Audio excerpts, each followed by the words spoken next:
The Handmaid's Tale by Margaret Atwood. Read by Elizabeth Moss. And when Rachel saw that she bare Jacob no children, Rachel envied her sister, and said unto Jacob, Give me children, or else I die. And Jacob's anger was kindled against Rachel, and he said, Am I in God's stead, who hath withheld from thee the fruit of the womb?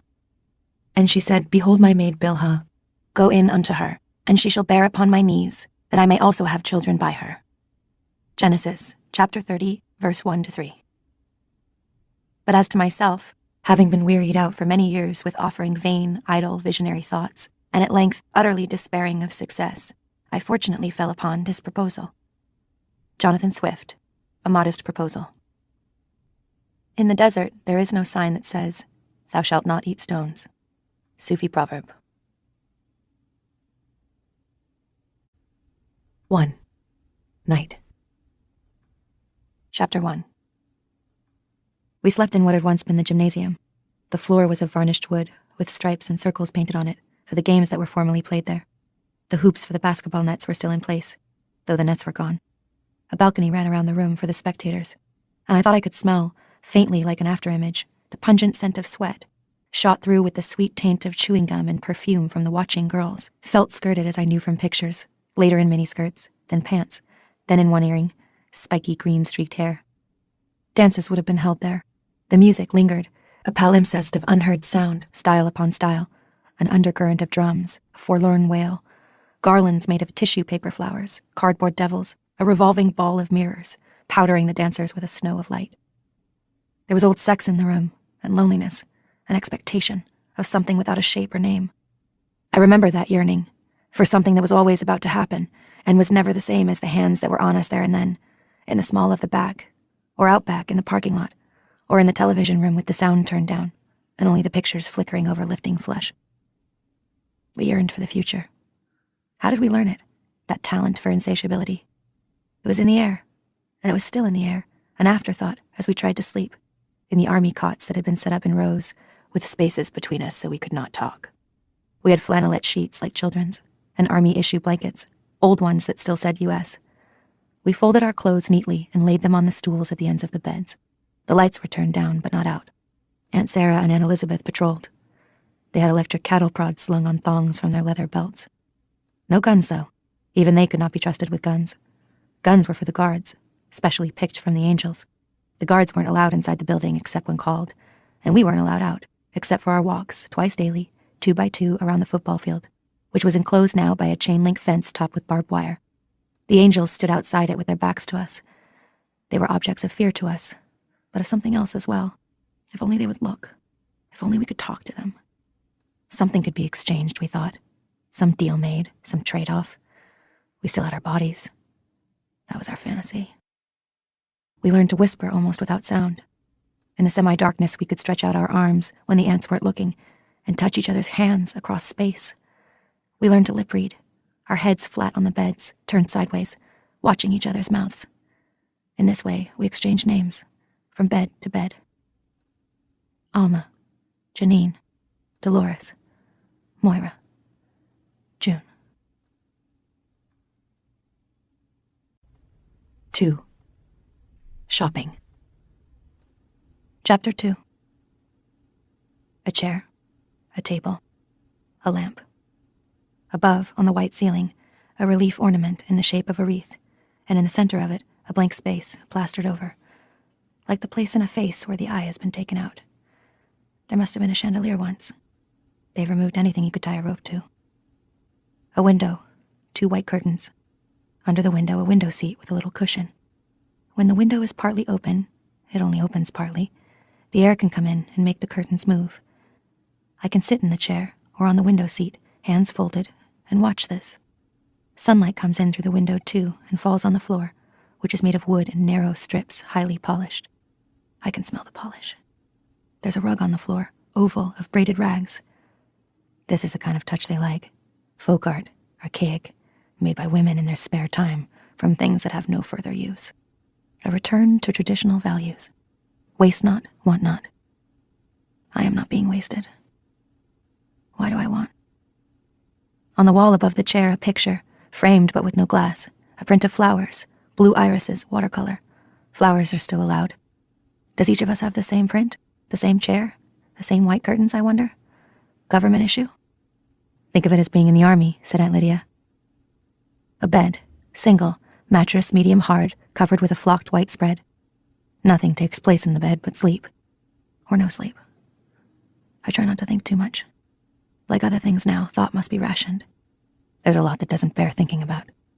Thinking can hurt your chances, and I intend to last. I know why there is no glass in front of the watercolor picture of blue irises, and why the window only opens partly, and why the glass in it is shatterproof. It isn't running away they're afraid of. We wouldn't get far. It's those other escapes. The ones you can open in yourself, given a cutting edge. So, apart from these details, this could be a college guest room for the less distinguished visitors, or a room in a rooming house of former times for ladies in reduced circumstances. That is what we are now. The circumstances have been reduced, for those of us who still have circumstances. But a chair, sunlight, flowers, these are not to be dismissed. I am alive. I live. I breathe. I put my hand out, unfolded into the sunlight. Where I am is not a prison, but a privilege, as Aunt Lydia said. Who is in love with either or? The bell that measures time is ringing. Time here is measured by bells, as once in nunneries. As in a nunnery, too, there are a few mirrors. I get up out of the chair, advance my feet into the sunlight, in their red shoes, flat-heeled to save the spine, and not for dancing.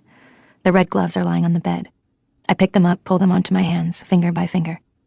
Everything except the wings around my face is red, the color of blood, which defines us.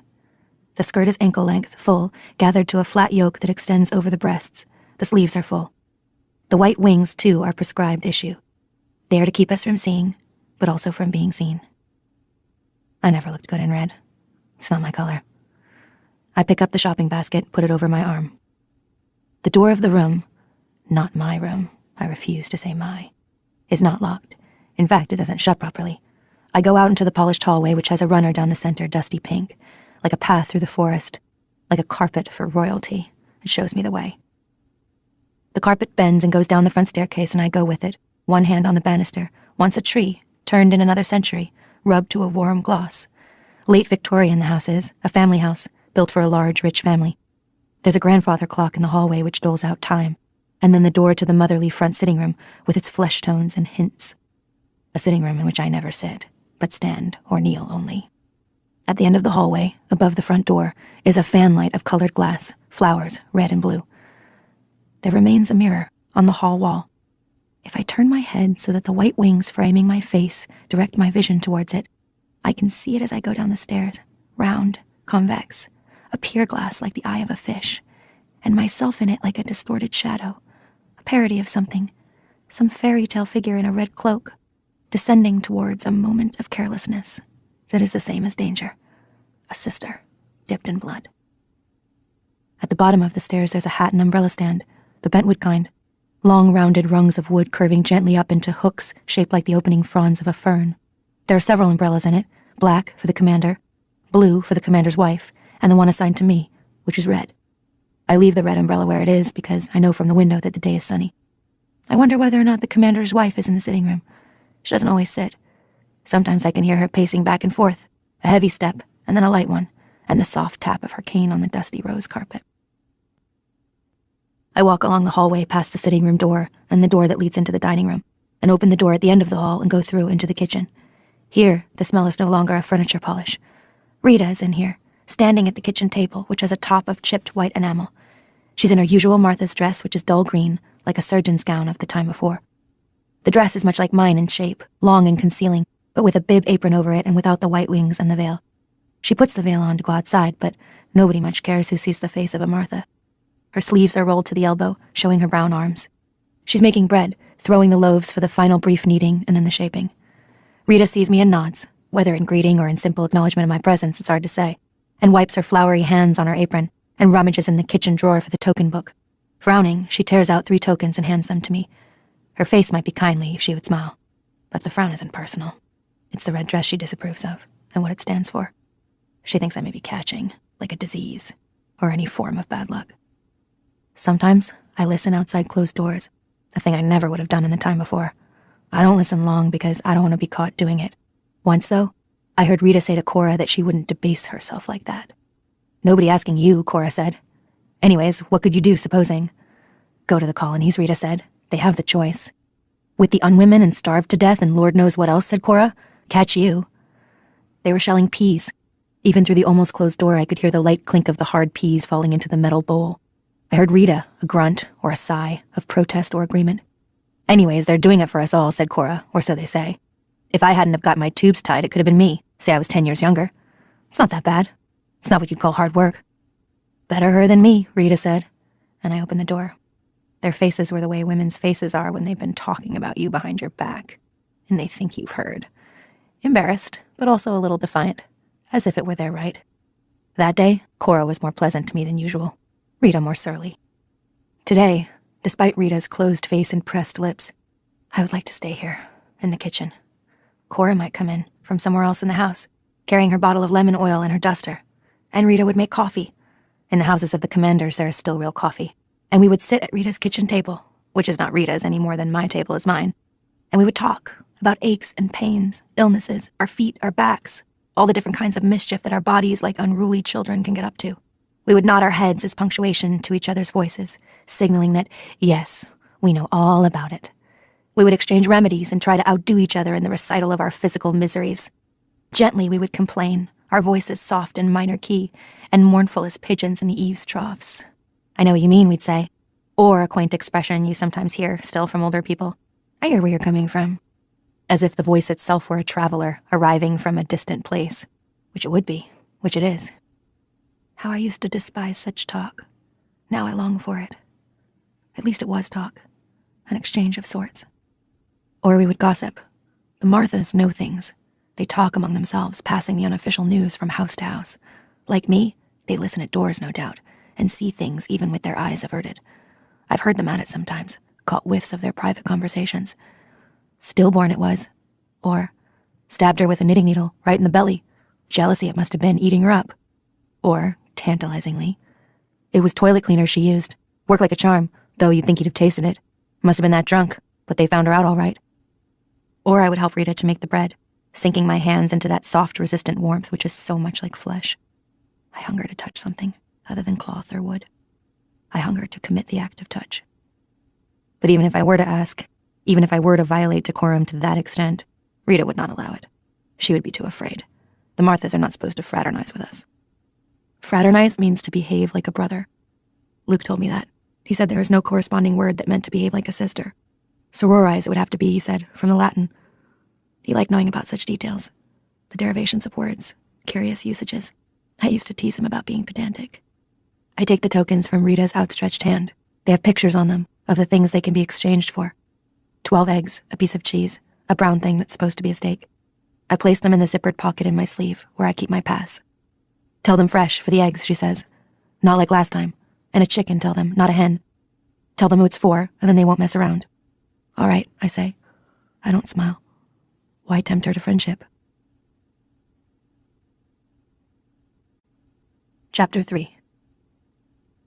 I go out by the back door into the garden, which is large and tidy. A lawn in the middle, a willow, weeping catkins. Around the edges, the flower borders, in which the daffodils are now fading, and the tulips are opening their cups, spilling out color. The tulips are red, a darker crimson towards the stem, as if they have been cut and are beginning to heal there. This garden is the domain of the commander's wife. Looking out through my shatterproof window, I've often seen her in it, her knees on a cushion, a light blue veil thrown over her wide gardening hat, a basket at her side with shears in it, and pieces of string for tying the flowers into place. A guardian detailed to the commander does the heavy digging. The commander's wife directs, pointing with her stick. Many of the wives have such gardens. It's something for them to order and maintain and care for. I once had a garden. I can remember the smell of the turned earth, the plump shapes of bulbs held in the hands, fullness, the dry rustle of seeds through the fingers. Time could pass more swiftly that way. Sometimes the commander's wife has a chair brought out and just sits in it, in her garden. From a distance, it looks like peace. She isn't here now, and I start to wonder where she is. I don't like to come upon the commander's wife unexpectedly. Perhaps she's sewing in the sitting room, with her left foot on the footstool because of her arthritis. Or knitting scarves for the angels at the front lines. I can hardly believe the angels have a need for such scarves. Anyway, the ones made by the commander's wife are too elaborate. She doesn't bother with the cross and star pattern used by many of the other wives. It's not a challenge. Fir trees march along the ends of her scarves, or eagles, or stiff humanoid figures, boy and girl, boy and girl. They aren't scarves for grown men, but for children. Sometimes I think these scarves aren't sent to the angels at all, but unraveled and turned back into balls of yarn, to be knitted again in their turn. Maybe it's just something to keep the wives busy, to give them a sense of purpose. But I envy the commander's wife her knitting. It's good to have small goals that can be easily attained. What does she envy me? She doesn't speak to me, unless she can't avoid it. I am a reproach to her, and a necessity. We stood face to face for the first time 5 weeks ago, when I arrived at this posting. The guardian from the previous posting brought me to the front door. On first days, we are permitted front doors, but after that, we're supposed to use the back. Things haven't settled down, it's too soon. Everyone is unsure about our exact status. After a while, it will be either all front doors or all back. Aunt Lydia said she was lobbying for the front. Yours is a position of honor, she said. The guardian rang the doorbell for me, but before there was time for someone to hear and walk quickly to answer, the door opened inward. She must have been waiting behind it. I was expecting a Martha, but it was her instead, in her long powder blue robe. Unmistakable. So, you're the new one, she said.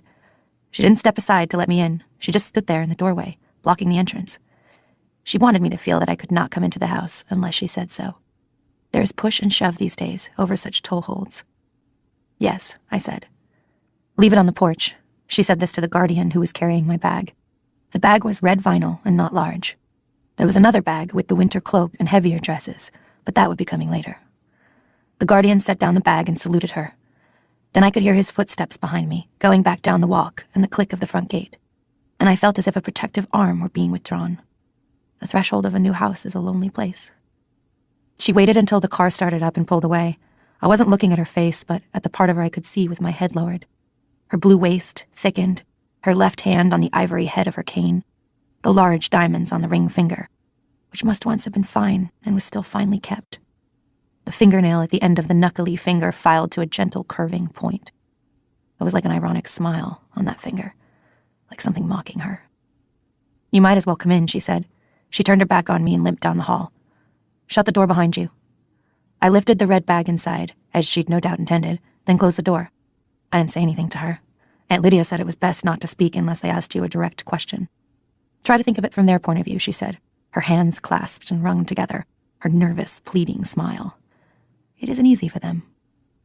In here, said the commander's wife.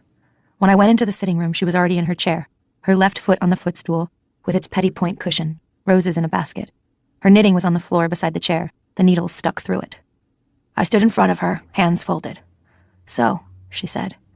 She had a cigarette, and she put it between her lips and gripped it there while she lit it. Her lips were thin, held that way, with the small vertical lines around them you used to see in advertisements for lip cosmetics. The lighter was ivory-colored. The cigarettes must have come from the black market, I thought. And this gave me hope. Even now that there is no real money anymore, there's still a black market. There's always a black market. There's always something that can be exchanged. She then was a woman who might bend the rules. But what did I have to trade? I looked at the cigarette with longing. For me, like liquor and coffee, cigarettes are forbidden.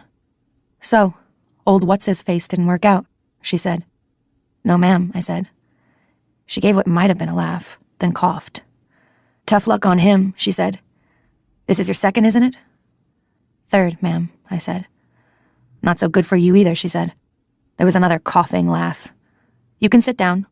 I don't make a practice of it, but just this time. I did sit, on the edge of one of the stiff-backed chairs. I didn't want to stare around the room. I didn't want to appear inattentive to her.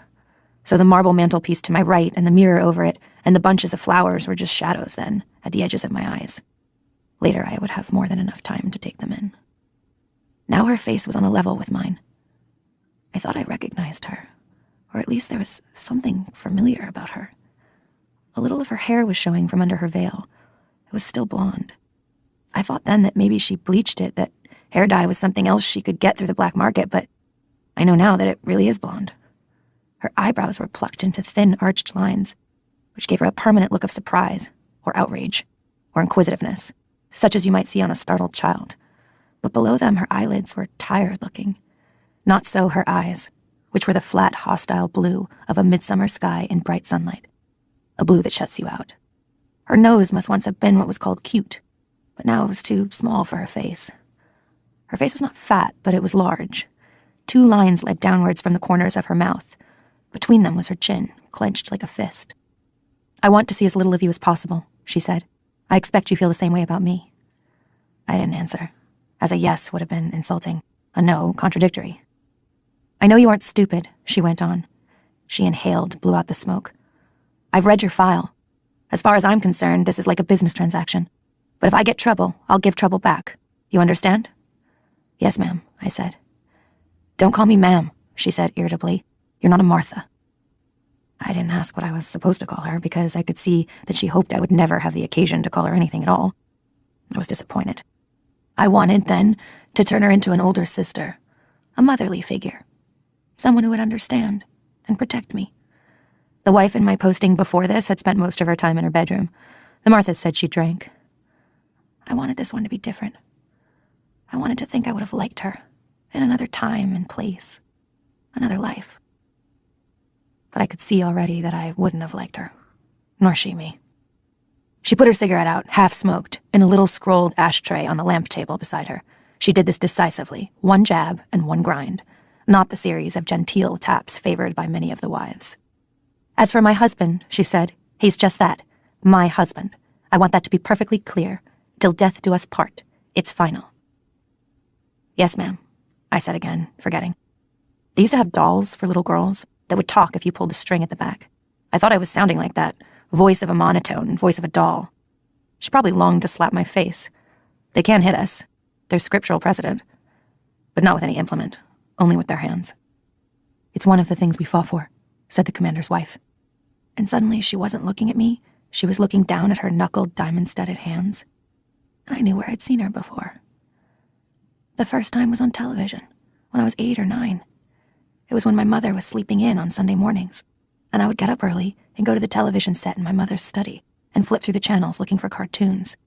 Sometimes when I couldn't find any, I would watch the Growing Souls Gospel Hour, where they would tell Bible stories for children and sing hymns.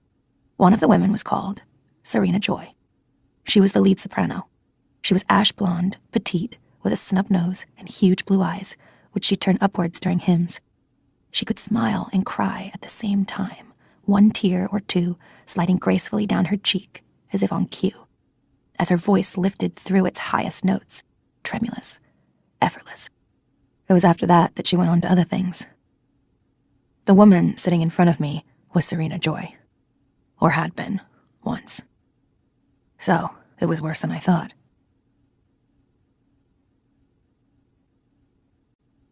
Chapter 4. I walk along the gravel path that divides the back lawn, neatly like a hair parting.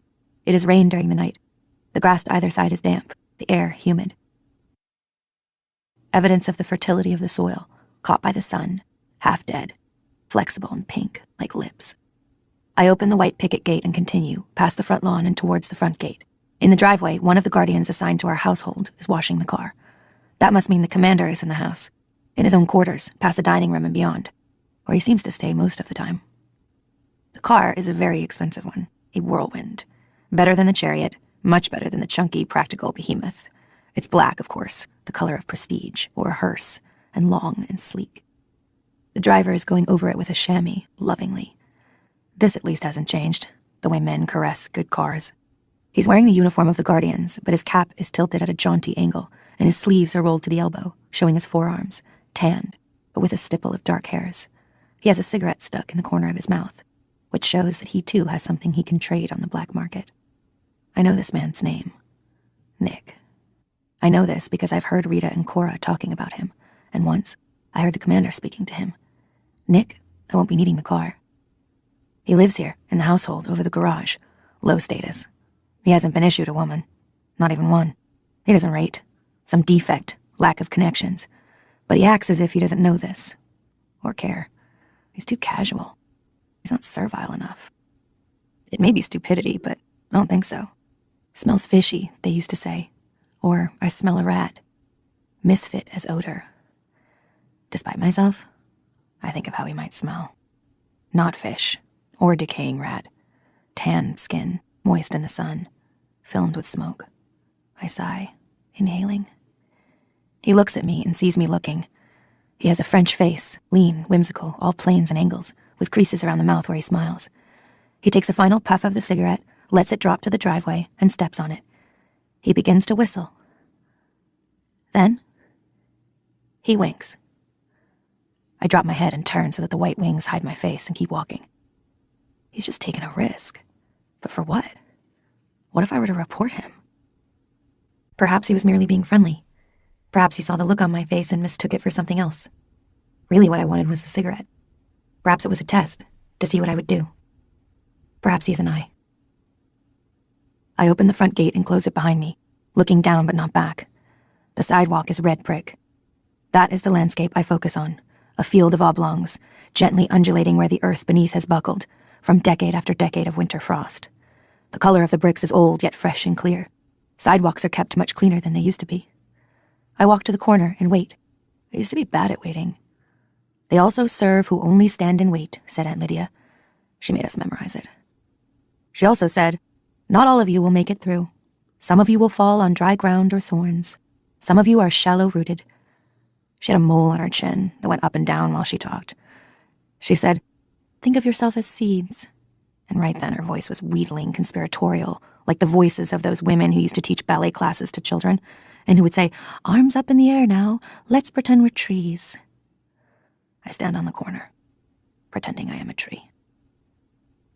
A shape, red with white wings around the face, a shape like mine, a nondescript woman in red, carrying a basket, comes along the brick sidewalk towards me.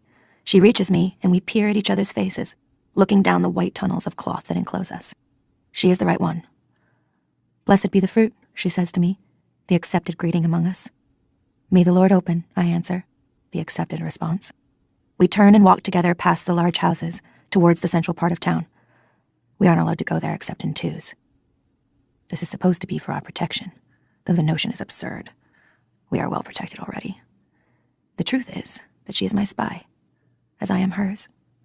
If either of us slips through the net because of something that happens on one of our daily walks, the other will be accountable. This woman has been my partner for 2 weeks. I don't know what happened to the one before. On a certain day, she simply wasn't there anymore, and this one was there in her place. It isn't the sort of thing you ask questions about, because the answers are not usually answers you want to know. Anyway, there wouldn't be an answer. This one is a little plumper than I am. Her eyes are brown. Her name is Ovglen, and that's about all I know about her.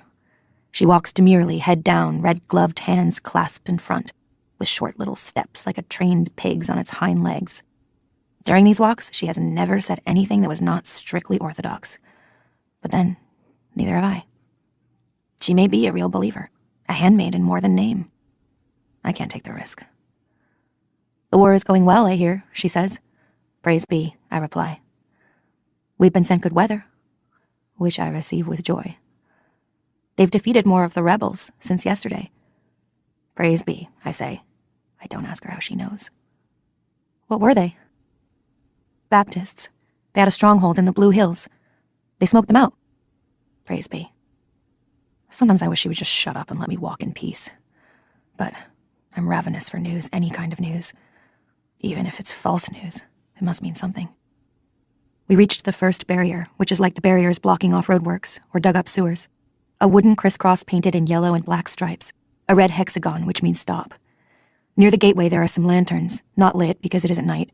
Above us I know there are floodlights, attached to the telephone poles, for use in emergencies. And there are men with machine guns in the pillboxes on either side of the road. I don't see the floodlights and the pillboxes because of the wings around my face. I just know they are there. Behind the barrier, waiting for us at the narrow gateway, there are 2 men, in the green uniforms of the Guardians of the Faith, with the crests on their shoulders and berets. 2 swords, crossed, above a white triangle. The Guardians aren't real soldiers. They're used for routine policing and other menial functions. Digging up the commander's wife's garden, for instance. And they're either stupid or older or disabled or very young.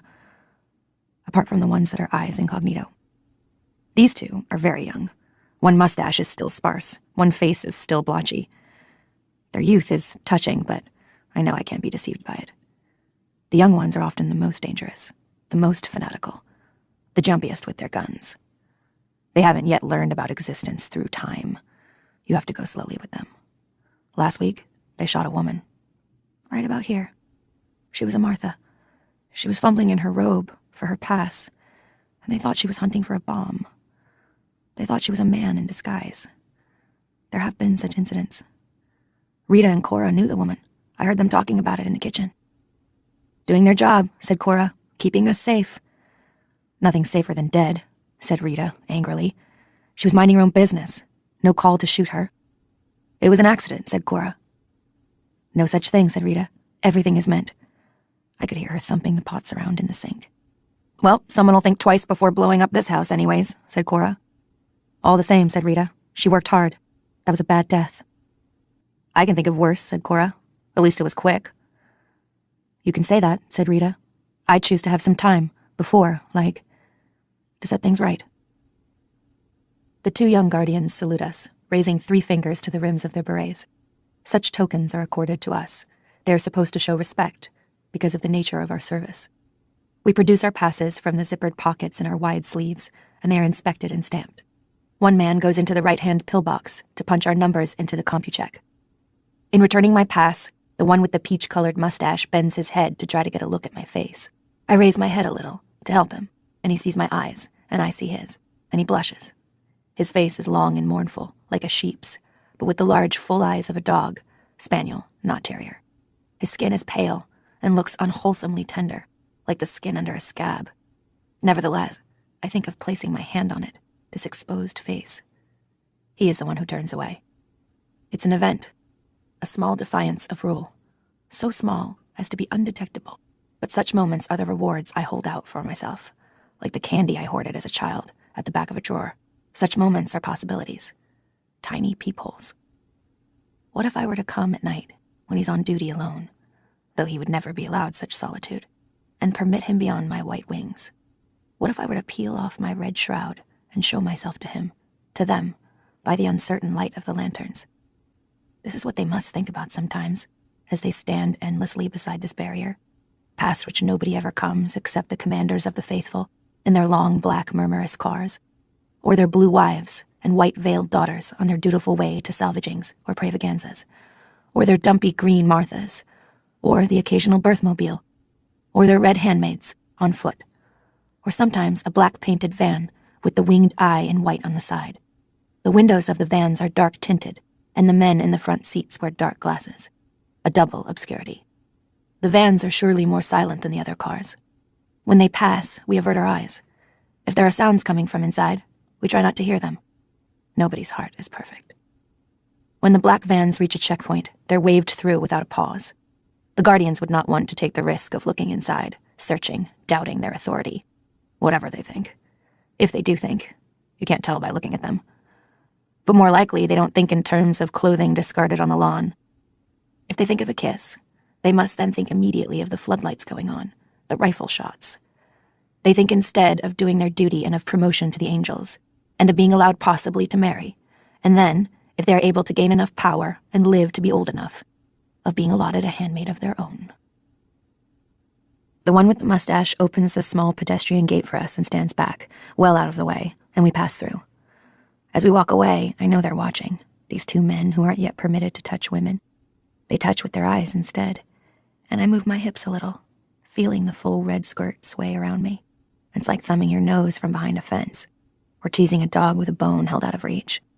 And I'm ashamed of myself for doing it, because none of this is the fault of these men. They're too young. Then I find I'm not ashamed after all.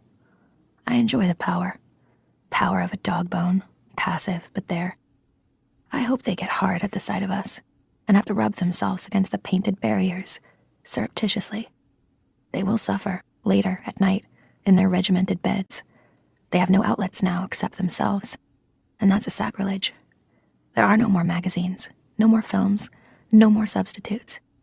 Only me and my shadow, walking away from the 2 men who stand at attention stiffly by a roadblock, watching our retreating shapes.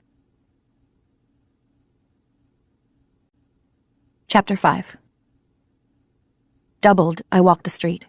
Though we are no longer in the commander's compound, there are large houses here also. In front of one of them, a guardian is mowing the lawn. The lawns are tidy, the facades are gracious and good repair. They're like the beautiful pictures they used to print in the magazines about homes and gardens and interior decoration. There is the same absence of people, the same air of being asleep. The street is almost like a museum, or a street in a model town constructed to show the way people used to live. As in those pictures, those museums, those model towns, there are no children. This is the heart of Gilead, where the war cannot intrude except on television. Where the edges are, we aren't sure. They vary, according to the attacks and counterattacks. But this is the center, where nothing moves. The Republic of Gilead, said Aunt Lydia, knows no bounds. Gilead is within you. Doctors lived here once, lawyers, university professors. There are no lawyers anymore, and the university is closed. Luke and I used to walk together, sometimes, along these streets. We used to talk about buying a house, like one of these, an old, big house, fixing it up. We would have a garden, swings for the children. We would have children. Although we knew it wasn't too likely we could ever afford it, it was something to talk about, a game for Sundays. Such freedom now seems almost weightless. We turn the corner onto a main street where there's more traffic. Cars go by, black most of them, some gray and brown. There are other women with baskets, some in red, some in the dull green of the Marthas, some in the striped dresses, red and blue and green and cheap and skimpy, that mark the women of the poorer men. Econo wives, they're called. These women are not divided into functions. They have to do everything, if they can. Sometimes there is a woman all in black, a widow. There used to be more of them, but they seem to be diminishing. You don't see the commander's wives on the sidewalks, only in cars. The sidewalks here are cement. Like a child, I avoid stepping on the cracks. I'm remembering my feet on these sidewalks in the time before, and what I used to wear on them. Sometimes it was shoes for running with cushioned soles and breathing holes and stars of fluorescent fabric that reflected light in the darkness. Though I never ran at night, and in the daytime only beside well-frequented roads. Women were not protected then. I remember the rules that were never spelled out, but that every woman knew. Don't open your door to a stranger, even if he says he's the police. Make him slide his ID under the door. Don't stop on the road to help a motorist pretending to be in trouble. Keep the locks on and keep going. If anyone whistles, don't turn to look. Don't go into a laundromat by yourself at night. I think about laundromats, what I wore to them, shorts, jeans, jogging pants, what I put into them. My own clothes, my own soap, my own money I had earned myself. I think about having such control. Now we walk along the same street in red pairs, and no man shouts obscenities at us, speaks to us, touches us. No one whistles. There is more than one kind of freedom, said Aunt Lydia. Freedom to and freedom from. In the days of anarchy, it was freedom to. Now you are being given freedom from. Don't underrate it. In front of us to the right is the store where we order dresses. Some people call them habits, a good word for them. Habits are hard to break. The store has a huge wooden sign outside it in the shape of a golden lily. Lilies of the Field, it's called. You can see the place under the lily where the lettering was painted out, when they decided that even the names of shops were too much temptation for us. Now places are known by their signs alone. Lily's used to be a movie theater before. Students went there a lot. Every spring they had a Humphrey Bogart festival with Lauren Bacall or Katharine Hepburn. Women on their own, making up their minds. They wore blouses with buttons down the front that suggested the possibilities of the word undone. These women could be undone. Or not. They seemed to be able to choose. We seemed to be able to choose, then. We were a society dying, said Aunt Lydia, of too much choice. I don't know when they stopped having the festival. I must have been grown up, so I didn't notice. We don't go into Lily's, but across the road and along a side street. Our first stop is at a store with another wooden sign. 3 eggs, a bee, a cow. Milk and honey. There's a line, and we wait our turn, 2 by 2. I see they have oranges today. Ever since Central America was lost to the Liberthios, oranges have been hard to get. Sometimes they're there, sometimes not. The war interferes with the oranges from California, and even Florida isn't dependable, when there are roadblocks or when the train tracks have been blown up. I look at the oranges, longing for one. But I haven't brought any tokens for oranges. I'll go back and tell Rita about them, I think. She'll be pleased. It will be something, a small achievement, to have made oranges happen. Those who've reached the counter hand their tokens across it to the 2 men in Guardian uniforms who stand on the other side. Nobody talks much, though there is a rustling, and the women's heads move furtively from side to side. Here, shopping, is where you might see someone you know, someone you've known in the time before, or at the Red Center. Just to catch sight of a face like that is an encouragement. If I could see Moira, just see her, know she still exists. It's hard to imagine now, having a friend. But Ovglen beside me isn't looking. Maybe she doesn't know anyone anymore. Maybe they have all vanished, the women she knew. Or maybe she doesn't want to be seen. She stands in silence, head down. As we wait in our double line, the door opens and 2 more women come in, both in the red dresses and white wings of the handmaids. One of them is vastly pregnant. Her belly under her loose garment swells triumphantly. There is a shifting in the room, a murmur, an escape of breath. Despite ourselves, we turn our heads blatantly to see better. Our fingers itch to touch her. She's a magic presence to us, an object of envy and desire. We covet her. She's a flag on a hilltop, showing us what can still be done. We too can be saved. The women in the room are whispering, almost talking, so great is their excitement. Who is it? I hear behind me. Of Wayne, no. Of Warren. Show off, a voice hisses, and this is true. A woman that's pregnant doesn't have to go out, doesn't have to go shopping. The daily walk is no longer prescribed to keep her abdominal muscles in working order. She needs only the floor exercises, the breathing drill. She could stay at her house. And it's dangerous for her to be out. There must be a guardian standing outside the door waiting for her. Now that she's the carrier of life, she's closer to death and needs special security. Jealousy could get her. It's happened before. All children are wanted now, but not by everyone. But the walk may be a whim of hers, and they humor whims when something has gone this far and there's been no miscarriage. Or perhaps she's one of those, pile it on, I can take it, a martyr. I catch a glimpse of her face as she raises it to look around. The voice behind me was right. She's come to display herself. She's glowing, rosy. She's enjoying every minute of this. Quiet, says one of the guardians behind the counter, and we hush like schoolgirls. Ovglen and I have reached the counter. We hand over our tokens, and one guardian enters the numbers on them into the CompuByte, while the others give us our purchases, the milk, the eggs. We put them into our baskets and go out again, past the pregnant woman and her partner, who beside her looks spindly, shrunken, as we all do. The pregnant woman's belly is like a huge fruit. Humongous, word of my childhood. Her hands rest on it as if to defend it, or as if they're gathering something from it, warmth and strength. As I pass, she looks full at me, into my eyes, and I know who she is. She was at the Red Center with me, one of Aunt Lydia's pets. I never liked her. Her name, in the time before, was Janine. Janine looks at me, then, and around the corners of her mouth there is the trace of a smirk. She glances down to where my own belly lies flat under my red robe, and the wings cover her face. I can see only a little of her forehead, and the pinkish tip of her nose. Next, we go into All Flesh, which is marked by a large wooden pork chop hanging from 2 chains. There isn't so much of a line here. Meat is expensive, and even the commanders don't have it every day. Ovglen gets steak, though, and that's the 2nd time this week. I'll tell that to the Murthas. It's the kind of thing they enjoy hearing about. They are very interested in how other households are run. Such bits of petty gossip give them an opportunity for pride or discontent. I take the chicken wrapped in butcher's paper and trussed with string. Not many things are plastic anymore. I remember those endless white plastic shopping bags from the supermarket. I hated to waste them and would stuff them in under the sink, until the day would come when there would be too many and I would open the cupboard door and they would bulge out, sliding over the floor. Luke used to complain about it. Periodically, he would take all the bags and throw them out. She could get one of those over her head, he'd say. You know how kids like to play. She never would, I'd say. She's too old, or too smart, or too lucky. But I would feel a chill of fear and then guilt for having been so careless. It was true, I took too much for granted. I trusted fate back then.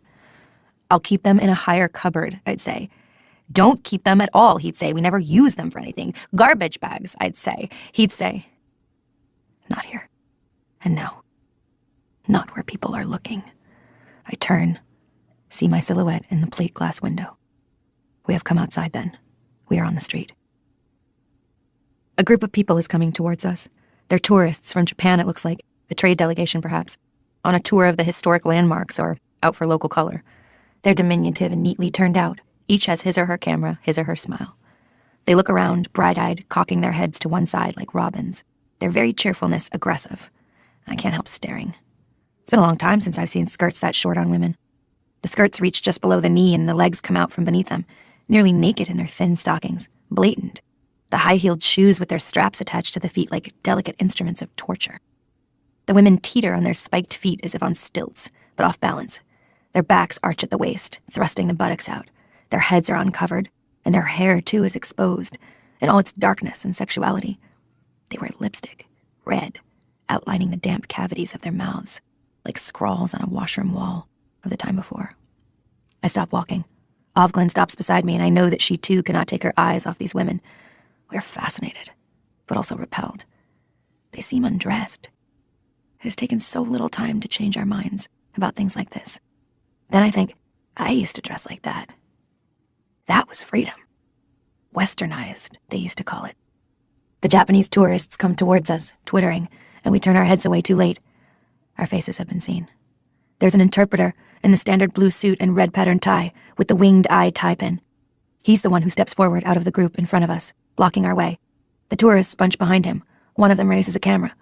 "Excuse me," he says to both of us, politely enough. "They're asking if they can take your picture." I look down at the sidewalk, shake my head for no. What they must see is the white wings only, a scrap of face, my chin, and part of my mouth, not the eyes. I know better than to look the interpreter in the face. Most of the interpreters are eyes, or so it's said. I also know better than to say yes. Modesty is invisibility, said Aunt Lydia. Never forget it. To be seen. To be seen is to be. Her voice trembled. Penetrated.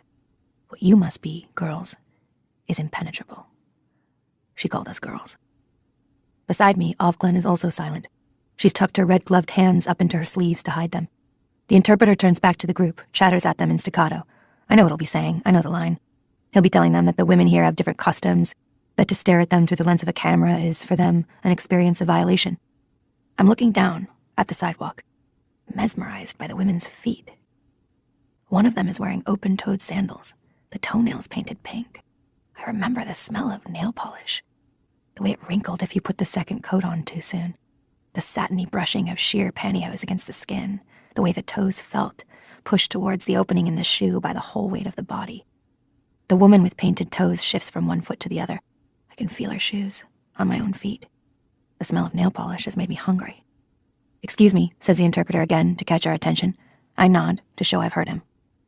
He asks, "Are you happy?" says the interpreter. I can imagine it. Their curiosity. Are they happy? How can they be happy? I can feel their bright black eyes on us, the way they lean a little forward to catch our answers, the women especially, but the men too. We are secret, forbidden. We excite them. Ovglen says nothing. There is a silence. But sometimes it's as dangerous not to speak. Yes. We are very happy, I murmur. I have to say something. What else can I say? Chapter 6. A block past All Flesh, Ovglen pauses, as if hesitant about which way to go. We have a choice. We could go straight back, or we could walk the long way around. We already know which way we will take, because we always take it. I'd like to pass by the church, says Ovglen, as if piously. All right, I say, though I know as well as she does what she's really after. We walk, sedately. The sun is out. In the sky there are white fluffy clouds, the kind that look like headless sheep. Given our wings, our blinkers, it's hard to look up, hard to get the full view of the sky, of anything. But we can do it, a little at a time. A quick move of the head, up and down, to the side and back. We have learned to see the world in gasps. To the right, if you could walk along, there's a street that would take you down towards the river. There's a boathouse, where they kept the skulls once, and some bridges, trees, green banks, where you could sit and watch the water, and the young men with their naked arms, their oars lifting into the sunlight as they played at winning. On the way to the river are the old dormitories, used for something else now, with their fairy tale turrets painted white and gold and blue. When we think of the past, it's the beautiful things we pick out. We want to believe it was all like that. The football stadium is down there too, where they hold the men's salvagings, as well as the football games. They still have those. I don't go to the river anymore, or over bridges, or on the subway, although there's a station right there. We're not allowed on. There are guardians now. There's no official reason for us to go down those steps, ride on the trains under the river into the main city. Why would we want to go from here to there? We would be up to no good, and they would know it. The church is a small one of the first erected here, hundreds of years ago. It isn't used anymore, except as a museum. Inside it, you can see paintings of women in long, somber dresses, their hair covered by white caps, and of upright men, darkly clothed and unsmiling. Our ancestors. Admission is free. We don't go in, though, but stand on the path, looking at the churchyard. The old gravestones are still there, weathered, eroding, with their skulls and crossed bones. Memento mori, Their dough-faced angels, their winged hourglasses to remind us of the passing of mortal time, and from a later century, their urns and willow trees for mourning. They haven't fiddled with the gravestones, or the church either. It's only the more recent history that offends them. Ovglen's head is bowed, as if she's praying. She does this every time. Maybe, I think, there's someone in particular gone for her too. A man, a child. But I can't entirely believe it.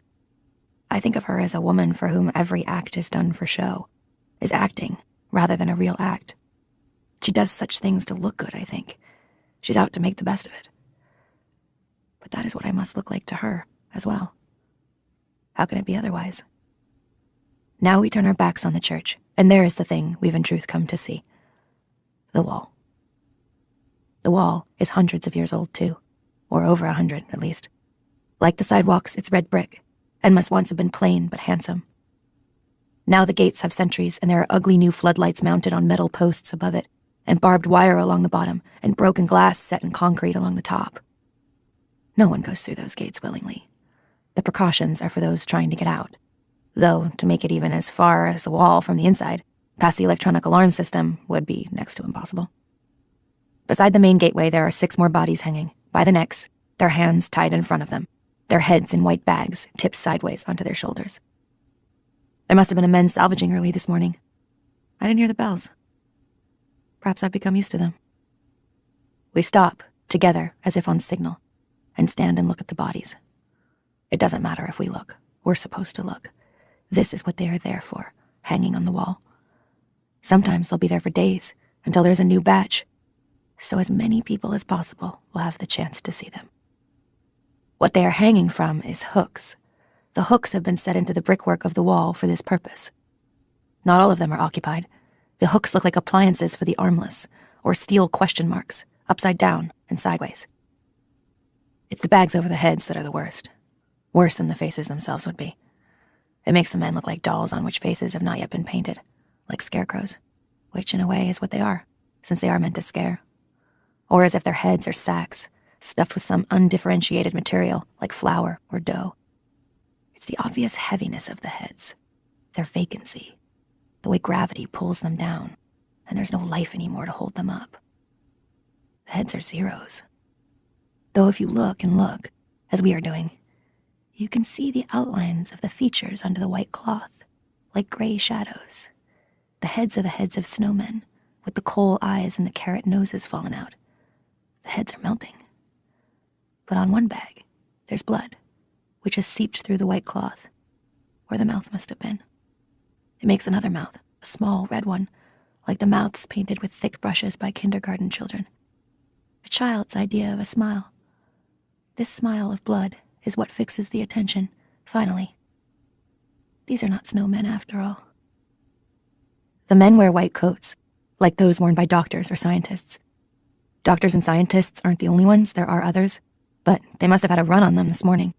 Each has a placard hung around his neck to show why he has been executed. A drawing of a human fetus. They were doctors then, in the time before, when such things were legal. Angel makers, they used to call them. Or was that something else? They've been turned up now by the searches through hospital records, or, more likely since most hospitals destroyed such records once it became clear what was going to happen, by informants. Ex-nurses, perhaps, or a pair of them, since evidence from a single woman is no longer admissible. Or another doctor, hoping to save his own skin. Or someone already accused, lashing out at an enemy, or at random, in some desperate bid for safety. Though informants are not always pardoned. These men, we've been told, are like war criminals. It's no excuse that what they did was legal at the time. Their crimes are retroactive.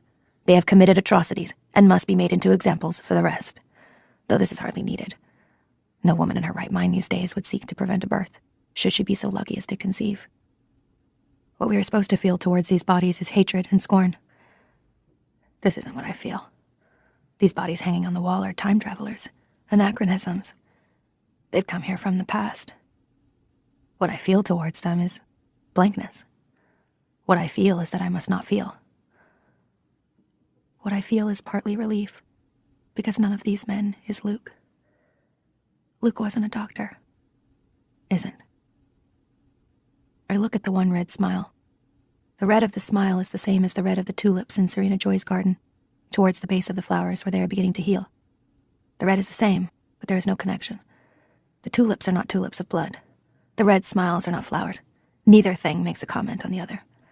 The tulip is not a reason for disbelief in the hanged man, or vice versa. Each thing is valid and really there. It is through a field of such valid objects that I must pick my way, every day, and in every way. I put a lot of effort into making such distinctions. I need to make them. I need to be very clear, in my own mind. I feel a tremor in the woman beside me. Is she crying? In what way could it make her look good? I can't afford to know. My own hands are clenched, I note, tight around the handle of my basket. I won't give anything away. Ordinary, said Aunt Lydia, is what you're used to. This may not seem ordinary to you now, but after a time it will. It will become ordinary. 3. Night. Chapter 7. The night is mine. My own time, to do with as I will. As long as I am quiet. As long as I don't move. As long as I lie still. The difference between lie and lay. Lay is always passive. Even men used to say, I'd like to get laid. Though sometimes they said, I'd like to lay her. All this is pure speculation. I don't really know what men used to say. I had only their words for it. I lie then inside the room, under the plaster eye in the ceiling, behind the white curtains, between the sheets, neatly as they, and step sideways out of my own time. Out of time. Though this is time, nor am I out of it. But the night is my time out. Where should I go? Somewhere good. Moira, sitting on the edge of my bed, legs crossed, ankle on knee, in her purple overalls, one dangly earring, the gold fingernail she wore to be eccentric, a cigarette between her stubby yellow-ended fingers. Let's go for a beer. You're getting ashes in my bed, I said. If you'd make it, you wouldn't have this problem, said Moira. In half an hour, I said. I had a paper due the next day. What was it? Psychology, English, economics. We studied things like that then. On the floor of the room there were books, open face down, this way and that, extravagantly. Now, said Moira, you don't need to paint your face, it's only me. What's your paper on? I just did one on date rape. Date rape, I said. You're so trendy. Sounds like some kind of dessert. Date rapé. Haha, said Moira. Get your coat. She got it herself and tossed it at me. I'm borrowing $5 off you, okay? Or in a park somewhere, with my mother. How old was I? It was cold. Our breaths came out in front of us. There were no leaves on the trees. Gray sky. 2 ducks in the pond, disconsolate. Breadcrumbs under my fingers in my pocket. That's it. She said we were going to feed the ducks. But there were some women burning books. That's what she was really there for. To see her friends. She'd lied to me. Saturdays were supposed to be my day. I turned away from her, sulking towards the ducks. But the fire drew me back. There were some men, too, among the women. And the books were magazines. They must have poured gasoline because the flames shot high, and then they began dumping the magazines from boxes, not too many at a time. Some of them were chanting. Onlookers gathered. Their faces were happy, ecstatic almost. Fire can do that. Even my mother's face, usually pale, thinnish, looked ruddy and cheerful like a Christmas card. And there was another woman, large, with a soot smear down her cheek and an orange knitted cap. I remember her. You want to throw one on, honey? She said. How old was I? Good riddance to bad rubbish, she said, chuckling. It okay? She said to my mother. If she wants to, my mother said. She had a way of talking about me to others as if I couldn't hear. The woman handed me one of the magazines. It had a pretty woman on it with no clothes on, hanging from the ceiling by a chain wound around her hands. I looked at it with interest. It didn't frighten me. I thought she was swinging, like Tarzan from a vine, on the TV. Don't let her see it, said my mother. Here, she said to me, toss it in, quick. I threw the magazine into the flames. It rifled open in the wind of its burning. Big flakes of paper came loose, sailed into the air, still on fire. Parts of women's bodies turning to black ash in the air, before my eyes. But then what happens? I know I lost time. There must have been needles, pills, something like that. I couldn't have lost that much time without help. You have had a shock, they said. I would come up through a roaring and confusion like surf boiling. I can remember feeling quite calm. I can remember screaming.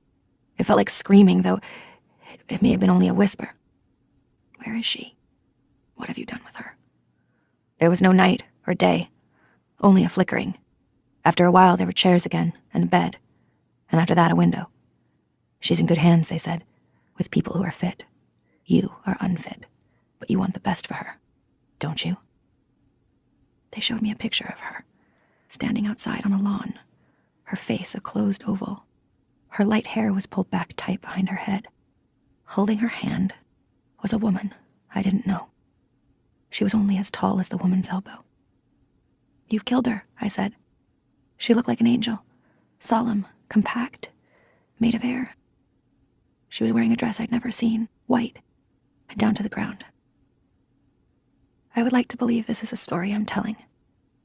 I need to believe it. I must believe it. Those who can believe that such stories are only stories have a better chance. If it's a story I'm telling, then I have control over the ending. Then there will be an ending to the story, and real life will come after it. I can pick up where I left off. It isn't a story I'm telling. It's also a story I'm telling in my head as I go along.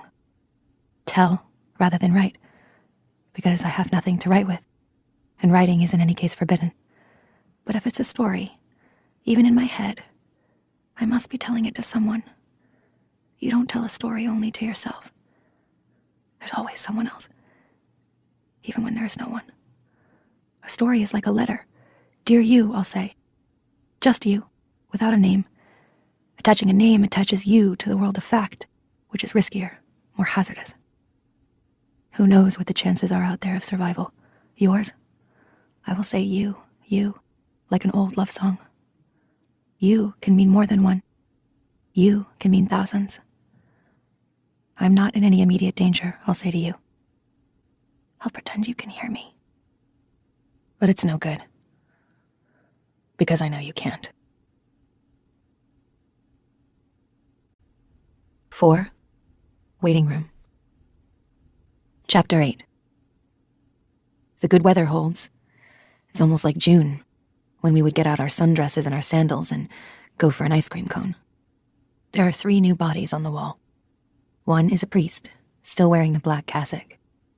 That's been put on him for the trial, even though they gave up wearing those years ago, when the sect wars first began. Cassocks made them too conspicuous. The 2 others have purple placards hung around their necks. Gender treachery.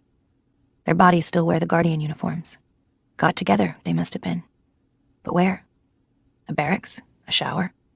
It's hard to say. The snowman with the red smile is gone. We should go back, I say to Ovglen. I'm always the one to say this. Sometimes I feel that if I didn't say it, she would stay here forever. But is she mourning or gloating? I still can't tell. Without a word, she swivels, as if she's voice-activated, as if she's on little oiled wheels, as if she's on top of a music box. I resent this grace of hers. I resent her meek head, bowed as if into a heavy wind. But there is no wind. We leave the wall, walk back the way we came, in the warm sun. It's a beautiful May day, Ovglen says. I feel rather than see her head turned towards me, waiting for a reply. Yes, I say. Praise be, I add as an afterthought. May Day used to be a distress signal, a long time ago, in one of those wars we studied in high school. I kept getting them mixed up, but you could tell them apart by the airplanes if you paid attention. It was Luke who told me about May Day, though. May Day, for pilots whose planes had been hit. And ships. Was it ships, too? At sea. Maybe it was SOS for ships. I wish I could look it up. And it was something from Beethoven, for the beginning of the victory in one of those wars. Do you know what it came from? Said Luke. May Day? No, I said. It's a strange word to use for that, isn't it? Newspapers and coffee on Sunday mornings, before she was born. There were still newspapers then. We used to read them in bed. It's French, he said. From May Day. Help me. Coming towards us, there's a small procession, a funeral. 3 women, each with a black transparent veil thrown over her headdress. An Econo wife and 2 others, the mourners, also Econo wives. Her friends, perhaps. Their striped dresses are worn-looking, as are their faces. Someday, when times improve, says Aunt Lydia, no one will have to be an Akana wife. The first one is the bereaved, the mother. She carries a small black jar. From the size of the jar, you can tell how old it was when it foundered, inside her, flowed to its death. 2 or 3 months? Too young to tell whether or not it was an unbaby. The older ones, and those that die at birth, have boxes. We pause, out of respect, while they go by. I wonder if Avglen feels what I do, a pain like a stab in the belly. We put our hands over our hearts to show these stranger women that we feel with them in their loss. Beneath her veil, the first one scowls at us. One of the others turns aside, spits on the sidewalk. The Ikana wives do not like us. We go past the shops and come to the barrier again and are passed through. We continue on among the large, empty-looking houses, the weedless lawns. At the corner, near the house where I'm posted, Avglen stops, turns to me. Under his eye, she says. The right farewell. Under his eye, I reply, and she gives a little nod. She hesitates, as if to say something more. But then she turns away and walks down the street. I watch her. She's like my own reflection in a mirror from which I am moving away. In the driveway, Nick is polishing the whirlwind again. He's reached the chrome at the back. I put my gloved hand on the latch of the gate, open it, push inward. The gate clicks behind me. The tulips along the border are redder than ever, opening. No longer wine cups, but chalices, thrusting themselves up. To what end? They are, after all, empty. When they are old, they turn themselves inside out, then explode slowly, the petals thrown out like shards. Nick looks up and begins to whistle. Then he says, "Nice walk?" I nod, but do not answer with my voice. He isn't supposed to speak to me. Of course, some of them will try, said Aunt Lydia. All flesh is weak. All flesh is grass, I corrected her in my head. They can't help it, she said. God made them that way, but he did not make you that way. He made you different. It's up to you to set the boundaries. Later you will be thanked. In the garden behind the house, the commander's wife is sitting in the chair she's had brought out. Serena Joy. What a stupid name. It's like something you'd put on your hair. In the other time, the time before, to straighten it. Serena Joy, they would say on the bottle, with a woman's head in cut paper silhouette on a pink oval background with scalloped gold edges. With everything to choose from in the way of names, why did she pick that one? Serena Joy was never her real name, not even then. Her real name was Pam. I read that in a profile on her in a news magazine, long after I'd first watched her singing while my mother slept in on Sunday mornings. By that time, she was worthy of a profile. Time or Newsweek it must have been. She wasn't singing anymore by then. She was making speeches. She was good at it. Her speeches were about the sanctity of the home, about how women should stay home. Serena Joy didn't do this herself. She made speeches instead, but she presented this failure of hers as a sacrifice she was making for the good of all. Around that time, someone tried to shoot her and missed. Her secretary, who was standing right behind her, was killed instead. Someone else planted a bomb in her car, but it went off too early. Though some people said she'd put the bomb in her own car for sympathy. That's how hot things were getting. Luke and I would watch her sometimes on the late-night news. Bathrobes, nightcaps. We'd watch her sprayed hair and her hysteria, and the tears she could still produce at will, and the mascara blackening her cheeks. By that time, she was wearing more makeup. We thought she was funny, or Luke thought she was funny. I only pretended to think so. Really, she was a little frightening. She was in earnest. She doesn't make speeches anymore. She has become speechless. She stays in her home, but doesn't seem to agree with her. How furious she must be, now that she's been taken at her word. She's looking at the tulips. Her cane is beside her on the grass. Her profile is towards me. I can see that in the quick sideways look I take at her as I go past. It wouldn't do to stare. It's no longer a flawless cut paper profile. Her face is sinking in upon itself, and I think of those towns built on underground rivers, where houses and whole streets disappear overnight into sudden quagmires, or coal towns collapsing into the mines beneath them. Something like this must have happened to her, once she saw the true shape of things to come. She doesn't turn her head. She doesn't acknowledge my presence in any way, although she knows I'm there. I can tell she knows. It's like a smell, her knowledge. Something gone sour, like old milk. It's not the husbands you have to watch out for, said Aunt Lydia. It's the wives. You should always try to imagine what they must be feeling. Of course they will resent you, it is only natural. Try to feel for them. Aunt Lydia thought she was very good at feeling for other people. Try to pity them. Forgive them, for they know not what they do. Again, the tremulous smile of a beggar, the weak-eyed blinking, the gaze upwards through the round, steel-rimmed glasses towards the back of the classroom, as if the green-painted plaster ceiling were opening and God on a cloud of pink pearl face powder were coming down through the wires and sprinkler plumbing. You must realize that they are defeated women. They have been unable... Here her voice broke off, and there was a pause, during which I could hear a sigh, a collective sigh from those around me. It was a bad idea to rustle or fidget during these pauses. Aunt Lydia might look abstracted, but she was aware of every twitch. So there was only the sigh. The future is in your hands, she resumed. She held her own hands out to us, the ancient gesture that was both an offering and an invitation, to come forward into an embrace, an acceptance. In your hands, she said, looking down at her own hands as if they had given her the idea. But there was nothing in them. They were empty. It was our hands that were supposed to be full of the future, which could be held but not seen. I walk around to the back door, open it, go in, set my basket down on the kitchen table. The table has been scrubbed off, cleared of flour. Today's bread, freshly baked, is cooling on its rack. The kitchen smells of yeast, a nostalgic smell. It reminds me of other kitchens that were mine. It smells of mothers, although my own mother did not make bread. It smells of me, in former times, when I was a mother. This is a treacherous smell, and I know I must shut it out. Rita is there, sitting at the table, peeling and slicing carrots. Old carrots they are, thick ones, overwintered, bearded from their diamond storage. The new carrots, tender and pale, won't be ready for weeks. The knife she uses is sharp and bright and tempting. I would like to have a knife like that. Rita stops chopping the carrots, stands up, takes the parcels out of the basket almost eagerly. She looks forward to seeing what I've brought, although she always frowns while opening the parcels. Nothing I bring fully pleases her. She's thinking she could have done better herself.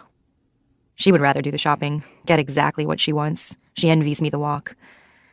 In this house, we all envy each other something. They've got oranges, I say, at Milk and Honey. There are still some left. I hold out this idea to her like an offering. I wish to ingratiate myself. I saw the oranges yesterday, but I didn't tell Rita. Yesterday she was too grumpy. I could get some tomorrow if you'd give me the tokens for them. I hold out the chicken to her. She wanted steak today, but there wasn't any. Rita grunts, not revealing pleasure or acceptance. She'll think about it, the grunt says, in her own sweet time.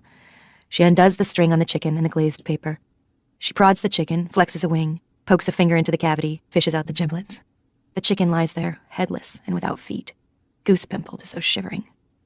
Bath day, Rita says, without looking at me. Cora comes into the kitchen from the pantry at the back, where they keep the mops and brooms. A chicken, she says, almost with delight. Scrawny, says Rita, but it'll have to do. There wasn't much else, I say. Rita ignores me. Looks big enough to me, says Cora. Is she standing up for me? I look at her to see if I should smile. But no, it's only the food she's thinking of. She's younger than Rita. The sunlight coming slant now through the west window catches her hair, parted and drawn back. She must have been pretty. Quite recently. There's a little mark like a dimple in each of her ears where the punctures for earrings have grown over. Tall, says Rita, but bony. You should speak up, she says to me, looking directly at me for the first time. Ain't like you're common. She means the commander's rank. But in the other sense, her sense, she thinks I am common. She is over 60. Her mind's made up. She goes to the sink, runs her hands briefly under the tap, dries them on the dish towel. The dish towel is white, with blue stripes. Dish towels are the same as they always were. Sometimes these flashes of normality come at me from the side, like ambushes. The ordinary, the usual. A reminder like a kick. I see the dish towel out of context and I catch my breath. For some, in some ways, things haven't changed that much. Who's doing the bath, says Rita, to Cora, not to me. I gotta tenderize this bird. I'll do it later, says Cora, after the dusting. Just so it gets done, says Rita. They're talking about me as though I can't hear. To them, I'm a household chore, one among many. I've been dismissed. I pick up the basket, go through the kitchen door, and along the hall towards the grandfather clock. The sitting room door is closed. Sun comes through the fanlight, falling in colors across the floor. Red and blue, purple. I step into it briefly, stretch out my hands. They fill with flowers of light. I go up the stairs, my face distant and white and distorted, framed in the hall mirror, which bulges outward like an eye under pressure. I follow the dusty pink runner down the long upstairs hallway, back to the room. There's someone standing in the hall, near the door to the room where I stay. The hall is dusky. This is a man, his back to me. He's looking into the room, dark, against its light. I can see now. It's the commander. He isn't supposed to be here. He hears me coming, turns, hesitates, walks forward. Towards me. He is violating custom. What do I do now? I stop. He pauses. I can't see his face. He's looking at me. What does he want? But then he moves forward again, steps to the side to avoid touching me, inclines his head, is gone. Something has been shown to me. But what is it? Like the flag of an unknown country, seen for an instant above a curve of hill. It could mean attack. It could mean parley. It could mean the edge of something, a territory. The signals animals give one another. Lowered blue eyelids, ears laid back, raised hackles. A flash of bared teeth. What in hell does he think he's doing? Nobody else has seen him, I hope. Was he invading? Was he in my room? I called it mine. Chapter 9. My room, then. There has to be some space, finally, that I claim as mine, even in this time. I'm waiting in my room, which right now is a waiting room. When I go to bed, it's a bedroom. The curtains are still wavering in the small wind. The sun outside is still shining, though not in through the window directly. It has moved west. I'm trying not to tell stories, or at any rate, not this one. Someone has lived in this room, before me. Someone like me, or I prefer to believe so. I discovered it 3 days after I was moved here. I had a lot of time to pass. I decided to explore the room. Not hastily, as one would explore a hotel room, expecting no surprise, opening and shutting the desk drawers, the cupboard doors, unwrapping the tiny individually wrapped bar of soap, prodding the pillows. Will I ever be in a hotel room again? How I wasted them, those rooms. That freedom from being seen. Rented license. In the afternoons, when Luke was still in flight from his wife, when I was still imaginary for him, before we were married and I solidified, I would always get there first, check in. It wasn't that many times, but it seems now like a decade, an era. I can remember what I wore, each blouse, each scarf. I would pace, waiting for him, turn the television on and then off, dab behind my ears with perfume. Opium, it was. It came in a Chinese bottle, red and gold. I was nervous. How was I to know he loved me? It might be just an affair. Why did we ever say just? Though at that time, men and women tried each other on casually, like suits, rejecting whatever did not fit. The knock would come at the door. I'd open with relief, desire. He was so momentary, so condensed, and yet there seemed no end to him. We would lie in those afternoon beds afterwards, hands on each other, talking it over. Possible. Impossible. What could be done? We thought we had such problems. How were we to know we were happy? But now, it's the rooms themselves I miss as well. Even the dreadful paintings that hung on the walls, landscapes with fall foliage or snow melting in hardwoods, or women in period costume with China doll faces and bustles and parasols, or sad-eyed clowns, or bowls of fruit, stiff and jockey-looking, the fresh towels ready for spoilage, the wastebaskets gaping their invitations, beckoning in the careless junk. Careless. I was careless in those rooms. I could lift the telephone and food would appear on a tray. Food I had chosen. Food that was bad for me, no doubt, and drink, too. There were Bibles in the dresser drawers, put there by some charitable society, though probably no one read them very much. There were postcards, too, with pictures of the hotel on them, and you could write on the postcards and send them to anyone you wanted. Seems like such an impossible thing now, like something you'd make up. So, I explored this room, not hastily then, like a hotel room, wasting it. I didn't want to do it all at once. I wanted to make it last. I divided the room into sections in my head. I allowed myself one section a day. This one section I would examine with the greatest minuteness. The unevenness of the plaster under the wallpaper, the scratches in the paint of the baseboard and the windowsill, under the top coat of paint, the stains on the mattress. For I went so far as to lift the blankets and sheets from the bed, fold them back, a little at a time, so they could be replaced quickly if anyone came. The stains on the mattress, like dried flower petals, not recent, old love. There's no other kind of love in this room now. When I saw that evidence left by two people, of love or something like it, desire at least touch, between two people now perhaps old or dead, I covered the bed again and lay down on it. I looked up at the blind plaster eye in the ceiling. I wanted to feel Luke lying beside me. I have them, these attacks of the past, like faintness, a wave sweeping over my head. Sometimes it can hardly be borne. What is to be done? What is to be done? I thought. There is nothing to be done. They also serve who only stand and wait, or lie down and wait. I know why the glass in the window is shatterproof, and why they took down the chandelier. I wanted to feel Luke lying beside me. But there wasn't room. I saved the cupboard until the third day. I looked carefully over the door first, inside and out, then the walls with their brass hooks. How could they have overlooked the hooks? Why didn't they remove them? Too close to the floor? But still, a stocking, that's all you'd need. And the rod with the plastic hangers, my dress is hanging on them, the red woolen cape for cold weather, the shawl.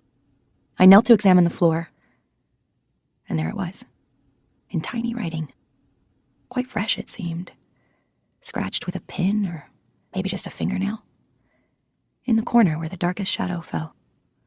Nolite de bastardes, carborundorum. I didn't know what it meant, or even what language it was in. I thought it might be Latin, but I didn't know any Latin. Still, it was a message, and it was in writing, forbidden by that very fact, and it hadn't yet been discovered, except by me, for whom it was intended. It was intended for whoever came next. It pleases me to ponder this message. It pleases me to think I'm communing with her, this unknown woman. For she is unknown, or if known, she has never been mentioned to me. It pleases me to know that her taboo message made it through, to at least one other person, washed itself up on the wall of my cupboard, was opened and read by me. Sometimes I repeat the words to myself. They give me a small joy.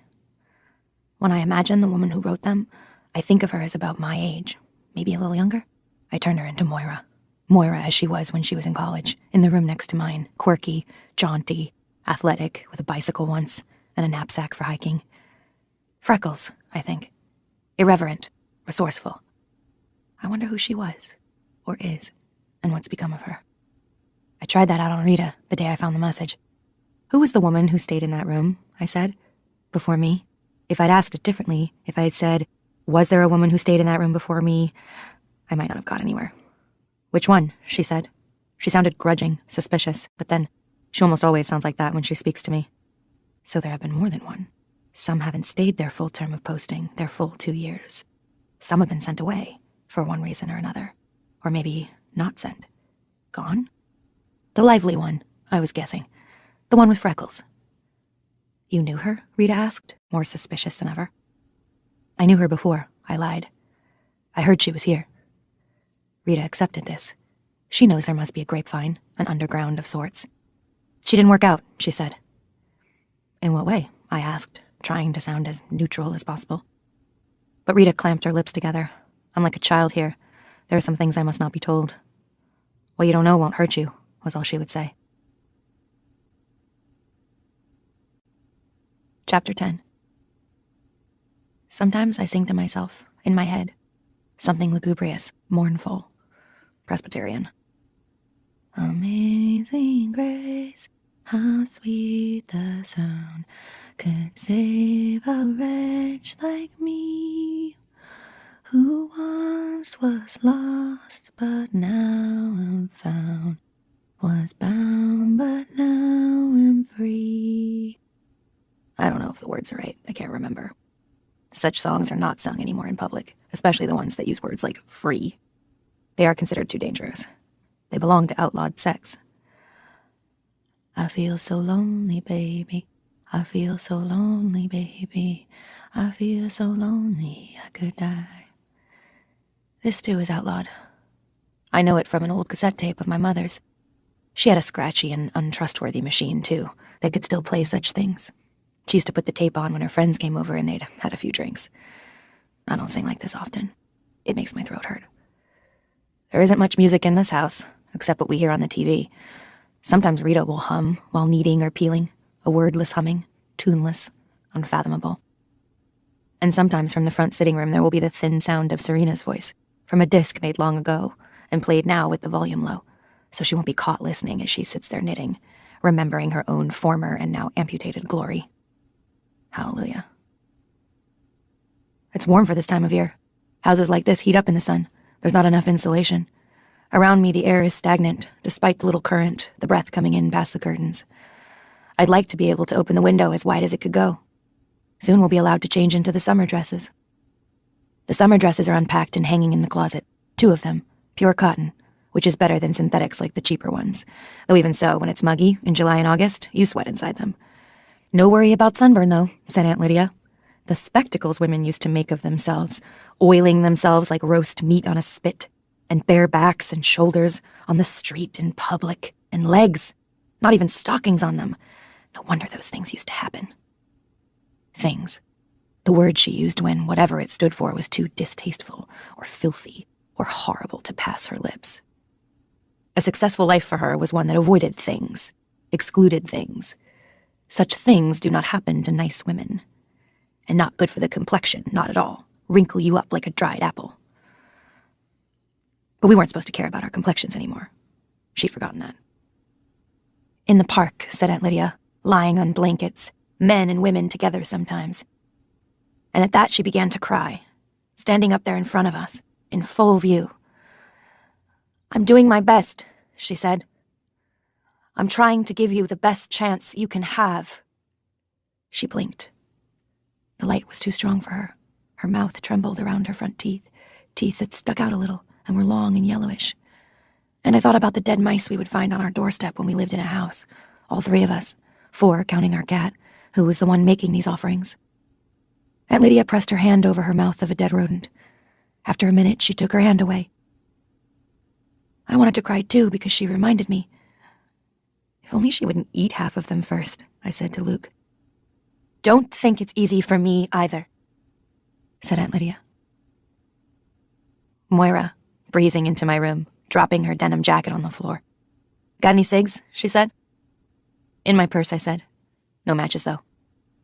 Moira rummages in my purse. You should throw out some of this junk, she says. I'm giving an under-whore party. A what? I say. There's no point trying to work.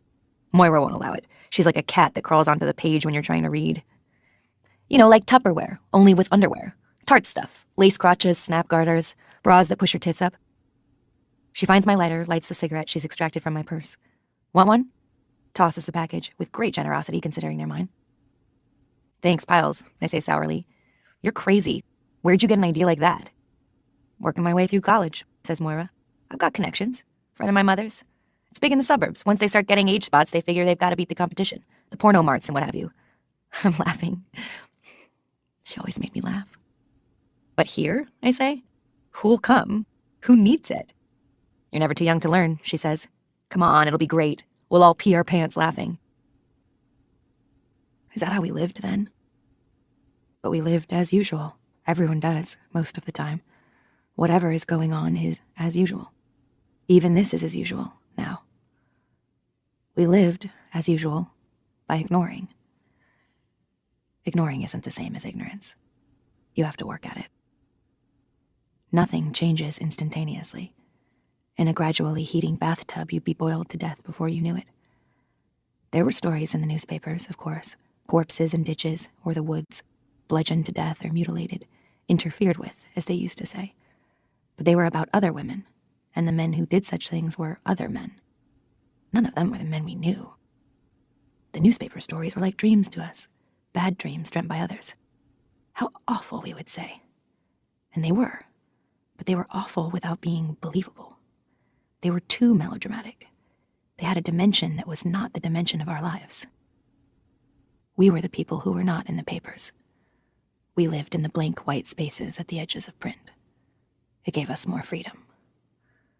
We lived in the gaps between the stories.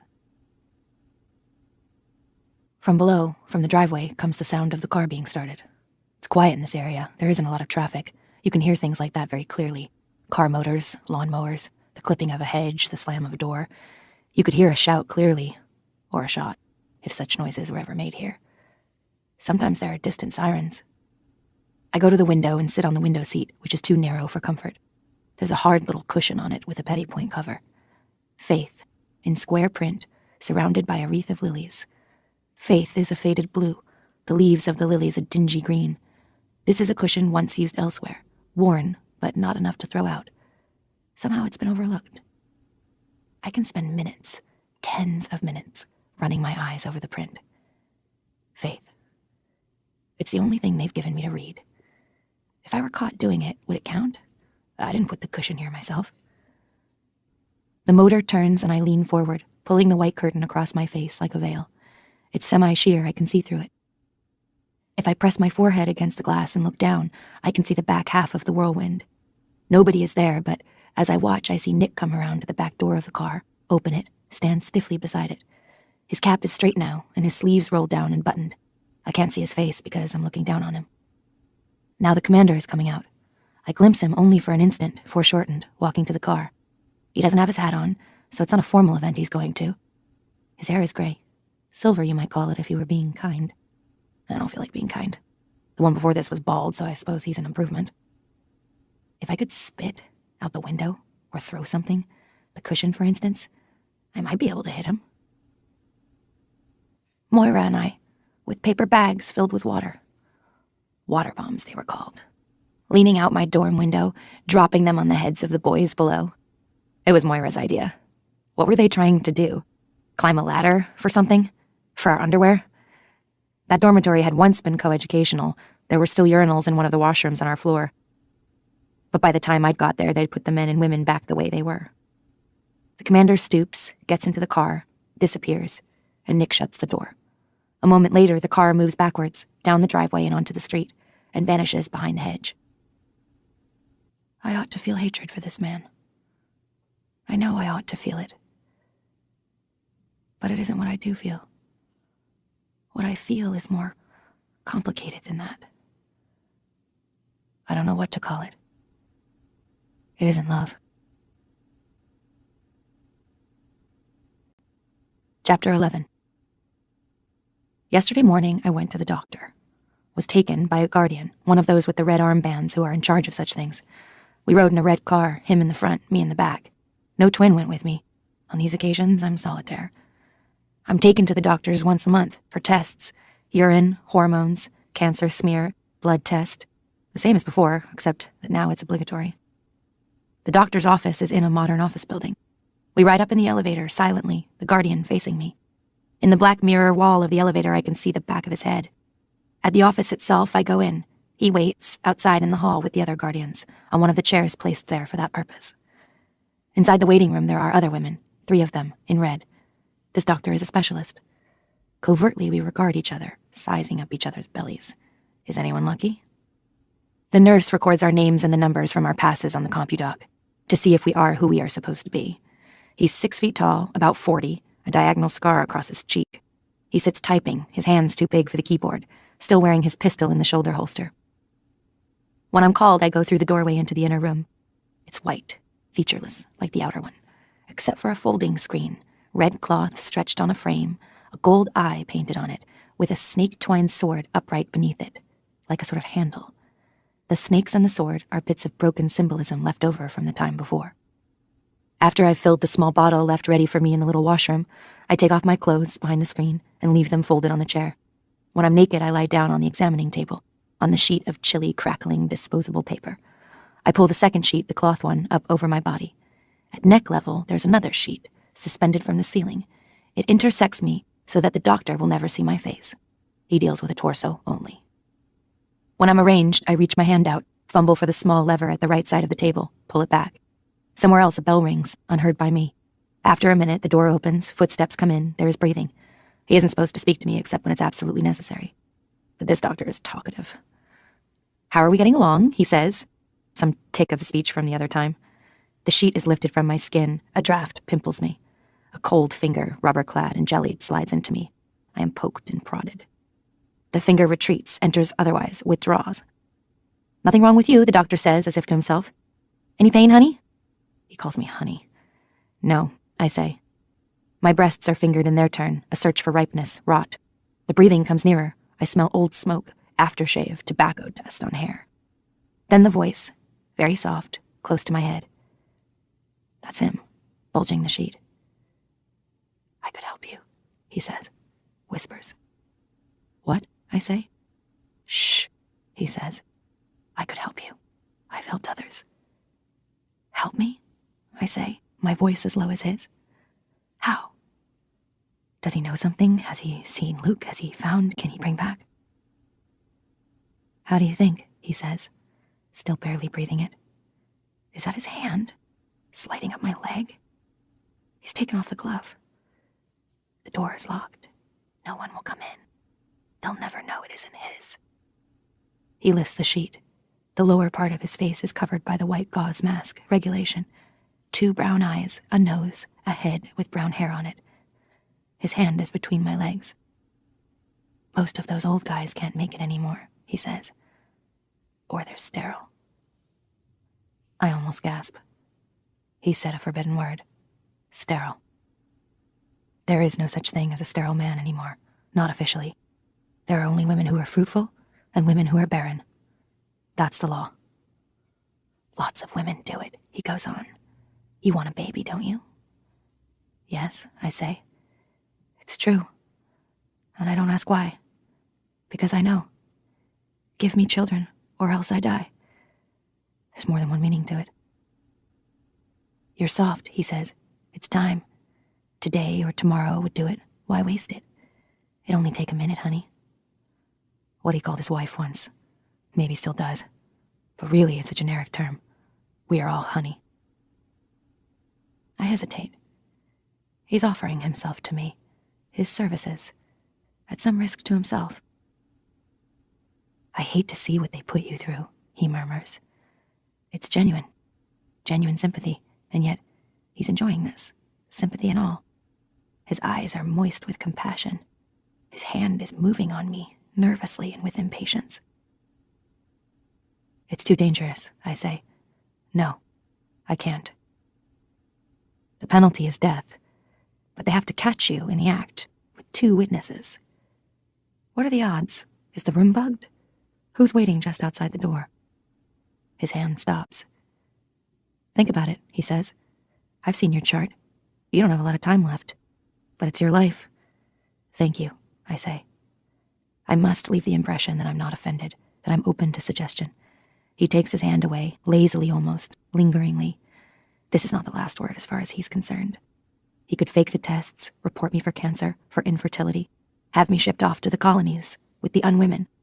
None of this has been said, but the knowledge of his power hangs nevertheless in the air as he pats my thigh, withdraws himself behind the hanging sheet. "Next month," he says. I put on my clothes again, behind the screen. My hands are shaking. Why am I frightened? I've crossed no boundaries. I've given no trust, taken no risk. All is safe. It's the choice that terrifies me. A way out. A salvation. Chapter 12. The bathroom is beside the bedroom. It's papered in small blue flowers, forget-me-nots, with curtains to match. There's a blue bath mat, a blue fake fur cover on the toilet seat. All this bathroom lacks from the time before is a doll whose skirt conceals the extra roll of toilet paper. Except that the mirror over the sink has been taken out and replaced by an oblong of tin, and the door has no lock. And there are no razors, of course. There were incidents in bathrooms at first. There were cuttings, drownings, before they got all the bugs ironed out. Cora sits on a chair outside in the hall to see that no one else goes in. In a bathroom, in a bathtub, you are vulnerable, said Aunt Lydia. She didn't say to what. The bath is a requirement, but it is also a luxury. Merely to lift off the heavy white wings and the veil, merely to feel my own hair again with my hands, is a luxury. My hair is long now, untrimmed. Hair must be long but covered. And Lydia said, St. Paul said it's either that or a close shave. She laughed, that held-back neighing of hers, as if she'd told a joke. Cora has run the bath. It steams like a bowl of soup. I take off the rest of the clothes, the overdress, the white shift and petticoat, the red stockings, the loose cotton pantaloons. Pantyhose gives you crotch rot, Moira used to say. Aunt Lydia would never have used an expression like crotch rot. Unhygienic was hers. She wanted everything to be very hygienic. My nakedness is strange to me already. My body seems outdated. Did I really wear bathing suits at the beach? I did, without thought, among men, without caring that my legs, my arms, my thighs, and back were on display, could be seen. Shameful, immodest. I avoid looking down at my body, not so much because it's shameful or immodest, but because I don't want to see it. I don't want to look at something that determines me so completely. I step into the water, lie down, let it hold me. The water is soft as hands. I close my eyes, and she's there with me, suddenly, without warning. Must be the smell of the soap. I put my face against the soft hair at the back of her neck and breathe her in. Baby powder and child's washed flesh and shampoo, with an undertone, the faint scent of urine. This is the age she is when I'm in the bath. She comes back to me at different ages. This is how I know she's not really a ghost. If she were a ghost, she would be the same age always.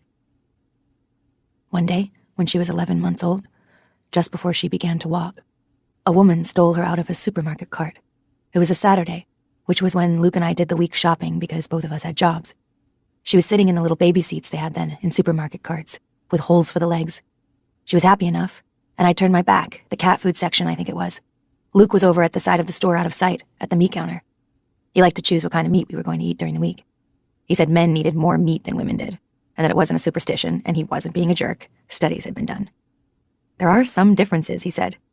He was fond of saying that, as if I was trying to prove there weren't. But mostly he said it when my mother was there. He liked to tease her.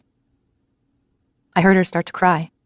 I turned around, and she was disappearing down the aisle, in the arms of a woman I'd never seen before. I screamed, and the woman was stopped. She must have been about 35. She was crying, and saying it was her baby. The Lord had given it to her. He'd sent her a sign. I felt sorry for her. The store manager apologized, and they held her until the police came. She's just crazy, Luke said. I thought it was an isolated incident, at the time. She fades. I can't keep her here with me. She's gone now. Maybe I do think of her as a ghost. The ghost of a dead girl. The little girl who died when she was 5. I remember the pictures of us I had once. Me holding her. Standard poses, mother and baby, locked in a frame for safety. Behind my closed eyes, I can see myself as I am now, sitting beside an open drawer or a trunk in the cellar, where the baby clothes are folded away. A lock of hair, cut when she was 2, in an envelope, white blonde. It got darker later. I don't have those things anymore, the clothes and hair. I wonder what happened to all our things. Looted, dumped out, carried away, confiscated. I've learned to do without a lot of things. If you have a lot of things, said Aunt Lydia, you get too attached to this material world, and you forget about spiritual values. You must cultivate poverty of spirit. Blessed are the meek. She didn't go on to say anything about inheriting the earth. I lie, lapped by the water, beside an open drawer that does not exist, and think about a girl who did not die when she was 5, who still does exist, I hope, though not for me. Do I exist for her? Am I a picture somewhere, in the dark at the back of her mind? They must have told her I was dead. That's what they would think of doing. They would say it would be easier for her to adjust. 8, she must be now. I've filled in the time I lost. I know how much there's been. They were right. It's easier to think of her as dead. I don't have to hope then, or make a wasted effort. Why bash your head, said Aunt Lydia, against a wall? Sometimes she had a graphic way of putting things. I ain't got all day, says Cora's voice outside the door. It's true, she hasn't. She hasn't got all of anything. I must not deprive her of her time. I soap myself, use the scrub brush and the piece of pumice for sanding off dead skin. Such Puritan aids are supplied. I wish to be totally clean, germless, without bacteria, like the surface of the moon. I will not be able to wash myself this evening, not afterwards. Not for a day. It interferes, they say. And why take chances? I cannot avoid seeing now the small tattoo on my ankle. 4 digits and an eye, a passport in reverse. It's supposed to guarantee that I will never be able to fade, finally into another landscape. I am too important, too scarce for that. I am a national resource. I pull the plug, dry myself, put on my red terry cloth robe. I leave today's dress here where Cora will pick it up to be washed. Back in the room, I dress again. The white headdress isn't necessary for the evening, because I won't be going out. Everyone in this house knows what my face looks like. The red veil goes on, though, covering my damp hair, my head, which has not been shaved. Where did I see that film about the women, kneeling in the town square, hands holding them, their hair falling in clumps? What had they done? It must have been a long time ago, because I can't remember. Cora brings my supper, covered, on a tray. She knocks at the door before entering. I like her for that. It means she thinks I have some of what we used to call privacy left. Thank you, I say, taking the tray from her. And she actually smiles at me, but she turns away without answering. When we're alone together, she's shy of me. I put the tray on the small white painted table and draw the chair up to it. I take the cover off the tray. The thigh of a chicken, overcooked. It's better than bloody, which is the other way she does it. Rita has ways of making her resentment felt. A baked potato, green beans, salad, canned pears for dessert. It's good enough food, though bland. Healthy food. You have to get your vitamins and minerals, said Aunt Lydia, coyly. You must be a worthy vessel. No coffee or tea, though. No alcohol. Studies have been done. There's a paper napkin, as in cafeterias. I think of the others, those without. This is the heartland here. I'm leading a pampered life. May the Lord make us truly grateful, said Aunt Lydia. Or was it thankful? And I start to eat the food. I'm not hungry tonight. I feel sick to my stomach. But there's no place to put the food, no potted plants, and I won't chance the toilet. I'm too nervous. That's what it is. Could I leave it on the plate? Ask Cora not to report me? I chew and swallow, feeling the sweat come out. In my stomach, the food balls itself together, a handful of damp cardboard squeezed. Downstairs in the dining room, there will be candles on the large mahogany table, a white cloth, silver, flowers, wine glasses with wine in them. There will be the click of knives against china, a clink as she sets down her fork, with a barely audible sigh, leaving half the contents of her plate untouched.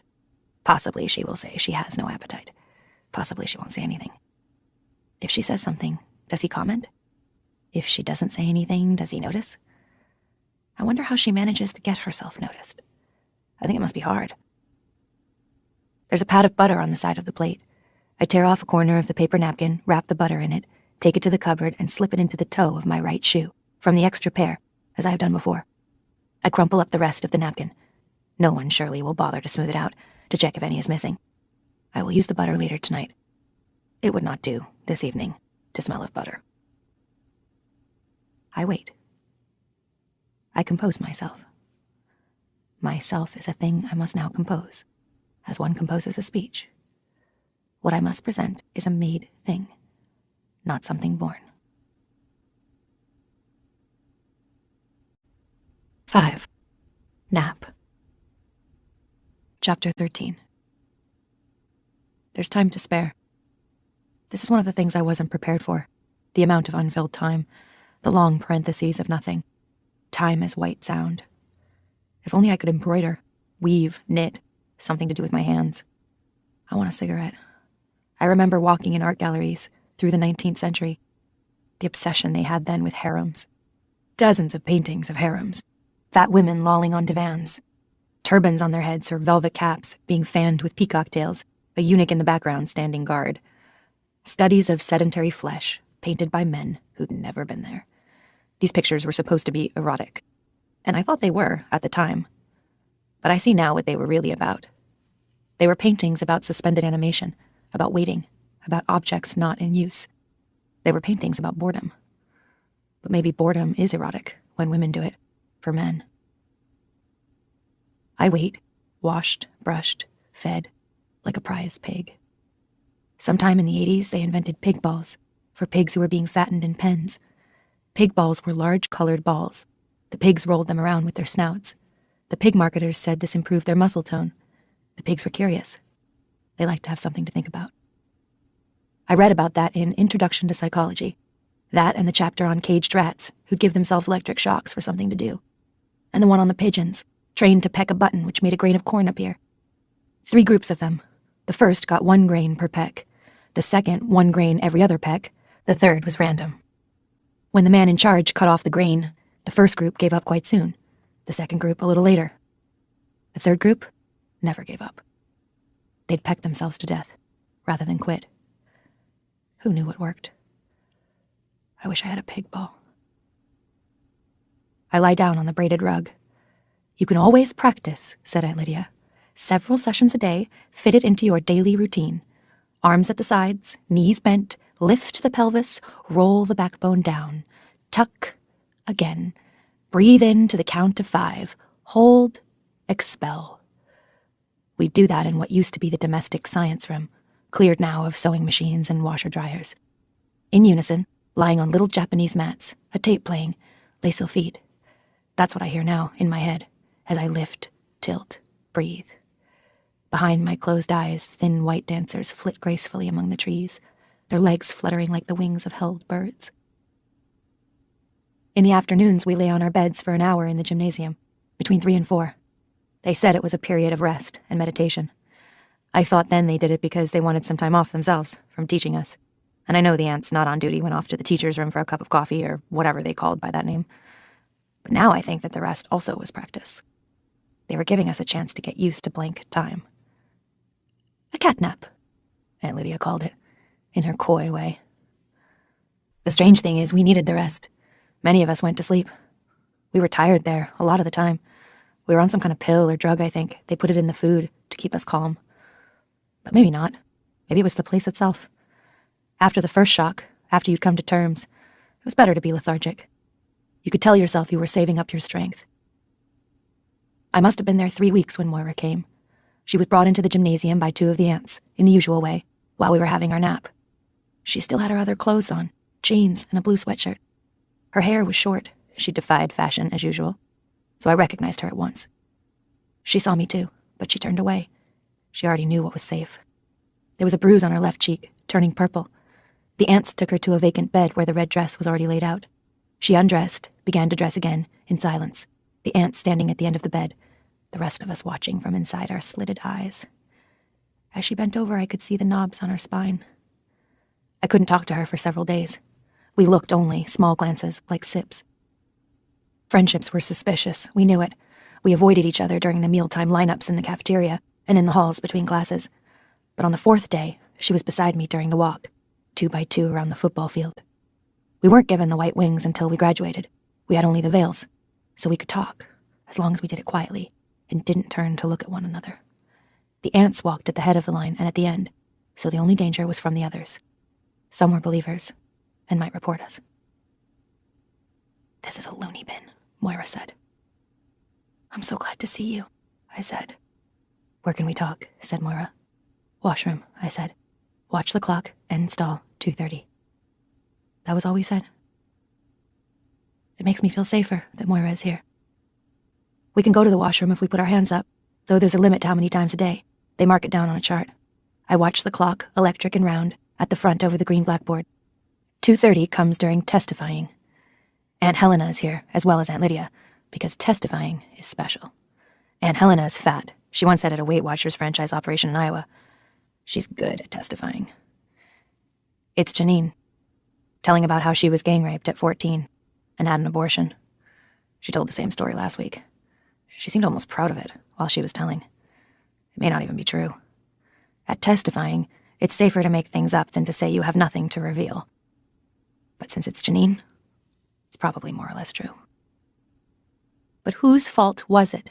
Aunt Helena says, holding up one plump finger. Her fault. Her fault. Her fault. We chant in unison. Who led them on? Aunt Helena beams, pleased with us. She did. She did. She did. Why did God allow such a terrible thing to happen? Teach her a lesson. Teach her a lesson. Teach her a lesson. Last week, Janine burst into tears. Aunt Helena made her kneel at the front of the classroom, hands behind her back, where we could all see her red face and dripping nose, her hair dull blonde, her eyelashes so light they seemed not there. The lost eyelashes of someone who's been in a fire. Burned eyes. She looked disgusting. Weak, squirmy, blotchy, pink like a newborn mouse. None of us wanted to look like that, ever. For a moment, even though we knew what was being done to her, we despised her. Crybaby, crybaby, crybaby. We meant it, which is the bad part. I used to think well of myself. I didn't then. That was last week. This week, Janine doesn't wait for us to jeer at her. It was my fault, she says. It was my own fault. I led them on. I deserved the pain. Very good, Janine, says Aunt Lydia. You are an example. I have to wait until this is over before I put up my hand. Sometimes, if you ask at the wrong moment, they say no. If you really have to go, that can be crucial. Yesterday, Dolores wet the floor. 2 ants hauled her away, a hand under each armpit. She wasn't there for the afternoon walk, but at night, she was back in her usual bed. All night we could hear her moaning, off and on. What did they do to her? We whispered, from bed to bed. I don't know. Not knowing makes it worse. I raise my hand, Aunt Lydia nods. I stand up and walk out into the hall, as inconspicuously as possible. Outside the washroom, Aunt Elizabeth is standing guard. She nods, signaling that I can go in. This washroom used to be for boys. The mirrors have been replaced here too by oblongs of dull gray metal, but the urinals are still there, on one wall, white enamel with yellow stains. They look oddly like babies' coffins. I marvel again at the nakedness of men's lives. The showers right out in the open, the body exposed for inspection and comparison, the public display of privates. What is it for? What purposes of reassurance does it serve? The flashing of a badge? Look, everyone, all is in order. I belong here. Why don't women have to prove to one another that they are women? Some form of unbuttoning, some split crotch routine, just as casual, a dog-like sniffing. The high school is old. The stalls are wooden, some kind of chipboard. I go into the second one from the end, swing the door too. Of course, there are no longer any locks. In the wood, there's a small hole at the back, next to the wall, about waist height, souvenir of some previous vandalism, or legacy of an ancient voyeur. Everyone in the center knows about this hole in the woodwork. Everyone except the ants. I'm afraid I am too late, held up by Janine's testifying. Maybe Moira has been here already. Maybe she's had to go back. They don't give you much time. I look carefully down, aslant under the stall wall, and there are 2 red shoes. But how can I tell who it is? I put my mouth to the wooden hole. Moira, I whisper. Is that you? She says. Yes, I say. Relief goes through me. God, do I need a cigarette, says Moira. Me too, I say. I feel ridiculously happy. I sink down into my body as into a swamp. Fenland, where only I know the footing. Treacherous ground, my own territory. I become the earth I set my ear against, for rumors of the future. Each twinge, each murmur of slight pain, ripples of sloughed-off matter, swellings and diminishings of tissue, the droolings of the flesh. These are signs. These are the things I need to know about. Each month I watch for blood, fearfully, for when it comes, it means failure. I have failed once again to fulfill the expectations of others, which have become my own. I used to think of my body as an instrument of pleasure, or a means of transportation, or an implement for the accomplishment of my will. I could use it to run, push buttons of one sort or another, make things happen. There were limits, but my body was nevertheless lithe, single, solid, one with me. Now the flesh arranges itself differently. I'm a cloud, congealed around a central object, the shape of a pear, which is hard and more real than I am, and glows red within its translucent wrapping. Inside it is a space, huge as the sky at night, and dark and curved like that, though black-red rather than black. Pinpoints of light swell, sparkle, burst, and shrivel within it, countless as stars. Every month there is a moon, gigantic, round, heavy. An omen. It transits, pauses, continues on, and passes out of sight. And I see despair, coming towards me like famine. To feel that empty, again. I listen to my heart, wave upon wave, salty and red, continuing on and on, marking time. I'm in our first apartment, in the bedroom. I'm standing in front of the cupboard, which has folding doors made of wood. Around me, I know it's empty. All the furniture is gone. The floors are bare, no carpets even. But despite this, the cupboard is full of clothes. I think they're my clothes, but they don't look like mine. I've never seen them before. Maybe they're clothes belonging to Luke's wife, whom I've also never seen. Only pictures and a voice on the phone, late at night, when she was calling us, crying, accusing, before the divorce. But no, they're my clothes, all right. I need a dress. I need something to wear. I pull out dresses, black, blue, purple, jackets, skirts. None of them will do. None of them even fits. They're too big or too small. Luke is there, behind me. I turn to see him. He won't look at me. He looks down at the floor, where the cat is rubbing itself against his legs, mewing and mewing plaintively. It wants food. But how can there be any food with the apartment so empty? Luke, I say. He doesn't answer. Maybe he doesn't hear me. It occurs to me that he may not be alive. I'm running, with her, holding her hand, pulling, dragging her through the bracken. She's only half awake because of the pill I gave her, so she wouldn't cry or say anything that would give us away. She doesn't know where she is. The ground is uneven, rocks, dead branches, the smell of damp earth, old leaves. She can't run fast enough. By myself, I could run faster. I'm a good runner. Now she's crying. She's frightened. I want to carry her, but she would be too heavy. I have my hiking boots on, and I think, when we reach the water, I'll have to kick them off. Will it be too cold? Will she be able to swim that far? What about the current? We weren't expecting this. Quiet, I say to her angrily. I think about her drowning, and this thought slows me. Then the shots come behind us, not loud, not like firecrackers, but sharp and crisp, like a dry branch snapping. It sounds wrong. Nothing ever sounds the way you think it will. And I hear the voice. Down. Is it a real voice, or a voice inside my head, or my own voice out loud? I pull her to the ground and roll on top of her to cover her, shield her. Quiet, I say again. My face is wet, sweat or tears. I feel calm and floating as if I'm no longer in my body. Close to my eyes, there's a leaf, red, turned early. I can see every bright vein. It's the most beautiful thing I've ever seen. I ease off. I don't want to smother her. Instead, I curl myself around her, keeping my hand over her mouth. There's breath and the knocking of my heart, like pounding at the door of a house at night where you thought you would be safe. It's all right. I'm here, I say. Whisper. Please, be quiet. But how can she? She's too young. It's too late. We come apart. My arms are held, and the edges go dark. And nothing is left but a little window, a very little window, like the wrong end of a telescope. Like the window on a Christmas card, an old one. Night and ice outside, and within a candle. A shining tree, a family. I can hear the bells, even sleigh bells from the radio. Old music. But through this window I can see, small but very clear, I can see her going away from me. Through the trees, which are already turning red and yellow, holding out her arms to me, being carried away. The bell wakes me, and then Cora, knocking at my door.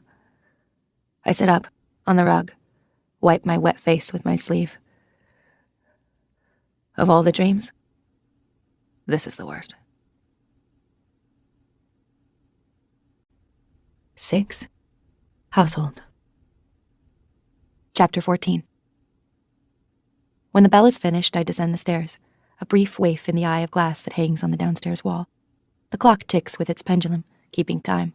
My feet in their neat red shoes count the way down. The sitting room door is wide open. I go in, So far, no one else is here. I don't sit, but take my place, kneeling, near the chair with the footstool where Serena Joy will shortly enthrone herself, leaning on her cane while she lowers herself down. Possibly she'll put a hand on my shoulder to steady herself, as if I'm a piece of furniture. She's done it before. The sitting room would once have been called a drawing room, perhaps, then a living room. Or maybe it's a parlor, the kind with a spider and flies. But now it's officially a sitting room, because that's what is done in it, by some. For others, there's standing room only. The posture of the body is important, here and now. Minor discomforts are instructive. The sitting room is subdued, symmetrical. It's one of the shapes money takes when it freezes. Money has trickled through this room for years and years, as if through an underground cavern, crusting and hardening like stalactites into these forms. Mutely the varied surfaces present themselves. The dusk rose velvet of the drawn drapes, the gloss of the matching chairs, 18th century, the cow's tongue hush of the tufted Chinese rug on the floor, with its peach-pink peonies, the suave leather of the commander's chair, the glint of brass on the box beside it. The rug is authentic. Some things in this room are authentic, some are not. For instance, 2 paintings, both of women, one on either side of the fireplace. Both wear dark dresses, like the ones in the old church, though of a later date. The paintings are possibly authentic. I suspect that when Serena Joy acquired them, after it became obvious to her that she'd have to redirect her energies into something convincingly domestic, she had the intention of passing them off as ancestors. Or maybe they were in the house when the commander bought it. There's no way of knowing such things. In any case, there they hang, their backs and mouths stiff, their breasts constricted, their faces pinched, their caps starched, their skin grayish-white, guarding the room with their narrowed eyes. Between them, over the mantel, there's an oval mirror, flanked by 2 pairs of silver candlesticks, with a white china cupid centered between them, its arm around the neck of a lamb. The tastes of Serena Joy are a strange blend. Hard lust for quality, soft sentimental cravings. There's a dried flower arrangement on either end of the mantelpiece, and a vase of real daffodils on the polished marquetry end table beside the sofa. The room smells of lemon oil, heavy cloth, fading daffodils, the leftover smells of cooking that have made their way from the kitchen or the dining room, and of Serena Joy's perfume, Lily of the Valley. Perfume is a luxury. She must have some private source. I breathe it in, thinking I should appreciate it. It's the scent of prepubescent girls, of the gifts young children used to give their mothers for Mother's Day. The smell of white cotton socks and white cotton petticoats, of dusting powder, of the innocence of female flesh, not yet given over to hairiness and blood. It makes me feel slightly ill, as if I'm in a closed car on a hot, muggy day, with an older woman wearing too much face powder. This is what the sitting room is like, despite its elegance. I would like to steal something from this room. I would like to take some small thing, the scrolled ashtray, the little silver pillbox from the mantel perhaps, or a dried flower, hide it in the folds of my dress or in my zippered sleeve, keep it there until this evening is over, secret it in my room, under the bed, or in a shoe, or in a slit, in the hard petty-point faith cushion. Every once in a while, I would take it out and look at it. It would make me feel that I have power. But such a feeling would be an illusion, and too risky. My hands stay where they are, folded in my lap, thighs together, heels tucked underneath me, pressing up against my body, head lowered. In my mouth there's the taste of toothpaste, fake mint, and plaster. I wait for the household to assemble. Household, that is what we are. The commander is the head of the household. The house is what he holds. To have and to hold, till death do us part. The hold of a ship, hollow. Cora comes in first, then Rita, wiping her hands on her apron. They too have been summoned by the bell. They resent it. They have other things to do, the dishes, for instance. But they need to be here. They all need to be here. The ceremony demands it. We are all obliged to sit through this, one way or another. Rita scowls at me before slipping in to stand behind me. It's my fault, this waste of her time. Not mine, but my body's, if there is a difference. Even the commander is subject to its whims. Nick walks in, nods to all 3 of us, looks around the room. He too takes his place behind me, standing. He's so close that the tip of his boot is touching my foot. Is this on purpose? Whether it is or not, we are touching. 2 shapes of leather. I feel my shoe soften. Blood flows into it. It grows warm. It becomes a skin. I move my foot slightly, away. Wish he'd hurry up, says Cora. Hurry up and wait, says Nick. He laughs, moves his foot so it's touching mine again. No one can see beneath the folds of my outspread skirt. I shift. It's too warm in here. The smell of stale perfume makes me feel a little sick. I move my foot away. We hear Serena coming down the stairs along the hall, the muffled tap of her cane on the rug, thud of the good foot. She hobbles through the doorway, glances at us, counting but not seeing. She nods at Nick, but says nothing. She's in one of her best dresses, sky blue with embroidery in white along the edges of the veil, flowers and fretwork. Even at her age, she still feels the urge to wreath herself in flowers. No use for you, I think at her, my face unmoving. You can't use them anymore. You're withered. They're the genital organs of plants. I read that somewhere once. She makes her way to her chair and footstool, turns, lowers herself, lands ungracefully. She hoists her left foot onto the stool, fumbles in her sleeve pocket. I can hear the rustling, the click of her lighter. I smell the hot singe of the smoke, breathe it in. Late as usual, she says. We don't answer. There's a clatter as she gropes on the lamp table, then a click, and the television set runs through its warm-up. A male choir, with greenish-yellow skin, the color needs adjusting. They're singing, "Come to the church in the wildwood." "Come, come, come, come," sing the basses. Serena clicks the channel changer. Waves, colored zigzags, a garble of sound. It's the Montreal satellite station, being blocked. Then there's a preacher, earnest, with shining dark eyes, leaning towards us across a desk. These days they look a lot like businessmen. Serena gives him a few seconds, then clicks onward. Several blank channels, then the news. This is what she's been looking for. She leans back, inhales deeply. I, on the contrary, lean forward, a child being allowed up late with the grown-ups. This is the one good thing about these evenings, the evenings of the ceremony. I'm allowed to watch the news. It seems to be an unspoken rule in this household. We always get here on time. He's always late. Serena always lets us watch the news. Such as it is, who knows if any of it is true?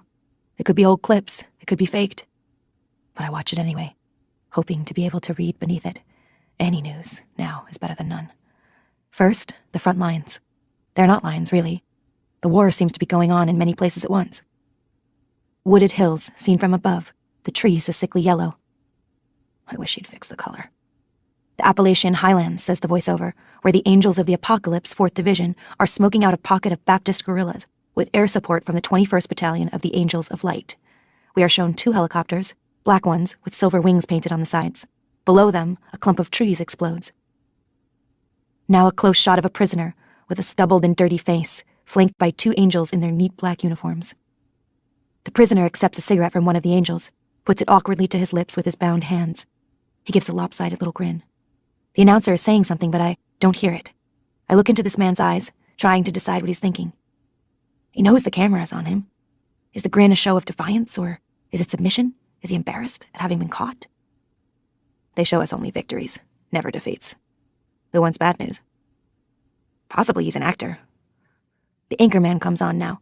His manner is kindly, fatherly.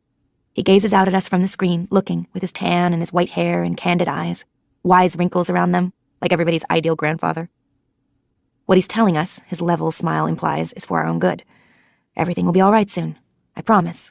There will be peace. You must trust. You must go to sleep, like good children. He tells us what we long to believe. He's very convincing. I struggle against him. He's like an old movie star, I tell myself, with false teeth and a face job. At the same time, I sway towards him, like one hypnotized. If only it were true. If only I could believe. Now he's telling us that an underground espionage ring has been cracked by a team of eyes working with an inside informant. The ring has been smuggling precious national resources over the border into Canada. 5 members of the heretical sect of Quakers have been arrested, he says, smiling blandly, and more arrests are anticipated. 2 of the Quakers appear on screen, a man and a woman. They look terrified, but they're trying to preserve some dignity in front of the camera.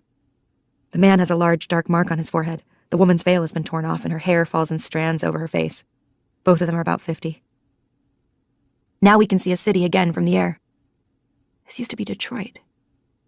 Under the voice of the announcer, there's the thunk of artillery. From the skyline, columns of smoke ascend. Resettlement of the children of Ham is continuing on schedule, says the reassuring pink face back on the screen. 3,000 have arrived this week in National Homeland 1, with another 2,000 in transit. How are they transporting that many people at once? Trains? Buses?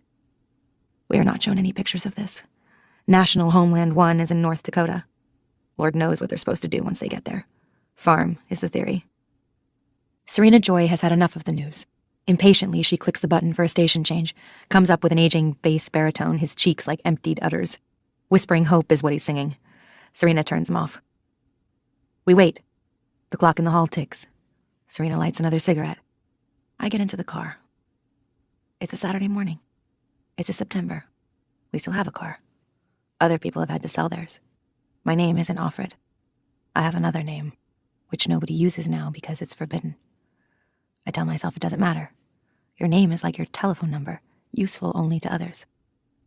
But what I tell myself is wrong. It does matter. I keep the knowledge of this name like something hidden, some treasure I'll come back to dig up one day. I think of this name as buried. This name has an aura around it, like an amulet, some charm that survived from an unimaginably distant past.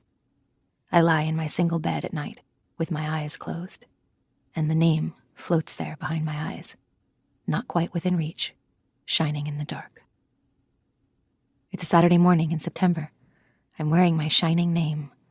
The little girl who is now dead sits in the back seat, with her 2 best dolls, her stuffed rabbit, mangy with age and love. I know all the details. They are sentimental details, but I can't help that. I can't think about the rabbit too much, though. I can't start to cry, here on the Chinese rug, breathing in the smoke that has been inside Serena's body. Not here. Not now. I can do that later. She thought we were going on a picnic, and in fact there is a picnic basket on the back seat beside her, with real food in it, hard-boiled eggs, thermos and all. We didn't want her to know where we were really going. We didn't want her to tell, by mistake, reveal anything if we were stopped. We didn't want to lay upon her the burden of our truth. I wore my hiking boots, she had on her sneakers. The laces of the sneakers had a design of hearts on them, red, purple, pink, and yellow. It was warm for the time of year. The leaves were turning already, some of them. Luke drove. I sat beside him. The sun shone. The sky was blue. The houses as we passed them looked comforting and ordinary, each house as it was left behind, vanishing into past time, crumbling in an instant as if it had never been, because I would never see it again. Or so I thought then. We have almost nothing with us. We don't want to look as if we're going anywhere far or permanent. We have the forged passports, guaranteed, worth the price. We couldn't pay in money, of course, or put it on the CompuCount. We used other things, some jewelry that was my grandmother's, a stamp collection Luke inherited from his uncle. Such things can be exchanged for money in other countries. When we get to the border, we'll pretend we're just going over on a day trip. The fake visas are for a day. Before that, I'll give her a sleeping pill so she'll be asleep when we cross. That way she won't betray us. You can't expect a child to lie convincingly. And I don't want her to feel frightened, to feel the fear that is now tightening my muscles, tensing my spine, pulling me so taut that I'm certain I would break if touched. Every stoplight is an ordeal. We'll spend the night at a motel, or, better, sleeping in the car on a side road, so there will be no suspicious questions. We'll cross in the morning, drive over the bridge, easily, just like driving to the supermarket. We turn onto the freeway, head north, flowing with not much traffic. Since the war started, gas is expensive and in short supply. Outside the city, we pass the first checkpoint. All they want is a look at the license. Luke does it well. The license matches the passport. We thought of that. Back on the road, he squeezes my hand, glances over at me. You're white as a sheet, he says. That is how I feel. White, flat, thin. I feel transparent. Surely they will be able to see through me. Worse, how will I be able to hold on to Luke, to her, when I'm so flat, so white?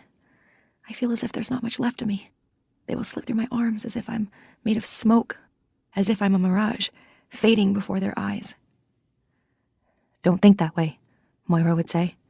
Think that way, and you'll make it happen. Cheer up, says Luke. He's driving a little too fast now. The adrenaline's gone to his head. Now he's singing. Oh, what a beautiful morning, he sings. Even his singing worries me. We've been warned not to look too happy. Chapter 15. The commander knocks at the door. The knock is prescribed. The sitting room is supposed to be Serena Joy's territory. He's supposed to ask permission to enter it. She likes to keep him waiting. It's a little thing, but in this household, little things mean a lot. Tonight, however, she doesn't even get that, because before Serena Joy can speak, he steps forward into the room anyway. Maybe he's just forgotten the protocol, but maybe it's deliberate. Who knows what she said to him over the silver-encrusted dinner table? Or didn't say. The commander has on his black uniform, in which he looks like a museum guard. A semi-retired man, genial but wary, killing time. But only at first glance. After that, he looks like a Midwestern bank president, with his straight, neatly brushed silver hair, his sober posture, shoulders a little stooped. And after that, there is his mustache, silver also. And after that, his chin, which really you can't miss. When you get down as far as the chin, he looks like a vodka ad in a glossy magazine of times gone by. His manner is mild, his hands large, with thick fingers and acquisitive thumbs, his blue eyes uncommunicative, falsely innocuous. He looks us over, as if taking inventory. One kneel woman in red, one seated woman in blue, two in green, standing, a solitary man, thin-faced, in the background. He manages to appear puzzled, as if he can't quite remember how we all got in here, as if we are something he inherited, like a Victorian pump organ, and he hasn't figured out what to do with us, what we are worth. He nods in the general direction of Serena Joy, who does not make a sound. He crosses to the large leather chair reserved for him, takes the key out of his pocket, fumbles with the ornate brass-bound leather-covered box that stands on the table beside the chair. He inserts the key, opens the box, lifts out the Bible, an ordinary copy, with a black cover and gold-edged pages. The Bible is kept locked up, the way people once kept tea locked up, so the servants wouldn't steal it. It is an incendiary device. Who knows what we'd make of it, if we ever got our hands on it. We can be read to from it by him, but we cannot read. Our heads turn towards him. We are expectant. Here comes our bedtime story. The commander sits down and crosses his legs, watched by us. The bookmarks are in place. He opens the book. He clears his throat a little, as if embarrassed. "Could I have a drink of water?" he says to the air. "Please," he adds. Behind me, one of them, Cora or Rita, leaves her space in the tableau and pads off towards the kitchen. The commander sits, looking down. The commander sighs, takes out a pair of reading glasses from his inside jacket pocket, gold rims, slips them on. Now he looks like a shoemaker in an old fairy tale book. Is there no end to his disguises of benevolence? We watch him, every inch, every flicker. To be a man, watched by women, it must be entirely strange to have them watching him all the time, to have them wondering, what's he going to do next? To have them flinch when he moves, even if it's a harmless enough move to reach for an ashtray, perhaps. To have them sizing him up. To have them thinking, he can't do it. He won't do. He'll have to do. This lasts as if he were a garment, out of style or shoddy, which must nevertheless be put on because there's nothing else available. To have them putting him on, trying him out, while he himself puts them on like a sock over a foot, onto the stub of himself, his extra-sensitive thumb, his tentacle, his delicate stalked slug's eye, which extrudes, expands, winces, and shrivels back into himself when touched wrongly, grows big again, bulging a little at the tip, traveling forward as if along a leaf, into them, avid for vision. To achieve vision in this way, this journey into a darkness that is composed of women, a woman, who can see in darkness while he himself strains blindly forward. She watches him from within. We're all watching him. It's one thing we can really do, and it's not for nothing. If he were to falter, fail, or die, what would become of us? No wonder he's like a boot, hard on the outside, giving shape to a pulp of tenderfoot. That's just a wish. I've been watching him for some time, and he's given no evidence of softness. But watch out, Commander, I tell him in my head. I've got my eye on you. One false move, and I'm dead. Still, it must be hell to be a man, like that. It must be just fine. It must be hell. It must be very silent. The water appears. The commander drinks it. "Thank you," he says. Cora rustles back into place. The commander pauses, looking down, scanning the page. He takes his time, as if unconscious of us. He's like a man toying with a steak behind a restaurant window, pretending not to see the eyes watching him from hungry darkness, not 3 feet from his elbow. We lean towards him a little. Iron filings to his magnet. He has something we don't have. He has the word. How we squandered it once. The commander, as if reluctantly, begins to read. He isn't very good at it. Maybe he's merely bored. It's the usual story, the usual stories. God to Adam, God to Noah. Be fruitful and multiply and replenish the earth. Then comes the moldy old Rachel and Leah stuff we had drummed into us at the center. Give me children, or else I die. Am I in God's stead, who hath withheld from thee the fruit of the womb? Behold my maid Bilhah, she shall bear upon my knees, that I may also have children by her. And so on and so forth. We had it read to us every breakfast as we sat in the high school cafeteria, eating porridge with cream and brown sugar. You're getting the best, you know, said Aunt Lydia. There's a war on. Things are rationed. You are spoiled girls, she twinkled, as if rebuking a kitten. Naughty puss. For lunch, it was the Beatitudes. Blessed be this, blessed be that. They played it from a tape, so not even an ant would be guilty of the sin of reading. The voice was a man's. Blessed be the poor in spirit, for theirs is the kingdom of heaven. Blessed are the merciful, blessed are the meek, blessed are the silent. I knew they made that up. I knew it was wrong. And they left things out, too. But there was no way of checking. Blessed be those that mourn, for they shall be comforted. Nobody said when. I checked the clock during dessert, canned pears with cinnamon, standard for lunch, and looked for Moira in her place, 2 tables over. She's gone already. I put my hand up. I am excused. We don't do this too often, and always at different times of day. In the washroom, I go to the second last stall, as usual. Are you there? I whisper. Large as life and twice as ugly, Moira whispers back. What have you heard? I ask her. Nothing much. I've got to get out of here. I'm going bats. I feel panic. No, Moira, I say. Don't try it. Not on your own. I'll fake sick. They send an ambulance. I've seen it. You'll only get as far as the hospital. At least it'll be a change. I won't have to listen to that old bitch. They'll find you out. Not to worry, I'm good at it. When I was a kid in high school, I cut out vitamin C. I got scurvy. In the early stages, they can't diagnose it. Then you just start it again and you're fine. I'll hide my vitamin pills. Moira, don't. I couldn't stand the thought of her not being here with me. For me. They send 2 guys with you in the ambulance. Think about it.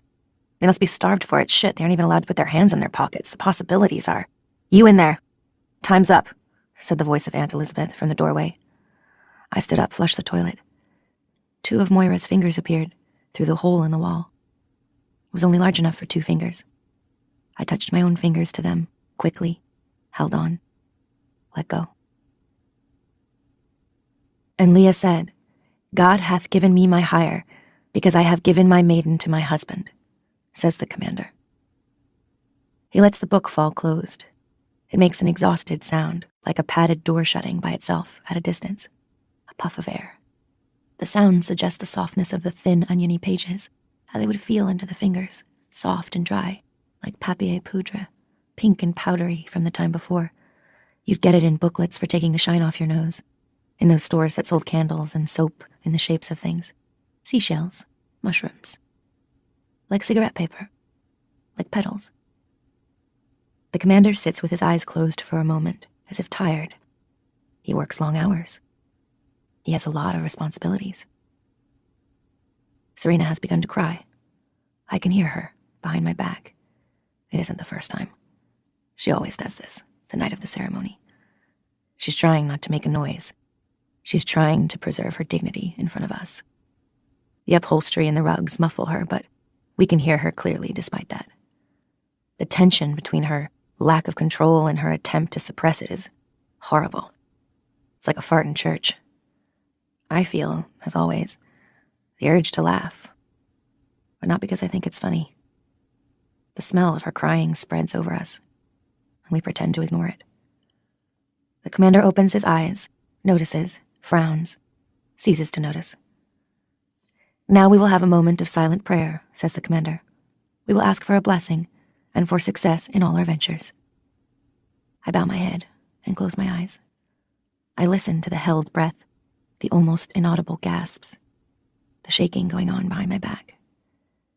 How she must hate me, I think. I pray silently. Nolite te bastardes, carperendorum. I don't know what it means, but it sounds right. And it will have to do, because I don't know what else I can say to God. Not right now. Not it, as they used to say, at this juncture. The scratched writing on my cupboard wall floats before me, left by an unknown woman, with the face of Moira. I saw her go out, to the ambulance, on a stretcher, carried by 2 angels. "What is it?" I mouthed to the woman beside me. Safe enough, a question like that, to all but a fanatic. "A fever," she formed with her lips. "Appendicitis, they say." I was having dinner that evening, hamburger balls and hashed browns. My table was near the window. I could see out, as far as the front gates. I saw the ambulance come back. No siren this time. One of the angels jumped out, talked with the guard. The guard went into the building. The ambulance stayed parked. The angel stood with his back towards us, as they had been taught to do. 2 of the ants came out of the building with the guard. They went around to the back. They hauled Moira out, dragged her in through the gate and up the front steps, holding her onto the armpits, one on each side. She was having trouble walking. I stopped eating. I couldn't eat. By this time, all of us on my side of the table were staring out the window. The window was greenish, with that chicken wire mesh they used to put inside glass. Aunt Lydia said, "Eat your dinner." She went over and pulled down the blind. They took her into a room that used to be the science lab. It was a room where none of us ever went willingly. Afterwards, she could not walk for a week. Her feet would not fit into her shoes. They were too swollen. It was the feet they'd do, for a first offense. They used steel cables, frayed at the ends. After that, the hands. They didn't care what they did to your feet and hands, even if it was permanent. "Remember," said Aunt Lydia, "for our purposes, your feet and your hands are not essential." Moira lay on her bed. An example. "She shouldn't have tried it, not with the angels," Alma said, from the next bed over. We had to carry her to classes. We stole extra paper packets of sugar for her, from the cafeteria at mealtimes, smuggled them to her at night, handing them from bed to bed. Probably she didn't need the sugar, but it was the only thing we could find to steal, to give. I am still praying, but what I am seeing is Moira's feet, the way they looked after they'd brought her back. Her feet did not look like feet at all. They looked like drowned feet, swollen and boneless, except for the color. They looked like lungs. Oh God, I pray. Nolite te bastardes carperendorum. Is this what you had in mind? The commander clears his throat. This is what he does to let us know that, in his opinion, it's time we stopped praying. "For the eyes of the Lord run to and fro throughout the whole earth, to know himself strong in the behalf of them whose heart is perfect towards him," he says. It's the sign-off. He stands up. We are dismissed. Chapter 16. The ceremony goes as usual. I lie on my back, fully clothed except for the healthy white cotton underdrawers. What I could see, if I were to open my eyes, would be the large white canopy of Serena Joy's outsized, colonial-style 4-poster bed, suspended like a sagging cloud above us, a cloud sprigged with tiny drops of silver rain, which, if you looked at them closely, would turn out to be 4-petaled flowers. I would not see the carpet, which is white, or the sprigged curtains and skirted dressing table with its silver-backed brush and mirror set. Only the canopy, which manages to suggest at one and the same time, by the gauziness of its fabric and its heavy downward curve, both ethereality and matter. Or the sail of a ship. Big-bellied sails, they used to say, in poems. Bellying, propelled forward by a swollen belly. A mist of lily of the valley surrounds us, chilly, crisp almost. It's not warm in this room. Above me, towards the head of the bed, Serena Joy is arranged, outspread. Her legs are apart, I lie between them, my head on her stomach, her pubic bone under the base of my skull, her thighs on either side of me. She too is fully clothed. My arms are raised. She holds my hands, each of mine and each of hers. This is supposed to signify that we are one flesh, one being. What it really means is that she is in control of the process and thus of the product, if any. The rings of her left hand cut into my fingers. It may or may not be revenge.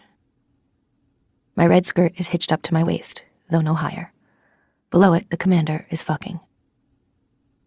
What he is fucking is the lower part of my body. I do not say making love, because this is not what he's doing. Copulating, too, would be inaccurate, because it would imply two people, and only one is involved. Nor does rape cover it. Nothing is going on here that I haven't signed up for. There wasn't a lot of choice, but there was some, and this is what I chose. Therefore, I lie still and picture the unseen canopy over my head. I remember Queen Victoria's advice to her daughter. Close your eyes and think of England. But this is not England. I wish he would hurry up. Maybe I'm crazy, and this is some new kind of therapy. I wish it were true. Then I could get better, and this would go away. Serena Joy grips my hands as if it is she, not I, who's being fucked, as if she finds it either pleasurable or painful. And the commander fucks, with a regular 2-4 marching stroke, on and on like a tap dripping. He is preoccupied, like a man humming to himself in the shower without knowing he's humming, like a man who has other things on his mind.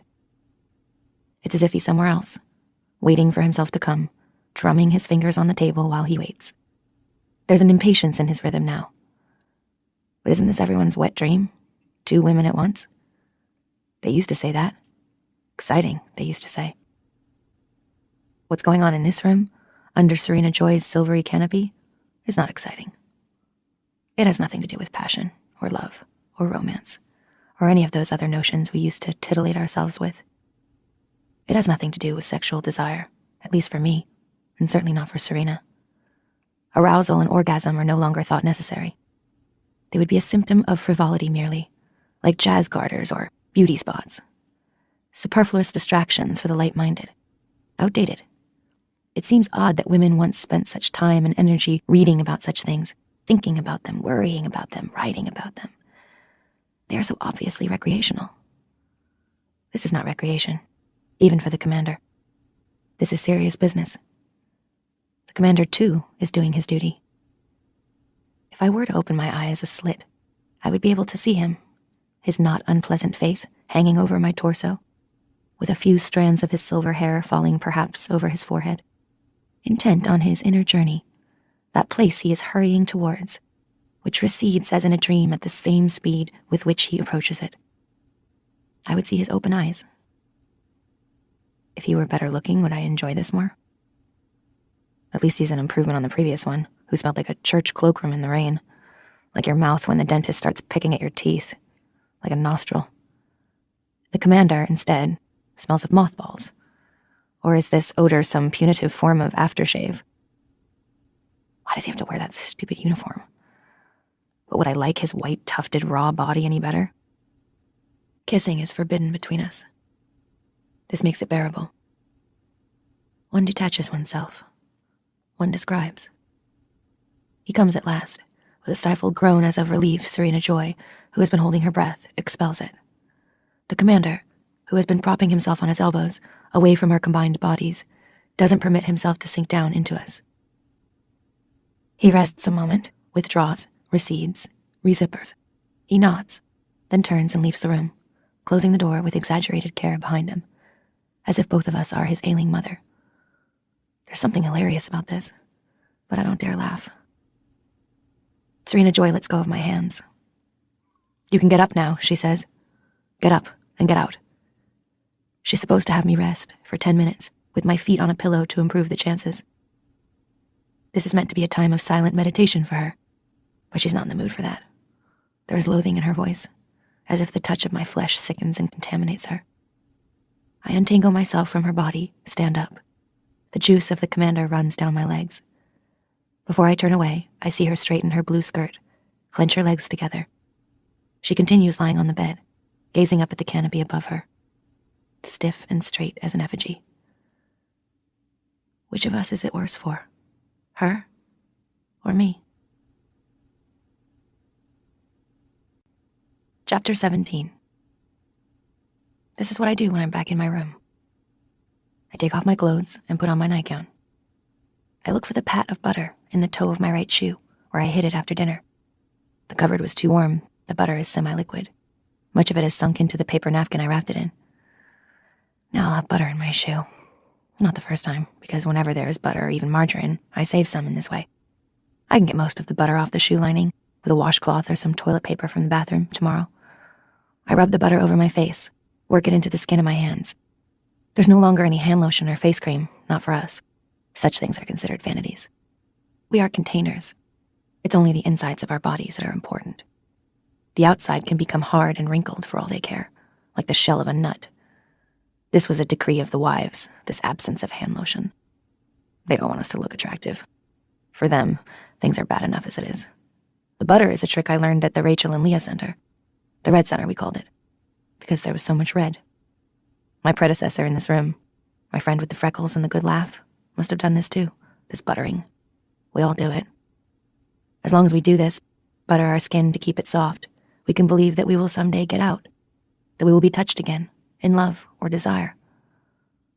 We have ceremonies of our own, private ones.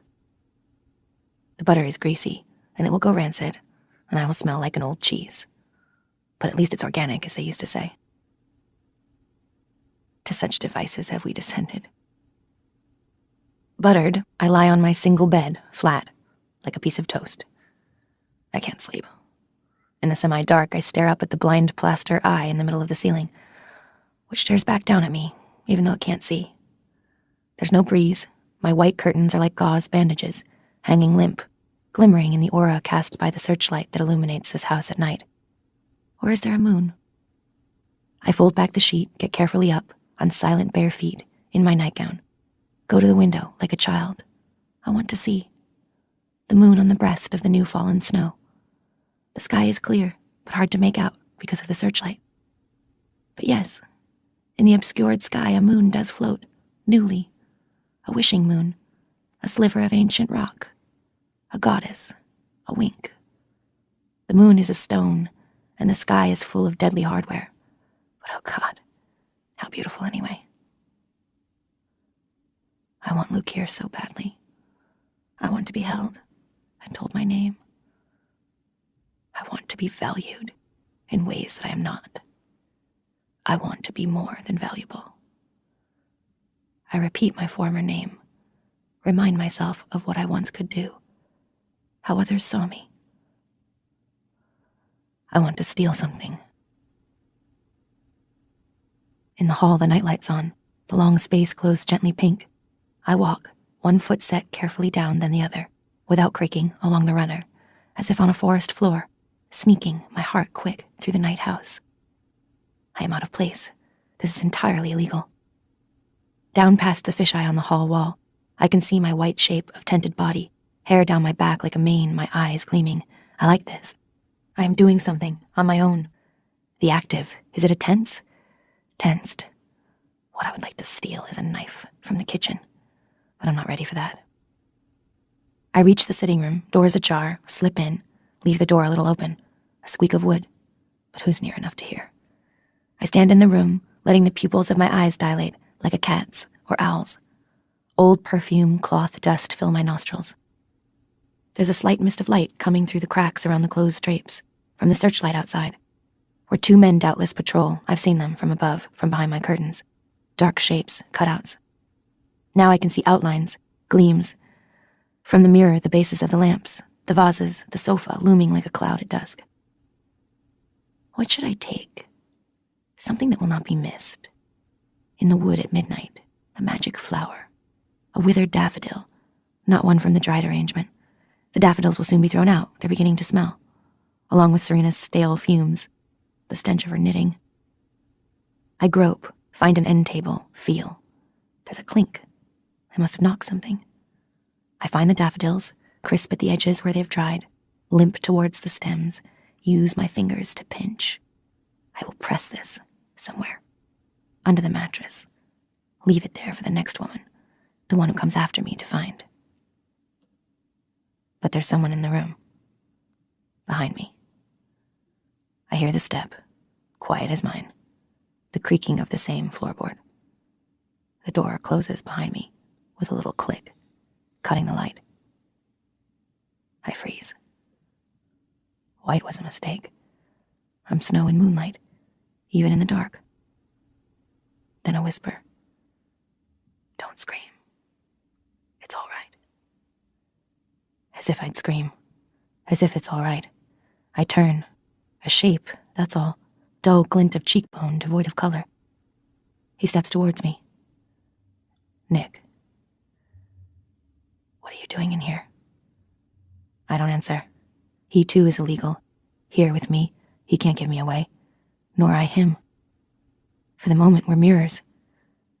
He puts his hand on my arm, pulls me against him, his mouth on mine. What else comes from such denial? Without a word, both of us shaking. How I'd like to. In Serena's parlor, with the dried flowers on the Chinese carpet, his thin body, a man entirely unknown. It would be like shouting. It would be like shooting someone. My hand goes down. How about that? I could unbutton, and then. But it's too dangerous. He knows it. We push each other away. Not far. Too much trust.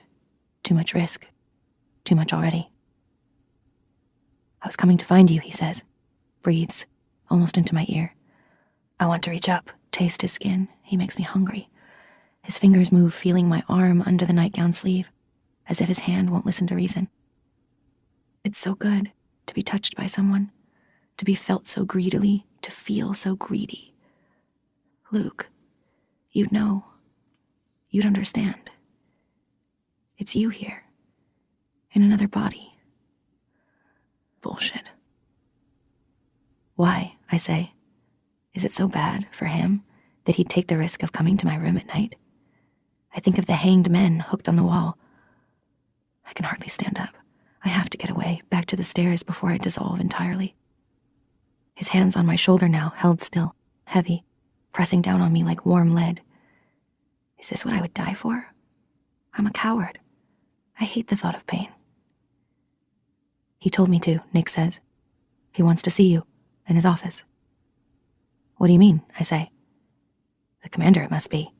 See me? What does he mean by see? Hasn't he had enough of me?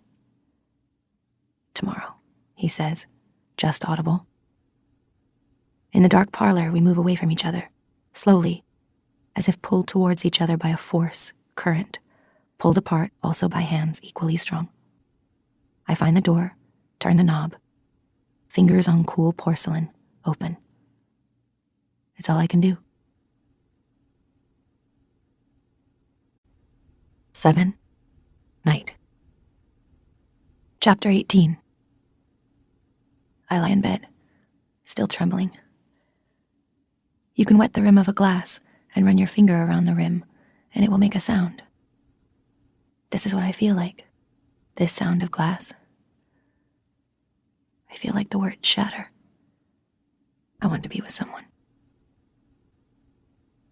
Lying in bed with Luke, his hand on my rounded belly. The three of us in bed, she kicking, turning over within me. Thunderstorm outside the window, that's why she's awake. They can hear, they sleep, they can be startled, even there in the soothing of the heart, like waves on the shore around them. A flash of lightning, quite close. Luke's eyes go white for an instant. I'm not frightened. We're wide awake. The rain hits now. We will be slow and careful. If I thought this would never happen again, I would die. But this is wrong. Nobody dies from lack of sex. It's lack of love we die from. There's nobody here I can love. All the people I could love are dead or elsewhere. Who knows where they are or what their names are now? They might as well be nowhere, as I am for them. I too am a missing person. From time to time I can see their faces, against the dark, flickering like the images of saints in old foreign cathedrals, in the light of the draughty candles. Candles you would light to pray by, kneeling, your forehead against the wooden railing, hoping for an answer. I can conjure them, but they are mirages only. They don't last. Can I be blamed for wanting a real body to put my arms around? Without it, I too am disembodied. I can listen to my own heartbeat against the bed springs. I can stroke myself under the dry white sheets in the dark. But I too am dry and white. Hard. Granular. It's like running my hand over a plate full of dried rice. It's like snow. There's something dead about it, something deserted. I am like a room where things once happened and now nothing does, except the pollen of the weeds that grow up outside the window, blowing in as dust across the floor. Here's what I believe.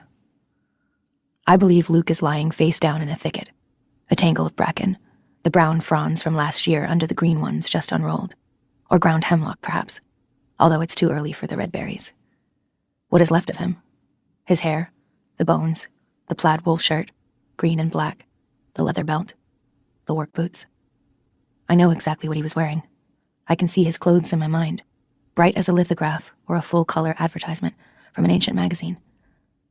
Though not his face, not so well. His face is beginning to fade, possibly because it wasn't always the same. His face had different expressions.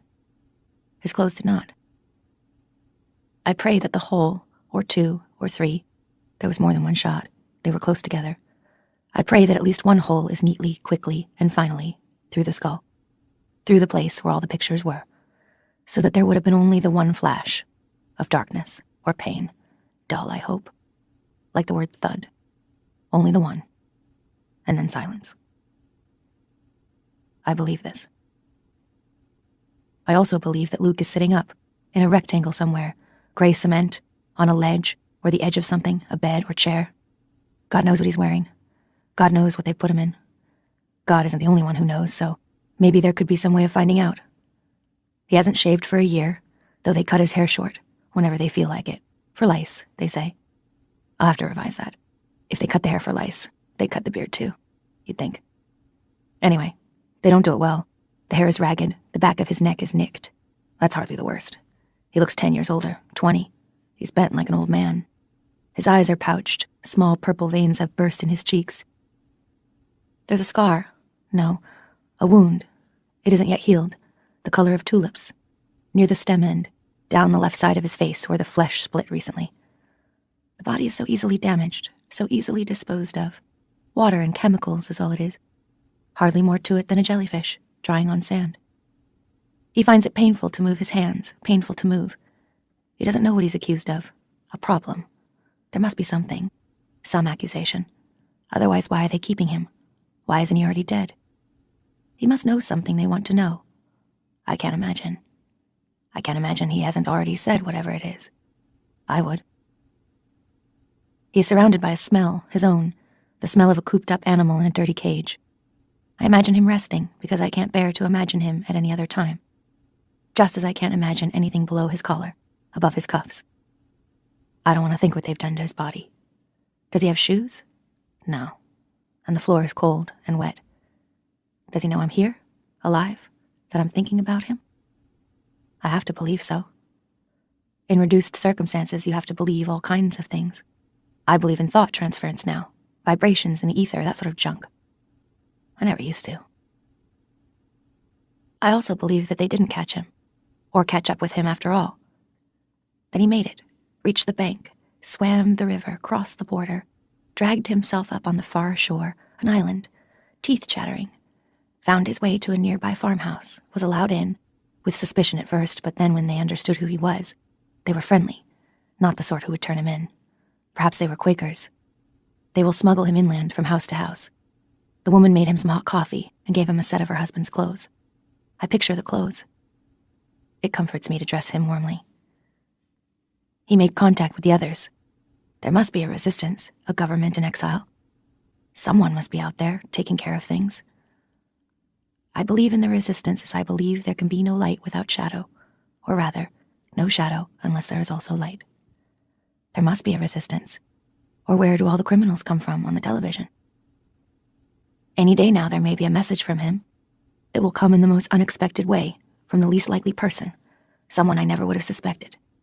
Under my plate, on the dinner tray, slipped into my hand as I reach the tokens across the counter in all flesh. The message will say that I must have patience. Sooner or later he will get me out. We will find her, wherever they've put her. She'll remember us, and we will be all three of us together. Meanwhile, I must endure, keep myself safe for later. What has happened to me, what's happening to me now, won't make any difference to him. He loves me anyway. He knows it isn't my fault. The message will say that also. It's this message, which may never arrive, that keeps me alive. I believe in the message. The things I believe can't all be true, though one of them must be. But I believe in all of them, all three versions of Luke at one and the same time. This contradictory way of believing seems to me, right now, the only way I can believe anything. Whatever the truth is, I will be ready for it. This also is a belief of mine. This also may be untrue. One of the gravestones in the cemetery near the earliest church has an anchor on it and an hourglass, and the words, "In hope." In hope. Why did they put that above a dead person? Was it the corpse hoping, or those still alive? Does Luke hope? 8. Birthday. Chapter 19. I'm dreaming that I am awake. I dream that I get out of bed and walk across the room, not this room, and go out the door, not this door. I'm at home, one of my homes, and she's running to meet me in her small green nightgown with the sunflower on the front, her feet bare, and I pick her up and feel her arms and legs go around me, and I begin to cry, because I know then that I'm not awake. I'm back in this bed, trying to wake up. And I wake up and sit on the edge of the bed, and my mother comes in with a tray and asks me if I'm feeling better. When I was sick as a child, she had to stay home from work. But I'm not awake this time either. After these dreams, I do awake, and I know I'm really awake because there is the wreath on the ceiling, and my curtains hanging like drowned white hair. I feel drugged. I consider this. Maybe they're drugging me. Maybe the life I think I'm living is a paranoid delusion. Not a hope. I know where I am, and who, and what day it is.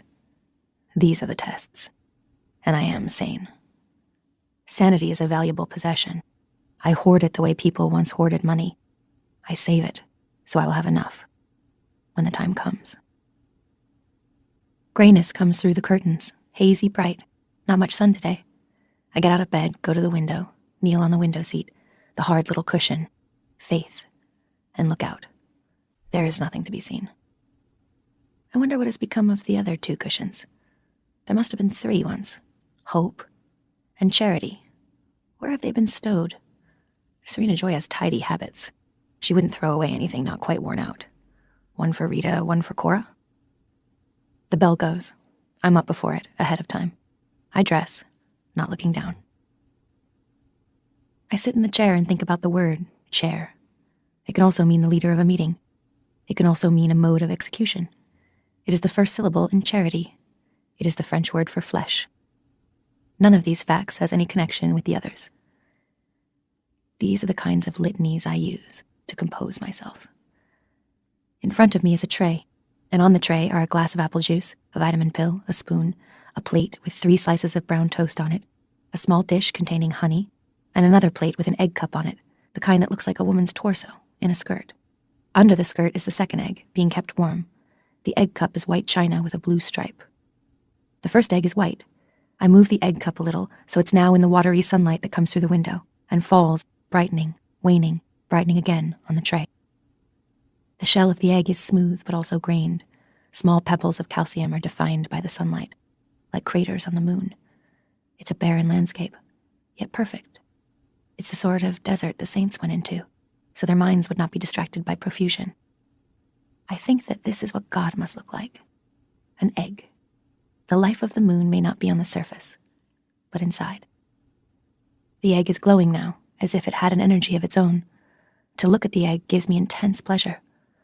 The sun goes, and the egg fades. I pick the egg out of the cup and finger it for a moment. It's warm. Women used to carry such eggs between their breasts to incubate them. That would have felt good. The minimalist life. Pleasure is an egg. Blessings that can be counted on the fingers of one hand. But possibly this is how I am expected to react. If I have an egg, what more can I want? In reduced circumstances, the desire to live attaches itself to strange objects. I would like a pet, a bird, say, or a cat, a familiar, anything at all familiar. A rat would do in a pinch, but there's no chance of that. This house is too clean. I slice the top off the egg with the spoon and eat the contents. While I'm eating the second egg, I hear the siren, at a great distance at first, winding its way towards me among the large houses and clipped lawns, a thin sound like the hum of an insect, then nearing, opening out, like a flower of sound opening into a trumpet. A proclamation, this siren. I put down my spoon. My heart speeds up. I go to the window again. Will it be blue and not for me? But I see it turn the corner, come along the street, stop in front of the house, still blaring. And it's red. Joy to the world. Rare enough these days. I leave the second egg half-eaten, hurry to the closet for my cloak, and already I can hear feet on the stairs and the voices calling. Hurry, says Cora, won't wait all day. And she helps me on with the cloak. She's actually smiling. I almost run down the hall. The stairs are like skiing, the front door is wide. Today I can go through it. And the guardian stands there saluting. It started to rain, a drizzle, and the gravid smell of earth and grass fills the air. The red birthmobile is parked in the driveway. Its back door is open and I clamber in. The carpet on the floor is red. Red curtains are drawn over the windows. There are 3 women in here already, sitting on the benches that run the length of the van on either side. The guardian closes and locks the double doors and climbs into the front, beside the driver. Through the glassed-over wire grill, we can see the backs of their heads. We start with a lurch, while overhead the siren screams. Make way, make way. Who is it? I say to the woman next to me, into her ear, or where her ear must be, under the white headdress. I almost have to shout. The noise is so loud. Of Warren, she shouts back. Impulsively, she grabs my hand, squeezes it as we lurch around the corner. She turns to me and I see her face. There are tears running down her cheeks. But tears of what? Envy? Disappointment? But no. She's laughing. She throws her arms around me. I've never seen her before. She hugs me. She has large breasts under the red habit. She wipes her sleeve across her face. On this day, we can do anything we want. I revise that. Within limits. Across from us on the other bench, one woman is praying, eyes closed, hands up to her mouth. Or she may not be praying. She may be biting her thumbnails. Possibly she's trying to keep calm. The third woman is calm already. She sits with her arms folded, smiling a little. The siren goes on and on. That used to be the sound of death for ambulances or fires. Possibly it will be the sound of death today also. We will soon know. What will Warren give birth to? A baby, as we all hope? Or something else? An unbaby, with a pinhead or a snout like a dog's, or 2 bodies. Or a hole in its heart, or no arms, or webbed hands and feet. There's no telling. They could tell once with machines, but that is now outlawed. What would be the point of knowing anyway? You can't have them taken out. Whatever it is, must be carried to term. The chances are 1 in 4. We learned that at the center. The air got too full once, of chemicals. Rays, radiation. The water swarmed with toxic molecules. All of that takes years to clean up. And meanwhile, they creep into your body, camp out in your fatty cells. Who knows? Your very flesh may be polluted, dirty as an oily beach, sure death to shorebirds and unborn babies. Maybe a vulture would die of eating you. Maybe you light up in the dark, like an old-fashioned watch. Death watch. That's a kind of beetle. It buries carrion. I can't think of myself, my body sometimes, without seeing the skeleton. How I must appear to an electron. A cradle of life made of bones. And within, hazards, warped proteins, bad crystals jagged as glass. Women took medicines, pills. Men sprayed trees. Cows ate grass. All that souped-up piss flowed into the rivers. Not to mention the exploding atomic power plants along the San Andreas Fault. Nobody's fault during the earthquakes. And the mutant strain of syphilis no mold could touch. Some did it themselves, had themselves tied shut with catgut or scarred with chemicals. How could they, said Aunt Lydia. Oh, how could they have done such a thing? Jezebels, scorning God's gifts. Wringing her hands. It's a risk you're taking, said Aunt Lydia, but you are the shock troops. You will march out in advance into dangerous territory. The greater the risk, the greater the glory. She clasped her hands, radiant with our phony courage. We looked down at the tops of our desks. To go through all that and give birth to a shredder, it wasn't a fine thought. We didn't know exactly what would happen to the babies that didn't get past, that were declared unbabies. But we knew they were put somewhere, quickly, away. There was no one cause, says Aunt Lydia. She stands at the front of the room in her khaki dress, a pointer in her hand. Pulled down in front of the blackboard, where once there would have been a map, is a graph, showing the birth rate per 1,000, for years and years. A slippery slope, down past the 0 line of replacement, and down, and down. Of course, some women believed there would be no future. They thought the world would explode. That was the excuse they used, says Aunt Lydia. They said there was no sense in breeding. Aunt Lydia's nostrils narrow. Such wickedness. They were lazy women, she says. They were sluts. On the top of my desk there are initials, carved into the wood, and dates. The initials are sometimes in 2 sets, joined by the word loves. J.H. loves B.P., 1954. O.R. loves L.T. These seem to me like the inscriptions I used to read about, carved on the stone walls of caves, or drawn with a mixture of soot and animal fat. They seem to me incredibly ancient. The desktop is of blonde wood, it slants down, and there's an armrest on the right side to lean on when you were writing on paper with a pen. Inside the desk you could keep things, books, notebooks. These habits of former times appear to me now lavish, decadent almost, immoral, like the orgies of barbarian regimes. M. loves G, 1972. This carving, done with a pencil dug many times into the worn varnish of the desk, has the pathos of all vanished civilizations. It's like a handprint on stone. Whoever made that was once alive. There are no dates after the mid-'80s. This must have been one of the schools that was closed down then, for lack of children. They made mistakes, says Aunt Lydia. We don't intend to repeat them. Her voice is pious, condescending, the voice of those whose duty it is to tell us unpleasant things for our own good. I would like to strangle her. I shove this thought away almost as soon as I think it. A thing is valued, she says, only if it is rare and hard to get. We want you to be valued, girls. She is rich in pauses, which she savors in her mouth. Think of yourselves as pearls. We, sitting in our rows, eyes down, we make her salivate morally. We are hers to define. We must suffer her adjectives. I think about pearls. Pearls are congealed oyster spit. This is what I will tell Moira, later if I can. All of us here will lick you into shape, says Aunt Lydia, with satisfied good cheer. The van stops. The back doors are opened. The guardian herds us out. At the front door stands another guardian, with one of those snubby machine guns slung over his shoulder. We file towards the front door, in the drizzle, the guardian saluting. The big Emerge van, the one with the machines and the mobile doctors, is parked farther along the circular drive. I see one of the doctors looking out the window of the van. I wonder what they do in there, waiting. Play cards, most likely, or read, some masculine pursuit. Most of the time they aren't needed at all. They're only allowed in if it can't be helped. It used to be different. They used to be in charge. A shame it was, said Aunt Lydia. Shameful. What she just showed us was a film, made in an olden days hospital. A pregnant woman, wired up to a machine, electrodes coming out of her every which way, so that she looked like a broken robot, an intravenous drip feeding into her arm. Some man with a searchlight looking up between her legs, where she'd been shaved. A mere beardless girl.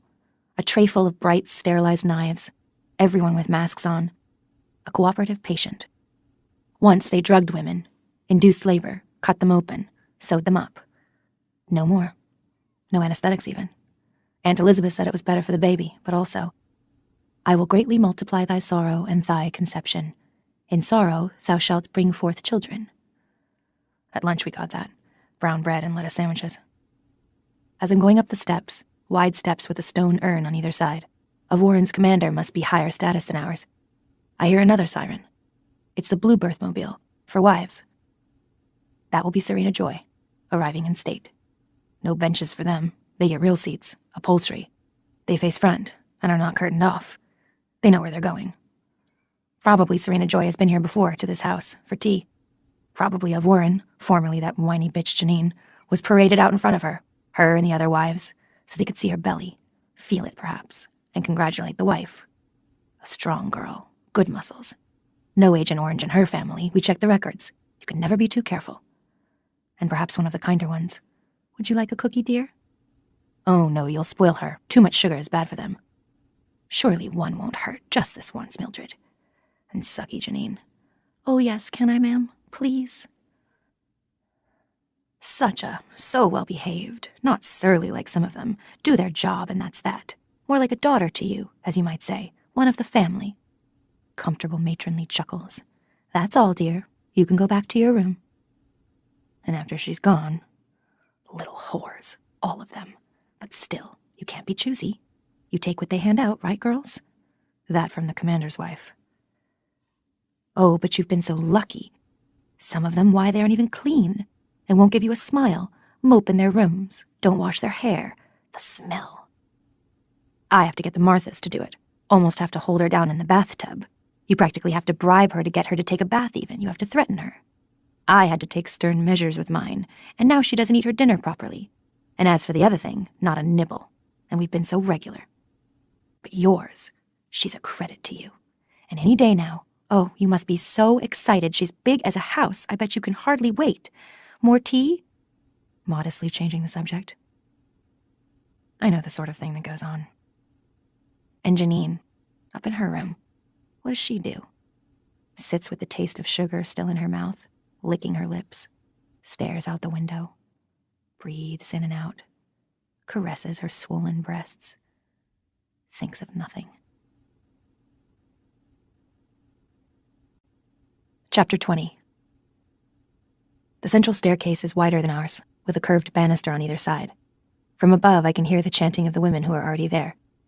We go up the stairs, single file, being careful not to step on the trailing hems of each other's dresses. To the left, the double doors to the dining room are folded back, and inside I can see the long table, covered with a white cloth, and spread with a buffet. Ham, cheese, oranges.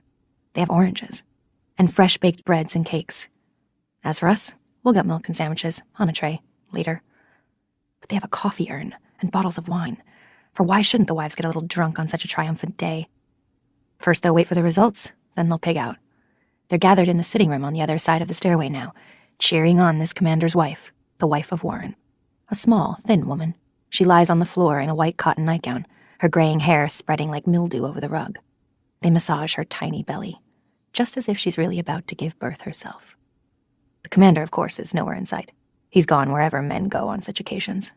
Some hideout. Probably he's figuring out when his promotion is likely to be announced if all goes well. He's sure to get one now. Of Warren is in the master bedroom, a good name for it, where this commander and his wife nightly bed down. She's sitting on their king-size bed, propped with pillows. Janine, inflated but reduced, shorn of her former name. She's wearing a white cotton shift which is hiked up over her thighs. Her long broom-colored hair is pulled back and tied behind her head to keep it out of the way. Her eyes are squeezed closed. And this way, I can almost like her. After all, she's one of us. What did she ever want but to lead her life as agreeably as possible? What else did any of us want? It's the possible that's the catch. She's not doing badly, under the circumstances. Two women I don't know stand on either side of her, gripping her hands, or she theirs. A third lifts the nightgown, pours baby oil onto her mound of stomach, rubs downwards. At her feet stands Aunt Elizabeth, in her khaki dress with the military breast pockets. She was the one who taught Gyned. All I can see of her is the side of her head, her profile, but I know it's her, that jutting nose and handsome chin. Severe. At her side stands the birthing stool, with its double seat, the back one raised like a throne behind the other. They won't put Janine on it before it's time. The blankets stand ready, the small tub for bathing, the bowl of ice for Janine to suck. The rest of the women sit cross-legged on the rug. There's a crowd of them. Everyone in this district is supposed to be here. There must be 25, 30. Not every commander has a handmaid. Some of their wives have children. From each, says the slogan, according to her ability, to each according to his needs. We recited that 3 times after dessert. It was from the Bible, or so they said. St. Paul again, in Acts. You are a transitional generation, said Aunt Lydia. It is the hardest for you. We know the sacrifices you are being expected to make. It is hard when men revile you. For the ones who come after you, it will be easier. They will accept their duties with willing hearts. She did not say, because they will have no memories of any other way. She said, because they won't want things they can't have. Once a week we had movies, after lunch and before our nap. We sat on the floor of the domestic science room, on our little gray mats, and waited while Aunt Helena and Aunt Lydia struggled with the projection equipment. If we were lucky, they wouldn't get the film threaded upside down. What it reminded me of was geography classes, at my own high school thousands of years before, where they showed movies of the rest of the world. Women in long skirts or cheap printed cotton dresses, carrying bundles of sticks or baskets or plastic buckets of water from some river or other, with babies slung on them in shawls or net slings, looking squint-eyed or afraid out of the screen at us, knowing something was being done to them by a machine with one glass eye, but not knowing what. Those movies were comforting and faintly boring. They made me feel sleepy, even when men came onto the screen with naked muscles, hacking away at hard dirt with primitive hoes and shovels, hauling rocks. I preferred movies with dancing in them, singing, ceremonial masks, carved artifacts for making music, feathers, brass buttons, conch shells, drums. I liked watching these people when they were happy. Not when they were miserable, starving, emaciated, straining themselves to death over some simple thing, the digging of a well, the irrigation of land. Problems the civilized nations had long ago solved. I thought someone should just give them the technology and let them get on with it. Aunt Lydia didn't show these kinds of movies. Sometimes the movies she showed would be an old porno film from the 70s or 80s. Women kneeling, sucking penises or guns. Women tied up or chained, or with dog collars around their necks. Women hanging from trees or upside down, naked, with their legs held apart.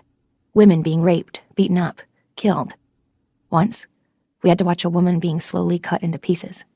Her fingers and breasts snipped off with garden shears. Her stomach slit open, and her intestines pulled out. Consider the alternatives, said Aunt Lydia. You see what things used to be like? That was what they thought of women then. Her voice trembled with indignation. Moira said later that it wasn't real. It was done with models. But it was hard to tell. Sometimes, though, the movie would be what Aunt Lydia called an unwoman documentary. Imagine, said Aunt Lydia, wasting their time like that, when they should have been doing something useful. Back then, the unwomen were always wasting time. They were encouraged to do it.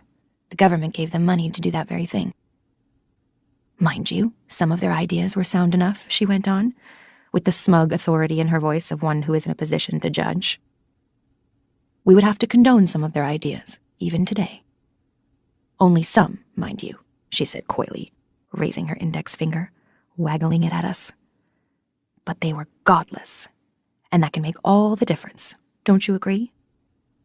I sit on my mat, hands folded, and Aunt Lydia steps to the side, away from the screen, and the lights go out.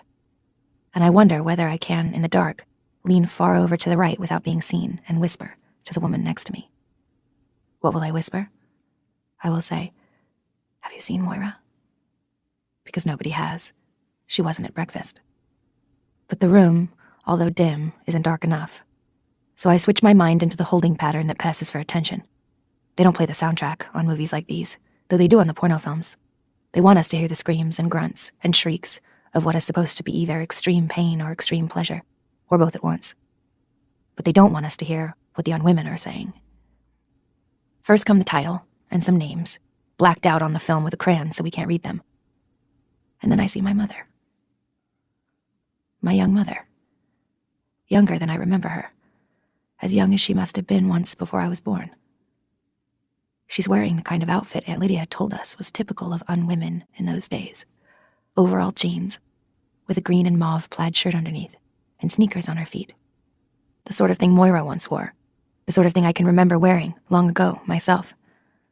Her hair is tucked into a mauve kerchief tied behind her head. Her face is very young, very serious, even pretty. I've forgotten my mother was once as pretty and as earnest as that. She's in a group of other women, dressed in the same fashion. She's holding a stick. No, it's part of a banner, the handle. The camera pans up, and we see the writing, in paint, on what must have been a bedsheet. Take back the night. This hasn't been blacked out, even though we aren't supposed to be reading. The women around me breathe in. There's a stirring in the room, like wind over grass. Is this an oversight? Have we gotten away with something? Or is this a thing we're intended to see, to remind us of the old days of no safety? Behind this sign, there are other signs, and the camera notices them briefly. Freedom to choose. Every baby a wanted baby. Recapture our bodies. Do you believe a woman's place is on the kitchen table? Under the last sign, there's a line drawing of a woman's body, lying on a table, blood dripping out of it. Now my mother is moving forward. She's smiling, laughing. They all move forward, and now they're raising their fists in the air. The camera moves to the sky, where hundreds of balloons rise, trailing their strings. Red balloons with a circle painted on them. A circle with a stem, like the stem of an apple. The stem is a cross. Back on the earth, my mother is part of the crowd now. And I can't see her anymore. I had you when I was 37, my mother said. It was a risk. You could have been deformed or something. You were a wanted child, all right, and did I get shit from some quarters? My oldest buddy, Trisha Foreman, accused me of being pro-natalist, the bitch. Jealousy I put that down to. Some of the others were okay, though. But when I was 6 months pregnant, a lot of them started sending me these articles about how the birth defect rate went zooming up after 35. Just what I needed. And stuff about how hard it was to be a single parent. Fuck that shit, I told them. I've started this and I'm going to finish it. At the hospital, they wrote down aged primipara on the chart. I caught them in the act. That's what they call you when it's your first baby over 30. Over 30, for God's sake. Garbage, I told them. Biologically, I'm 22. I could run rings around you any day. I could have triplets and walk out of here while you were still trying to get up off the bed. When she said that, she'd jut out her chin. I remember her like that. Her chin jutted out, a drink in front of her on the kitchen table. Not young and earnest and pretty the way she was in the movie, but wiry, spunky, the kind of old woman who won't let anyone butt in front of her in a supermarket line. She liked to come over to my house and have a drink while Luke and I were fixing dinner and tell us what was wrong with her life, which always turned into what was wrong with ours. Her hair was gray by that time, of course. She wouldn't dye it. Why pretend, she'd say. Anyway, what do I need it for? I don't want a man around. What use are they except for 10 seconds worth of half babies? A man is just a woman's strategy for making other women. Not that your father wasn't a nice guy and all, but he wasn't up to fatherhood. Not that I expected it of him. Just do the job, then you can bugger off, I said. I make a decent salary, I can afford daycare. So he went to the coast and sent Christmas cards. He had beautiful blue eyes, though. But there's something missing in them, even the nice ones. It's like they're permanently absent-minded, like they can't quite remember who they are. They look at the sky too much. They lose touch with their feet. They aren't a patch on a woman, except they're better at fixing cars and playing football. Just what we need for the improvement of the human race, right? That was the way she talked, even in front of Luke. He didn't mind. He teased her by pretending to be macho. He'd tell her women were incapable of abstract thought, and she'd have another drink and grin at him. Chauvinist pig, she'd say. Isn't she quaint, Luke would say to me, and my mother would look sly, furtive almost. I'm entitled, she'd say. I'm old enough. I've paid my dues. It's time for me to be quaint. You're still wet behind the ears. Piglet, I should have said. As for you, she'd say to me, you're just a backlash, flash in the pan. History will absolve me. But she wouldn't say things like that until after the third drink. You young people don't appreciate things, she'd say. You don't know what we had to go through just to get you where you are. Look at him, slicing up the carrots. Don't you know how many women's lives, how many women's bodies the tanks had to roll over just to get that far? Cooking's my hobby, Luke would say. I enjoy it. Hobby schmobby, my mother would say. You don't have to make excuses to me. Once upon a time, you wouldn't have been allowed to have such a hobby. They'd have called you queer. Now, mother, I would say, let's not get into an argument about nothing. Nothing, she'd say bitterly. You call it nothing. You don't understand, do you? You don't understand at all what I'm talking about. Sometimes she would cry. I was so lonely, she'd say. You have no idea how lonely I was. And I had friends. I was a lucky one. But I was lonely anyway. I admired my mother in some ways, although things between us were never easy. She expected too much from me, I felt. She expected me to vindicate her life for her and the choices she'd made. I didn't want to live my life on her terms. I didn't want to be the model offspring, the incarnation of her ideas. We used to fight about that. I am not your justification for existence, I said to her once. I want her back. I want everything back, the way it was. But there is no point to it. This wanting. Chapter 21. It's hot in here, and too noisy. The women's voices rise around me, a soft chant that is still too loud for me, after the days and days of silence. In the corner of the room, there's a blood-stained sheet, bundled and tossed there, from when the waters broke. I hadn't noticed it before. The room smells, too. The air is close. They should open a window. The smell is of our own flesh, an organic smell, sweat and a tinge of iron, from the blood on the sheet. And another smell, more animal, that's coming, it must be, from Janine. A smell of dens, of inhabited caves. The smell of the plaid blanket on the bed when the cat gave birth on it, once, before she was spayed. Smell of matrix. Breathe, breathe, we chant, as we have been taught. Hold, hold. Expel, expel, expel. We chant to the count of 5. 5 in, hold for 5, out for 5. Janine, her eyes closed, tries to slow her breathing. Aunt Elizabeth feels for the contractions. Now Janine is restless. She wants to walk. The 2 women help her off the bed, support her on either side while she paces. A contraction hits her. She doubles over. One of the women kneels and rubs her back. We are all good at this. We've had lessons. I recognize Ovglen, my shopping partner, sitting 2 away from me. The soft chanting envelops us like a membrane. A Martha arrives with a tray. A jug of fruit juice, the kind you make from powder. Grape, it looks like, and a stack of paper cups. She sets it on the rug in front of the chanting women. Ovglen, not missing a beat, pours, and the paper cups pass down the line. I receive a cup, lean to the side to pass it, and the woman next to me says, low in my ear, "Are you looking for anyone?" "Moira," I say, just as low. Dark hair, freckles. "No," the woman says. I don't know this woman. She wasn't at the center with me, though I've seen her, shopping. But I'll watch for you. "Are you?" I say. "Alma," she says. "What's your real name?" I want to tell her there was an Alma with me at the center. I want to tell her my name, but Aunt Elizabeth raises her head, staring around the room. She must have heard a break in the chant, so there's no more time.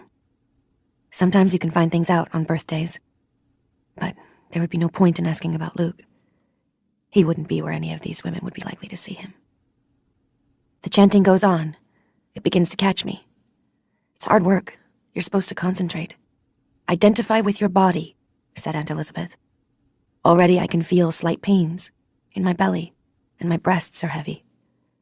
Janine screams, a weak scream, partway between a scream and a groan. "She's going into transition," says Aunt Elizabeth. One of the helpers wipes Janine's forehead with a damp cloth. Janine is sweating now. Her hair is escaping in wisps from the elastic band. Bits of it stick to her forehead and neck. Her flesh is damp, saturated, lustrous. "Pant, pant, pant," we chant. "I want to go outside," says Janine. "I want to go for a walk. I feel fine. I have to go to the can." We all know that she's in transition. She doesn't know what she's doing. Which of these statements is true? Probably the last one. Aunt Elizabeth signals. 2 women stand beside the portable toilet. Janine is lowered gently onto it. There's another smell, added to the others in the room. Janine groans again, her head bent over so all we can see is her hair. Crouching like that, she's like a doll, an old one that's been pillaged and discarded in some corner. Akimbo. Janine is up again and walking. "I want to sit down," she says. How long have we been here? Minutes or hours? I'm sweating now. My dress under my arms is drenched. I taste salt on my upper lip. The false pains clench at me. The others feel it too, I can tell by the way they sway. Janine is sucking on an ice cube. Then, after that, inches away or miles.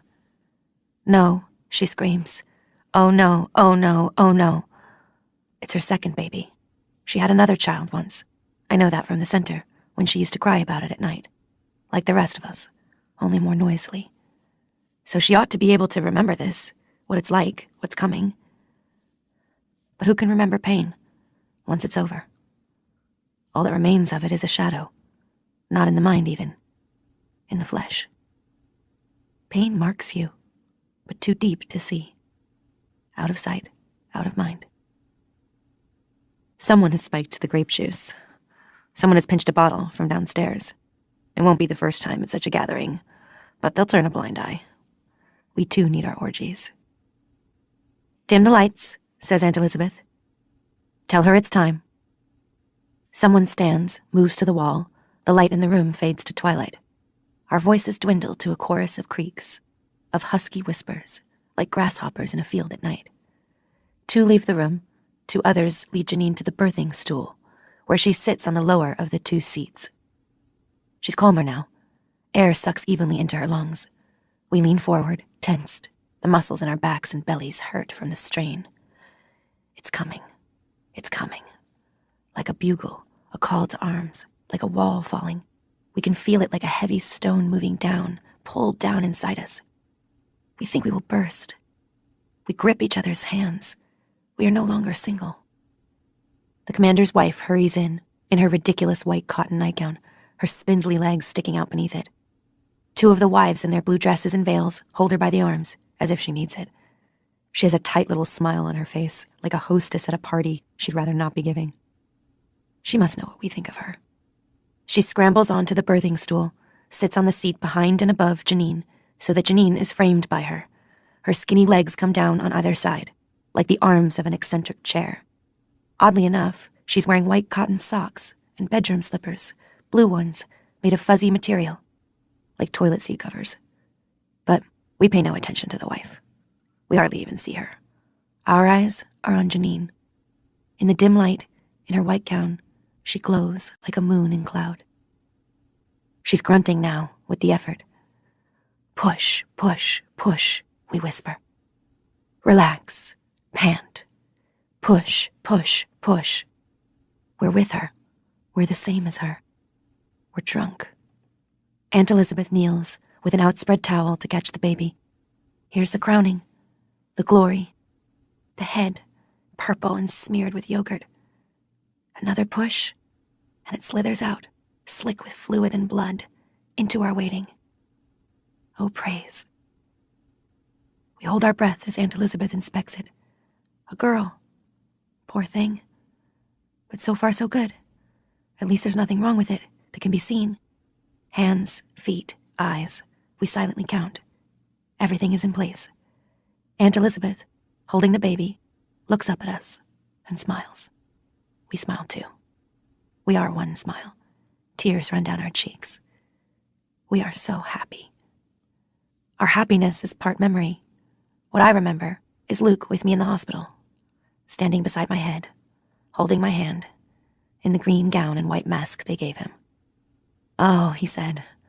Oh, Jesus. Breath coming out in wonder. That night, he couldn't go to sleep at all, he said. He was so high. Aunt Elizabeth is gently washing the baby off. It isn't crying much. It stops. As quietly as possible, so as not to startle it, we rise, crowd around Janine, squeezing her, patting her. She's crying too. The 2 wives in blue help the 3rd wife, the wife of the household, down from the birthing stool and over to the bed, where they lay her down and tuck her in. The baby, washed now and quiet, is placed ceremoniously in her arms. The wives from downstairs are crowding in now, pushing among us, pushing us aside. They talk too loud. Some of them are still carrying their plates, their coffee cups, their wine glasses. Some of them are still chewing. They cluster around the bed, the mother and child, cooing and congratulating. Envy radiates from them. I can smell it. Faint wisps of acid, mingled with their perfume. The commander's wife looks down at the baby as if it's a bouquet of flowers. Something she's won. A tribute. The wives are here to bear witness to the naming. It's the wives who do the naming around here. Angela, says the commander's wife. Angela, Angela, the wives repeat, twittering, what a sweet name. Oh, she's perfect. Oh, she's wonderful. We stand between Janine and the bed, so she won't have to see this.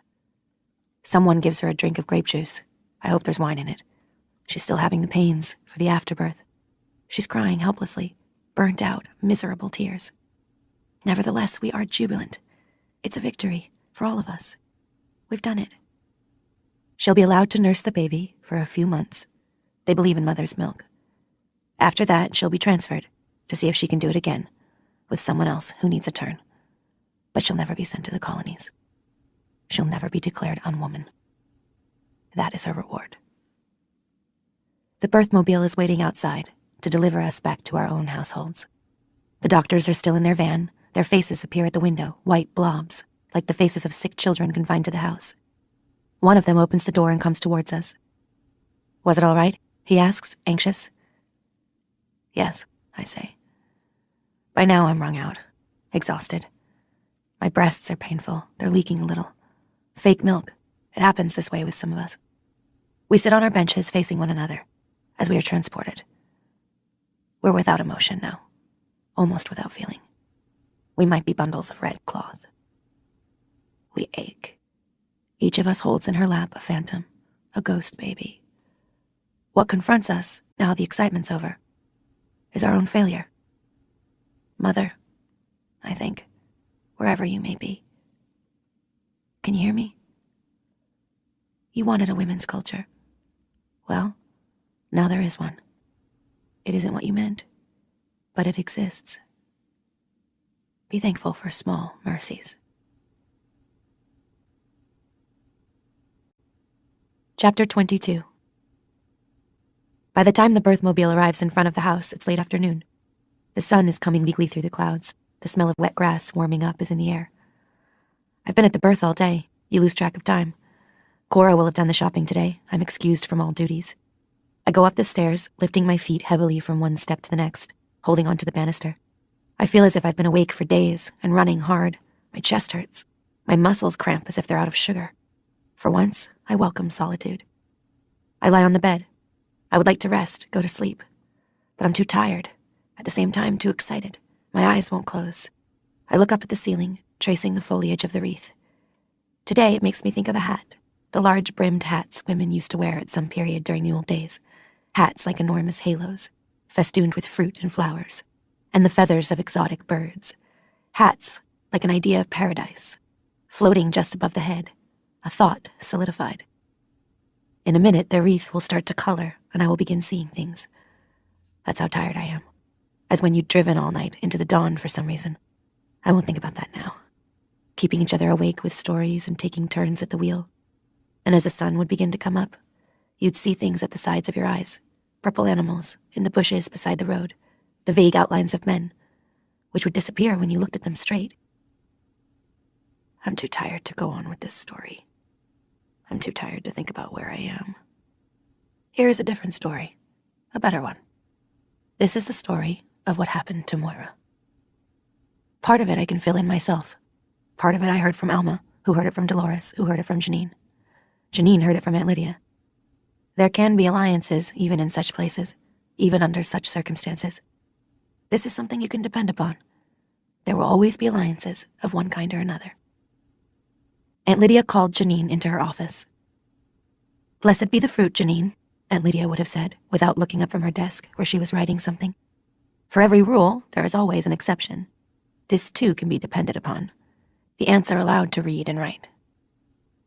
May the Lord open, Janine would have replied, tonelessly, in her transparent voice, her voice of raw egg white.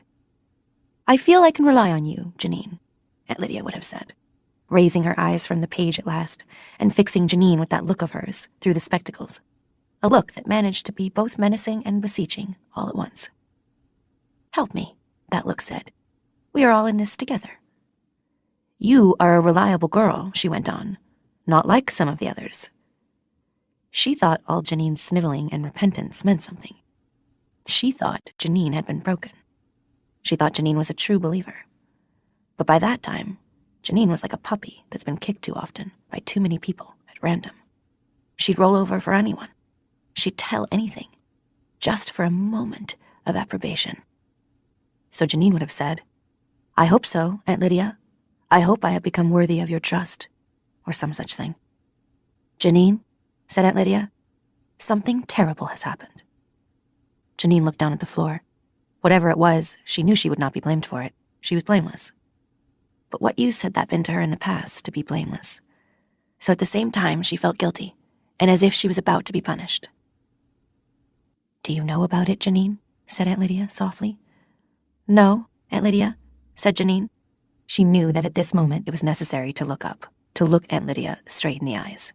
After a moment, she managed it. "Because if you do, I will be very disappointed in you," said Aunt Lydia. "As the Lord is my witness," said Janine with a show of fervor. Aunt Lydia allowed herself one of her pauses. She fiddled with her pen. "Moira is no longer with us," she said at last. "Oh," said Janine. She was neutral about this. Moira wasn't a friend of hers. "Is she dead?" she asked after a moment. Then Aunt Lydia told her the story. Moira had raised her hand to go to the washroom during exercises. She had gone. Aunt Elizabeth was on washroom duty. Aunt Elizabeth stayed outside the washroom door as usual. Moira went in. After a moment, Moira called to Aunt Elizabeth. The toilet was overflowing. Could Aunt Elizabeth come and fix it? It was true that the toilets sometimes overflowed. Unknown persons stuffed wads of toilet paper down them to make them do this very thing. The aunts had been working on some foolproof way of preventing this, but funds were short, and right now they had to make do with what was at hand. And they hadn't figured out a way of locking up the toilet paper. Possibly they should keep it outside the door on a table and hand each person a sheet or several sheets as she went in, but that was for the future. It takes a while to get the wrinkles out of anything new. Aunt Elizabeth, suspecting no harm, went into the washroom. Aunt Lydia had to admit it was a little foolish of her. On the other hand, she'd gone in to fix a toilet on several previous occasions without mishap. Moira was not lying. Water was running over the floor, and several pieces of disintegrating fecal matter. It was not pleasant, and Aunt Elizabeth was annoyed. Moira stood politely aside, and Aunt Elizabeth hurried into the cubicle Moira had indicated and bent over the back of the toilet. She intended to lift off the porcelain lid and fiddle with the arrangement of bulb and plug inside. She had both hands on the lid when she felt something hard and sharp and possibly metallic jab into her ribs from behind. "Don't move," said Moira, "or I'll stick it all the way in. I know where. I'll puncture your lung." They found out afterwards that she'd dismantled the inside of one of the toilets and taken out the long, thin, pointed lever, the part that attaches to the handle at one end and the chain at the other. It isn't too hard to do if you know how. And Moira had mechanical ability. She used to fix her own car, the minor things. Soon after this, the toilets were fitted with chains to hold the tops on, and when they overflowed, it took a long time to get them open. We had several floods that way. Aunt Elizabeth couldn't see what was poking into her back, Aunt Lydia said. She was a brave woman. "Oh, yes," said Janine. "But not foolhardy," said Aunt Lydia, frowning a little. Janine had been over-enthusiastic, which sometimes has the force of a denial. "She did as Moira said," Aunt Lydia continued. "Moira got hold of her cattle prod and her whistle, ordering Aunt Elizabeth to unclip them from her belt. Then she hurried Aunt Elizabeth down the stairs to the basement. They were on the second floor, not the third, so there were only 2 flights of stairs to be negotiated. Classes were in session, so there was nobody in the halls. They did see another aunt, but she was at the far end of the corridor and not looking their way. Aunt Elizabeth could have screamed at this point, but she knew Moira meant what she said. Moira had a bad reputation." "Oh, yes," said Janine. Moira took Aunt Elizabeth along the corridor of empty lockers, past the door to the gymnasium, and into the furnace room. She told Aunt Elizabeth to take off all her clothes. "Oh," said Janine weakly, as if to protest this sacrilege. And Moira took off her own clothes and put on those of Aunt Elizabeth, which did not fit her exactly, but well enough. She was not overly cruel to Aunt Elizabeth. She allowed her to put on her own red dress. The veil she tore into strips and tied Aunt Elizabeth up with them, in behind the furnace. She stuffed some of the cloth into her mouth and tied it in place with another strip. She tied a strip around Aunt Elizabeth's neck and tied the other end to her feet behind. "She is a cunning and dangerous woman," said Aunt Lydia. Janine said, "May I sit down?" as if it had all been too much for her. She had something to trade at last, for a token at least. "Yes, Janine," said Aunt Lydia, surprised, but knowing she could not refuse at this point. She was asking for Janine's attention, her cooperation. She indicated the chair in the corner. Janine drew it forward. "I could kill you, you know," said Moira, when Aunt Elizabeth was safely stowed out of sight behind the furnace. "I could injure you badly, so you would never feel good in your body again. I could zap you with this, or stick this thing into your eye. Just remember I didn't, if it ever comes to that." Aunt Lydia didn't repeat any of this part to Janine, but I expect Moira said something like it. In any case, she didn't kill or mutilate Aunt Elizabeth, who, a few days later, after she'd recovered from her 7 hours behind the furnace, and presumably from the interrogation, for the possibility of collusion would not have been ruled out by the aunts or by anyone else, was back in operation at the center. Moira stood up straight and looked firmly ahead. She drew her shoulders back, pulled up her spine, and compressed her lips. This was not our usual posture. Usually we walked with heads bent down, our eyes on our hands or the ground. Moira didn't look much like Aunt Elizabeth, even with the brown wimple in place, but her stiff-backed posture was apparently enough to convince the angels on guard, who never looked at any of us very closely, even and perhaps especially the aunts. Because Moira marched straight out the front door, with the bearing of a person who knew where she was going, was saluted, presented Aunt Elizabeth's pass, which they didn't bother to check, because who would affront an aunt in that way, and disappeared. "Oh," said Janine. Who can tell what she felt? Maybe she wanted to cheer. If so, she kept it well hidden. "So, Janine," said Aunt Lydia, "here is what I want you to do." Janine opened her eyes wide and tried to look innocent and attentive. "I want you to keep your ears open. Maybe one of the others was involved." "Yes, Aunt Lydia," said Janine. "And come and tell me about it, won't you, dear? If you hear anything?" "Yes, Aunt Lydia," said Janine. She knew she would not have to kneel down anymore at the front of the classroom and listen to all of us shouting at her that it was her fault. Now, it would be someone else for a while. She was, temporarily, off the hook. The fact that she told Dolores all about this encounter in Aunt Lydia's office meant nothing. It didn't mean she wouldn't testify against us, any of us, if she had the occasion. We knew that. By this time, we were treating her the way people used to treat those with no legs who sold pencils on street corners. We avoided her when we could, were charitable to her when it couldn't be helped. She was a danger to us. We knew that. Dolores probably patted her on the back and said she was a good sport to tell us. Where did this exchange take place? In the gymnasium, when we were getting ready for bed. Dolores had the bed next to Janine's. The story passed among us that night, in the semi-darkness, under our breath, from bed to bed. Moira was out there somewhere. She was at large. Or dead. What would she do? The thought of what she would do expanded till it filled the room. At any moment there might be a shattering explosion.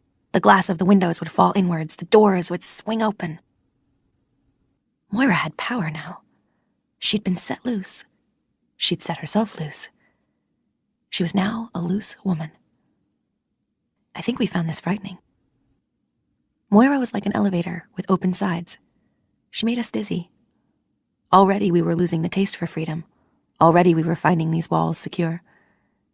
In the upper reaches of the atmosphere, you'd come apart. You'd vaporize. There would be no pressure holding you together. Nevertheless, Moira was our fantasy. We hugged her to us. She was with us in secret, a giggle. She was lava beneath the crust of daily life. In the light of Moira, the ants were less fearsome and more absurd.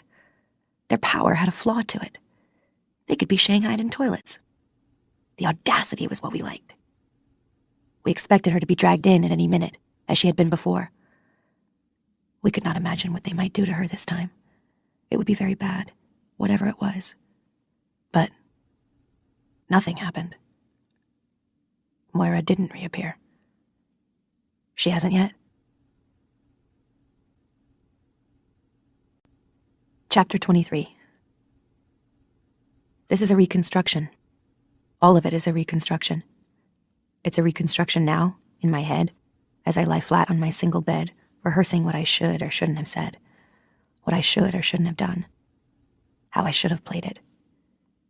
If I ever get out of here, let's stop there. I intend to get out of here. It can't last forever. Others have thought such things in bad times before this, and they were always right. They did get out one way or another, and it didn't last forever, although for them it may have lasted all the forever they had. When I get out of here, if I'm ever able to set this down in any form, even in the form of one voice to another, it will be a reconstruction then too, at yet another remove. It's impossible to say a thing exactly the way it was, because what you say can never be exact. You always have to leave something out. There are too many parts, sides, cross-currents, nuances. Too many gestures, which could mean this or that. Too many shapes, which can never be fully described. Too many flavors, in the air or on the tongue, half-colors. Too many. But if you happen to be a man, sometime in the future, and you've made it this far, please remember, you will never be subjected to the temptation of feeling you must forgive a man as a woman. It's difficult to resist, believe me. But remember that forgiveness too is a power. To beg for it is a power, and to withhold or bestow it is a power. Perhaps the greatest.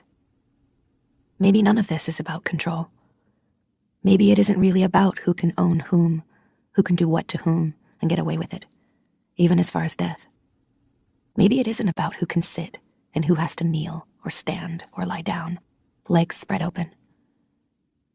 Maybe it's about who can do what to whom and be forgiven for it. Never tell me it amounts to the same thing. I want you to kiss me, said the commander. Well, of course something came before that. Such requests never come flying out of the blue. I went to sleep after all, and dreamed I was wearing earrings, and one of them was broken. Nothing beyond that, just the brain going through its back files, and I was wakened by Cora with the dinner tray, and time was back on track. "Ate a good baby?" says Cora as she's setting down the tray. She must know already they have a kind of word-of-mouth telegraph from household to household. News gets around. But it gives her pleasure to hear about it, as if my words will make it more real. "It's fine," I say. "A keeper. A girl." Cora smiles at me, a smile it includes. These are the moments that must make what she is doing seem worthwhile to her. "That's good," she says. Her voice is almost wistful, and I think, of course, she would have liked to have been there. It's like a party she couldn't go to. "Maybe we have one soon," she says, shyly. By we, she means me.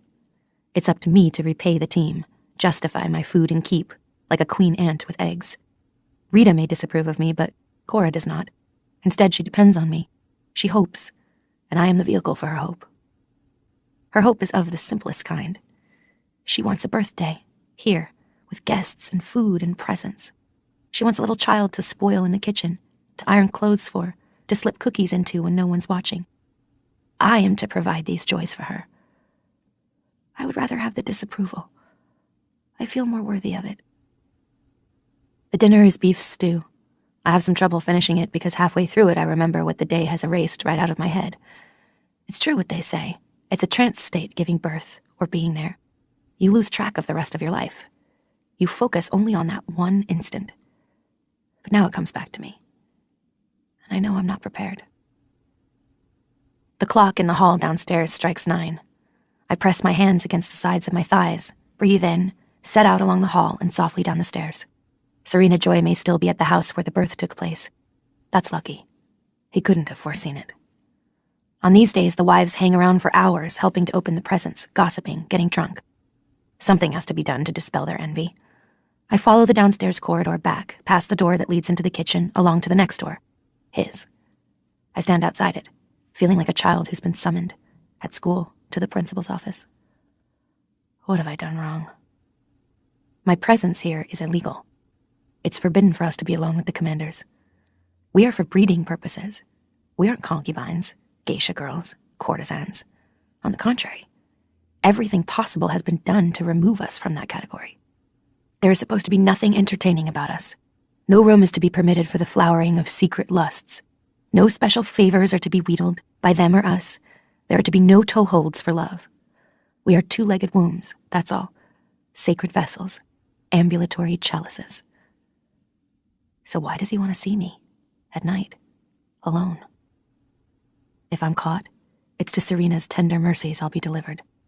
He isn't supposed to meddle in such household discipline. That's women's business.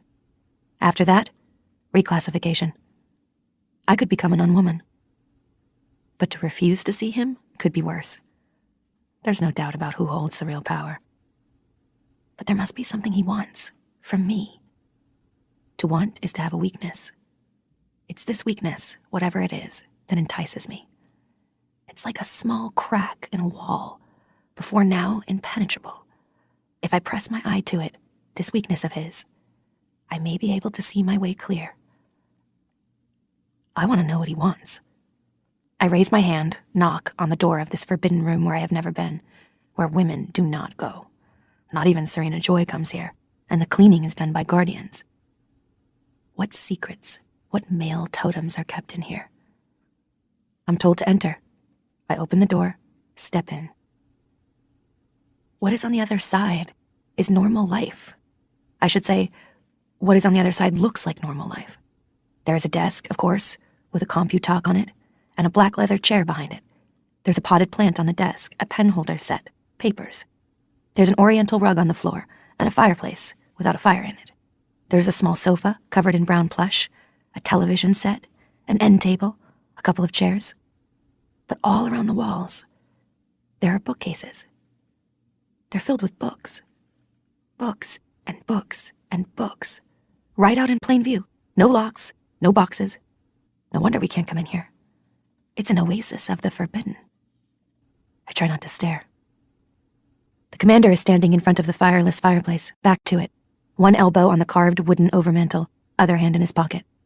It's such a studied pose. Something of the country squire. Some old come-on from a glossy men's mag. He probably decided ahead of time that he'd be standing like that when I came in. When I knocked, he probably rushed over to the fireplace and propped himself up. He should have a black patch over one eye, a cravat with horseshoes on it. It's all very well for me to think these things, quick as staccato, a jittering of the brain, an inner jeering. But it's panic. The fact is, I'm terrified. I don't say anything. Close the door behind you, he says, pleasantly enough. I do it, and turn back. Hello, he says. It's the old form of greeting. I haven't heard it for a long time, for years. Under the circumstances, it seems out of place. Comical, even. A flip backward in time, a stunt. I can think of nothing appropriate to say in return. I think I will cry. He must have noticed this because he looks at me, puzzled, gives a little frown I choose to interpret as concern, though it may merely be irritation. Here, he says. You can sit down. He pulls a chair out for me, sets it in front of his desk. Then he goes around behind the desk and sits down, slowly, and it seems to me elaborately. What this act tells me is that he hasn't brought me here to touch me in any way, against my will. He smiles. The smile is not sinister or predatory. It's merely a smile, a formal kind of smile, friendly, but a little distant, as if I'm a kitten in a window. One he's looking at, but doesn't intend to buy. I sit up straight on the chair, my hands folded on my lap. I feel as if my feet in their flat red shoes aren't quite touching the floor, but of course they are. You must find this strange, he says. I simply look at him. The understatement of the year was a phrase my mother used. I feel like cotton candy, sugar and air. Squeeze me and I'd turn into a small, sickly, damp wad of weeping pinky red. I guess it is a little strange, he says, as if I've answered. I think I should have a hat on, tied with a bow under my chin. I want, he says. I try not to lean forward. Yes, yes, yes. What, then? What does he want? But I won't give it away, this eagerness of mine. It's a bargaining session. Things are about to be exchanged. She who does not hesitate is lost. I'm not giving anything away. Selling only. I would like, he says. This will sound silly. And he does look embarrassed. Sheepish was the word, the way men used to look once. He's old enough to remember how to look that way, and to remember also how appealing women once found it. The young ones don't know those tricks. They've never had to use them. I'd like you to play a game of Scrabble with me, he says. I hold myself absolutely rigid. I keep my face unmoving. So that's what's in the forbidden room. Scrabble. I want to laugh, shriek with laughter, fall off my chair. This was once the game of old women, old men in the summers or in retirement villas, to be played when there was nothing good on television, or of adolescents once, long, long ago. My mother had a set kept at the back of the hall cupboard, with the Christmas tree decorations in their cardboard boxes. Once she tried to interest me in it when I was 13 and miserable and at loose ends. Now, of course, it's something different. Now it's forbidden for us. Now it's dangerous. Now it's indecent. Now it's something he can't do with his wife. Now it's desirable. Now he's compromised himself. It's as if he's offered me drugs. All right, I say, as if indifferent. I can, in fact, hardly speak. He doesn't say why he wants to play Scrabble with me. I don't ask him. He merely takes a box out from one of the drawers in his desk and opens it up. There are the plasticized wooden counters I remember, the board divided into squares, the little holders for setting the letters in. He dumps the counters out on the top of his desk and begins to turn them over. After a moment, I join in. "You know how to play?" he says. I nod. We play 2 games. Larynx, I spell. Valence, quince, zygote.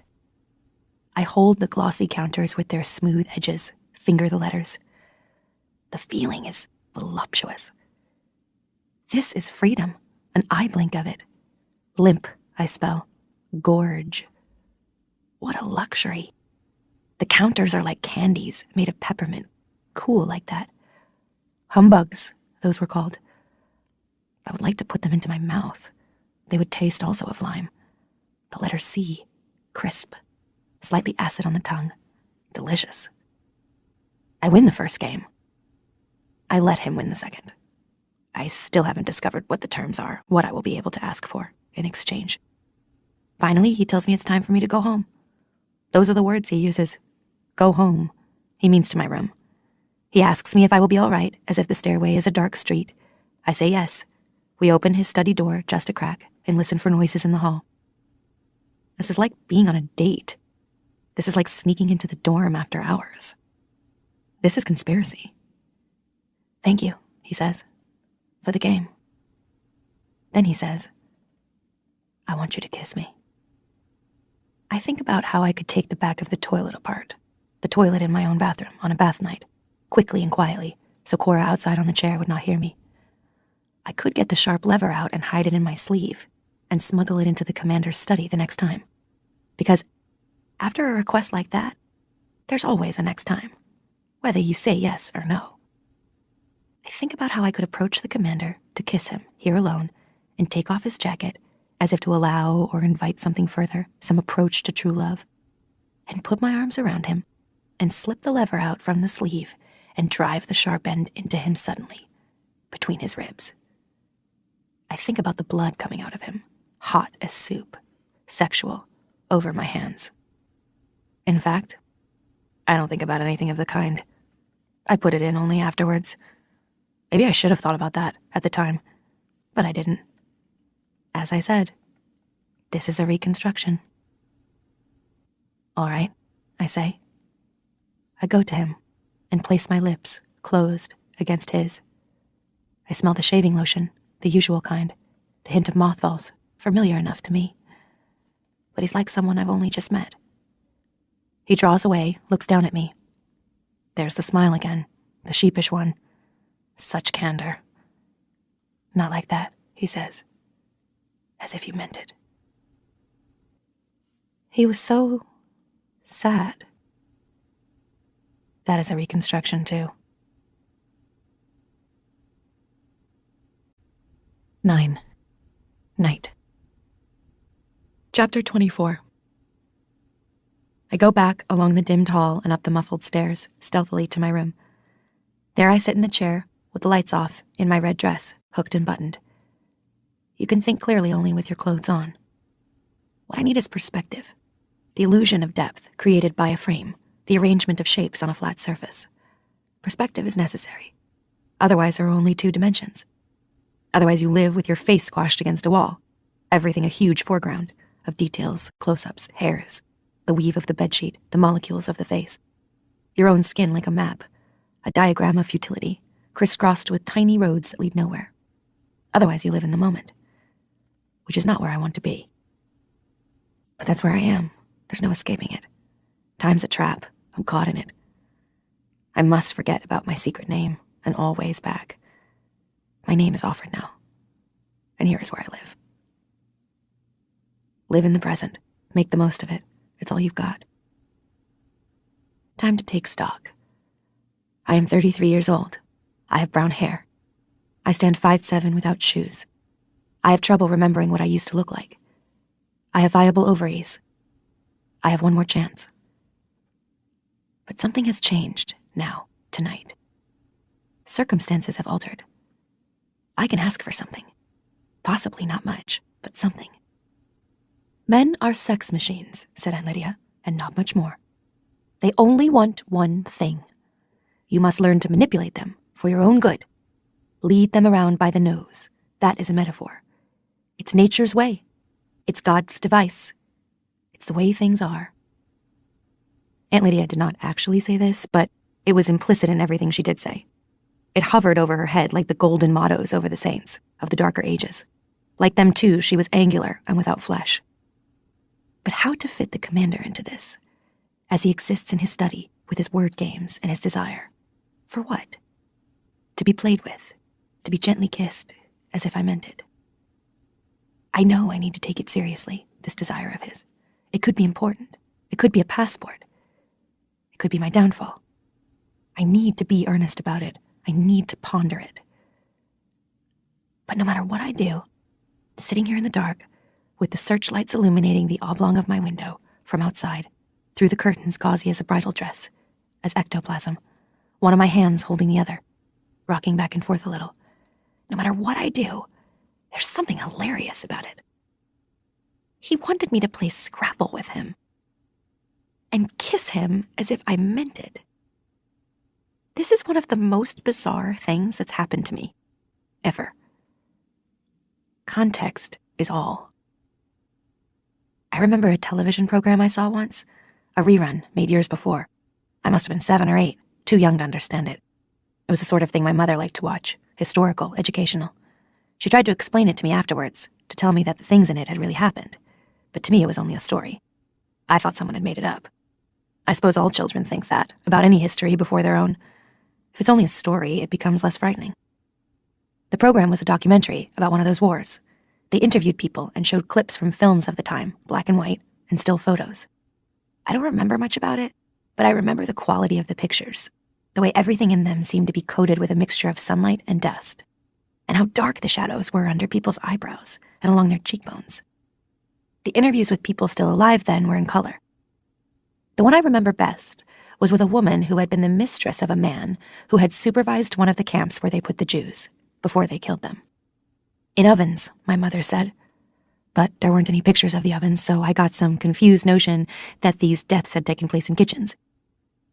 There is something especially terrifying to a child in that idea. Ovens mean cooking, and cooking comes before eating. I thought these people had been eaten. Which in a way I suppose they had been. From what they said, the man had been cruel and brutal. The mistress, my mother explained mistress. She did not believe in mystification. I had a pop-up book of sexual organs by the time I was 4. The mistress had once been very beautiful. There was a black and white shot of her and another woman in the 2-piece bathing suits and platform shoes and picture hats of the time. They were wearing cat's eye sunglasses and sitting in deck chairs by a swimming pool. The swimming pool was beside their house, which was near the camp with the ovens. The woman said she didn't notice much that she found unusual. She denied knowing about the ovens. At the time of the interview, 40 or 50 years later, she was dying of emphysema. She coughed a lot, and she was very thin, almost emaciated. But she still took pride in her appearance. "Look at that," said my mother, half grudgingly, half admiringly. "She still takes pride in her appearance." She was carefully made up, heavy mascara on her eyelashes, rouge on the bones of her cheeks, over which the skin was stretched like a rubber glove pulled tight. She was wearing pearls. "He was not a monster," she said. "People say he was a monster, but he was not one." What could she have been thinking about? Not much, I guess. Not back then. Not at the time. She was thinking about how not to think. The times were abnormal. She took pride in her appearance. She did not believe he was a monster. He was not a monster, to her. Probably he had some endearing trait. He whistled off-key in the shower. He had a yen for truffles. He called his dog Liebchen and made it sit up for little pieces of raw steak. How easy it is to invent a humanity. For anyone at all. What an available temptation. A big child, she would have said to herself. Her heart would have melted. She'd have smoothed the hair back from his forehead, kissed him on the ear, and not just to get something out of him either.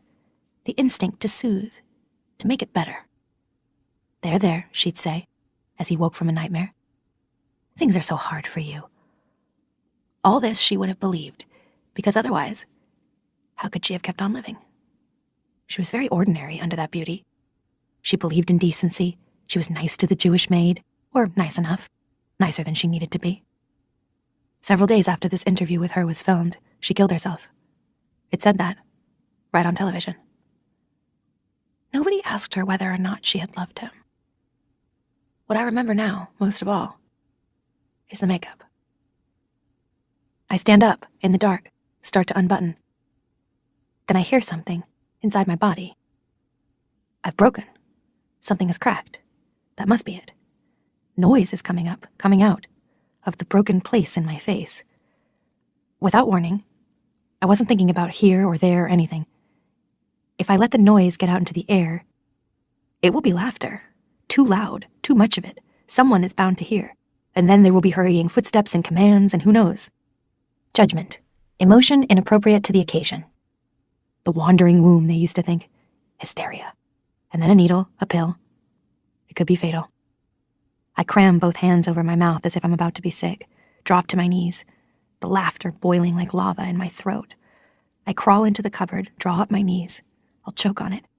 My ribs hurt with holding back. I shake. I heave, seismic, volcanic. I'll burst. Red all over the cupboard.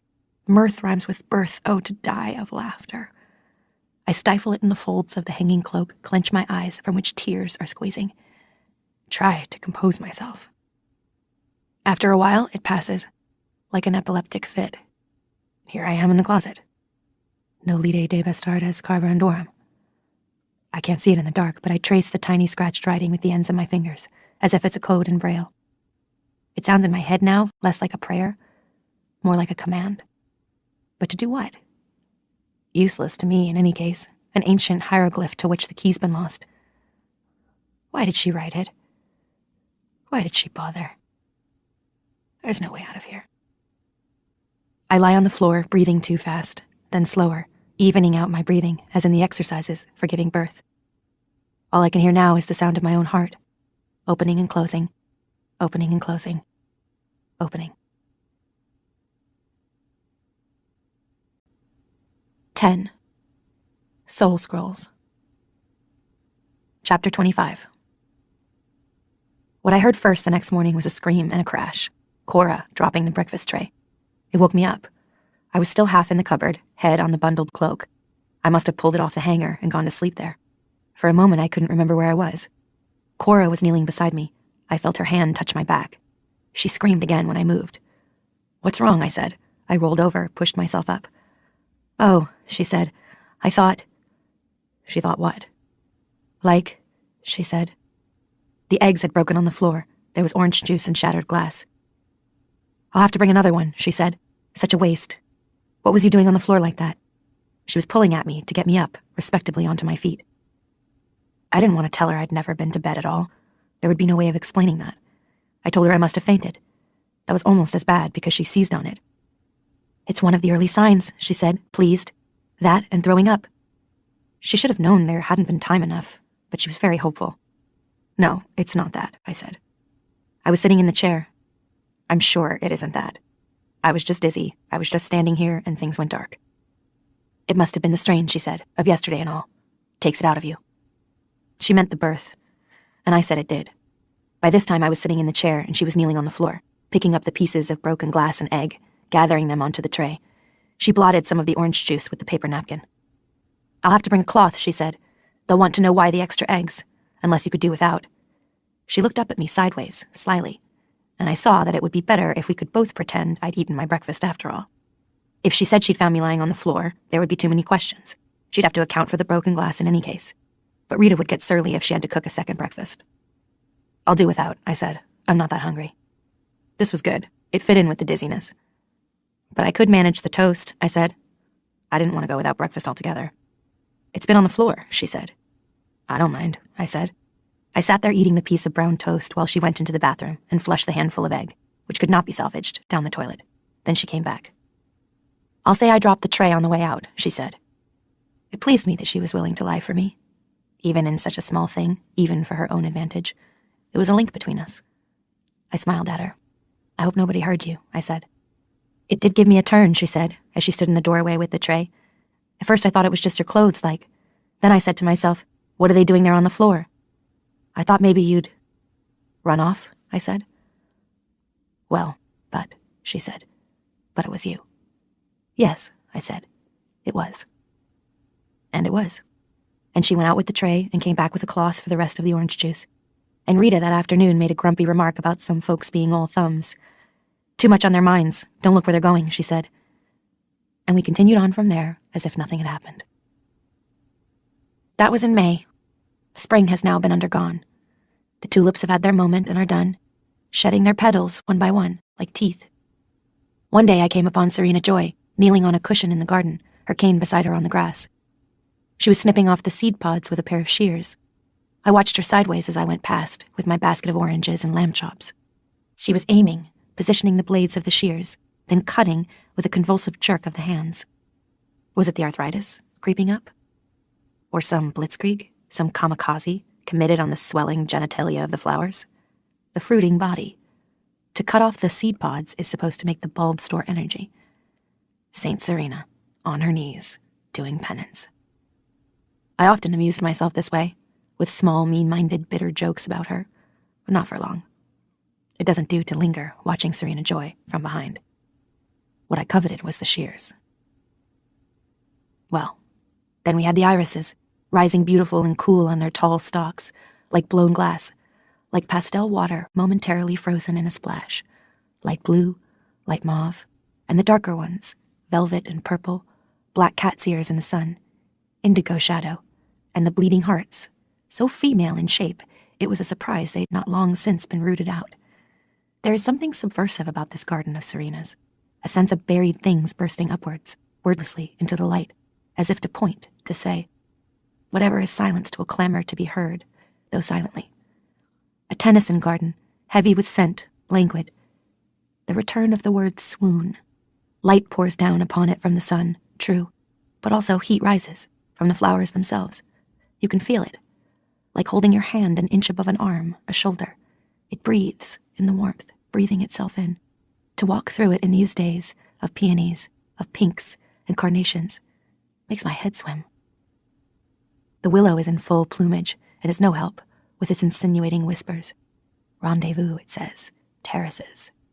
The sibilants run up my spine, a shiver as if in fever. The summer dress rustles against the flesh of my thighs. The grass grows underfoot. At the edges of my eyes there are movements in the branches. Feathers, flittings, grace notes. Tree into bird. Metamorphosis run wild. Goddesses are possible now, and the air suffuses with desire. Even the bricks of the house are softening, becoming tactile. If I leaned against them, they'd be warm and yielding. It's amazing what denial can do. Did the sight of my ankle make him lightheaded, faint at the checkpoint yesterday, when I dropped my pass and let him pick it up for me? No handkerchief, no fan. I use what's handy. Winter is not so dangerous. I need hardness, cold, rigidity. Not this heaviness, as if I'm a melon on a stem. This liquid ripeness. The commander and I have an arrangement. It's not the first such arrangement in history, though the shape it's taken is not the usual one. I visit the commander 2 or 3 nights a week, always after dinner, but only when I get the signal. The signal is Nick. If he's polishing the car when I set out for the shopping, or when I come back, and if his hat is on askew or not on at all, then I go. If he isn't there, or if he has his hat on straight, then I stay in my room in the ordinary way. On ceremony nights, of course, none of this applies. The difficulty is the wife, as always. After dinner, she goes to their bedroom, from where she could conceivably hear me as I sneak along the hall, although I take care to be very quiet. Or she stays in the sitting room, knitting away at her endless angel scarves, turning out more and more yards of intricate and useless wool people. Her form of procreation, it must be. The sitting room door is usually left ajar when she's in there, and I don't dare to go past it. When I've had the signal but can't make it, down the stairs or along the hall past the sitting room, the commander understands. He knows my situation, none better. He knows all the rules. Sometimes, however, Serena Joy is out, visiting another commander's wife, a sick one. That's the only place she could conceivably go, by herself, in the evenings. She takes food, a cake or pie or loaf of bread baked by Rita, or a jar of jelly, made from the mint leaves that grow in her garden. They get sick a lot, these wives of the commanders. It adds interest to their lives. As for us, the handmaids, and even the Marthas, we avoid illness. The Marthas don't want to be forced to retire, because who knows where they go. You don't see that many old women around anymore. And as for us, any real illness, anything lingering, weakening, a loss of flesh or appetite, a fall of hair, a failure of the glands, would be terminal. I remember Cora, earlier in the spring, staggering around even though she had the flu, holding onto the door frames when she thought no one was looking, being careful not to cough. "A slight cold," she said when Serena asked her. Serena herself sometimes takes a few days off, tucked up in bed. Then she's the one to get the company, the wives rustling up the stairs, clucking and cheerful. She gets the cakes and pies, the jelly, the bouquets of flowers from their gardens. They take turns. There's some sort of list, invisible, unspoken. Each is careful not to hog more than her share of the attention. On the nights when Serena is due to be out, I'm sure to be summoned. The first time, I was confused.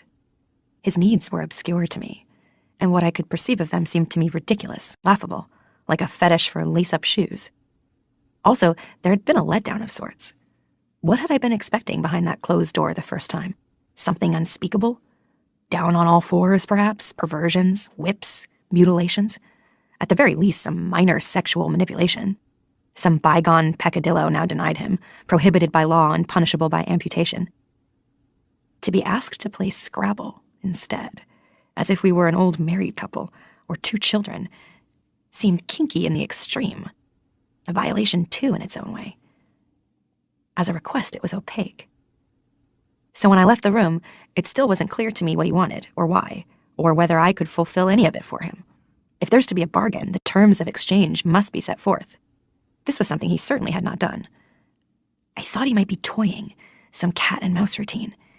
But now I think that his motives and desires weren't obvious even to him. They had not yet reached the level of words. The second evening began in the same way as the first. I went to the door, which was closed, knocked on it, was told to come in. Then followed the same two games, with the smooth beige counters. Prolix, quartz, quandary, sylph, rhythm. All the old tricks with consonants I could dream up or remember. My tongue felt thick with the effort of spelling. It was like using a language I'd once known but had nearly forgotten, a language having to do with customs that had long before passed out of the world. Café au lait at an outdoor table with a brioche, absinthe in a tall glass, or shrimp in a cornucopia of newspaper. Things I'd once read about but had never seen. It was like trying to walk without crutches, like those phony scenes in old TV movies. You can do it. I know you can. That was the way my mind lurched and stumbled among the sharp R's and T's, sliding over the avoid vowels as if on pebbles. The commander was patient when I hesitated, or asked him for a correct spelling. "We can always look it up in the dictionary," he said. He said we. The first time, I realized, he'd let me win. That night I was expecting everything to be the same, including the goodnight kiss. But when we'd finished the second game, he sat back in his chair.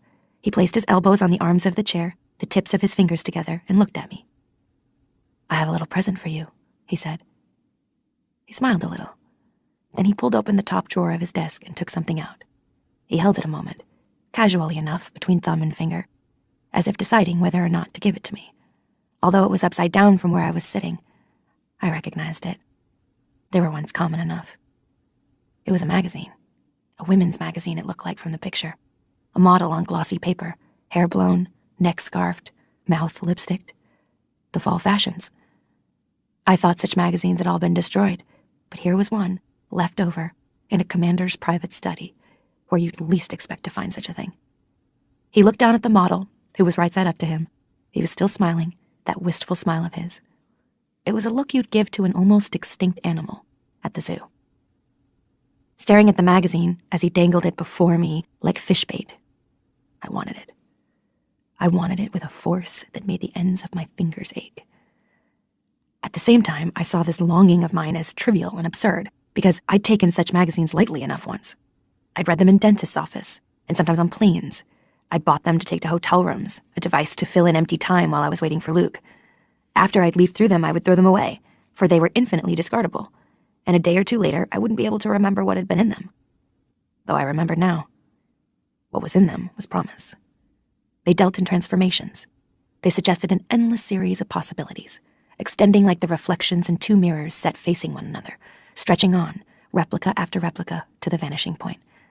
They suggested one adventure after another, one wardrobe after another, one improvement after another, one man after another.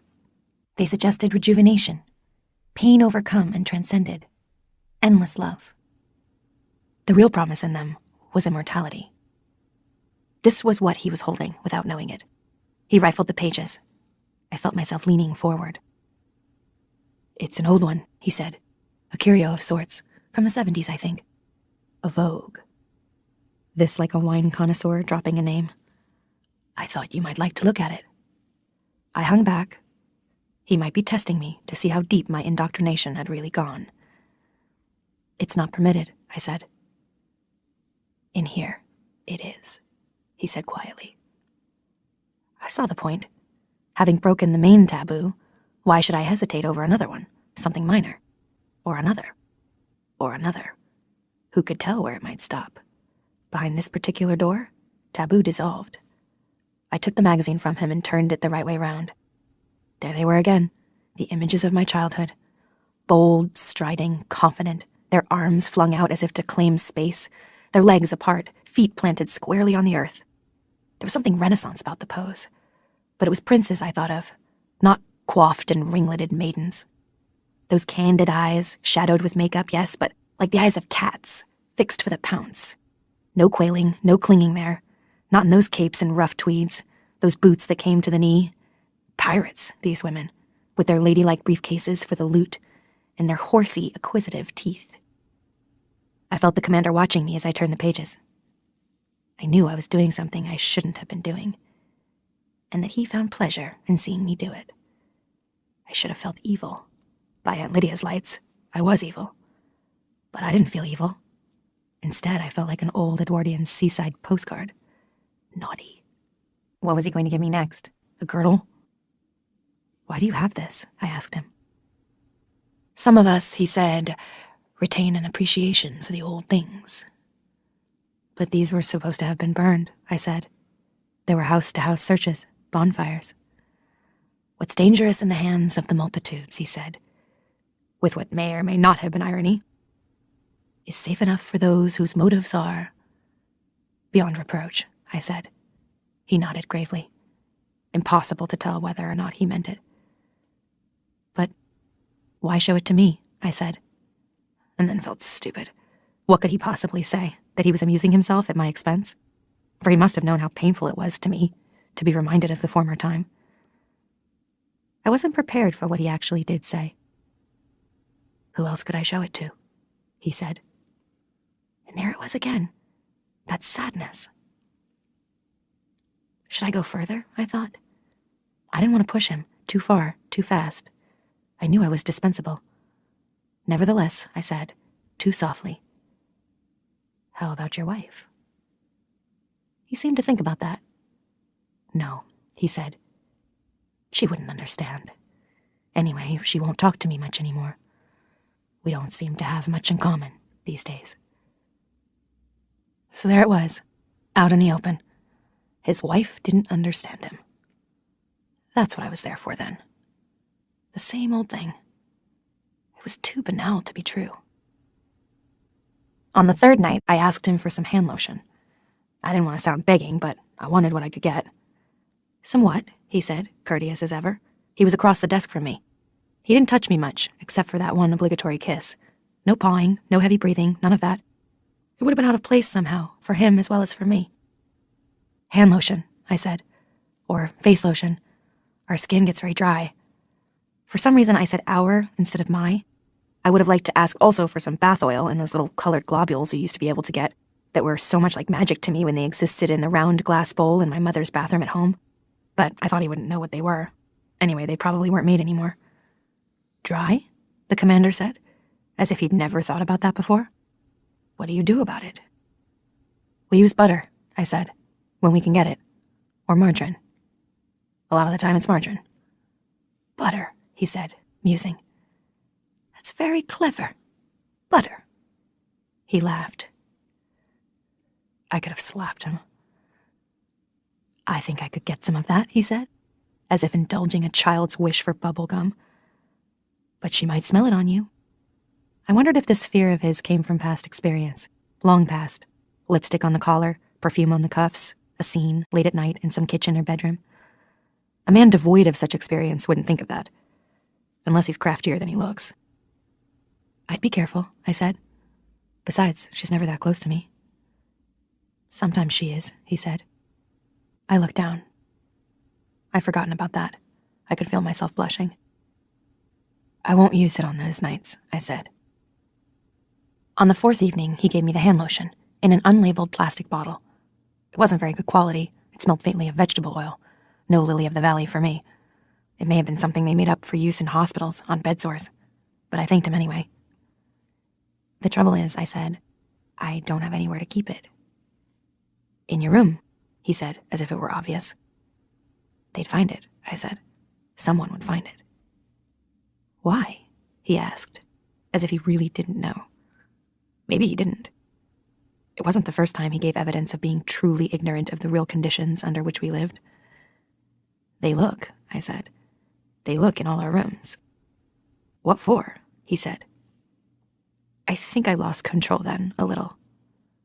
Razor blades, I said. Books, writing, black market stuff. All the things we aren't supposed to have. Jesus Christ, you ought to know. My voice was angrier than I'd intended. But he didn't even wince. Then you'll have to keep it here, he said. So that's what I did. He watched me, smoothing it over my hands, and then my face, with that same air of looking in through the bars. I wanted to turn my back on him. It was as if he were in the bathroom with me. But I didn't dare. For him, I must remember, I am only a whim.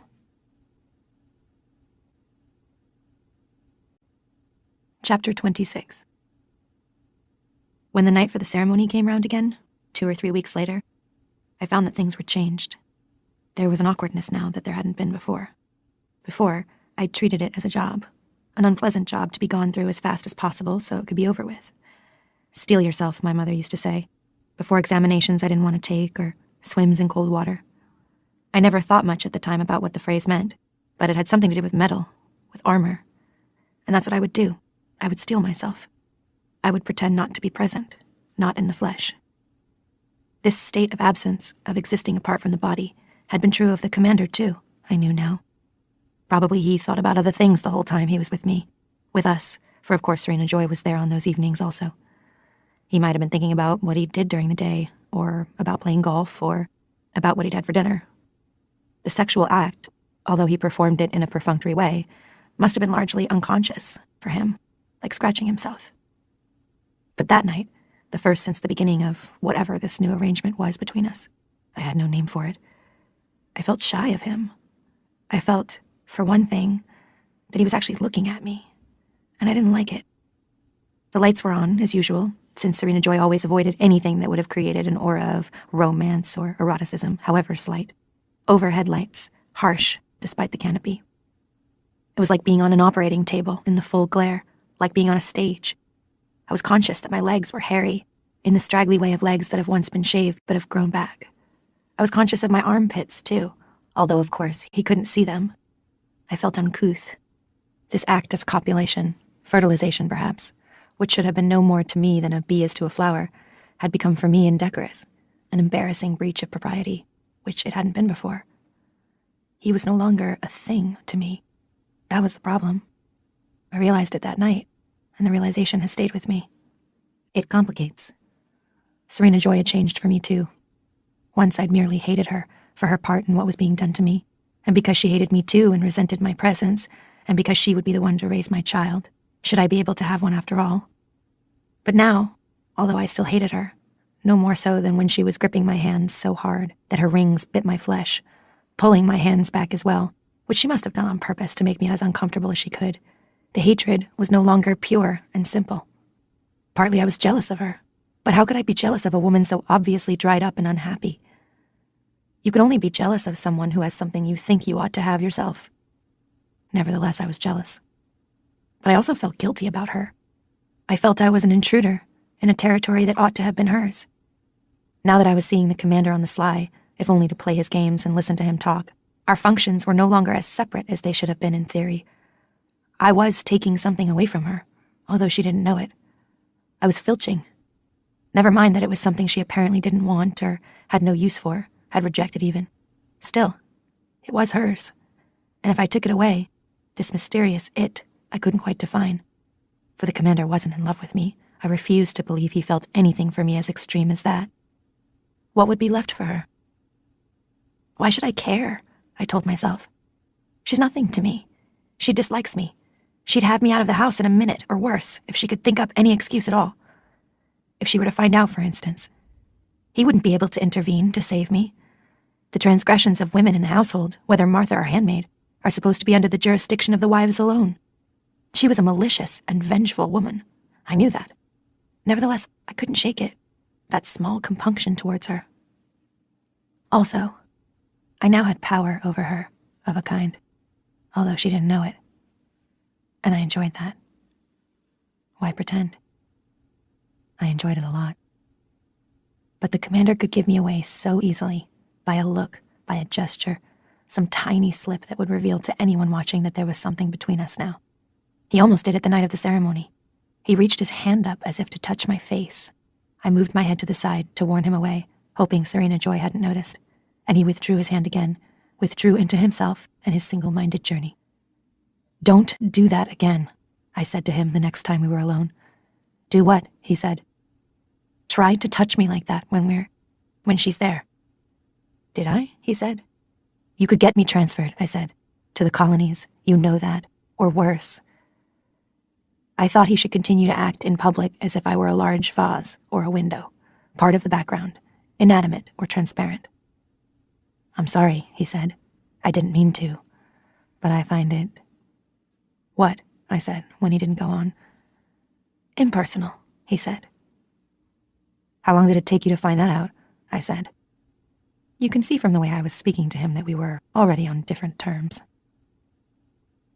"For the generations that come after," Aunt Lydia said, "it will be so much better. The women will live in harmony together, all in one family. You will be like daughters to them. And when the population level is up to scratch again, we'll no longer have to transfer you from one house to another, because there will be enough to go round. There can be bonds of real affection," she said, blinking at us ingratiatingly, "under such conditions. Women united for a common end, helping one another in their daily chores as they walk the path of life together, each performing her appointed task. Why expect one woman to carry out all the functions necessary to the serene running of a household? It isn't reasonable or humane. Your daughters will have greater freedom. We are working towards the goal of a little garden for each one of you." The clasped hands again, the breathy voice. "And that's just one, for instance," the raised finger wagging at us. "But we can't be greedy pigs and demand too much before it's ready, now can we? The fact is that I'm his mistress. Men at the top have always had mistresses. Why should things be any different now? The arrangements aren't quite the same, granted. The mistress used to be kept in a minor house or apartment of her own, and now they've amalgamated things.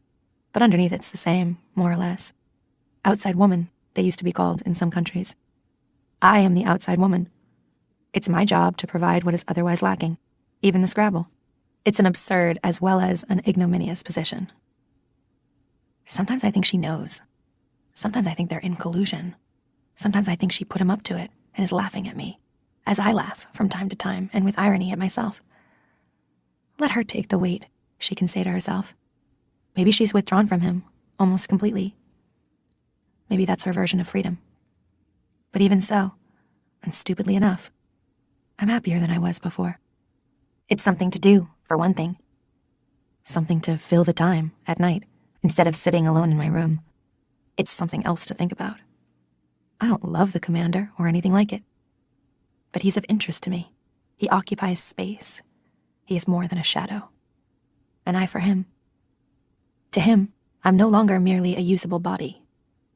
To him, I'm not just a boat with no cargo, a chalice with no wine in it, an oven, to be crude, minus the bun. To him, I am not merely empty. Chapter 27. I walk with Ovglen along the summer street. It's warm, humid. This would have been sundress and sandals weather once. In each of our baskets are strawberries. The strawberries are in season now, so we'll eat them until we're sick of them. And some wrapped fish. We got the fish at Loaves and Fishes, with its wooden sign. A fish with a smile and eyelashes. It doesn't sell loaves, though. Most households bake their own, though you can get dried-up rolls and wizened donuts at Daily Bread if you run short. Loaves and Fishes is hardly ever open. Why bother opening when there's nothing to sell? The sea fisheries were defunct several years ago. The few fish they have now are from fish farms and taste muddy. The news says the coastal areas are being wrested. Sole, I remember, and haddock, swordfish, scallops, tuna, lobsters stuffed and baked, salmon, pink and fat, grilled in steaks. Could they all be extinct, like the whales?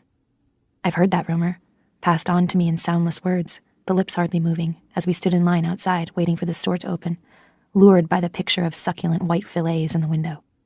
They put the picture in the window when they have something, take it away when they don't. Sign language. Ovglen and I walk slowly today. We are hot in our long dresses, wet under the arms, tired. At least in this heat, we don't wear gloves. There used to be an ice cream store somewhere in this block. I can't remember the name. Things can change so quickly. Buildings can be torn down or turned into something else. It's hard to keep them straight in your mind the way they used to be. You could get double scoops, and if you wanted, they would put chocolate sprinkles on the top. These had the name of a man. Johnny's, Jackie's. I can't remember. We would go there when she was little, and I'd hold her up so she could see through the glass side of the counter where the vats of ice cream were on display, colored so delicately, pale orange, pale green, pale pink. And I'd read the names to her so she could choose. She wouldn't choose by the name, though, but by the color. Her dresses and overalls were those colors, too. Ice cream pastels. Jimmy's. That was the name. Ovglen and I are more comfortable with one another now. We're used to each other. Siamese twins. We don't bother much with the formalities anymore when we greet each other. We smile and move off, in tandem, traveling smoothly along our daily track. Now and again we vary the route. There's nothing against it as long as we stay within the barriers. A rat in a maze is free to go anywhere, as long as it stays inside the maze. We've been to the stores already, and the church. Now we're at the wall. Nothing on it today.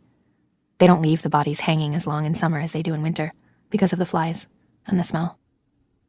This was once the land of air sprays, pine and floral, and people retain the taste, especially the commanders who preach purity in all things. You have everything on your list? Ovglen says to me now, though she knows I do. Our lists are never long. She's given up some of her passivity lately, some of her melancholy. Often she speaks to me first. Yes, I say. Let's go around, she says. She means down, towards the river. We haven't been that way for a while. Fine, I say. I don't turn at once, though, but remain standing where I am, taking a last look at the wall. There are the red bricks. There are the searchlights. There's the barbed wire. There are the hooks. Somehow the wall is even more foreboding when it's empty like this. When there's someone hanging on it, at least you know the worst. But vacant, it is also potential, like a storm approaching. When I can see the bodies, the actual bodies, when I can guess from the sizes and shapes that none of them is Luke, I can believe also that he is still alive. I don't know why I expect him to appear on this wall. There are hundreds of other places they could have killed him. But I can't shake the idea that he's in there, at this moment, behind the blank red bricks. I try to imagine which building he's in. I can remember where the buildings are inside the wall. We used to be able to walk freely there when it was a university. We still go in there once in a while, for women's salvagings. Most of the buildings are red brick, too. Some have arched doorways, a Romanesque effect from the 19th century. We aren't allowed inside the buildings anymore, But who would want to go in? Those buildings belong to the eyes. Maybe he's in the library, somewhere in the vaults, the stacks. The library is like a temple. There's a long flight of white steps leading to the rank of doors. Then inside, another white staircase going up. To either side of it on the wall, there are angels. Also, there are men fighting, or about to fight, looking clean and noble, not dirty and blood-stained and smelly the way they must have looked. Victory is on one side of the inner doorway, leading them on, and death is on the other. It's a mural, in honor of some war or other. The men on the side of death are still alive. They're going to heaven. Death is a beautiful woman with wings and one breast almost bare. Or is that victory? I can't remember. They won't have destroyed that. We turn our backs to the wall, head left. Here there are several empty storefronts, their glass windows scrawled with soap. I try to remember what was sold in them once. Cosmetics? Jewelry? Most of the stores carrying things for men are still open. It's just the ones dealing in what they call vanities that have been shut down. At the corner is the store known as Soul Scrolls. It's a franchise. There are Soul Scrolls in every city center, in every suburb, or so they say. It must make a lot of profit. The window of Soul Scrolls is shatterproof. Behind it are printout machines, row on row of them. These machines are known as holy rollers, but only among us. It's a disrespectful nickname. What the machines print is prayers, roll upon roll, prayers going out endlessly. They're ordered by CompuPhone. I've overheard the commander's wife doing it. Ordering prayers from Soul Scrolls is supposed to be a sign of piety and faithfulness to the regime. So of course the commander's wives do it a lot. It helps their husbands' careers. There are 5 different prayers. For health, wealth, a death, a birth, a sin. You pick the one you want, punch in the number, then punch in your own number so your account will be debited, and punch in the number of times you want the prayer repeated. The machines talk as they print out the prayers. If you like, you can go inside and listen to them. The toneless, metallic voices repeating the same thing over and over. Once the prayers have been printed out and said, the paper rolls back through another slot and is recycled into fresh paper again. There are no people inside the building. The machines run by themselves. You can't hear the voices from outside. Only a murmur, a hum, like a devout crowd on its knees. Each machine has an eye painted in gold on the side, flanked by 2 small golden wings. I try to remember what this place sold when it was a store, before it was turned into Soul Scrolls. I think it was lingerie. Pink and silver boxes, colored pantyhose, brassieres with lace, silk scarves. Something lost.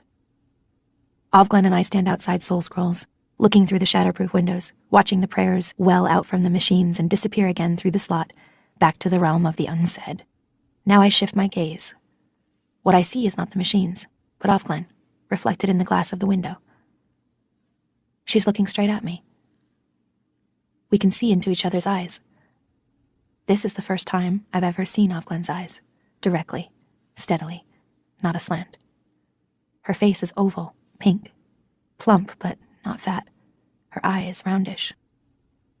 She holds my stare in the glass, level, unwavering. Now it's hard to look away. There's a shock in this seeing. It's like seeing somebody naked for the first time. There is risk, suddenly, in the air between us, where there was none before. Even this meeting of eyes holds danger, though there's nobody near. At last, Ovglen speaks. "Do you think God listens?" she says. "To these machines?" She is whispering, our habit at the center. In the past, this would have been a trivial enough remark, a kind of scholarly speculation. Right now, it's treason. I could scream. I could run away. I could turn from her silently to show her I won't tolerate this kind of talk in my presence. Subversion, sedition, blasphemy, heresy, all rolled into one. I steel myself. "No," I say. She lets out her breath in a long sigh of relief. We have crossed the invisible line together. "Neither do I," she says. "Though I suppose it's faith of a kind," I say, like Tibetan prayer wheels. "What are those?" she asks. "I only read about them," I say. "They were moved around by the wind. They're all gone now." "Like everything," she says. Only now do we stop looking at one another. "Is it safe here?" I whisper. "I figure it's the safest place," she says. "We look like we're praying is all." "What about them?" Them, she says, still whispering. You're always safest out of doors. No mics, and why would they put one here? They'd think nobody would dare. But we've stayed long enough. There's no sense in being late getting back. We turn away together. Keep your head down as we walk, she says, and lean just a little towards me. That way I can hear you better. Don't talk when there's anyone coming. We walk, heads bent as usual.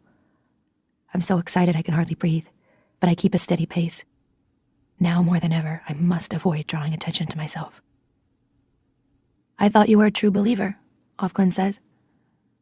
I thought you were, I say. You were always so stinking pious. So are you, I reply. I want to laugh, shout, hug her. You can join us, she says. Us, I say. There is an us then. There's a we. I knew it. You didn't think I was the only one, she says. I didn't think that. It occurs to me that she may be a spy, a plant, set to trap me, such as the soil in which we grow. But I can't believe it. Hope is rising in me like sap in a tree, blood in a wound. We have made an opening. I want to ask her if she's seen Moira, if anyone can find out what's happened to Luke, to my child, my mother even. But there's not much time. Too soon we're approaching the corner of the main street, the one before the first barrier. There will be too many people.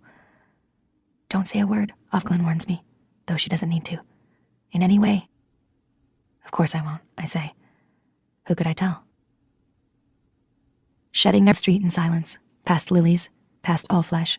There are more people on the sidewalks this afternoon than usual. The warm weather must have brought them out. Women in green, blue, red stripes.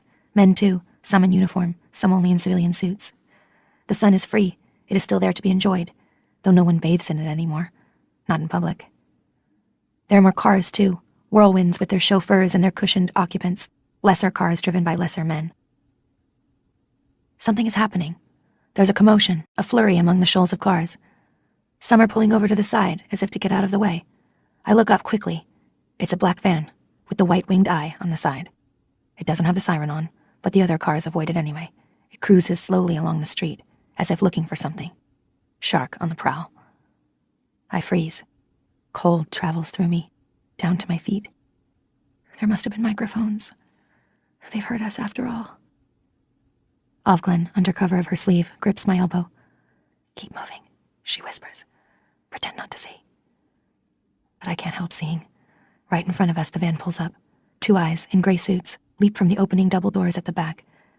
They grab a man who is walking along, a man with a briefcase, an ordinary-looking man, slam him back against the black side of the van.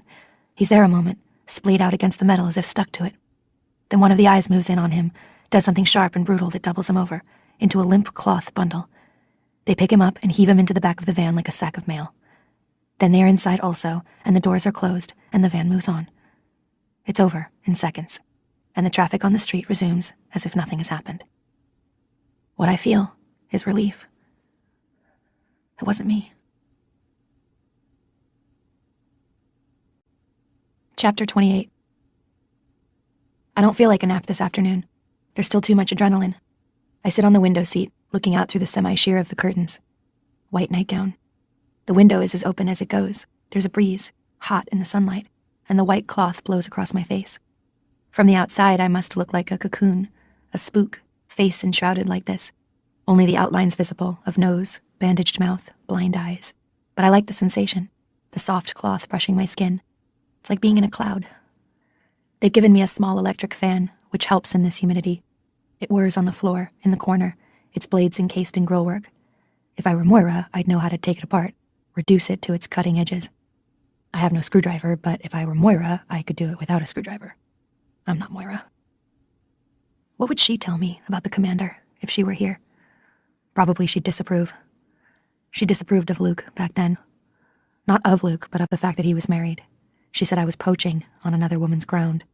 I said Luke wasn't a fish or a piece of dirt either. He was a human being and could make his own decisions. She said I was rationalizing. I said I was in love. She said that was no excuse. Moira was always more logical than I am. I said she didn't have that problem herself anymore, since she'd decided to prefer women, and as far as I could see, she had no scruples about stealing them or borrowing them when she felt like it. She said it was different because the balance of power was equal between women, So sex was an even-Steven transaction. I said even-Steven was a sexist phrase, if she was going to be like that. And anyway, that argument was outdated. She said I had trivialized the issue, and if I thought it was outdated, I was living with my head in the sand. We said all this in my kitchen, drinking coffee, sitting at my kitchen table, in those low, intense voices we used for such arguments when we were in our early 20s, a carryover from college. The kitchen was in a rundown apartment in a clapboard house near the river, the kind with 3 stories and a rickety outside back staircase. I had the second floor, which meant I got noise from both above and below. 2 unwanted disc players thumping late into the night. Students I knew. I was still on my first job, which didn't pay much. I worked a computer in an insurance company. So the hotels with Luke didn't mean only love or even only sex to me. They also meant time off from the cockroaches, the dripping sink, the linoleum that was peeling off the floor in patches, even from my own attempts to brighten things up by sticking posters on the wall and hanging prisms in the windows. I had plants, too, though they always got spider mites or died from being unwatered. I would go off with Luke and neglect them. I said there was more than one way of living with your head in the sand, and that if Moira thought she could create utopia by shutting herself up in a women-only enclave, she was sadly mistaken. Men were not just going to go away, I said. You couldn't just ignore them. That's like saying you should go out and catch syphilis merely because it exists, Moira said. Are you calling Luke a social disease? I said. Moira laughed. Listen to us, she said. Shit. We sound like your mother. We both laughed then. And when she left, we hugged each other as usual. There was a time when we didn't hug, after she'd told me about being gay. But then she said I didn't turn her on, reassuring me, and we'd gone back to it. We could fight and wrangle and name-call, but it didn't change anything underneath. She was still my oldest friend. Is. I got a better apartment after that, where I lived for the 2 years it took Luke to pry himself loose. I paid for it myself, with my new job. It was in a library, not the big one with Death and Victory, a smaller one. I worked transferring books to computer disks, to cut down on storage space and replacement costs, they said. Diskers, we called ourselves. We called the library a discotheque, which was a joke of ours. After the books were transferred, they were supposed to go to the shredder, but sometimes I took them home with me. I liked the feel of them, and the look. Luke said I had the mind of an antiquarian. He liked that. He liked old things himself. It's strange now to think about having a job. Job. It's a funny word. It's a job for a man. Do a jobby, they'd say to children when they were being toilet trained. Or of dogs. He did a job on the carpet. You were supposed to hit them with rolled up newspapers, my mother said. I can remember when there were newspapers, though I never had a dog, only cats. The Book of Job. All those women having jobs. Hard to imagine now, but thousands of them had jobs, millions. It was considered the normal thing. Now it's like remembering the paper money when they still had that. My mother kept some of it, pasted into her scrapbook along with the early photos. It was obsolete by then. You couldn't buy anything with it. Pieces of paper, thickish, greasy to the touch, green-colored, with pictures on each side. Some old man in a wig, and on the other side a pyramid with an eye above it. It said, "In God we trust." My mother said people used to have signs beside their cash registers for a joke. "In God we trust. All others pay cash." That would be blasphemy now. You had to take those pieces of paper with you when you went shopping, though by the time I was 9 or 10, most people used plastic cards. Not for the groceries, though. That came later. It seemed so primitive, totemistic even, like cowrie shells. I must have used that kind of money myself, a little, before everything went on the CompuBank. I guess that's how they were able to do it, in the way they did, all at once, without anyone knowing beforehand. If there had still been portable money, it would have been more difficult. It was after the catastrophe, when they shot the president and machine-gunned the Congress, and the army declared a state of emergency. They blamed it on the Islamic fanatics at the time. "Keep calm," they said on television. "Everything is under control." I was stunned. Everyone was, I know that. It was hard to believe. The entire government, gone, like that. How did they get in? How did it happen? That was when they suspended the Constitution. They said it would be temporary. There wasn't even any rioting in the streets. People stayed home at night, watching television, looking for some direction. There wasn't even an enemy you could put your finger on. "Look out," said Moira to me over the phone.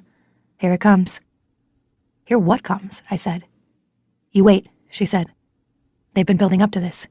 It's you and me up against the wall, baby." She was quoting an expression of my mother's, but she wasn't intending to be funny. Things continued in that state of suspended animation for weeks, although some things did happen. Newspapers were censored, and some were closed down, for security reasons, they said. The roadblocks began to appear, and identipasses. Everyone approved of that, since it was obvious you couldn't be too careful. They said that new elections would be held, but that it would take some time to prepare for them. The thing to do, they said, was to continue on as usual. The porno marts were shut, though, and there were no longer any Feels on Wheels vans and bundle buggies circling the square, but I wasn't sad to see them go. We all knew what a nuisance they'd been. "It's high time somebody did something," said the woman behind the counter, at the store where I usually bought my cigarettes. It was on the corner, a newsstand chain, papers, candy, cigarettes. The woman was older, with gray hair, my mother's generation. "Did they just close them, or what?" I asked. She shrugged. "Who knows, who cares," she said. "Maybe they just moved them off somewhere else. Trying to get rid of it altogether is like trying to stamp out mice, you know?" She punched my compu number into the till, barely looking at it. I was a regular by then. "People were complaining," she said. The next morning, on my way to the library for the day, I stopped by the same store for another pack because I'd run out. I was smoking more those days. It was the tension. You could feel it, like a subterranean hum, although things seemed so quiet. I was drinking more coffee, too, and having trouble sleeping. Everyone was a little jumpy. There was a lot more music on the radio than usual, and fewer words. It was after we'd been married, for years it seemed. She was 3 or 4, in daycare. We'd all got up in the usual way and had breakfast, granola I remember, and Luke had driven her off to school in the little outfit I'd bought her just a couple of weeks before, striped overalls and a blue t-shirt. What month was this? It must have been September. There was a school pool that was supposed to pick them up, but for some reason I'd wanted Luke to do it. I was getting worried even about the school pool. No children walked to school anymore. There had been too many disappearances. When I got to the corner store, the usual woman wasn't there. Instead, there was a man, a young man. He couldn't have been more than 20. "She sick?" I said as I handed him my card. "Who?" he said, aggressively, I thought. "The woman who's usually here," I said. "How would I know?" he said. He was punching my number in, studying each number, punching with one finger. He obviously hadn't done it before. I drummed my fingers on the counter, impatient for a cigarette, wondering if anyone had ever told him something could be done about those pimples on his neck. I remember quite clearly what he looked like. Tall, slightly stooped, dark hair cut short, brown eyes that seemed to focus 2 inches behind the bridge of my nose, and that acne. I suppose I remember him so clearly because of what he said next. "Sorry," he said. "This number's not valid." "That's ridiculous," I said. "It must be. I've got thousands in my account. I just got the statement 2 days ago. Try it again." "It's not valid," he repeated obstinately. "See that red light? Means it's not valid." "You must have made a mistake," I said. "Try it again." He shrugged and gave me a fed-up smile, but he did try the number again. This time I watched his fingers on each number and checked the numbers that came up in the window. It was my number, all right, but there was the red light again. "See," he said again, still with that smile, as if he knew some private joke he wasn't going to tell me. "I'll phone them from the office," I said. The system had fouled up before, but a few phone calls usually straightened it out. Still, I was angry, as if I'd been unjustly accused of something I didn't even know about, as if I'd made the mistake myself. "You do that," he said indifferently. I left the cigarettes on the counter since I hadn't paid for them. I figured I could borrow some at work. I did phone from the office, but all I got was a recording. The lines were overloaded, the recording said. Could I please phone back? The lines stayed overloaded all morning, as far as I could tell. I phoned back several times, but no luck. Even that wasn't too unusual. About 2 o'clock, after lunch, the director came into the disking room. "I have something to tell you," he said. He looked terrible. His hair was untidy, his eyes were pink and wobbling, as though he'd been drinking. We all looked up, turned off our machines. There must have been 8 or 10 of us in the room. "I'm sorry," he said, "but it's the law. I really am sorry." "For what?" somebody said. "I have to let you go," he said. "It's the law. I have to. I have to let you all go." He said this almost gently, as if we were wild animals, frogs he'd caught in a jar, as if he were being humane. "We're being fired?" I said. I stood up. "But why?" "Not fired," he said. "Let go. You can't work here anymore. It's the law." He ran his hands through his hair, and I thought, he's gone crazy. The strain has been too much for him, and he's blown his wiring. "You can't just do that," said the woman who sat next to me. This sounded false, improbable, like something you would say on television. "It isn't me," he said. "You don't understand. Please go, now." His voice was rising. "I don't want any trouble. If there's trouble, the books might be lost, things will get broken." He looked over his shoulder. "They're outside," he said, "in my office. If you don't go now, they'll come in themselves. They gave me 10 minutes. By now he sounded crazier than ever. "He's loopy," someone said out loud, which we must all have thought. But I could see out into the corridor, and there were 2 men standing there in uniforms, with machine guns. This was too theatrical to be true, yet there they were. Sudden apparitions, like Martians. There was a dreamlike quality to them. They were too vivid, too at odds with their surroundings. "Just leave the machines," he said while we were getting our things together, filing out, as if we could have taken them. We stood in a cluster on the steps outside the library. We didn't know what to say to one another. Since none of us understood what had happened, there was nothing much we could say. We looked at one another's faces and saw dismay and a certain shame, as if we'd been caught doing something we shouldn't. "It's outrageous," one woman said, but without belief. What was it about this that made us feel we deserved it? When I got back to the house, nobody was there. Luke was still at work, my daughter was at school. I felt tired, bone tired, but when I sat down, I got up again. I couldn't seem to sit still. I wandered through the house, from room to room. I remember touching things, not even that consciously, just placing my fingers on them. Things like the toaster, the sugar bowl, the ashtray in the living room. After a while, I picked up the cat and carried her around with me. I wanted Luke to come home. I thought I should do something, take steps, but I didn't know what steps I could take. I tried phoning the bank again, but I only got the same recording. I poured myself a glass of milk. I told myself I was too jittery for another coffee. I went into the living room and sat down on the sofa and put the glass of milk on the coffee table, carefully, without drinking any of it. I held the cat up against my chest so I could feel her purring against my throat. After a while, I phoned my mother at her apartment, but there was no answer. She'd settled down more by then. She'd stopped moving every few years. She lived across the river in Boston. I waited a while and phoned Moira. She wasn't there either. But when I tried half an hour later, she was. In between those phone calls, I just sat on the sofa. What I thought about was my daughter's school lunches. I thought maybe I'd been giving her too many peanut butter sandwiches. "I've been fired," I told Moira when I got her on the phone. She said she would come over. By that time, she was working for a women's collective, the publishing division. They put out books on birth control and rape and things like that, though there wasn't as much demand for those things as there used to be. "I'll come over," she said. She must have been able to tell from my voice that this was what I wanted. She got there after some time. "So," she said. She threw off her jacket, sprawled into the oversized chair. "Tell me. First we'll have a drink."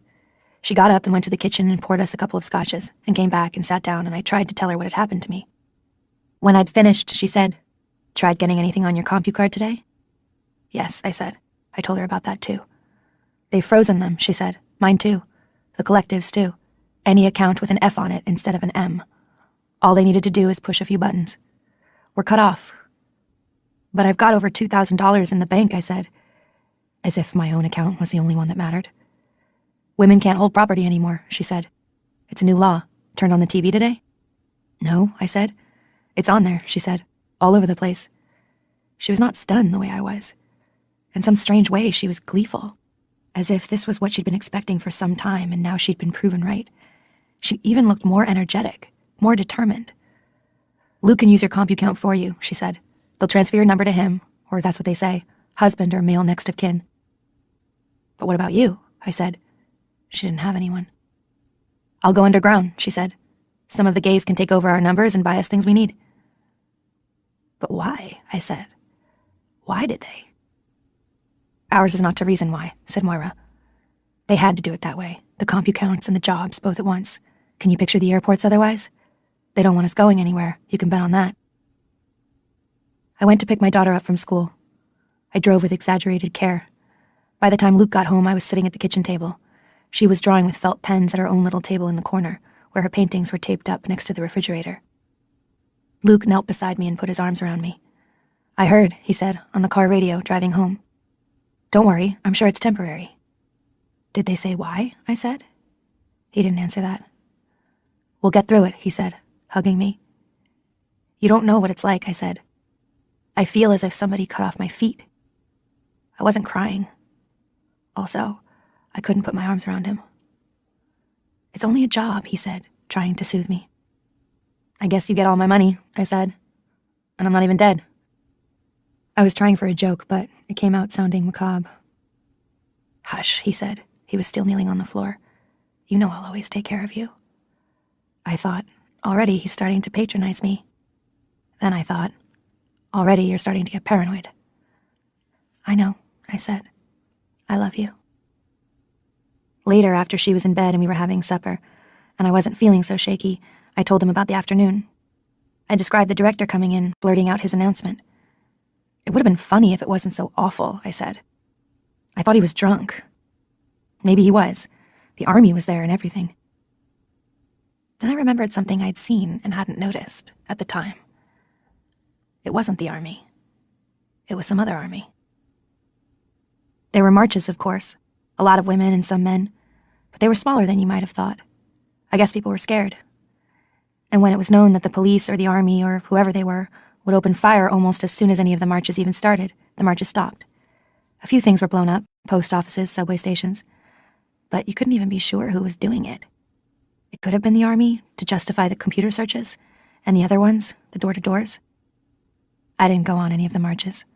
Luke said it would be futile, and I had to think about them, my family, him and her. I did think about my family. I started doing more housework, more baking. I tried not to cry at mealtimes. By this time, I'd started to cry without warning, and to sit beside the bedroom window, staring out.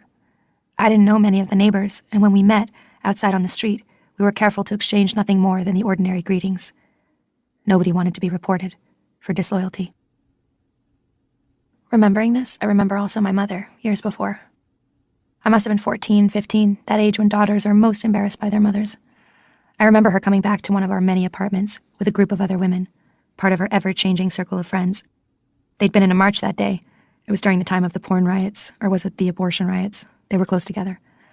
There were a lot of bombings then. Clinics, video stores. It was hard to keep track. My mother had a bruise on her face, and a little blood. "You can't stick your hand through a glass window without getting cut," is what she said about it. Fucking pigs. Fucking bleeders, one of her friends said. They called the other side bleeders, after the signs they carried. Let them bleed. So it must have been the abortion riots. I went into my bedroom to be out of their way. They were talking too much and too loudly. They ignored me and I resented them. My mother and her rowdy friends. I didn't see why she had to dress that way, in overalls, as if she were young, or to swear so much. "You're such a prude," she would say to me, in a tone of voice that was on the whole pleased. She liked being more outrageous than I was, more rebellious. Adolescents are always such prudes. Part of my disapproval was that, I'm sure, perfunctory, routine.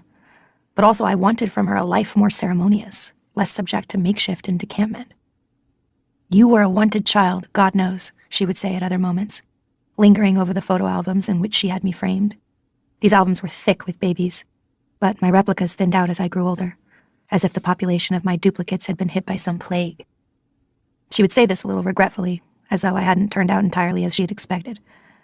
No mother is ever completely a child's idea of what a mother should be, and I suppose it works the other way around as well.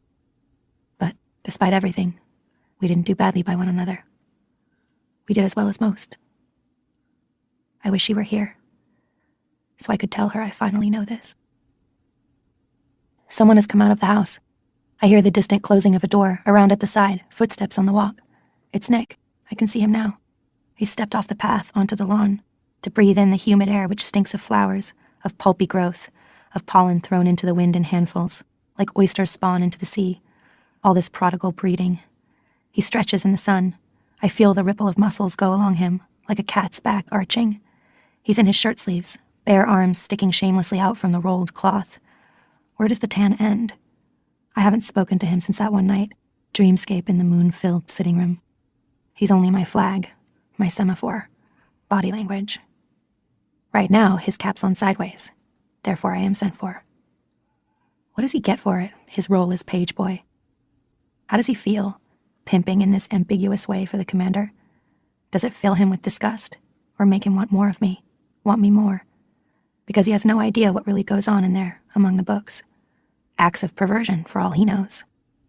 The commander and me, covering each other with ink, licking it off, or making love on stacks of forbidden newsprint. Well, he wouldn't be far off at that. But depend on it, there's something in it for him. Everyone's on the take one way or another. Extra cigarettes? Extra freedoms? Not allowed to the general run? Anyway, what can he prove? It's his word against the commander's, unless he wants to head a posse. Kick in the door, and what did I tell you? Caught in the act, sinfully scrabbling. Quick, eat those words. Maybe he just likes the satisfaction of knowing something secret, of having something on me, as they used to say. It's the kind of power you can use only once. I would like to think better of him. That night, after I'd lost my job, Luke wanted me to make love. Why didn't I want to? Desperation alone should have driven me. But I still felt numbed. I could hardly even feel his hands on me. What's the matter, he said. I don't know, I said. We still have, he said. But he didn't go on to say what we still had. It occurred to me that he shouldn't be saying we, since nothing that I knew of had been taken away from him. We still have each other, I said. It was true. Then why did I sound, even to myself, so indifferent? He kissed me then, as if now I'd said that, things could get back to normal. But something had shifted, some balance. I felt shrunken, so that when he put his arms around me, gathering me up, I was small as a doll. I felt love going forward without me. He doesn't mind this, I thought. He doesn't mind it at all. Maybe he even likes it. We are not each other's anymore. Instead, I am his. Unworthy, unjust, untrue. But that is what happened. So, Luke, what I want to ask you now, what I need to know is, was I right? Because we never talked about it. By the time I could have done that, I was afraid to. I couldn't afford to lose you. Chapter 29. I'm sitting in the commander's office, across from him at his desk, in the client position, as if I'm a bank customer negotiating a hefty loan. But apart from my placement in the room, little of that formality remains between us. I no longer sit stiff-necked, straight-backed, feet regimented side by side on the floor, eyes at the salute. Instead, my body's lax, cozy even. My red shoes are off, my legs tucked up underneath me on the chair, surrounded by a buttress of red skirt, true, but tucked nonetheless, as at a campfire of earlier and more picnic days. If there were a fire in the fireplace, its light would be twinkling on the polished surfaces, glimmering warmly on flesh. I had the firelight in. As for the commander, he's casual to a fault tonight. Jacket off, elbows on the table. All he needs is a toothpick in the corner of his mouth to be an ad for rural democracy, as in an etching. Flyspecked, some old burned book. The squares on the board in front of me are filling up. I'm making my penultimate play of the night. Zilch, I spell. A convenient one-vowel word with an expensive Z. Is that a word? Says the commander. We could look it up, I say. It's archaic. I'll give it to you, he says. He smiles. The commander likes it when I distinguish myself. Show precocity, like an attentive pet, prick-eared and eager to perform. His approbation laps me like a warm bath. I sense in him none of the animosity I used to sense in men, even in Luke sometimes. He's not saying bitch in his head. In fact, he is positively daddyish. He likes to think I am being entertained. And I am. Deftly, he adds up our final scores on his pocket computer. You ran away with it, he says. I suspect him of cheating, to flatter me, to put me in a good mood. But why? It remains a question. What does he have to gain from this sort of pampering? There must be something. He leans back, fingertips together, a gesture familiar to me now. We have built up a repertoire of such gestures, such familiarities between us. He's looking at me, not unbenevolently, but with curiosity, as if I am a puzzle to be solved. What would you like to read tonight? He says. This too has become routine. So far, I've been through a Mademoiselle magazine, an old Esquire from the 80s, a Ms., a magazine I can remember vaguely as having been around my mother's various apartments while I was growing up, and a Reader's Digest. He even has novels. I've read a Raymond Chandler, and right now I'm halfway through Hard Times by Charles Dickens. On these occasions, I read quickly, voraciously, almost skimming, trying to get as much into my head as possible before the next long starvation. If it were eating, it would be the gluttony of the famished. If it were sex, it would be a swift, furtive stand-up in an alley somewhere. While I read, the commander sits and watches me doing it, without speaking, but also without taking his eyes off me. This watching is a curiously sexual act, and I feel undressed while he does it. I wish he would turn his back, stroll around the room, read something himself. Then perhaps I could relax more, take my time. As it is, this illicit reading of mine seems a kind of performance. I think I'd rather just talk, I say. I'm surprised to hear myself saying it. He smiles again.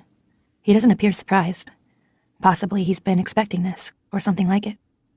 Oh, he says. What would you like to talk about? I falter. Anything, I guess. Well, you, for instance. Me? He continues to smile. Oh, there's not much to say about me. I'm just an ordinary kind of guy. The falsity of this, and even the falsity of the diction, guy, pulls me up short. Ordinary guys do not become commanders. You must be good at something, I say. I know I'm prompting him, playing up to him, drawing him out, and I dislike myself for it. It's nauseating, in fact. But we are fencing. Either he talks or I will. I know it. I can feel speech backing up inside me. It's so long since I've really talked with anyone. The terse, whispered exchange with Ovglen on our walk today hardly counts. But it was a tease, a preliminary. Having felt the relief of even that much speaking, I want more. And if I talk to him, I'll say something wrong, give something away. I can feel it coming, a betrayal of myself. I don't want him to know too much. Oh, I was in market research, to begin with, he says diffidently. After that, I sort of branched out. It strikes me that, although I know he's a commander, I don't know what he's a commander of. What does he control? What is his field, as they used to say? They don't have specific titles. Oh, I say, trying to sound as if I understand. You might say I'm a sort of scientist, he says. Within limits, of course. After that, he doesn't say anything for a while, and neither do I. We are outwaiting each other. I'm the one to break first. Well, maybe you could tell me something I've been wondering about. He shows interest. What might that be? I'm heading into danger, but I can't stop myself. It's a phrase I remember from somewhere. Best not to say where. I think it's in Latin, and I thought maybe... I know he has a Latin dictionary. He has dictionaries of several kinds on the top shelf to the left of the fireplace. Tell me, he says. Distanced, but more alert. Or am I imagining it? Nolite de bastardes carborundorum, I say. What? He says. I haven't pronounced it properly. I don't know how. I could spell it, I say. Write it down. He hesitates at this novel idea.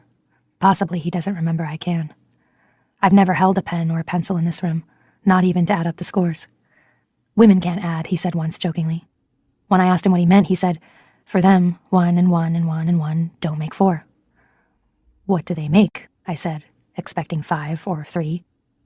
Just 1 and 1 and 1 and 1, he said.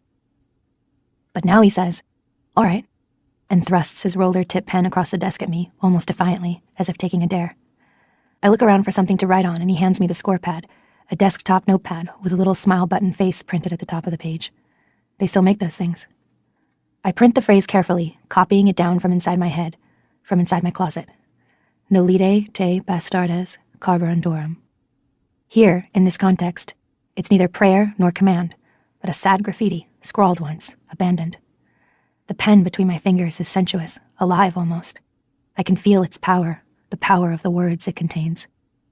Pen is envy, Aunt Lydia would say, quoting another center motto, warning us away from such objects. And they were right. It is envy. Just holding it is envy. I envy the commander his pen.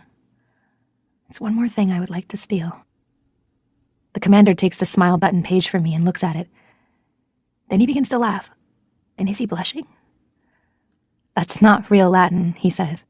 That's just a joke. A joke, I say, bewildered now. It can't be only a joke. Have I risked this, made a grab at knowledge, for a mere joke? What sort of a joke? You know how schoolboys are, he says. His laughter is nostalgic, I see now, the laughter of indulgence towards his former self. He gets up, crosses to the bookshelves, takes down a book from his trove. Not the dictionary, though. It's an old book, a textbook it looks like, dog-eared and inky. Before showing it to me, he thumbs through it, contemplative, reminiscent. Then, here, he says, laying it open on the desk in front of me. What I see first is a picture. The Venus de Milo, in a black and white photo, with a mustache and a black brassiere and armpit hair drawn clumsily on her. On the opposite page is the Colosseum in Rome, labeled in English, and below a conjugation. Sum est, summus estus sunt. There, he says, pointing, and in the margin I see it, written in the same ink as the hair on the Venus.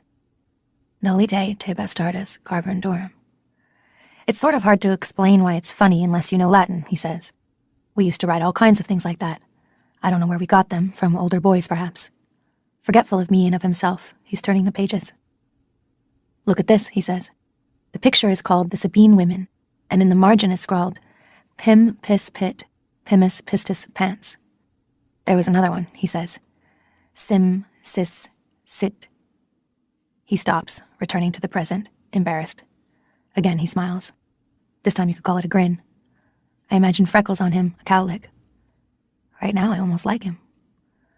But what did it mean, I say. Which, he says. Oh, it meant don't let the bastards grind you down. I guess we thought we were pretty smart back then. I force a smile, but it's all before me now. I can see why she wrote that, on the wall of the cupboard. But I also see that she must have learned it, here, in this room. Where else? She was never a schoolboy. With him, during some previous period of boyhood reminiscence, of confidences exchanged. I have not been the first, then, to enter his silence, play children's word games with him. What happened to her? I say. He hardly misses a beat. Did you know her somehow?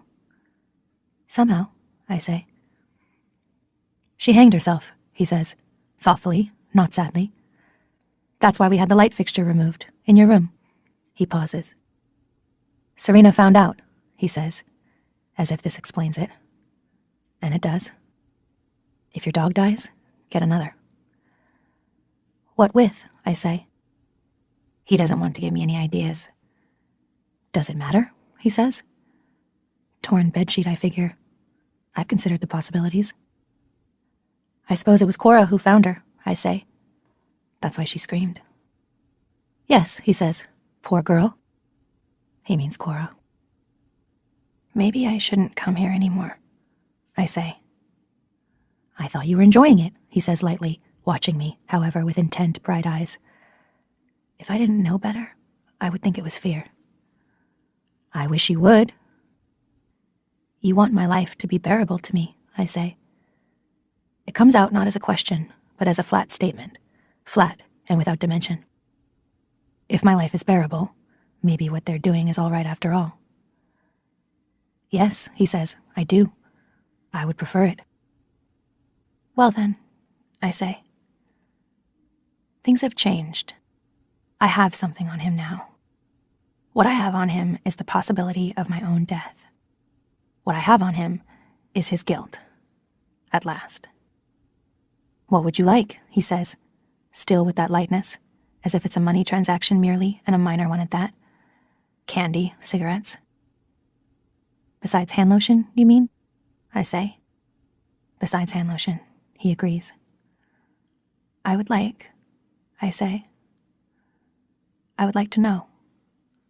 It sounds indecisive, stupid even. I say it without thinking. Know what? He says. Whatever there is to know, I say. But that's too flippant. What's going on? 11. Night. Chapter 30. Night falls, or has fallen. Why is it that night falls, instead of rising, like the dawn?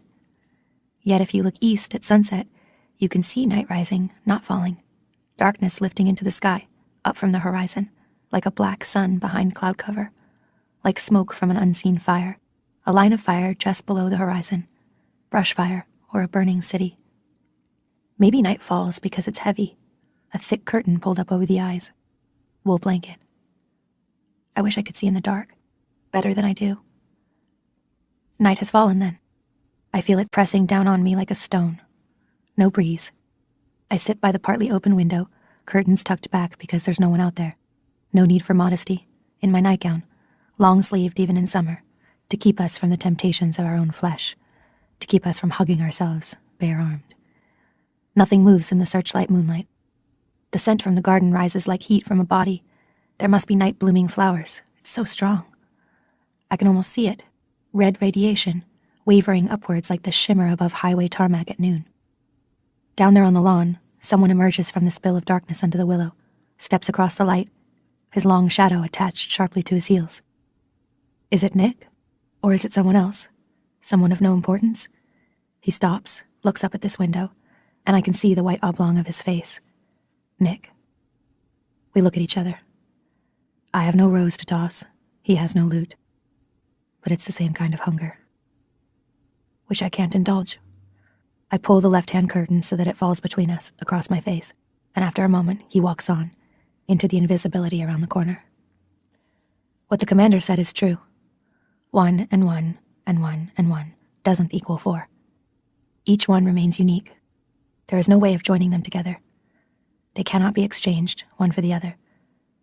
They cannot replace each other. Nick for Luke, or Luke for Nick. Should does not apply. You can't help what you feel, Moira said once, but you can help how you behave. Which is all very well. Context is all. Or is it ripeness? One or the other. The night before we left the house, that last time, I was walking through the rooms.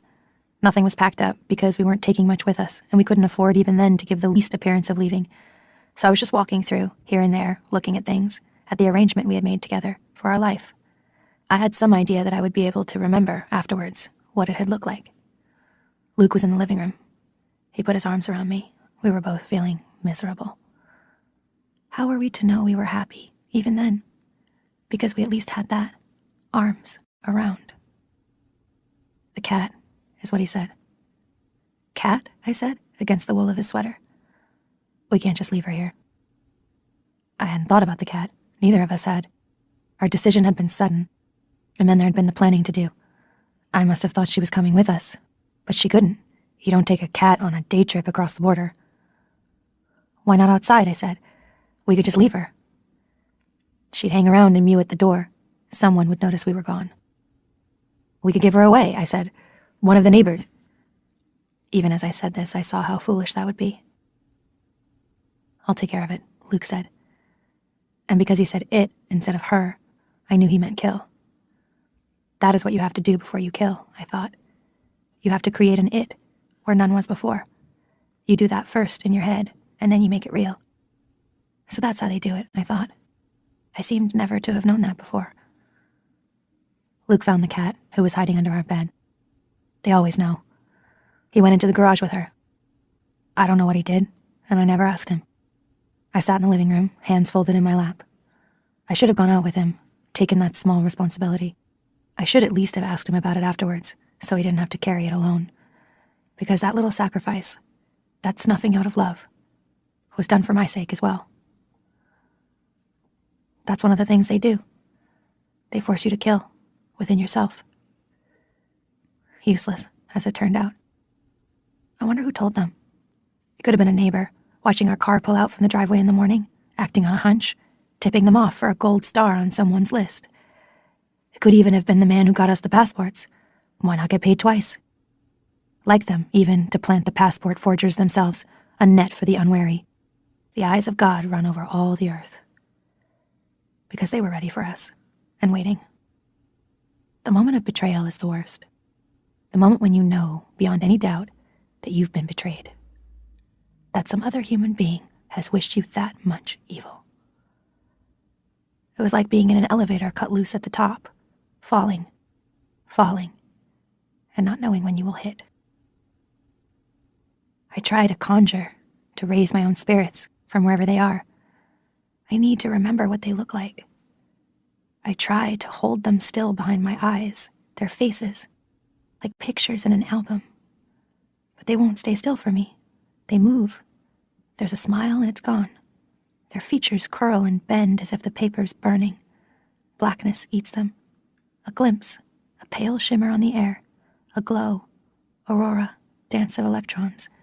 Then a face again, faces. But they fade.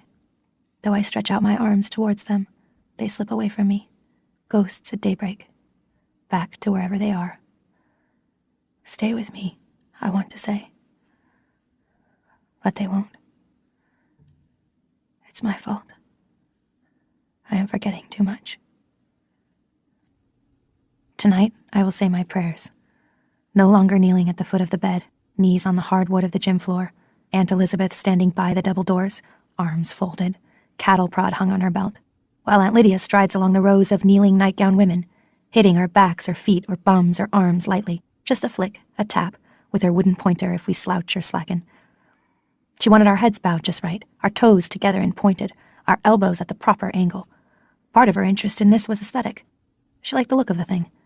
She wanted us to look like something Anglo-Saxon, carved on a tomb, or Christmas card angels, regimented in our robes of purity. But she knew, too, the spiritual value of bodily rigidity, of muscle strain. A little pain cleans out the mind, she'd say. What we prayed for was emptiness, so we would be worthy to be filled, with grace, with love, with self-denial, semen, and babies. O God, King of the universe, thank you for not creating me a man. O God, obliterate me, make me fruitful, mortify my flesh, that I may be multiplied. Let me be fulfilled. Some of them would get carried away with this, the ecstasy of abasement. Some of them would moan and cry. There is no point in making a spectacle of yourself, Janine, said Aunt Lydia. I pray where I am, sitting by the window, looking out through the curtain at the empty garden. I don't even close my eyes. Out there or inside my head, it's an equal darkness, or light. My God, who art in the kingdom of heaven, which is within. I wish you would tell me your name, the real one I mean. But you will do as well as anything. I wish I knew what you were up to. But whatever it is, help me to get through it, please. Though maybe it's not your doing. I don't believe for an instant that what's going on out there is what you meant. I have enough daily bread, so I won't waste time on that. It isn't the main problem. The problem is getting it down without choking on it. Now we come to forgiveness.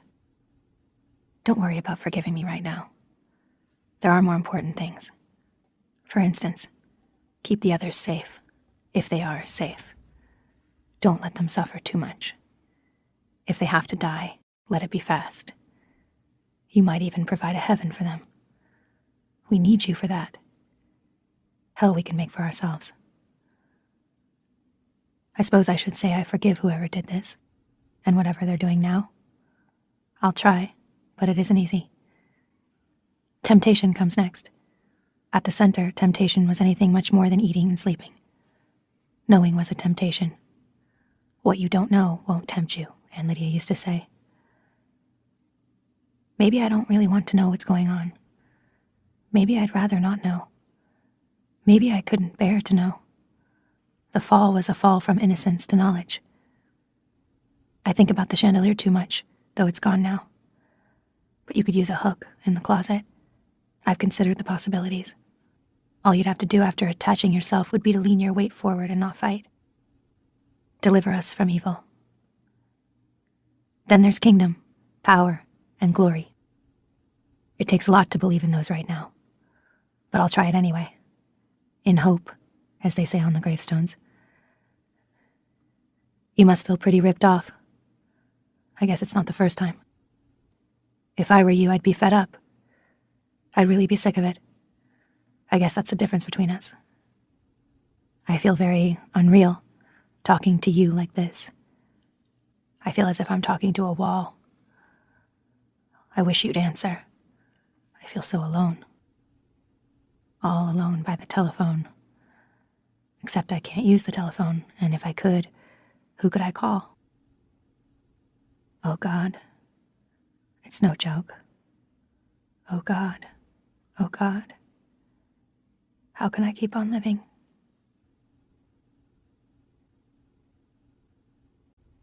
"12. Jezebels. Chapter 31. Every night when I go to bed, I think, in the morning I will wake up in my own house, and things will be back the way they were. It hasn't happened this morning either.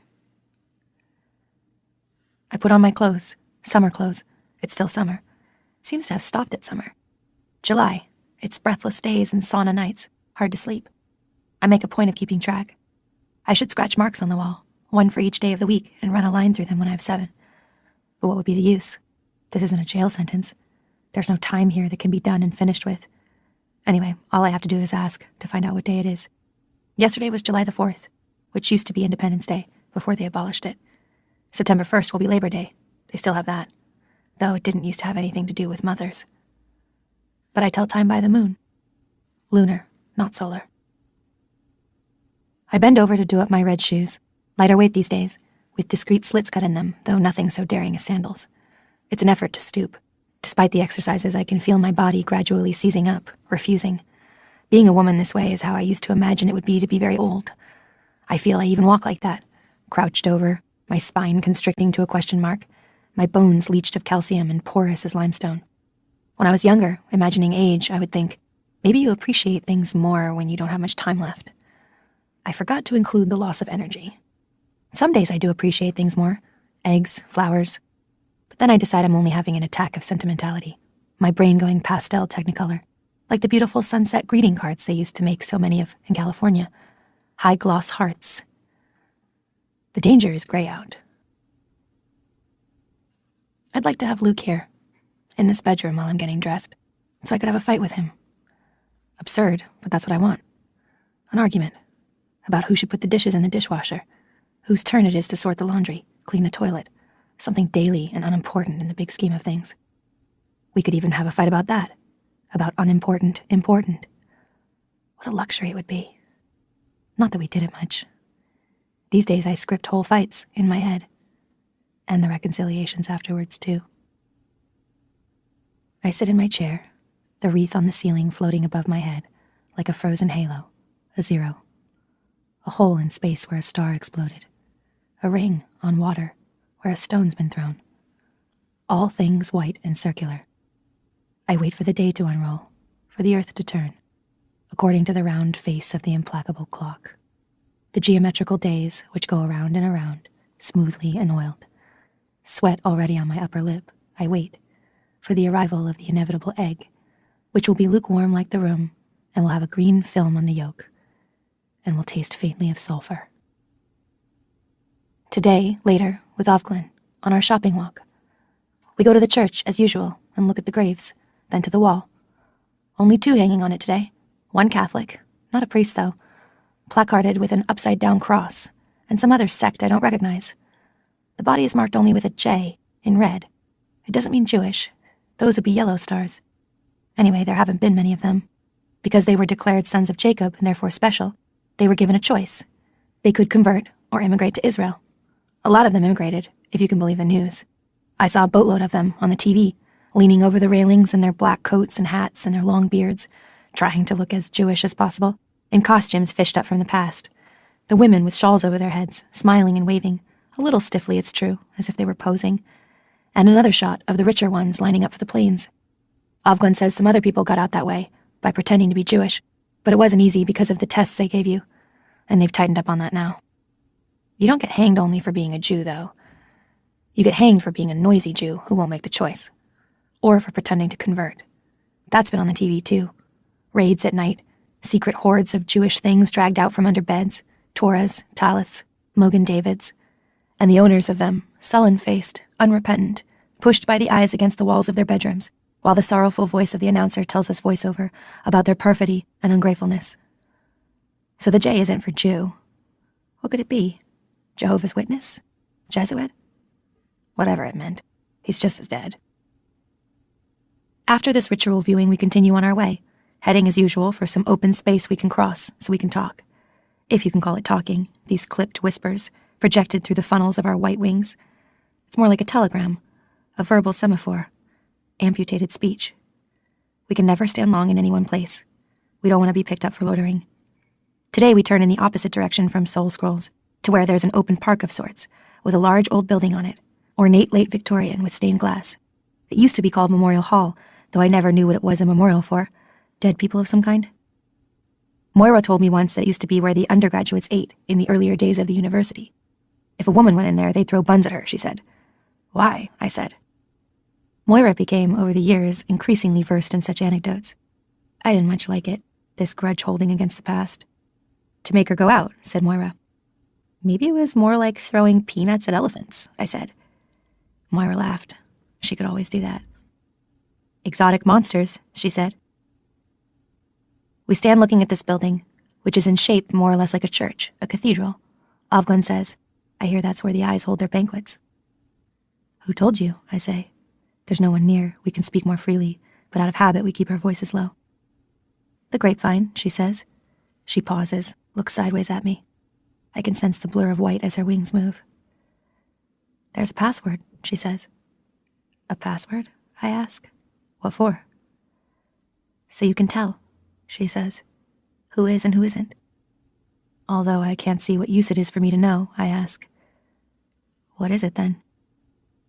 Mayday, she says. I tried it on you once.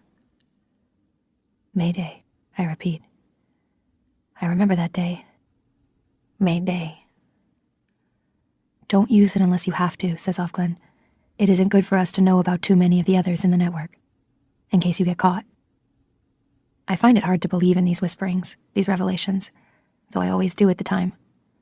Afterwards, though, they seem improbable, childish even, like something you'd do for fun, like a girls' club, like secrets at school, or like the spy novels I used to read on weekends when I should have been finishing my homework, or like late-night television. Passwords, things that cannot be told, people with secret identities, dark linkages. This does not seem as if it ought to be the true shape of the world. But that is my own illusion, a hangover from a version of reality I learned in the former time. And networks. Networking, one of my mother's old phrases, musty slang of yesteryear. Even in her 60s, she still did something she called that, though as far as I could see all it meant was having lunch with some other woman. I leave Offglen at the corner. I'll see you later, she says. She glides away along the sidewalk, and I go up the walk towards the house. There's Nick, hat askew. Today he doesn't even look at me. He must have been waiting around for me, though, to deliver his silent message. Because as soon as he knows I've seen him, he gives the whirlwind one last swipe with the chamois and walks briskly off towards the garage door. I walk along the gravel between the slabs of overgreen lawn. Serena Joy is sitting under the willow tree in her chair, cane propped at her elbow. Her dress is crisp, cool cotton. For her, it's blue, watercolor, not this red of mine that sucks in heat and blazes with it at the same time. Her profile's towards me. She's knitting. How can she bear to touch the wool in this heat? But possibly her skin's gone numb. Possibly she feels nothing, like one formerly scalded. I lower my eyes to the path, glide by her, hoping to be invisible, knowing I'll be ignored. But not this time. Offred, she says. I pause, uncertain. Yes, you. I turn towards her, my blinkered sight. Come over here. I want you. I walk over the grass and stand before her, looking down. You can sit, she says. Here, take the cushion. I need you to hold this wool. She's got a cigarette, the ashtray's on the lawn beside her, and a cup of something, tea or coffee. It's too damn close in there. You need a little air, she says. I sit, putting down my basket, strawberries again, chicken again, and I note the swear word. Something new? She fits the skein of wool over my two outstretched hands, starts winding. I am leashed, it looks like, manacled, cobwebbed. That's closer. The wool is gray and has absorbed moisture from the air. It's like a wetted baby blanket and smells faintly of damp sheep. At least my hands will get lanolined. Serena whines, the cigarette held in the corner of her mouth, smoldering, sending out tempting smoke. She whines slowly and with difficulty because of her gradually crippling hands, but with determination. Perhaps the knitting for her involves a kind of willpower. Maybe it even hurts. Maybe it's been medically prescribed. 10 rows a day of plain, 10 of pearl. Though she must do more than that. I see those evergreen trees and geometric boys and girls in a different light. Evidence of her stubbornness. And not altogether despicable. My mother did not knit or anything like that, but whenever she would bring things back from the cleaners, her good blouses, winter coats, she'd save up the safety pins and make them into a chain. Then she'd pin the chain somewhere, her bed, the pillow, a chair back, the oven mitt in the kitchen, so she wouldn't lose them. Then she'd forget about them. I would come upon them here and there in the house, the houses, tracks of her presence, remnants of some lost intention, like signs on a road that turns out to lead nowhere. Throwbacks to domesticity. Well then, Serena says. She stops winding, leaving me with my hands still garlanded with animal hair, and takes the cigarette end from her mouth to butt it out. Nothing yet? I know what she's talking about. There are not that many subjects that could be spoken about between us. There's not much common ground, except this one mysterious and chancy thing. No, I say. Nothing. Too bad, she says. It's hard to imagine her with a baby. But the Marthas would take care of it mostly. She'd like me pregnant, though, over and done with and out of the way. No more humiliating sweaty tangles, no more flesh triangles under her starry canopy of silver flowers. Peace and quiet. I can't imagine she'd want such good luck for me, for any other reason. Your time's running out, she says. Not a question, a matter of fact. Yes, I say neutrally. She's lighting another cigarette, fumbling with the lighter. Definitely her hands are getting worse. But it would be a mistake to offer to do it for her. She'd be offended. A mistake to notice weakness in her.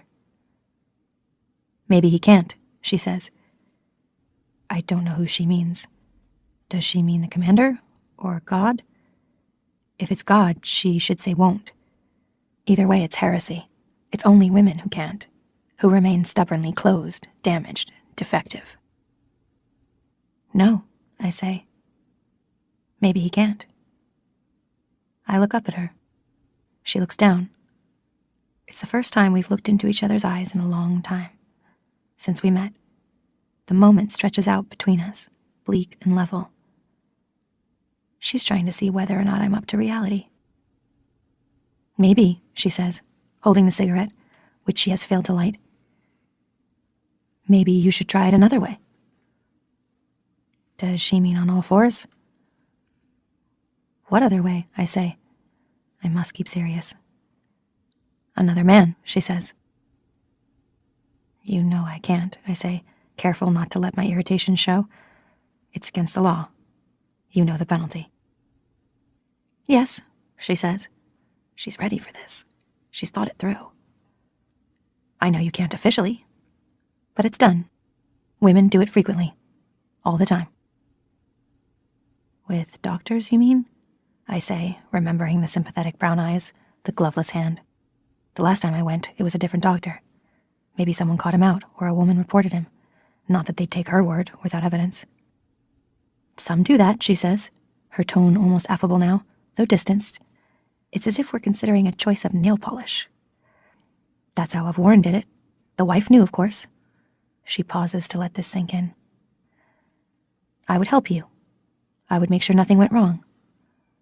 I think about this. Not with a doctor, I say. No, she agrees. And for this moment, at least, we are cronies. This could be a kitchen table. It could be a date we're discussing, some girlish stratagem of ploys and flirtation. Sometimes they blackmail. But it doesn't have to be a doctor. It could be someone we trust. Who? I say. I was thinking of Nick, she says, and her voice is almost soft. He's been with us a long time. He's loyal. I could fix it with him. So that's who does her little black market errands for her. Is this what he always gets in return?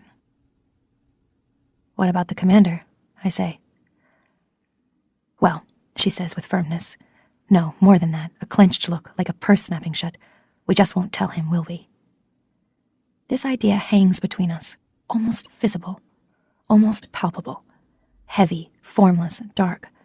Collusion of a sort. Betrayal of a sort. She does want that baby. It's a risk, I say. More than that. It's my life on the line. But that's where it will be sooner or later, one way or another, whether I do or don't. We both know this. You might as well, she says, which is what I think too. All right, I say. Yes. She leans forward. Maybe I could get something for you, she says. Because I've been good. Something you want, she adds, wheedling almost.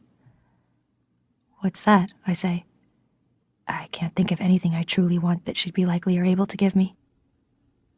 A picture, she says. as if offering me some juvenile treat, an ice cream, a trip to the zoo.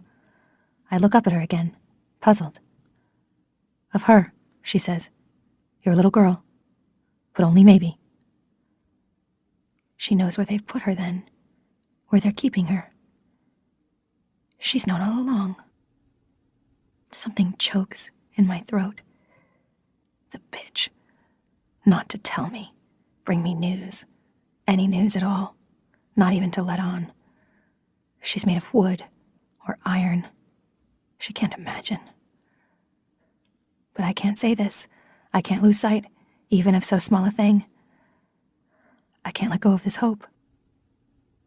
I can't speak. She's actually smiling, coquettishly even. There's a hint of her former small-screen mannequin's allure flickering over her face like momentary static. It's too damn hot for this, don't you think? She says. She lifts the wool from my 2 hands where I've been holding it all this time. Then she takes the cigarette she's been fiddling with and a little awkwardly presses it into my hand, closing my fingers around it. Find yourself a match, she says. They're in the kitchen. You can ask Rita for one. You can tell her I said so. Only the one, though, she adds roguishly. We don't want to ruin your health. Chapter 32. Rita's sitting at the kitchen table. There's a glass bowl with ice cubes floating in it on the table in front of her. Radishes made into flowers, roses, or tulips bob in it. On the chopping board in front of her, she's cutting more with a paring knife, her large hands deft, indifferent. The rest of her body does not move, nor does her face. It's as if she's doing it in her sleep, this knife trick. On the white enamel surface is a pile of radishes, washed but uncut. Little Aztec hearts. She hardly bothers to look up as I enter. You got it all, huh? Is what she says, as I take the parcels out for her inspection. Could I have a match? I ask her. Surprising how much like a small begging child she makes me feel, simply by her scowl, her stolidity, how importunate and whiny. Matches, she says. What do you want matches for? She said I could have one, I say, not wanting to admit to the cigarette. Who said? She continues with the radishes, her rhythm unbroken. No call for you to have matches. Burn the house down. You can go and ask her if you like, I say. She's out on the lawn. Rita rolls her eyes to the ceiling, as if consulting silently some deity there. Then she sighs, rises heavily, and wipes her hands with ostentation on her apron, to show me how much trouble I am. She goes to the cupboard over the sink, taking her time, locates her key bunch in her pocket, unlocks the cupboard door. Keep 'em in here, Summer, she says as if to herself. No call for a fire in this weather. I remember from April that it's Cora who lights the fires in the sitting room and the dining room in cooler weather. The matches are wooden ones, in a cardboard sliding top box, the kind I used to covet in order to make doll's drawers out of them. She opens the box, peers into it, as if deciding which one she'll let me have. Her own business, she mutters. No way you can tell her a thing. She plunges her big hand down, selects a match, hands it over to me. Now don't you go setting fire to nothing, she says. Not them curtains in your room. Too hot the way it is. I won't, I say. That's not what it's for. She does not deign to ask me what it is for. Don't care if you eat it or what, she says. She said you could have one, so I give you one is all. She turns away from me and sits again at the table. Then she picks an ice cube out of the bowl and pops it into her mouth. This is an unusual thing for her to do. I've never seen her nibble while working. You can have one of them too, she says. A shame, making you wear all them pillowcases on your head in this weather. I'm surprised. She doesn't usually offer me anything. Maybe she feels that if I've risen in status enough to be given a match, she can afford her own small gesture. Have I become, suddenly, one of those who must be appeased? Thank you, I say. I transfer the match carefully to my zippered sleeve where the cigarette is, so it won't get wet, and take an ice cube. Those radishes are pretty, I say, in return for the gift she's made me of her own free will. I like to do things right is all, she says, grumpy again. No sense otherwise. I go along the passage, up the stairs, hurrying. In the curved hallway mirror I flip past, a red shape at the edge of my own field of vision, a wraith of red smoke. I have smoke on my mind, all right. Already I can feel it in my mouth, drawn down into the lungs, filling me in a long, rich, dirty cinnamon sigh. and then the rush as the nicotine hits the bloodstream. After all this time, it could make me sick. I wouldn't be surprised. But even that thought is welcome. Along the corridor I go. Where should I do it? In the bathroom, running the water to clear the air? In the bedroom, wheezy puffs out the open window? Who's to catch me at it? Who knows? Even as I luxuriate in the future this way, rolling anticipation around in my mouth, I think of something else. I don't need to smoke this cigarette. I could shred it up and flush it down the toilet. Or I could eat it and get the high that way. That can work too, a little at a time, to save up the rest. That way I could keep the match. I could make a small hole in the mattress, slide it carefully in. Such a thin thing would never be noticed. There it would be, at night, under me while I'm in bed, sleeping on it. I could burn the house down. Such a fine thought. It makes me shiver. An escape, quick and narrow. I lie on my bed, pretending to nap. The commander, last night, fingers together, looking at me as I sat rubbing oily lotion into my hands. Odd. I thought about asking him for a cigarette, but decided against it. I know enough not to ask for too much at once. I don't want him to think I'm using him. Also, I don't want to interrupt him. Last night he had a drink, scotch and water. He's taken to drinking in my presence, to unwind after the day, he says. I'm to gather he is under pressure. He never offers me one, though, and I don't ask. We both know what my body is for. When I kiss him goodnight, as if I mean it, his breath smells of alcohol, and I breathe it in like smoke. I admit I relish it, this lick of dissipation. Sometimes after a few drinks he becomes silly and cheats at Scrabble. He encourages me to do it too, and we take extra letters and make words with them that don't exist. Words like smirt and krupp, giggling over them. Sometimes he turns on his shortwave radio, displaying before me a minute or two of Radio-Free America, to show me he can. Then he turns it off again. Damn Cubans, he says. All that filth about universal daycare. Sometimes, after the games, he sits on the floor beside my chair, holding my hand. His head is a little below mine, so that when he looks up at me, it's at a juvenile angle. It must amuse him, this fake subservience. He's way up there, says Ofglen. He's at the top. And I mean the very top. At such times, it's hard to imagine it. Occasionally, I try to put myself in his position. I do this as a tactic, to guess in advance how he may be moved to behave towards me. It's difficult for me to believe I have power over him of any sort, but I do. Although it's of an equivocal kind. Once in a while, I think I can see myself, though blurrily, as he may see me. There are things he wants to prove to me, gifts he wants to bestow, services he wants to render, tendernesses he wants to inspire. He wants, all right, especially after a few drinks. Sometimes he becomes querulous, at other times philosophical.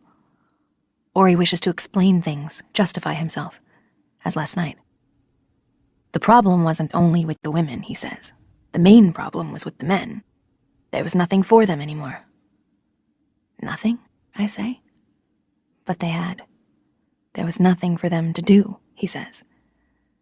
They could make money, I say, a little nastily. Right now I'm not afraid of him. It's hard to be afraid of a man who is sitting watching you put on hand lotion. This lack of fear is dangerous. It's not enough, he says. It's too abstract. I mean, there was nothing for them to do with women. What do you mean? I say. What about all the porny corners? It was all over the place. They even had it motorized. I'm not talking about sex, he says. That was part of it. The sex was too easy. Anyone could just buy it. There was nothing to work for, nothing to fight for. We have the stats from that time. You know what they were complaining about the most? Inability to feel. Men were turning off on sex, even. They were turning off on marriage. Do they feel now? I say.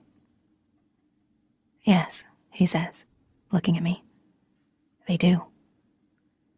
He stands up, comes around the desk to the chair where I'm sitting. He puts his hands on my shoulders from behind. I can't see him. I like to know what you think, his voice says, from behind me. I don't think a lot, I say lightly. What he wants is intimacy, but I can't give him that. There's hardly any point in my thinking, is there? I say. What I think doesn't matter. Which is the only reason he can tell me things. Come now, he says, pressing a little with his hands. I'm interested in your opinion. You're intelligent enough. You must have an opinion. About what? I say. What we've done, he says. How things have worked out. I hold myself very still. I tried to empty my mind. I think about the sky at night when there's no moon. I have no opinion, I say. He sighs, relaxes his hands, but leaves them on my shoulders. He knows what I think, all right. You can't make an omelet without breaking eggs, is what he says. We thought we could do better. Better? I say in a small voice. How can he think this is better? Better never means better for everyone, he says. It always means worse for some. I lie flat, the damp air above me like a lid, like earth. I wish it would rain. Better still, a thunderstorm, black clouds, lightning, ear-splitting sound. The electricity might go off. I could go down to the kitchen then, say I'm afraid, sit with Rita and Cora around the kitchen table. They would permit my fear because it's one they share. They'd let me in. There would be candles burning. We would watch each other's faces come and go in the flickering, in the white flashes of jagged light from outside the windows. Oh, Lord, Cora would say. Oh, Lord, save us. The air would be clear after that, and lighter. I look up at the ceiling, the round circle of plaster flowers. Draw a circle, step into it. It will protect you. From the center was the chandelier, and from the chandelier, a twisted strip of sheet was hanging down. That's where she was swinging, just lightly, like a pendulum, the way you could swing as a child, hanging by your hands from a tree branch. She was safe then, protected altogether, by the time Cora opened the door. Sometimes I think she's still in here, with me. I feel buried. Chapter 33. Late afternoon, the sky hazy, the sunlight diffuse but heavy and everywhere, like bronze dust. I glide with Ofglen along the sidewalk, the pair of us, and in front of us another pair, and across the street another. We must look good from a distance, picturesque, like Dutch milkmaids on a wallpaper frieze, like a shelf full of period costume ceramic salt and pepper shakers, like a flotilla of swans, or anything that repeats itself with at least minimum grace and without variation. Soothing to the eye, the eyes. The eyes. For that's who this show is for. We're off to the Pravaganza, to demonstrate how obedient and pious we are. Not a dandelion in sight here. The lawns are picked clean. I long for one, just one. Rubbishy and insolently random and hard to get rid of, and perennially yellow as the sun. Cheerful and plebeian, shining for all alike. Rings we would make from them, and crowns and necklaces, stains from the bitter milk on our fingers. Or I'd hold one under her chin. Do you like butter? Smelling them, she'd get pollen on her nose. Or was that buttercups? Or gone to seed. I can see her, running across the lawn. That lawn there just in front of me, at 2, 3 years old, waving one like a sparkler. A small wand of white fire, the air filling with tiny parachutes. Blow, and you tell the time. All that time, blowing away in the summer breeze. It was daisies for love, though, and we did that too. We line up to get processed through the checkpoint, standing in our twos and twos and twos, like a private girls' school that went for a walk and stayed out too long. Years and years too long, so that everything has become overgrown. Legs, bodies, dresses all together, as if enchanted. A fairy tale, I'd like to believe. Instead, we are checked through, in our twos, and continue walking. After a while, we turn right, heading past Lily's and down towards the river. I wish I could go that far, to where the wide banks are, where we used to lie in the sun, where the bridges arch over. If you went down the river long enough, along its sinewy windings, you'd reach the sea. But what could you do there? Gather shells, loll on the oily stones. We aren't going to the river, though. We won't see the little cupolas on the buildings down that way, white with blue and gold trim. Such chaste gaiety. We turn in at a more modern building, a huge banner draped above its door. Women's Pravaganza Today. The banner covers the building's former name, some dead president they shot. Below the red writing, there's a line of smaller print in black, with the outline of a winged eye on either side of it. God is a national resource. On either side of the doorway stand the inevitable guardians, 2 pairs, 4 in all, arms at their sides, eyes front. They're like store mannequins almost, with their neat hair and pressed uniforms, and plaster-hard young faces. No pimply ones today. Each has a submachine gun slung ready, for whatever dangerous or subversive acts they think we might commit inside. The Pravaganza is to be held in the covered courtyard, where there's an oblong space, a skylight roof. It isn't a citywide Pravaganza. That would be on the football field. It's only for this district. Ranks of folding wooden chairs have been placed along the right side for the wives and daughters of high-ranking officials or officers. There's not that much difference. The galleries above with their concrete railings are for the lower-ranking women, the Marthas, the econo wives in their multicolored stripes. Attendance at Pravaganzas isn't compulsory for them, especially if they're on duty or have young children, but the galleries seem to be filling up anyway. I suppose it's a form of entertainment, like a show or a circus. A number of the wives are already seated in their best embroidered blue. We can feel their eyes on us as we walk in our red dresses 2 by 2 across to the side opposite them. We are being looked at, assessed, whispered about. We can feel it, like tiny ants running on our bare skins. Here there are no chairs. Our area is cordoned off with a silky, twisted scarlet rope, like the kind they used to have in movie theaters to restrain the customers. This rope segregates us, marks us off, keeps the others from contamination by us, makes for us a corral or pen.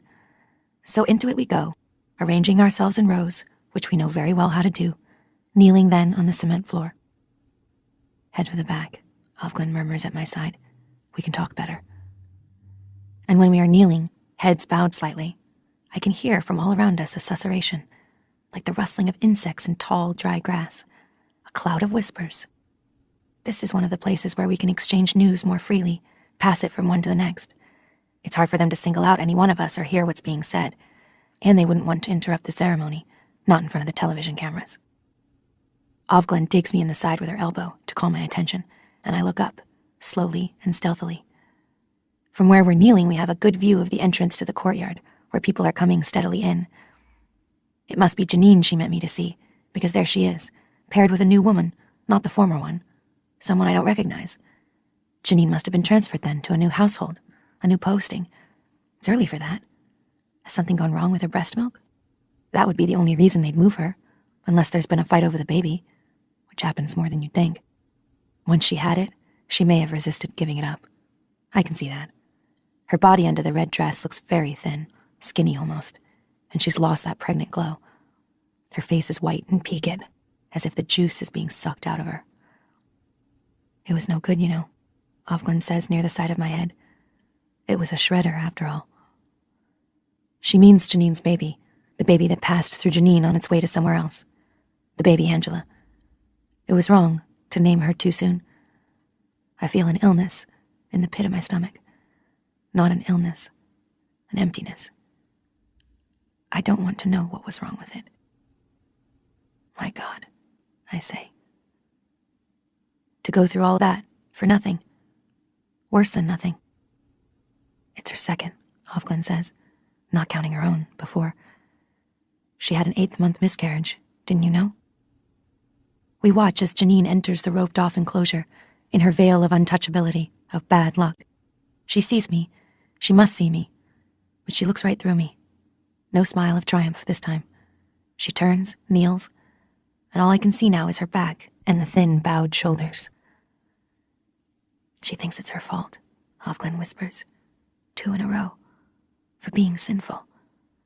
She used a doctor, they say. It wasn't her commander's at all. I can't say I do know, or Ofglin will wonder how. As far as she's aware, she herself is my only source for this kind of information. of which she has a surprising amount. How would she have found out about Janine? The Marthas? Janine's shopping partner? Listening at closed doors to the wives over their tea and wine, spinning their webs? Will Serena Joy talk about me like that if I do as she wants? Agreed to it right away. Really, she didn't care. Anything with 2 legs and a good you-know-what was fine with her. They aren't squeamish. They don't have the same feelings we do. And the rest of them leaning forward in their chairs. My dear. All horror and prurience. How could she? Where? When? As they did, no doubt, with Janine.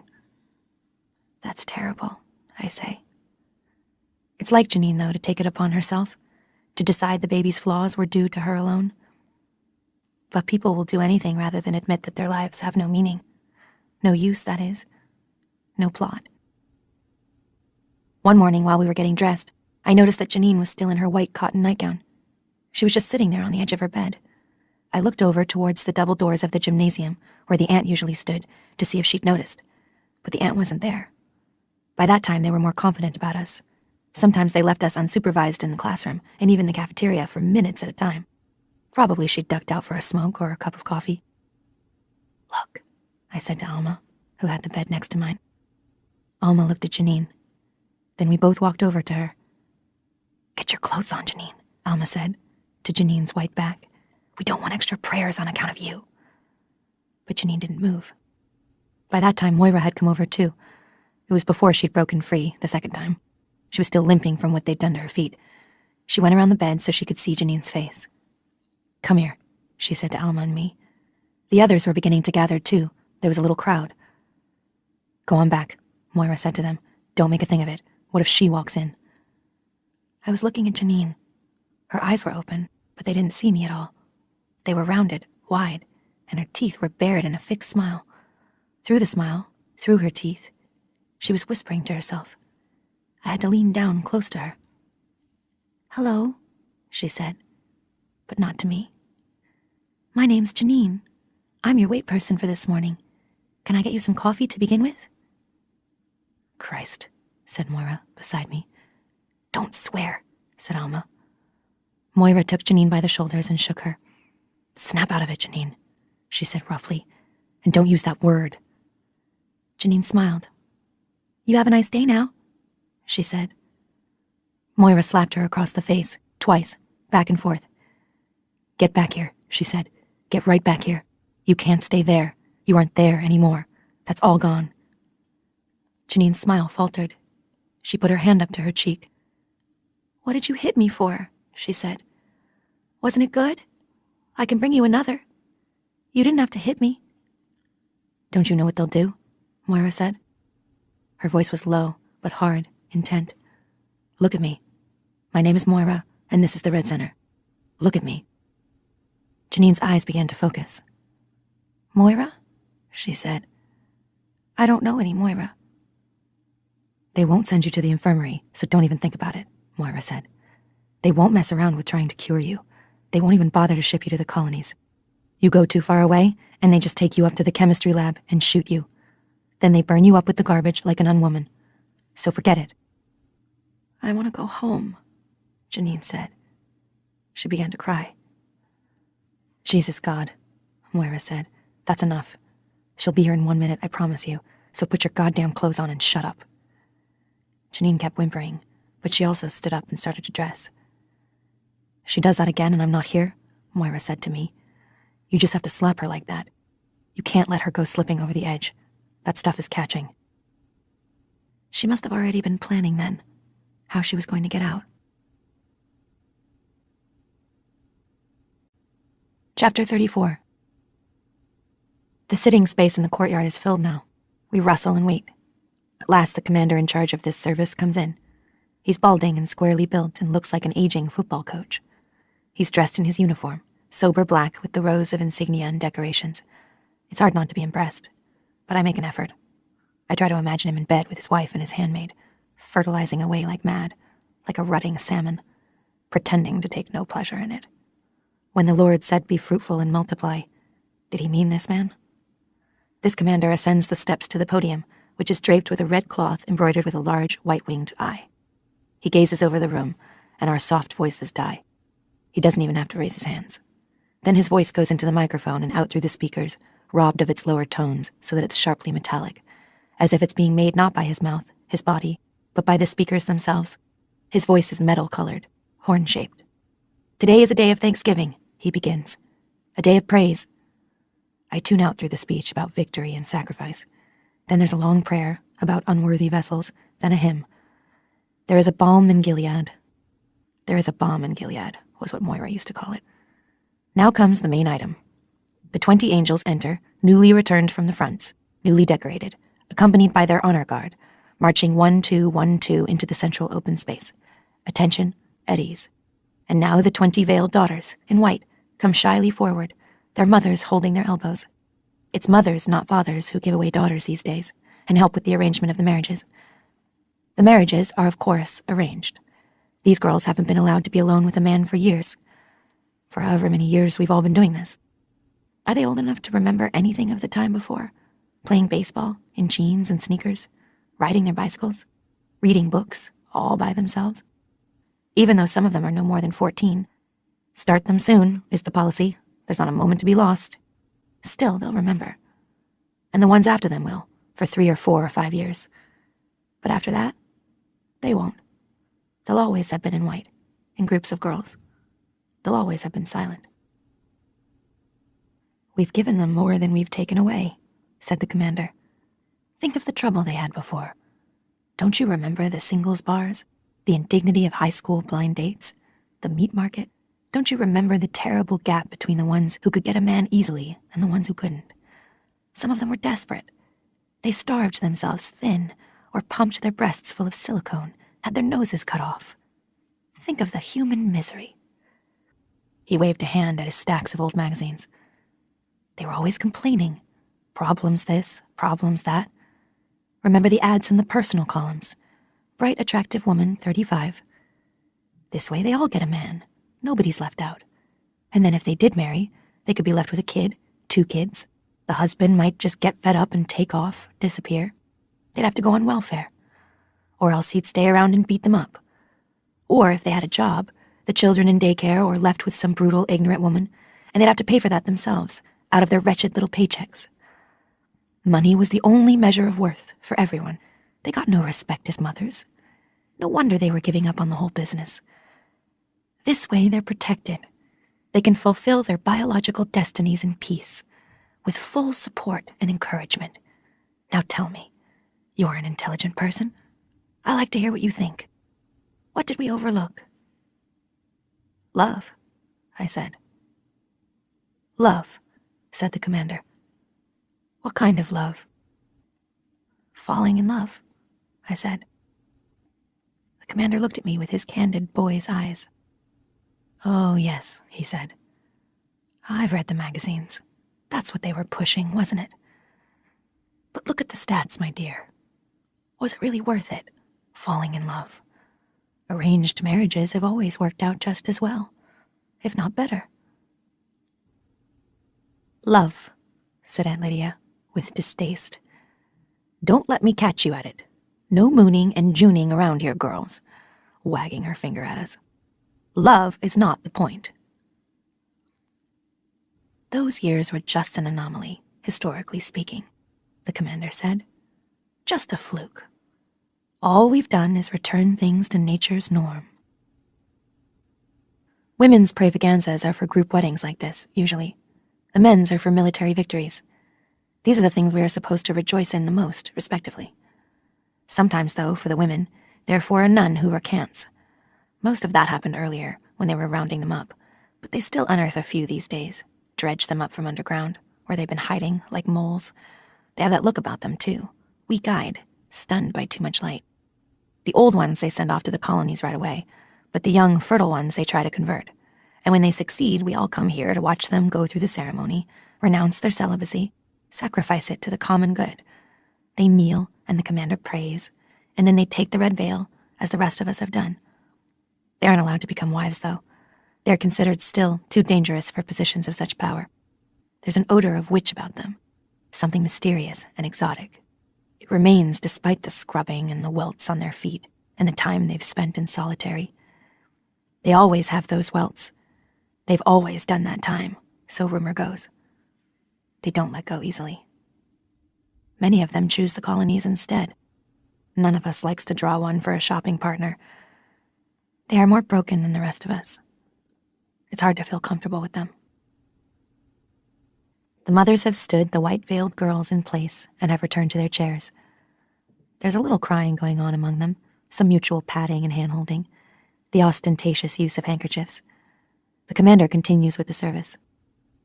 I will that women adorn themselves in modest apparel, he says, with shamefacedness and sobriety, not with braided hair or gold or pearls or costly array, but, which becometh women professing godliness, with good works. Let the woman learn in silence with all subjection. Here he looks us over. All, he repeats.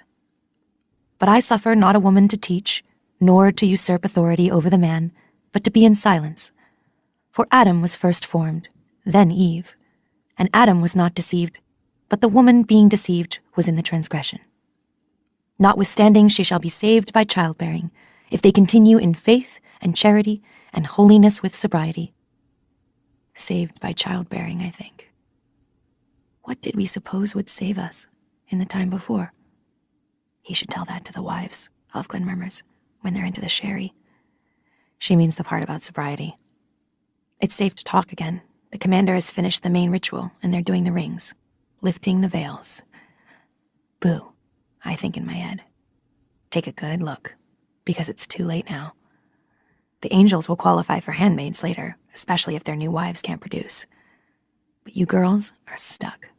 What you see is what you get, zits and all. But you aren't expected to love him. You'll find that out soon enough.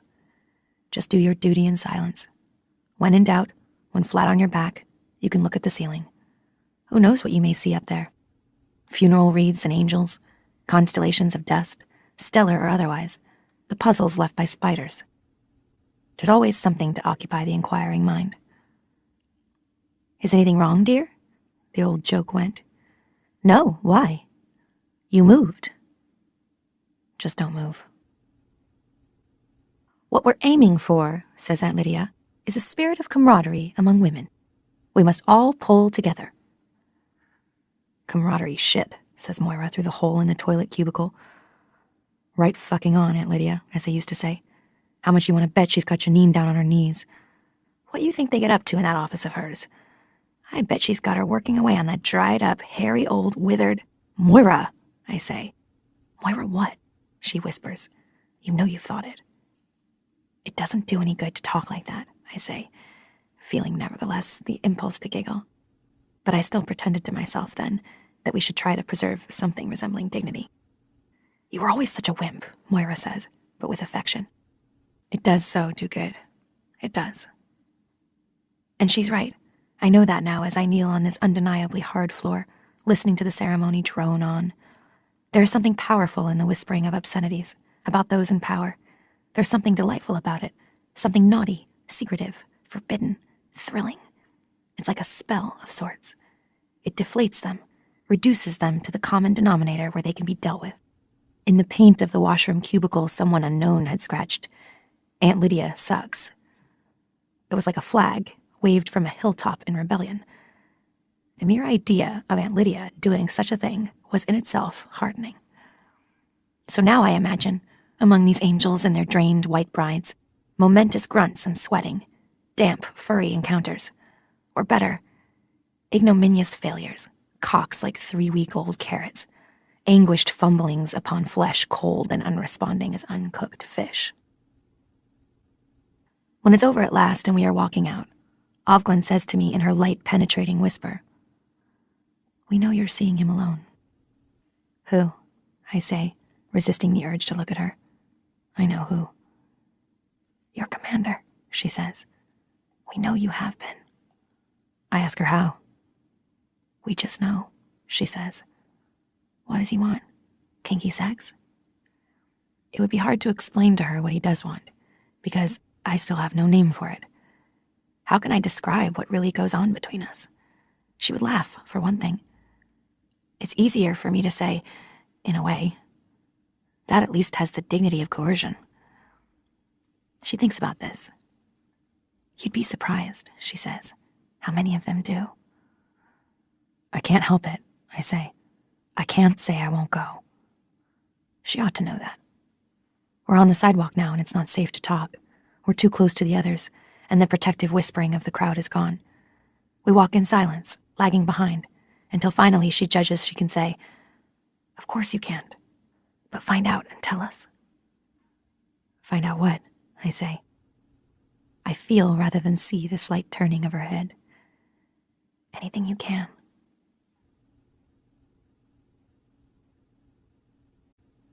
Chapter 35. Now there's a space to be filled, in the too warm air of my room, and a time also. A space-time between here and now and there and then, punctuated by dinner. The arrival of the tray, carried up the stairs as if for an invalid. An invalid, one who has been invalidated. No valid passport. No exit. That was what happened the day we tried to cross at the border, with our fresh passports that said we were not who we were. That Luke, for instance, had never been divorced. That we were therefore lawful, under the new law. The man went inside with our passports, after we'd explained about the picnic, and he'd glanced into the car and seen our daughter asleep, in her zoo of mangy animals. Luke patted my arm and got out of the car as if to stretch his legs, and watched the man through the window of the immigration building. I stayed in the car. I lit a cigarette to steady myself, and drew the smoke in, a long breath of counterfeit relaxation. I was watching two soldiers in the unfamiliar uniforms that were beginning, by then, to be familiar. They were standing idly beside the yellow and black striped lift-up barrier. They weren't doing much. One of them was watching a flock of birds, gulls, lifting and eddying and landing on the bridge railing beyond. Watching him, I watched them too. Everything was the color it usually is, only brighter. It's going to be all right, I said. Prayed in my head. Oh, let us cross. Let us across.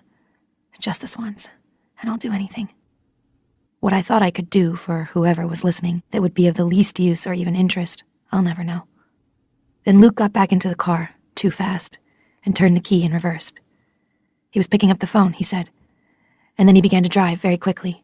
And after that, there was the dirt road and the woods, and we jumped out of the car and began to run. A cottage to hide in, a boat. I don't know what we thought. He said the passports were foolproof, and we had so little time to plan. Maybe he had a plan, a map of some kind in his head. As for me, I was only running. Away.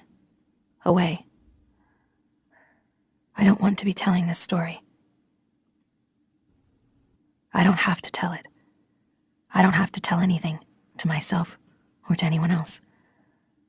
I could just sit here, peacefully. I could withdraw. It's possible to go so far in, so far down and back. They could never get you out. Nolite te bastardes carborundorum. Fat lot of good it did her. Why fight? That will never do. Love, said the commander. That's better. That's something I know about. We can talk about that. Falling in love, I said. Falling into it. We all did then, one way or another. How could he have made such light of it? Sneered even. As if it was trivial for us, a frill, a whim. It was, on the contrary, heavy going. It was the central thing. It was the way you understood yourself. If it never happened to you, not ever, you would be like a mutant, a creature from outer space. Everyone knew that. Falling in love, we said.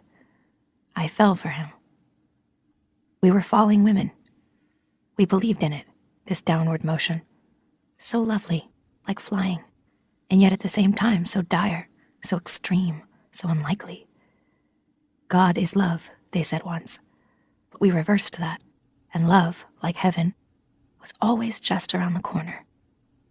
The more difficult it was to love the particular man beside us, the more we believed in love, abstract and total. We were waiting, always, for the incarnation, that word made flesh. And sometimes it happened, for a time. That kind of love comes and goes and is hard to remember afterwards, like pain. You would look at the man one day, and you would think, I loved you. And the tense would be past. And you would be filled with a sense of wonder, because it was such an amazing and precarious and dumb thing to have done. And you would know, too, why your friends had been evasive about it at the time. There is a good deal of comfort now in remembering this. Or sometimes, even when you were still loving, still falling, you'd wake up in the middle of the night, when the moonlight was coming through the window onto his sleeping face, making the shadows in the sockets of his eyes darker and more cavernous than in daytime, and you'd think, who knows what they do, on their own or with other men? Who knows what they say or where they are likely to go? Who can tell what they really are under their dailiness? Likely you would think at those times, what if he doesn't love me? Or you'd remember stories you'd read in the newspapers about women who had been found, often women, but sometimes they would be men or children. That was the worst. In ditches or forests or refrigerators in abandoned rented rooms, with their clothes on or off, sexually abused or not, at any rate, killed. There were places you didn't want to walk, precautions you took that had to do with locks on windows and doors, drawing the curtains, leaving on lights. These things you did were like prayers. You did them, and you hoped they would save you. And for the most part they did, or something did. You could tell by the fact that you were still alive. But all of that was pertinent only in the night, and had nothing to do with the man you loved, at least in daylight. With that man, you wanted it to work out. Working out was also something you did to keep your body in shape, for the man. If you worked out enough, maybe the man would too. Maybe you would be able to work it out together, as if the two of you were a puzzle that could be solved. Otherwise, one of you, most likely the man, would go wandering off on a trajectory of his own, taking his addictive body with him and leaving you with bad withdrawal, which you could counteract by exercise. If you didn't work it out, it was because one of you had the wrong attitude. Everything that went on in your life was thought to be due to some positive or negative power emanating from inside your head. If you don't like it, change it, we said, to each other and to ourselves. And so we would change the man for another one. Change, we were sure, was for the better always. We were revisionists. What we revised was ourselves. It's strange to remember how we used to think, as if everything were available to us, as if there were no contingencies, no boundaries, as if we were free to shape and reshape forever the ever-expanding perimeters of our lives. I was like that too. I did that too.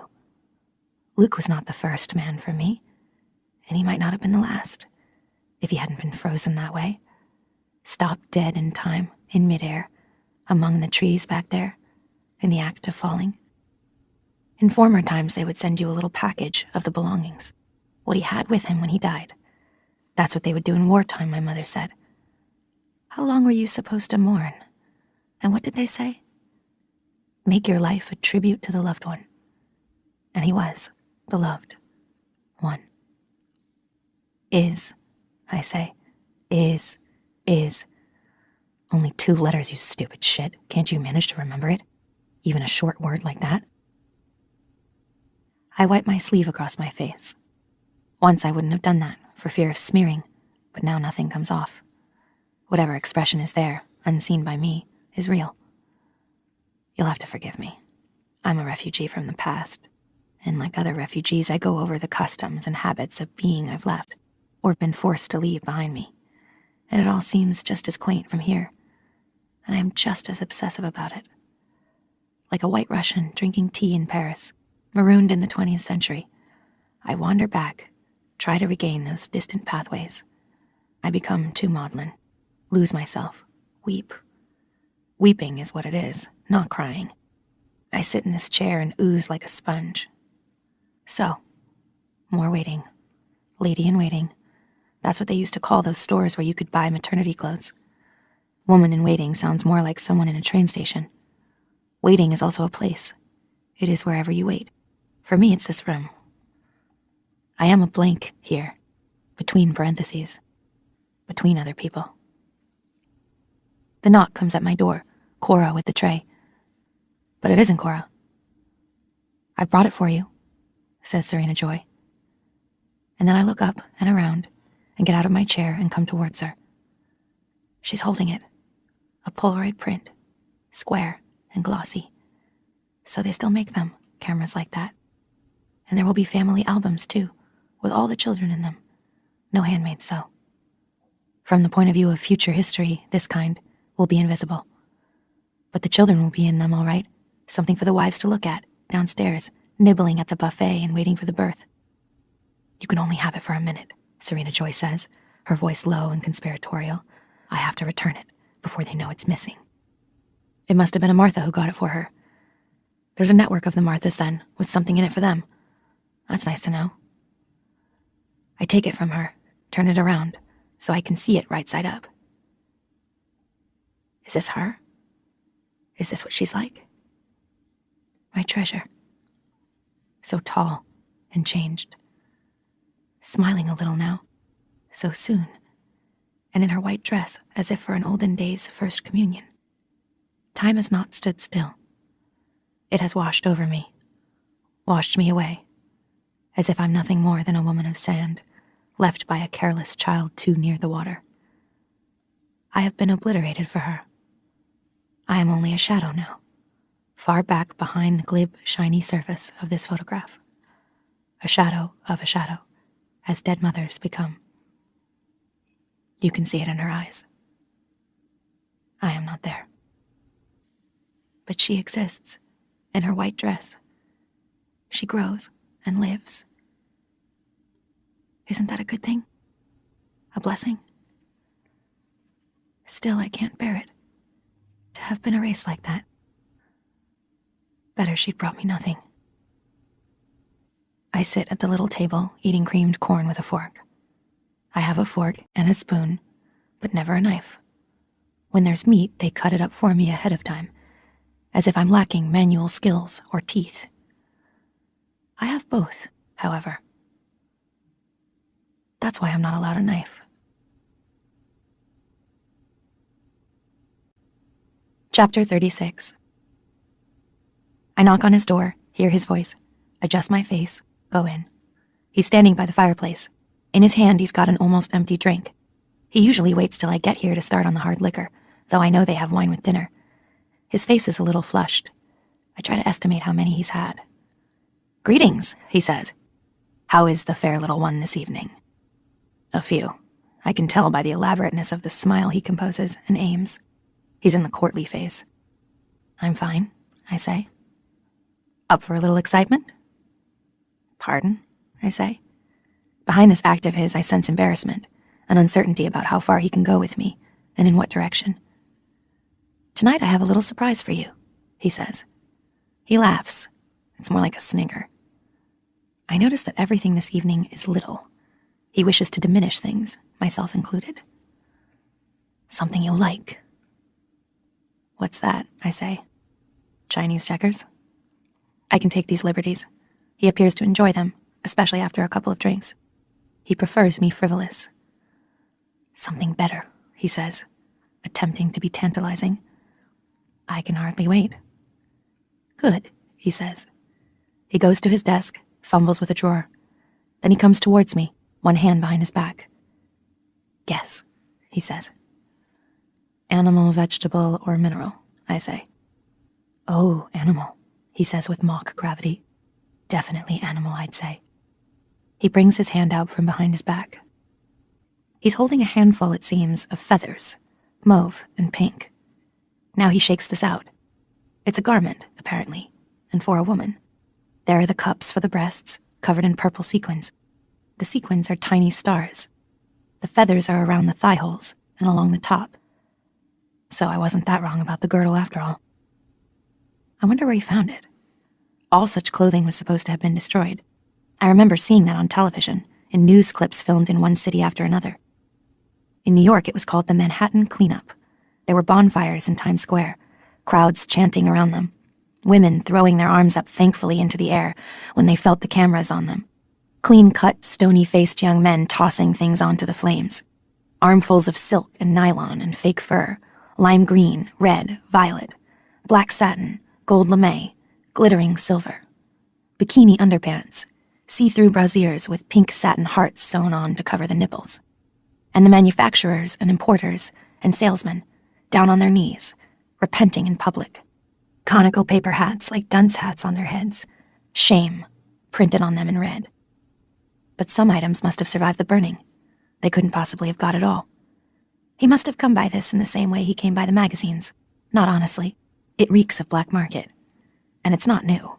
It's been worn before. The cloth under the arms is crumpled and slightly stained, with some other woman's sweat. I had to guess the size, he says. I hope it fits. You expect me to put that on? I say. I know my voice sounds prudish, disapproving. Still, there is something attractive in the idea. I've never worn anything remotely like this, so glittering and theatrical. And that's what it must be, an old theater costume, or something from a vanished nightclub act. The closest I ever came were bathing suits, and a camisole set, peach lace, that Luke bought for me once. Yet there's an enticement in this thing. It carries with it the childish allure of dressing up. And it would be so flaunting, such a sneer at the ants, so sinful, so free. Freedom, like everything else, is relative. Well, I say, not wishing to seem too eager. I want him to feel I'm doing him a favor. Now we may come to it. His deep down real desire. Does he have a pony whip hidden behind the door? Will he produce boots? Bend himself or me over the desk? It's a disguise, he says. You'll need to paint your face, too. I've got the stuff for it. You'll never get in without it. In where? I ask. Tonight, I'm taking you out. Out? It's an archaic phrase. Surely there is nowhere anymore where a man can take a woman out. Out of here, he says. I know without being told that what he's proposing is risky, for him, but especially for me. But I want to go anyway. I want anything that breaks the monotony, subverts the perceived respectable order of things. I tell him I don't want him to watch me while I put this thing on. I'm still shy in front of him about my body. He says he will turn his back, and does so, and I take off my shoes and stockings and my cotton underpants and slide the feathers on, under the tent of my dress. Then I take off the dress itself and slip the thin sequin straps over my shoulders. There are shoes, too, mauve ones, with absurdly high heels. Nothing quite fits. The shoes are a little too big. The waist on the costume is too tight. But it will do. There, I say, and he turns around. I feel stupid. I want to see myself in a mirror. Charming, he says. Now for the face. All he has is a lipstick, old and runny and smelling of artificial grapes, and some eyeliner and mascara. No eyeshadow, no blusher. For a moment I think I won't remember how to do any of this, and my first try with the eyeliner leaves me with a smudged black lid, as if I've been in a fight. But I wipe it off with the vegetable oil hand lotion and try again. I rub some of the lipstick along my cheekbones, blending it in. While I do all this, he holds a large, silver-backed hand mirror for me. I recognize it as Serena Joy's. He must have borrowed it from her room. Nothing can be done about my hair. Terrific, he says. By this time, he's quite excited. It's as if we're dressing for a party. He goes to the cupboard and gets out a cloak with a hood. It's light blue, the color for wives. This too must be Serena's. Pull the hood down over your face, he says. Try not to smear the makeup. It's for getting through the checkpoints. But what about my pass, I say. Don't worry about that, he says. I've got one for you. And so we set out. We glide together through the darkening streets. The commander has hold of my right hand, as if we're teenagers at the movies. I clutch the sky-blue cape tightly about me, as a good wife should. Through the tunnel made by the hood, I can see the back of Nick's head. His hat is on straight. He's sitting up straight. His neck is straight. He is all very straight. His posture disapproves of me. Or am I imagining it? Does he know what I've got on under this cloak? Did he procure it? And if so, does this make him angry or lustful or envious or anything at all? We do have something in common.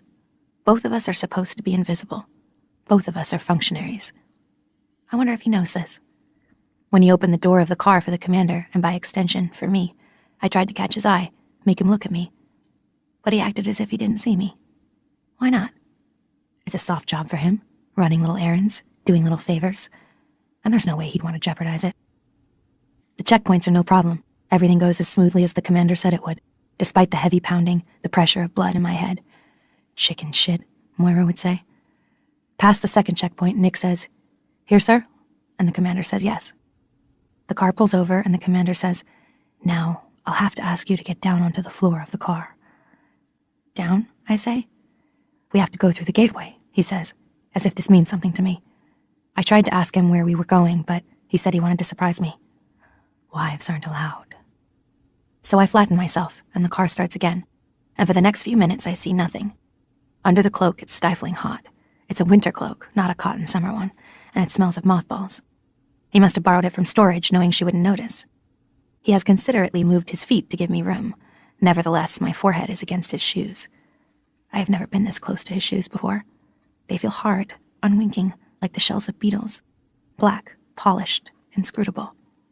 They seem to have nothing to do with feet. We pass through another checkpoint. I hear the voices, impersonal, deferential, and the window rolling electrically down and up for the passes to be shown. This time he won't show mine, the one that's supposed to be mine, as I am no longer in official existence, for now. Then the car starts, and then it stops again, and the commander is helping me up. "We'll have to be fast," he says. "This is a back entrance. You should leave the cloak with Nick. On the hour, as usual," he says to Nick. So this, too, is something he's done before. He helps me out of the cloak, the car door is opened. I feel air on my almost bare skin and realize I've been sweating. As I turn to shut the car door behind me, I can see Nick looking at me through the glass. He sees me now. Is it contempt I read, or indifference? Is this merely what he expected of me? We're in an alleyway behind a building, red brick and fairly modern. A bank of trash cans is set out beside the door, and there's a smell of fried chicken going bad. The commander has a key to the door, which is plain and gray and flush with the wall, and I think made of steel. Inside it, there's a concrete block corridor lit with fluorescent overhead lights. Some kind of functional tunnel. "Here," the commander says. He slips around my wrist a tag, purple, on an elastic band, like the tags for airport luggage. "If anyone asks you, say you're an evening rental," he says. He takes me by the bare upper arm and steers me forward.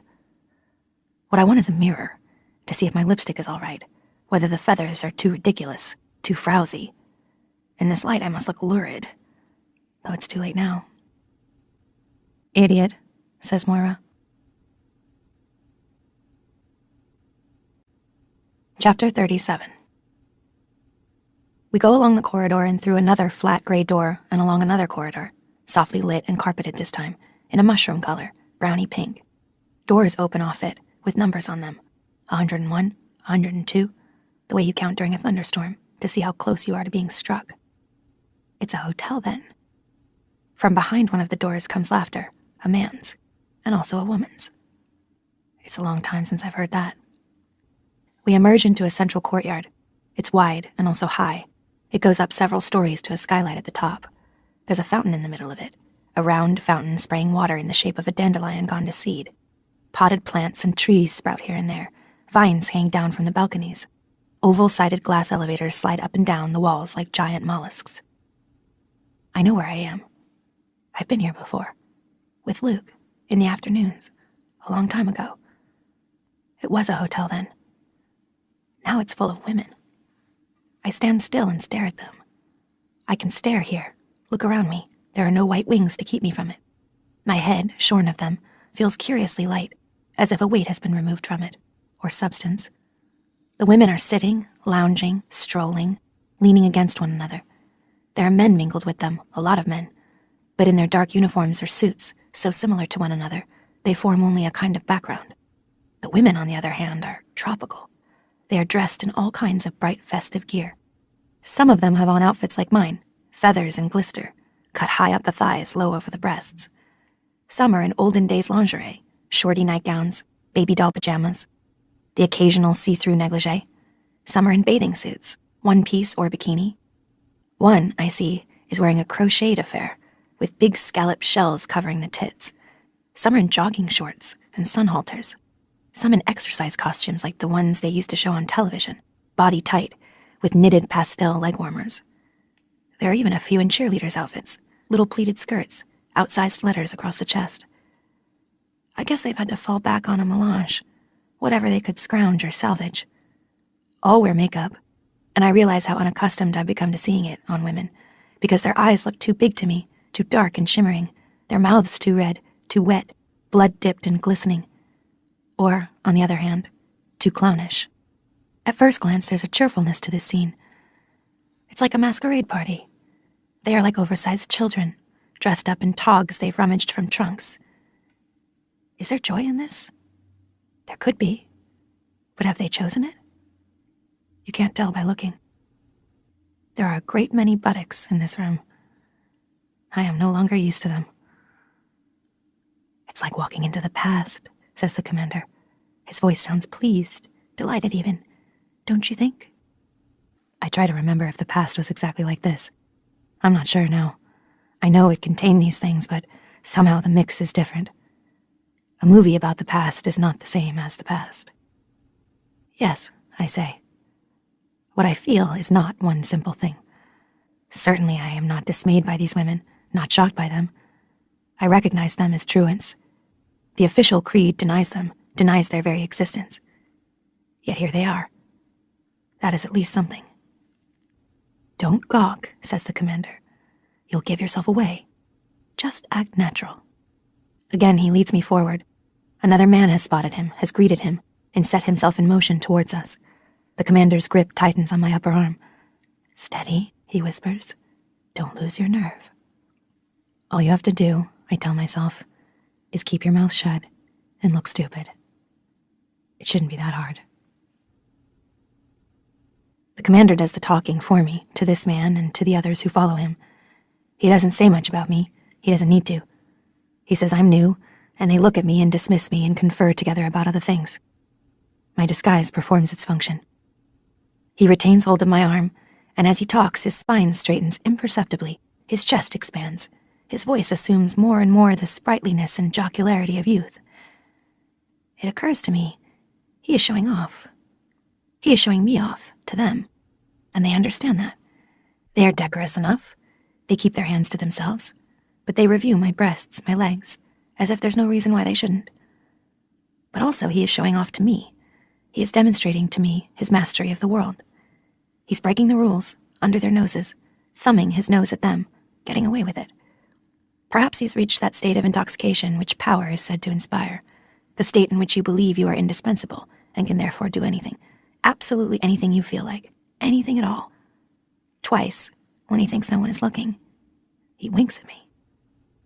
It's a juvenile display, the whole act, and pathetic, but it's something I understand. When he's done enough of this, he leads me away again, to a puffy flowered sofa of the kind they once had in hotel lobbies. In this lobby, in fact, it's a floral design I remember, dark blue background, pink Art Nouveau flowers. I thought your feet might be getting tired, he says, in those shoes. He's right about that, and I'm grateful. He sits me down and sits himself down beside me. He puts an arm around my shoulders. The fabric of his sleeve is raspy against my skin, so unaccustomed lately to being touched. Well, he says, what do you think of our little club? I look around me again.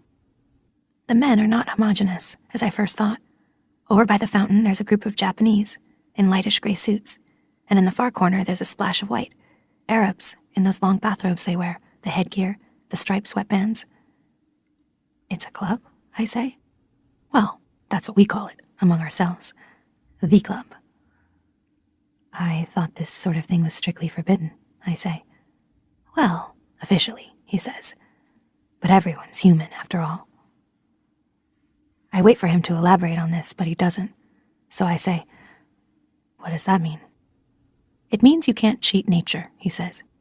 Nature demands variety for men. It stands to reason it's part of the procreational strategy. It's nature's plan. I don't say anything, so he goes on. Women know that instinctively. Why did they buy so many different clothes in the old days? To trick the men into thinking they were several different women. A new one each day.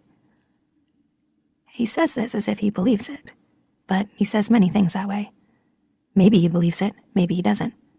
Or maybe he does both at the same time. Impossible to tell what he believes.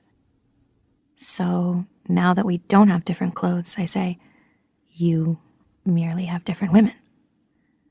This is irony, but he doesn't acknowledge it. It solves a lot of problems, he says, without a twitch. I don't reply to this. I am getting fed up with him. I feel like freezing on him, passing the rest of the evening in sulky wordlessness. But I can't afford that, and I know it. Whatever this is, it's still an evening out. What I'd really like to do is talk with the women, but I see scant chance of that. Who are these people? I ask him. It's only for officers, he says, from all branches, and senior officials, and trade delegations, of course. It stimulates trade. It's a good place to meet people. You can hardly do business without it.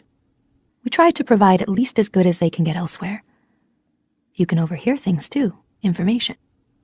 A man will sometimes tell a woman things he wouldn't tell another man. No, I say. I mean the women. Oh, he says. Well, some of them are real pros. Working girls, he laughs, from the time before. They couldn't be assimilated. Anyway, most of them prefer it here. And the others? The others, he says. Well, we have quite a collection. That one there, the one in green, she's a sociologist, or was. That one was a lawyer. That one was in business, an executive position, some sort of fast food chain, or maybe it was hotels.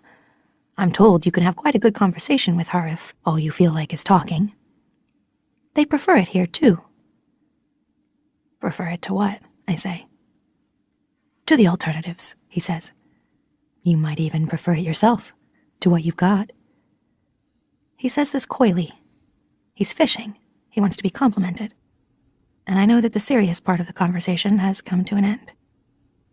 I don't know, I say, as if considering it.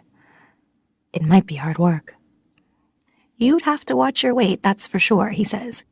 They're strict about that. Gain 10 pounds and they put you in solitary. Is he joking? Most likely, but I don't want to know. Now, he says, to get you into the spirit of the place, how about a little drink?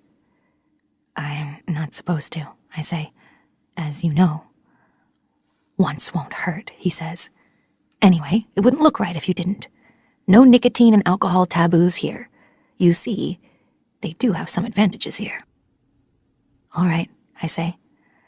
Secretly, I like the idea. I haven't had a drink for years. What'll it be then, he says.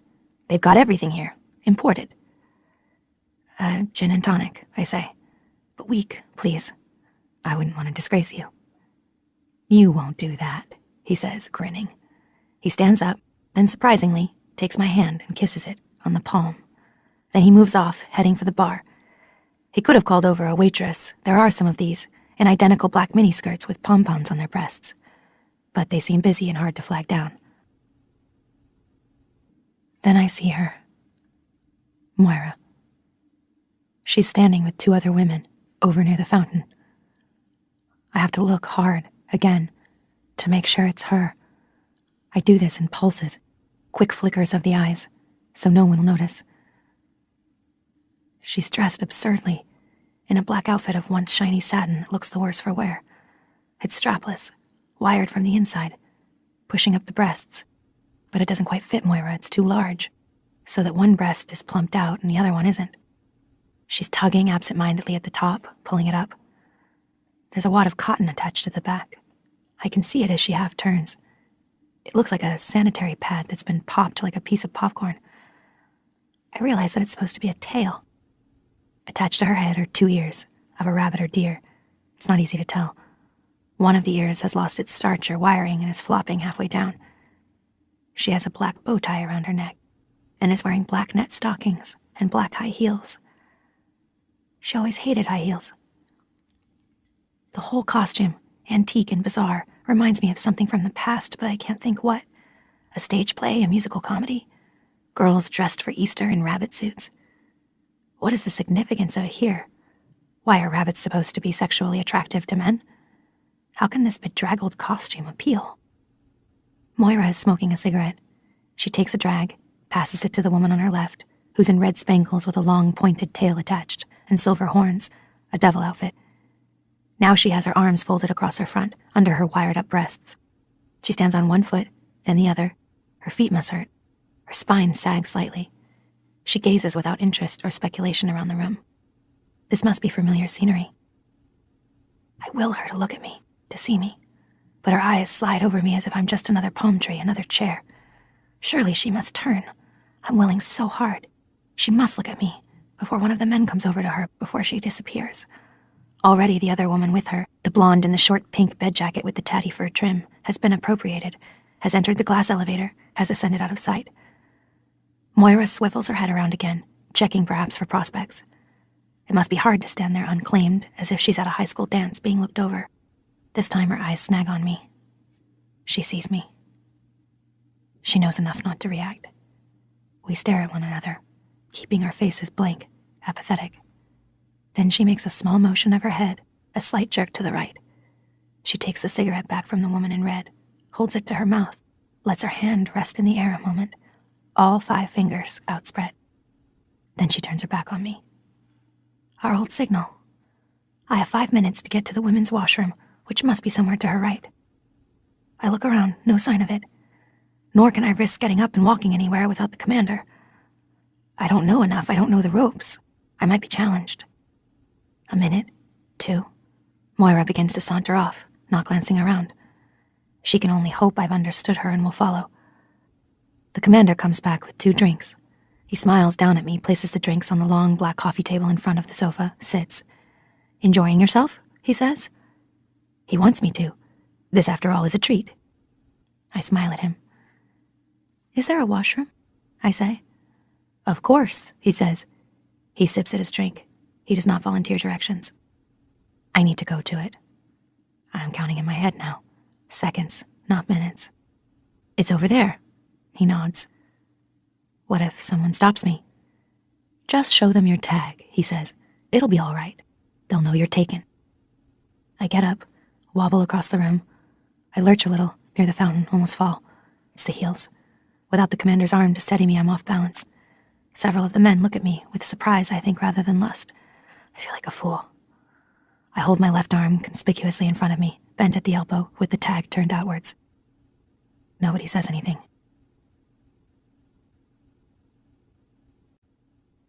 Chapter 38.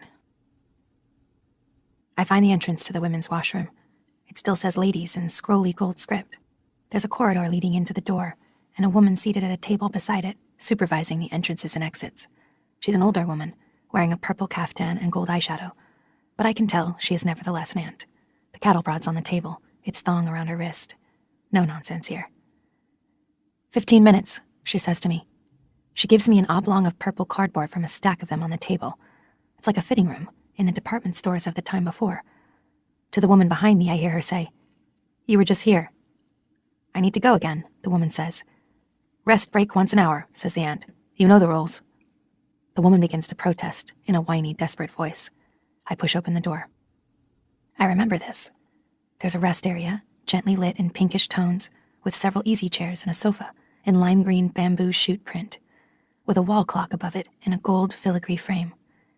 Here they haven't removed the mirror. There's a long one opposite the sofa. You need to know here what you look like. Through an archway beyond, there's the row of toilet cubicles, also pink, and wash basins, and more mirrors. Several women are sitting in the chairs and on the sofa, with their shoes off, smoking. They stare at me as I come in. There's perfume in the air, and stale smoke, and the scent of working flesh. "You knew?" one of them says. "Yes," I say, looking around for Moira, who is nowhere in sight. The women don't smile. They return to their smoking as if it's serious business. In the room beyond, a woman in a catsuit with a tail made of orange fake fur is redoing her makeup. This is like backstage. Grease paint, smoke, the materials of illusion. I stand, hesitant, not knowing what to do. I don't want to ask about Moira. I don't know whether it's safe. Then a toilet flushes, and Moira comes out of a pink cubicle. She teeters towards me. I wait for a sign. "It's all right," she says, to me and to the other women. I know her. The others smile now, and Moira hugs me. My arms go around her. The wires propping up her breasts dig into my chest. We kiss each other, on one cheek, then the other. Then we stand back. "God awful," she says. She grins at me. "You look like the whore of Babylon." "Isn't that what I'm supposed to look like?" I say. "You look like something the cat dragged in." Yes, she says, pulling up her front. Not my style. And this thing is about to fall to shreds. I wish they'd dredge up someone who still knows how to make them. Then I could get something halfway decent. You picked that out? I say. I wonder if maybe she's chosen it out of the others because it was less garish. At least it's only black and white. Hell no, she says. Government issue. I guess they thought it was me. I still can't believe it's her. I touch her arm again. Then I begin to cry. Don't do that, she says. Your eyes will run. Anyway, there isn't time. Shove over. This she says to the two women on the sofa. Her usual peremptory, rough-cut, slapdash manner. And as usual, she gets away with it. My break's up anyway, says one woman, who's wearing a baby blue laced-up Merry Widow and white stockings. She stands up, shakes my hand. Welcome, she says. The other woman obligingly moves over, and Moira and I sit down. The first thing we do is take off our shoes. What the hell are you doing here? Moira says then. Not that it isn't great to see you, but it's not so great for you. What'd you do wrong? Laugh at his dick? I look up at the ceiling. Is it bugged? I say. I wipe around my eyes gingerly with my fingertips. Black comes off. Probably, says Moira. You want a cig? I'd love one, I say. Here, she says to the woman next to her. Lend me one, will you? The woman hands over, ungrudging. Moira is still a skillful borrower. I smile at that. On the other hand, it might not be, says Moira. I can't imagine they'd care about anything we have to say. They've already heard most of it. And anyway, nobody gets out of here except in a black van. But you must know that, if you're here. I pull her head over so I can whisper in her ear. I'm temporary, I tell her. It's just tonight. I'm not supposed to be here at all. He smuggled me in. Who? She whispers back. That shit you're with? I've had him. He's the pits. He's my commander, I say. She nods. Some of them do that. They get a kick out of it. It's like screwing on the altar or something. Your gang are supposed to be such chaste vessels. They like to see you all painted up. Just another crummy power trip. This interpretation hasn't occurred to me. I apply it to the commander, but it seems too simple for him. Too crude. Surely his motivations are more delicate than that. But it may only be vanity that prompts me to think so. We don't have much time left, I say. Tell me everything. Moira shrugs. What's the point? She says. But she knows there is a point, so she does. This is what she says, whispers, more or less. I can't remember exactly, because I had no way of writing it down. I filled it out for her as much as I can. We didn't have much time, so she just gave the outlines. Also, she told me this in 2 sessions. We managed a second break together. I've tried to make it sound as much like her as I can. It's a way of keeping her alive. I left that old hag, Aunt Elizabeth, tied up like a Christmas turkey behind the furnace. I wanted to kill her. I really felt like it. But now I'm just as glad I didn't, or things would be a lot worse for me. I couldn't believe how easy it was to get out of the center. In that brown outfit, I just walked right through. I kept on going as if I knew where I was heading, till I was out of sight. I didn't have any great plan. It wasn't an organized thing like they thought. Though when they were trying to get it out of me, I made up a lot of stuff. You do that, when they use the electrodes and the other things. You don't care what you say. I kept my shoulders back and chin up and marched along, trying to think of what to do next. When they busted the press, they'd picked up a lot of the women I knew, and I thought they'd most likely have the rest by now. I was sure they had a list. We were dumb to think we could keep it going the way we did, even underground, even when we'd moved everything out of the office and into people's cellars and back rooms. So I knew better than to try any of those houses. I had some sort of an idea of where I was in relation to the city, though I was walking along a street I couldn't remember having seen before. But I figured out from the sun where north was. Girl Scouts was some use after all. I thought I might as well head that way, see if I could find the yard or the square or anything around it. Then I would know for sure where I was. Also, I thought it would look better for me to be going in towards the center of things rather than away. It would look more plausible. They'd set up more checkpoints while we were inside the center. They were all over the place. The first one scared the shit out of me. I came on it suddenly around a corner. I knew it wouldn't look right if I turned around in full view and went back, so I bluffed it through, the same as I had at the gate, putting on that frown and keeping myself stiff and pursing my lips and looking right through them, as if they were festering sores. You know the way the ants look when they say the word man. It worked like a charm. And it did at the other checkpoints, too. But the insides of my head were going around like crazy. I only had so much time before they found the old bat and sent out the alarm. Soon enough, they'd be looking for me. One fake ant, on foot. I tried to think of someone. I ran over and over the people I knew. At last, I tried to remember what I could about our mailing list. We destroyed it, of course, early on. Or we didn't destroy it, we divided it up among us, and each one of us memorized a section, and then we destroyed it.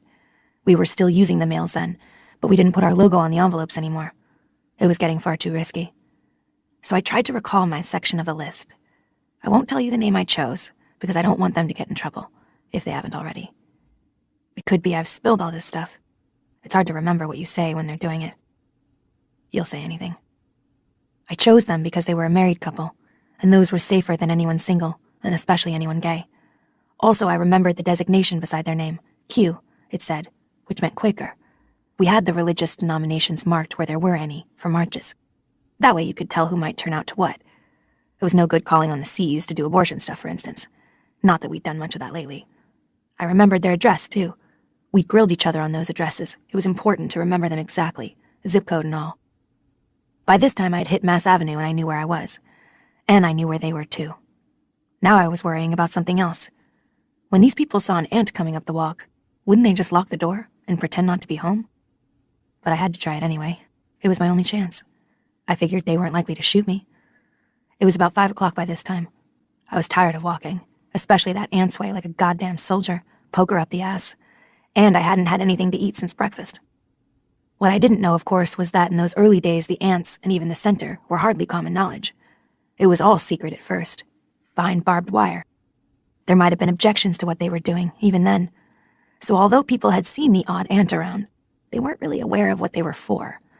They must have thought they were some kind of army nurse. Already they'd stopped asking questions, unless they'd had to. So these people let me in right away. It was the woman who came to the door. I told her I was doing a questionnaire. I did that so she wouldn't look surprised, in case anyone was watching. But as soon as I was inside the door, I took off the headgear and told them who I was. They could have phoned the police or whatever. I know I was taking a chance. But like I say, there wasn't any choice. Anyway, they didn't. They gave me some clothes, a dress of hers, and burned the ant's outfit and the pass in their furnace. They knew that had to be done right away. They didn't like having me there. That much was clear. It made them very nervous. They had 2 little kids, both under 7. I could see their point. I went to the can. What a relief that was. Bathtub full of plastic fish and so on. Then I sat upstairs in the kids' room and played with them and their plastic blocks while their parents stayed downstairs and decided what to do about me. I didn't feel scared by then. In fact, I felt quite good. Fatalistic, you could say. Then the woman made me a sandwich and a cup of coffee, and the man said he'd take me to another house. They hadn't risked phoning. The other house was Quakers too, and they were petered, because they were a station on the underground female road. After the first man left, they said they'd try to get me out of the country. I won't tell you how, because some of the stations may still be operating. Each one of them was in contact with only one other one, always the next one along. There were advantages to that. It was better if you were caught, but disadvantages too. Because if one station got busted, the entire chain backed up until they could make contact with one of their couriers, who could set up an alternate route. They were better organized than you'd think, though. They'd infiltrated a couple of useful places. One of them was the post office. They had a driver there with one of those handy little trucks. I made it over the bridge and into the city proper in a mail sack. I can tell you that now because they got him soon after that. He ended up on the wall. You hear about these things. You hear a lot in here. You'd be surprised. The commanders tell us themselves. I guess they figure why not? There's no one we can pass it on to except each other, and that doesn't count. I'm making this sound easy, but it wasn't. I nearly shat bricks the whole time. One of the hardest things was knowing that these other people were risking their lives for you when they didn't have to. But they said they were doing it for religious reasons, and I shouldn't take it personally. That helped some. They had silent prayers every evening. I found that hard to get used to at first, because it reminded me too much of that shit at the center. It made me feel sick to my stomach, to tell you the truth. I had to make an effort, tell myself that this was a whole other thing. I hated it at first, but I figure it was what kept them going. They knew more or less what would happen to them if they got caught. Not in detail, but they knew. By that time, they'd started putting some of it on the TV, the trials and so forth. It was before the sectarian roundups began in earnest. As long as you said you were some sort of a Christian and you were married, for the first time that is, they were still leaving you pretty much alone. They were concentrating first on the others. They got them more or less under control before they started it on everybody else. I was underground, it must have been 8 or 9 months. I was taken from one safe house to another. There were more of those then. They weren't all Quakers. Some of them weren't even religious. They were just people who didn't like the way things were going. I almost made it out. They got me up as far as Salem, then in a truck full of chickens into Maine. I almost puked from the smell. You ever thought what it would be like to be shat on by a truckload of chickens? All of them carsick? They were planning to get me across the border there, not by car or truck, that was already too difficult, but by boat, up the coast. I didn't know that until the actual night. They never told you the next step until right before it was happening. They were careful that way. So I don't know what happened. Maybe somebody got cold feet about it, or somebody outside got suspicious. Or maybe it was the boat. Maybe they thought the guy was out in his boat at night too much. By that time, it must have been crawling with eyes up there, and everywhere else close to the border. Whatever it was. They picked us up just as we were coming out the back door to go down to the dock. Me and the guy, and his wife too. They were an older couple, in their 50s. He'd been in the lobster business, back before all that happened to the shore fishing there. I don't know what became of them after that, because they took me in a separate van. I thought it might be the end for me, or back to the center and the attentions of Aunt Lydia and her steel cable. She enjoyed that, you know. She pretended to do all that love the sinner, hate the sin stuff, but she enjoyed it. I did consider offing myself, and maybe I would have if there'd been any way, but they had 2 of them in the back of the van with me, watching me like a hawk. Didn't say a hell of a lot, just sat and watched me in that wall-eyed way they have. So it was no go. We didn't end up at the center, though. We went somewhere else. I won't go into what happened after that. I'd rather not talk about it. All I can say is they didn't leave any marks. When that was over, they showed me a movie. Know what it was about? It was about life in the colonies. In the colonies, they spend their time cleaning up. They're very clean-minded these days. Sometimes it's just bodies after a battle. The ones in city ghettos are the worst. They're left around longer. They get rottener. This bunch doesn't like dead bodies lying around. They're afraid of a plague or something. So the women in the colonies there do the burning. The other colonies are worse, though. The toxic dumps and the radiation spills. They figure you've got 3 years maximum at those, before your nose falls off and your skin pulls away like rubber gloves. They don't bother to feed you much, or give you protective clothing or anything. It's cheaper not to. Anyway, they're mostly people they want to get rid of. They say there's other colonies, not so bad, where they do agriculture, cotton and tomatoes and all that. But those weren't the ones they showed me the movie about. It's old women. I bet you've been wondering why you haven't seen too many of those around anymore. And handmaids who've screwed up their 3 chances. And incorrigibles like me. Discards, all of us. They're sterile, of course. If they aren't that way to begin with, they are after they've been there for a while. When they're inshore, they do a little operation on you, so there won't be any mistakes. I'd say it's about a quarter men in the colonies, too. Not all of those gender traitors end up on the wall. All of them wear long dresses, like the ones at the center, only gray. Women and the men, too, judging from the group shots. I guess it's supposed to demoralize the men, having to wear a dress. Shit, it would demoralize me enough. How do you stand it? Everything considered, I like this outfit better. So after that, they said I was too dangerous to be allowed the privilege of returning to the Red Center. They said I would be a corrupting influence. I had my choice, they said. This or the colonies. Well, shit, nobody but a nun would pick the colonies. I mean, I'm not a martyr. If I'd had my tubes tied, I wouldn't even have needed the operation. Nobody in here with viable ovaries either. You can see what kind of problems it would cause. So, here I am. They even give you face cream. You should figure out some way of getting in here. You'd have 3 or 4 good years before your snatch wears out and they send you to the boneyard. The food's not bad, and there's drink and drugs if you want it, and we only work nights. Moira, I say. You don't mean that. She is frightening me now, because what I hear in her voice is indifference, a lack of volition. Have they really done it to her then? Taken away something? What? That used to be so central to her? But how can I expect her to go on, with my idea of her courage, live it through, act it out, when I myself do not? I don't want her to be like me. Give in, go along, save her skin. That is what it comes down to.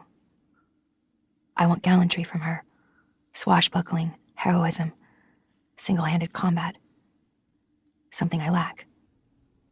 Don't worry about me, she says. She must know some of what I'm thinking. I'm still here. You can see it's me. Anyway, look at it this way. It's not so bad. There's lots of women around. Butch paradise, you might call it. Now she's teasing. showing some energy. Then I feel better. Do they let you? I say. Let? Hell, they encourage it. Know what they call this place among themselves? Jezebels. The ants figure we're all damned anyway. They've given up on us, so it doesn't matter what sort of vice we get up to. And the commanders don't give a piss what we do in our off time. Anyway, women on women sort of turns them on. What about the others? I say. Put it this way, she says. They're not too fond of men. She shrugs again. It might be resignation. Here is what I'd like to tell. I'd like to tell a story about how Moira escaped. For good this time. Or if I couldn't tell that, I'd like to say she blew up Jezebel's with 50 commanders inside it. I'd like her to end with something daring and spectacular. Some outrage. Something that would befit her. But as far as I know, that didn't happen. I don't know how she ended, or even if she did, because I never saw her again.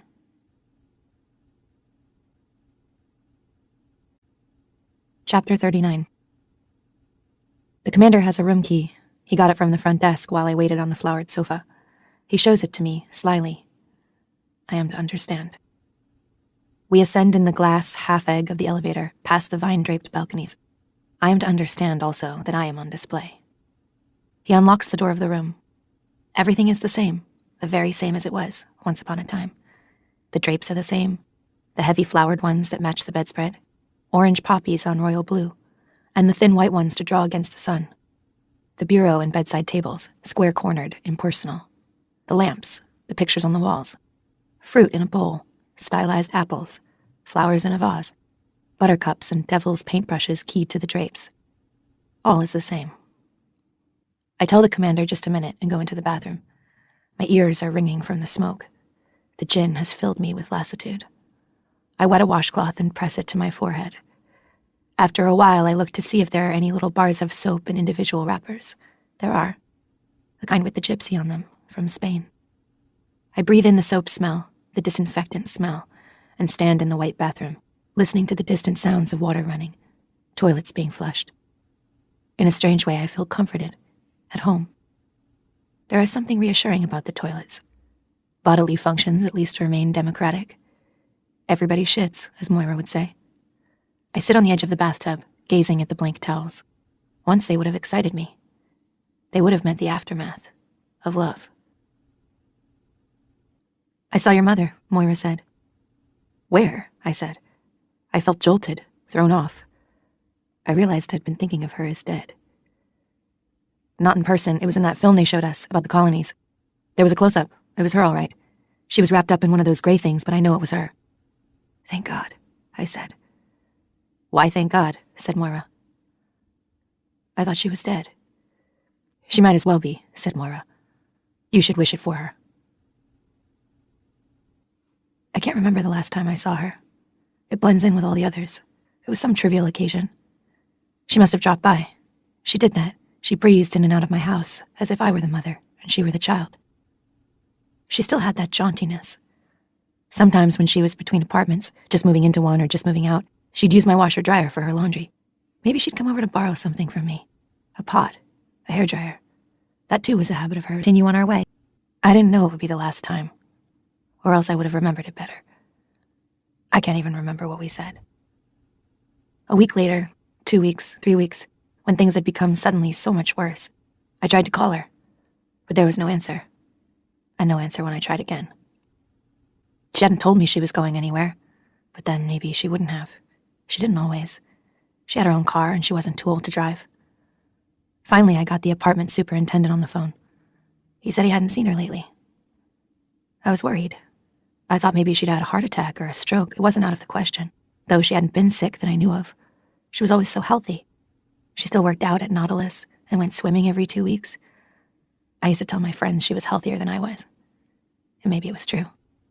Luke and I drove across into the city, and Luke bullied the superintendent into opening up the apartment. She could be dead on the floor, Luke said. The longer you leave it, the worse it'll be. You thought of the smell? The superintendent said something about needing a permit, but Luke could be persuasive. He made it clear we weren't going to wait or go away. I started to cry. Maybe that was what finally did it. When the man got the door open, what we found was chaos. There was furniture overturned. The mattress was ripped open. Bureau drawers upside down on the floor, their contents strewn and mounded. But my mother wasn't there. "I'm going to call the police," I said. I'd stopped crying. I felt cold from head to foot. My teeth were chattering. "Don't," said Luke. "Why not?" I said. I was glaring at him. I was angry now. He stood there in the wreck of the living room, just looking at me. He put his hands into his pockets, one of those aimless gestures people make when they don't know what else to do. "Just don't," is what he said. "Your mother's neat," Moira would say, when we were at college. Later, "She's got pizzazz." Later still, "She's cute." "She's not cute," I would say. "She's my mother." "Gee," said Moira, "you ought to see mine."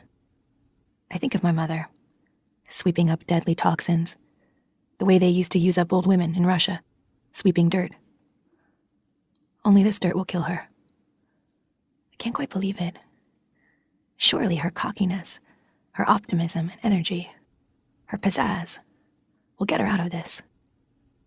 She will think of something. But I know this isn't true. It is just passing the buck, as children do, to mothers. I've mourned for her already, but I will do it again. And again. I bring myself back to the hotel. This is where I need to be. Now, in this ample mirror under the white light, I take a look at myself. It's a good look, slow and level. I'm a wreck. The mascara has smudged again, despite Moira's repairs.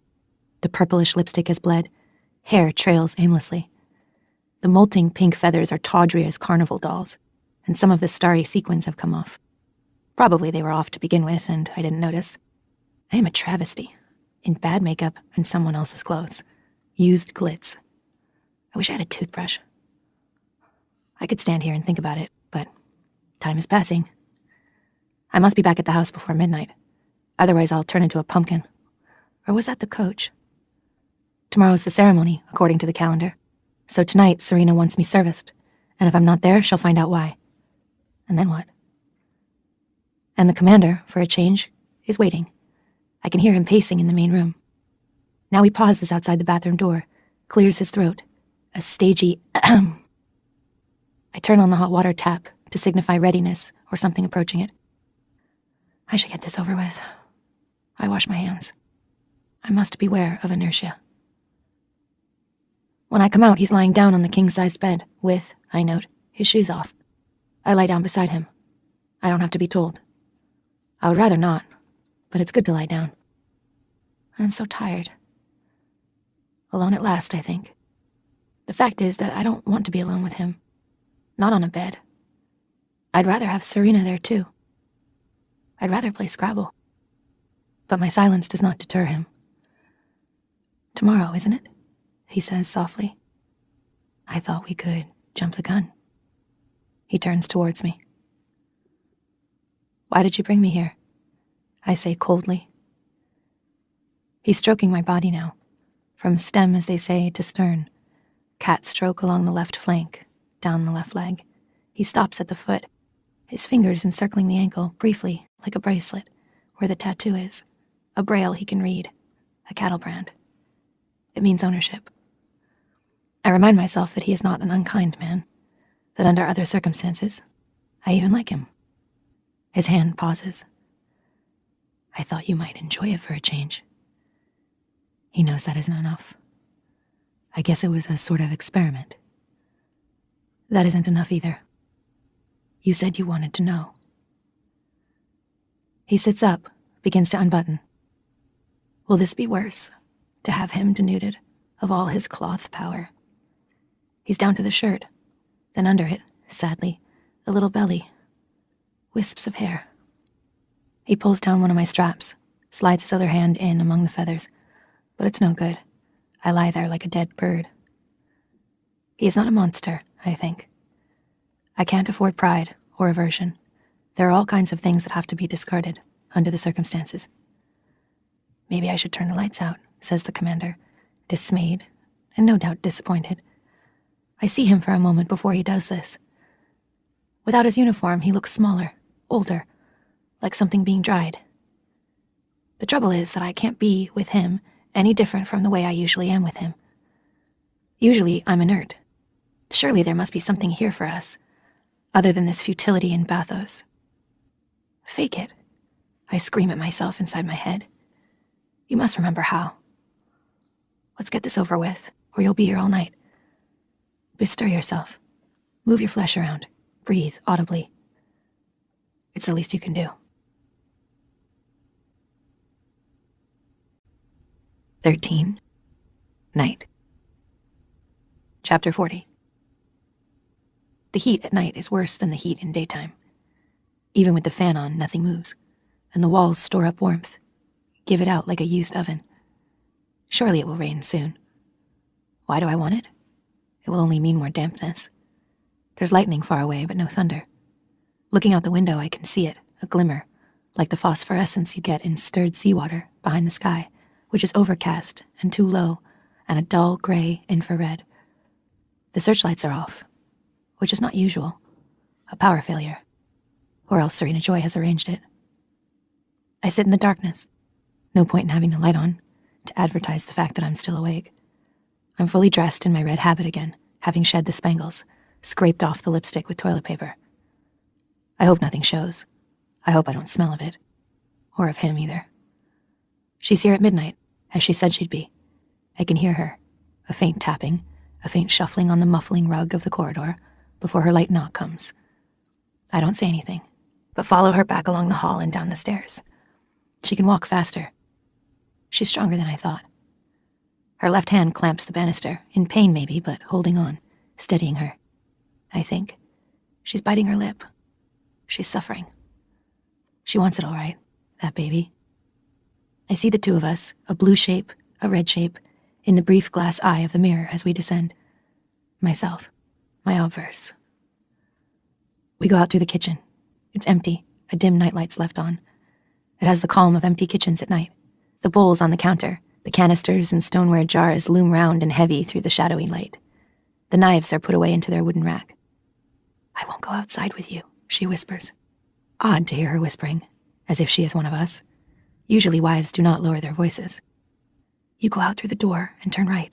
There's another door, it's open. Go up the stairs and knock, he's expecting you. No one will see you. I'll sit here. She'll wait for me then, in case there's trouble. In case Cora and Rita wake up, no one knows why, come in from their room at the back of the kitchen. What will she say to them? That she couldn't sleep?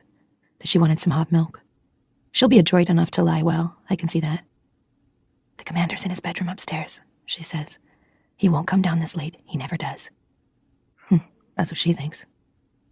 I open the kitchen door, step out, wait a moment for vision.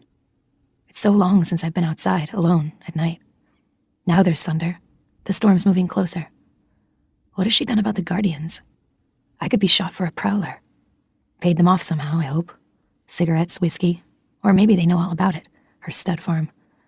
Maybe if this doesn't work, she'll try them next. The door to the garage is only steps away. I cross, feet noiseless on the grass, and open it quickly, slip inside. The stairway is dark, darker than I can see. I feel my way up, stair by stair. Carpet here. I think of it as mushroom-colored. This must have been an apartment once, for a student, a young single person with a job. A lot of the big houses around here had them. A bachelor, a studio. Those were the names for that kind of apartment. It pleases me to be able to remember this. Separate entrance, it would say in the ads. And that meant you could have sex, unobserved. I reach the top of the stairs, knock on the door there. He opens it himself. Who else was I expecting? There's a lamp on, only one, but enough light to make me blink. I look past him, not wanting to meet his eyes. It's a single room with a fold-out bed, made up, and a kitchenette counter at the far end, and another door that must lead to the bathroom. This room is stripped down, military, minimal. No pictures on the walls, no plants. He's camping out. The blanket on the bed is gray and says U.S. He steps back and aside to let me past. He's in his shirt sleeves and is holding a cigarette, lit. I smell the smoke on him, in the warm air of the room, all over. I'd like to take off my clothes, bathe in it, rub it over my skin. No preliminaries. He knows why I'm here. He doesn't even say anything. Why fool around? It's an assignment. He moves away from me, turns off the lamp. Outside, like punctuation, there's a flash of lightning. Almost no pause, and then the thunder. He's undoing my dress, a man made of darkness. I can't see his face, and I can hardly breathe, hardly stand. And I'm not standing. His mouth is on me, his hands. I can't wait, and he's moving already. Love. It's been so long. I'm alive in my skin, again. Arms around him, falling, and water softly everywhere. Never ending. I knew it might only be once.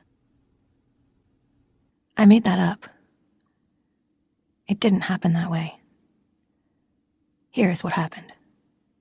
I reach the top of the stairs, knock on the door. He opens it himself. There's a lamp on. I blink. I look past his eyes. It's a single room. The bed's made up, stripped down, military. No pictures, but the blanket says US. He's in his shirt sleeves. He's holding a cigarette. Here, he says to me. Have a drag.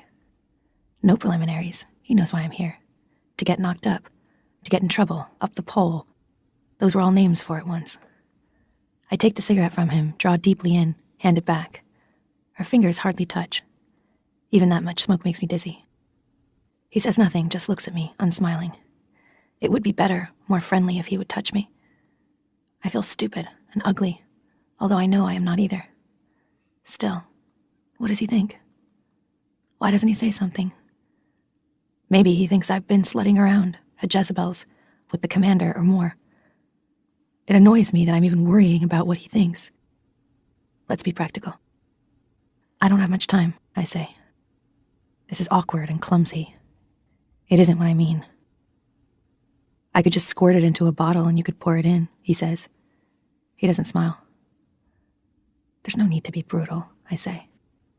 Possibly he feels used. Possibly he wants something from me, some emotion, some acknowledgement that he too is human, is more than just a seed pod. I know it's hard for you. I try. He shrugs. I get paid, he says, punk surliness, but still makes no move. I get paid, you get laid, I rhyme in my head. So that's how we're going to do it. He didn't like the makeup, the spangles. We're going to be tough. You come here often?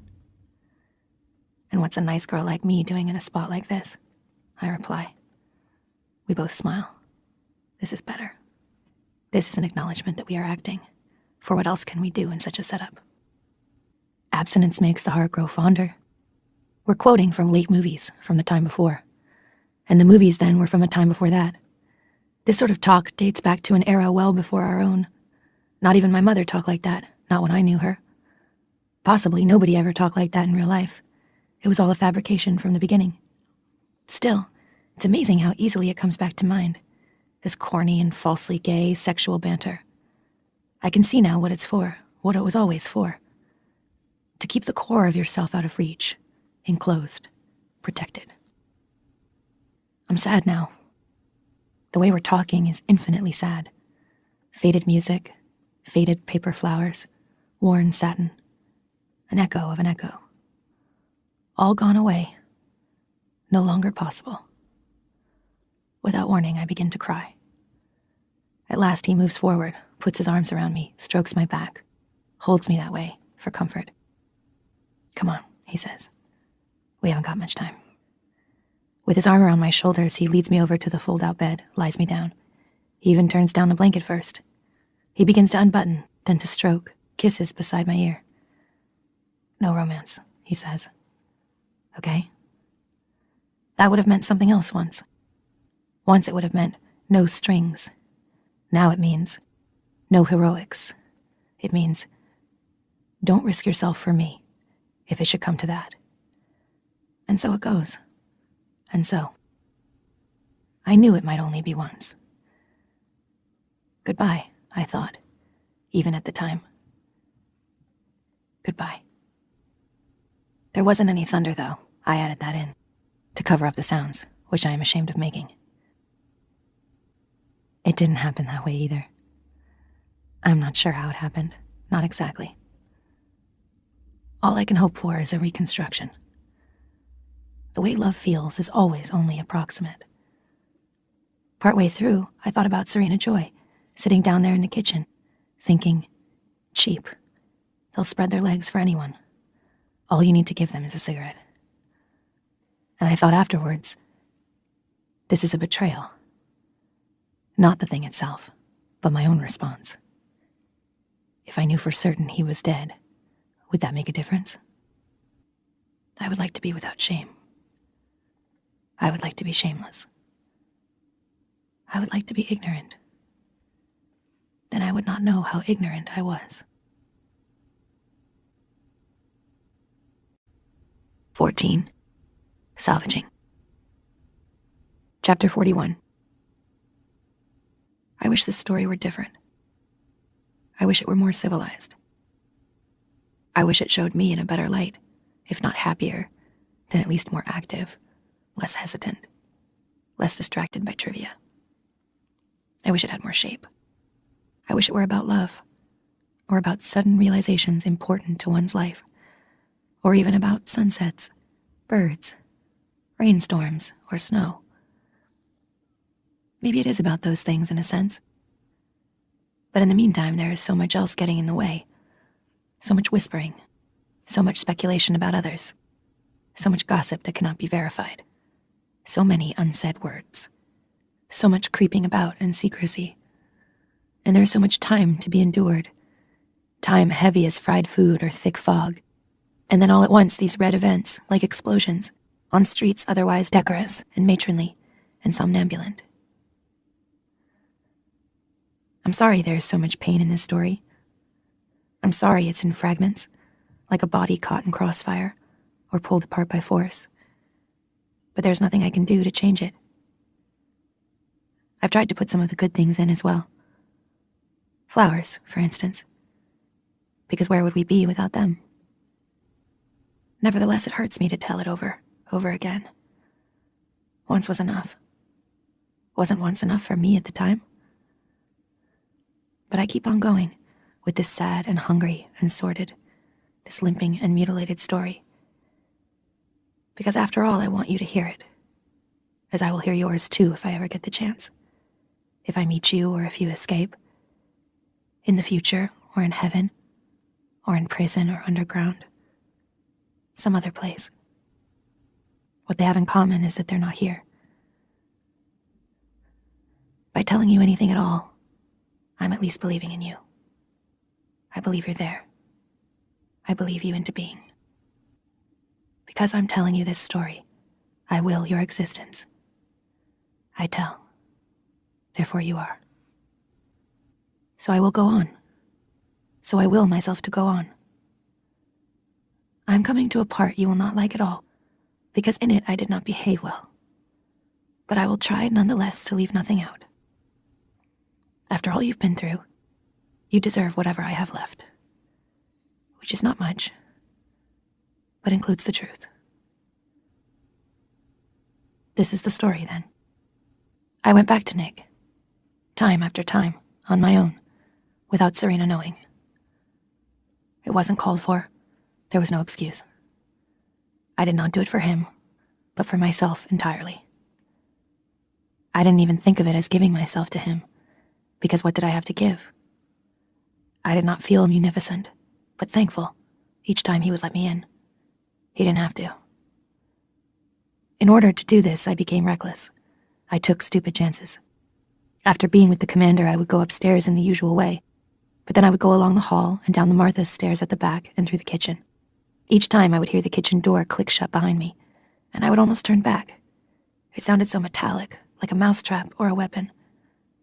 But I would not turn back. I would hurry across the few feet of illuminated lawn. The searchlights were back on again, expecting at any moment to feel the bullets rip through me, even in advance of their sound. I would make my way by touch up the dark staircase and come to rest against the door, the thud of blood in my ears. Fear is a powerful stimulant. Then I would knock softly, a beggar's knock. Each time I would expect him to be gone, or worse, I would expect him to say I could not come in. He might say he wasn't going to break any more rules, put his neck in the noose for my sake. Or even worse, tell me he was no longer interested. His failure to do any of these things I experienced as the most incredible benevolence and luck. I told you it was bad. Here's how it goes. He opens the door. He's in his shirt sleeves, his shirt untucked, hanging loose. He's holding a toothbrush, or a cigarette, or a glass with something in it. He has his own little stash up here, black market stuff, I suppose. He's always got something in his hand, as if he's been going about his life as usual, not expecting me, not waiting. Maybe he doesn't expect me, or wait. Maybe he has no notion of the future, or does not bother or dare to imagine it. Is it too late, I say? He shakes his head for no. It is understood between us by now that it is never too late, but I go through the ritual politeness of asking. It makes me feel more in control, as if there is a choice, a decision that could be made one way or the other. He steps aside and I move past him, and he closes the door. Then he crosses the room and closes the window. After that, he turns out the light. There is not much talking between us anymore. Not at this stage. Already I am half out of my clothes. We save the talking for later. With the commander, I close my eyes, even when I am only kissing him goodnight. I do not want to see him up close. But now, here, each time, I keep my eyes open. I would like a light on somewhere, a candle perhaps, stuck into a bottle, some echo of college. But anything like that would be too great a risk. So I have to make do with the searchlight, the glow of it from the grounds below, filtered through his white curtains, which are the same as mine. I want to see what can be seen of him.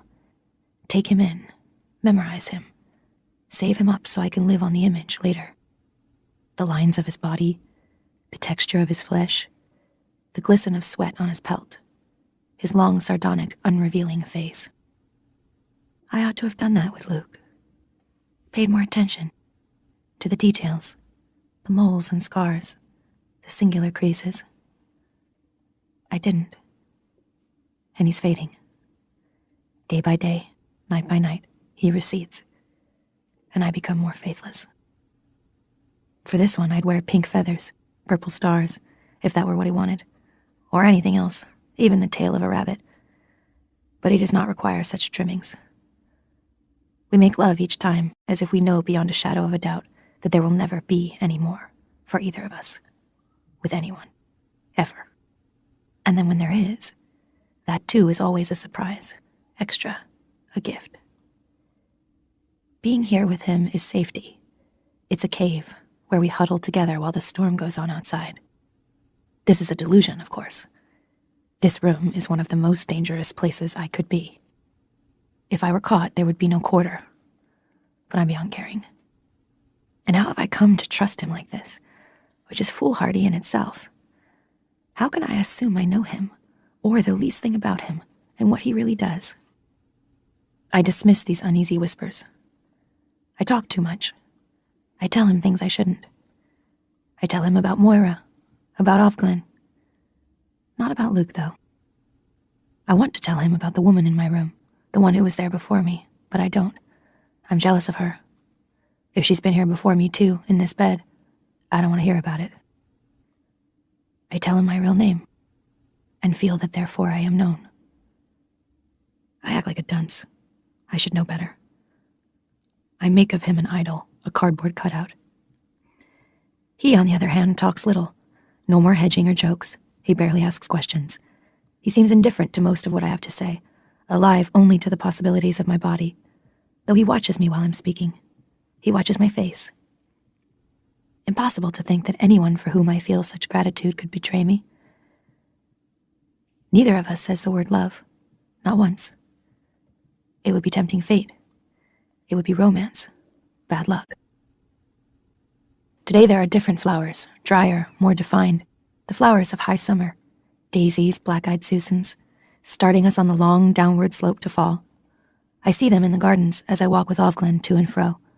I hardly listen to her. I no longer credit her. The things she whispers seem to me unreal. What use are they for me now? You could go into his room at night, she says. Look through his desk.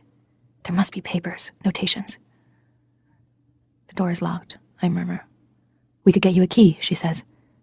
Don't you want to know who he is? What he does? but the commander is no longer of immediate interest to me. I have to make an effort to keep my indifference towards him from showing. Keep on doing everything exactly the way you were before, Nick says. Don't change anything, otherwise they'll know. He kisses me, watching me all the time. Promise? Don't slip up. I put his hand on my belly. It's happened, I say. I feel it has. A couple of weeks and I'll be certain. This I know is wishful thinking. He'll love you to death, he says. So will she. But it's yours, I say. It will be yours, really. I want it to be. We don't pursue this, however. I can't, I say to Offglen. I'm too afraid. Anyway, I'd be no good at that. I'd get caught. I scarcely take the trouble to sound regretful, so lazy have I become. We could get you out, she says. We can get people out if we really have to, if they're in danger, immediate danger. The fact is that I no longer want to leave, escape, cross the border to freedom. I want to be here, with Nick, where I can get at him. Telling this, I'm ashamed of myself. But there's more to it than that. Even now, I can recognize this admission as a kind of boasting. There's pride in it, because it demonstrates how extreme and therefore justified it was for me. How well worth it. It's like stories of illness and near death, from which you have recovered. Like stories of war. They demonstrate seriousness. Such seriousness about a man, then, had not seemed possible to me before. Some days I was more rational. I did not put it to myself in terms of love. I said, I have made a life for myself here, of a sort. That must have been what the settlers' wives thought, and women who survived wars if they still had a man. Humanity is so adaptable, my mother would say. Truly amazing what people can get used to, as long as there are a few compensations. It won't be long now, says Cora, doling out my monthly stack of sanitary napkins. Not long now, smiling at me shyly but also knowingly. Does she know? Does she and Rita know what I'm up to, creeping down their stairs at night? Do I give myself away, daydreaming, smiling at nothing, touching my face lightly when I think they aren't watching? Offglen is giving up on me. She whispers less, talks more about the weather. I do not feel regret about this. I feel relief. Chapter 42. The bell is tolling. We can hear it from a long way off. It's morning, and today we've had no breakfast. When we reach the main gate, we file through it, 2 by 2. There's a heavy contingent of guards, special detail angels, with riot gear. The helmets with the bulging dark plexiglass visors that make them look like beetles, the long clubs, the gas canister guns, in cordon around the outside of the wall. That's in case of hysteria. The hooks on the wall are empty. This is a district salvaging, for women only. Salvagings are always segregated. It was announced yesterday. They tell you only the day before. It's not enough time to get used to it. To the tolling of the bell, we walk along the paths once used by students, past buildings that were once lecture halls and dormitories. It's very strange to be in here again. From the outside, you can't tell that anything's changed, except that the blinds on most of the windows are drawn down. These buildings belong to the eyes now. We file onto the wide lawn in front of what used to be the library. The white steps going up are still the same. The main entrance is unaltered. There's a wooden stage erected on the lawn, something like the one they used every spring for commencement in the time before. I think of hats, pastel hats worn by some of the mothers, and of the black gowns the students would put on, and the red ones. But this stage is not the same after all, because of the 3 wooden posts that stand on it, with the loops of rope. At the front of the stage there is a microphone. The television camera is discreetly off to the side. I've only been to one of these before, 2 years ago. Women's salvagings are not frequent. There is less need for them. These days we are so well behaved. I don't want to be telling this story. We take our places in the standard order. Wives and daughters on the folding wooden chairs placed towards the back, Econo wives and Marthas around the edges and on the library steps, and handmaids at the front, where everyone can keep an eye on us. We don't sit on chairs but kneel, and this time we have cushions, small red velvet ones with nothing written on them. Not even faith. Luckily, the weather is all right. Not too hot, cloudy, bright. It would be miserable kneeling here in the rain. Maybe that's why they leave it so late to tell us. so they'll know what the weather will be like. That's as good a reason as any. I kneel on my red velvet cushion. I try to think about tonight, about making love in the dark, in the light reflected off the white walls. I remember being held. There's a long piece of rope which winds like a snake in front of the first row of cushions, along the second, and back through the lines of chairs, bending like a very old, very slow river, viewed from the air, down to the back. The rope is thick and brown and smells of tar. The front end of the rope runs up onto the stage. It's like a fuse, or the string of a balloon. On stage, to the left, are those who are to be salvaged. 2 handmaids, 1 wife. Wives are unusual, and despite myself, I look at this one with interest. I want to know what she has done. They have been placed here before the gates were opened. All of them sit on folding wooden chairs, like graduating students who are about to be given prizes. Their hands rest in their laps, looking as if they are folded sedately. They sway a little. They've probably been given injections or pills, so they won't make a fuss. It's better if things go smoothly. Are they attached to their chairs? Impossible to say, under all that drapery. Now the official procession is approaching the stage, mounting the steps at the right. 3 women, 1 aunt in front, 2 salvagers in their black hoods and cloaks a pace behind her. Behind them are the other aunts. The whisperings among us hush. The 3 arrange themselves, turn towards us, the aunt flanked by the 2 black-robed salvagers. It's Aunt Lydia. How many years since I've seen her? I'd begun to think she existed only in my head, but here she is, a little older. I have a good view. I can see the deepening furrows to either side of her nose, the engraved frown. Her eyes blink. She smiles nervously, peering to left and right, checking out the audience, and lifts a hand to fidget with her headdress. An odd strangling sound comes over the PA system. She's clearing her throat. I've begun to shiver. Hatred fills my mouth like spit.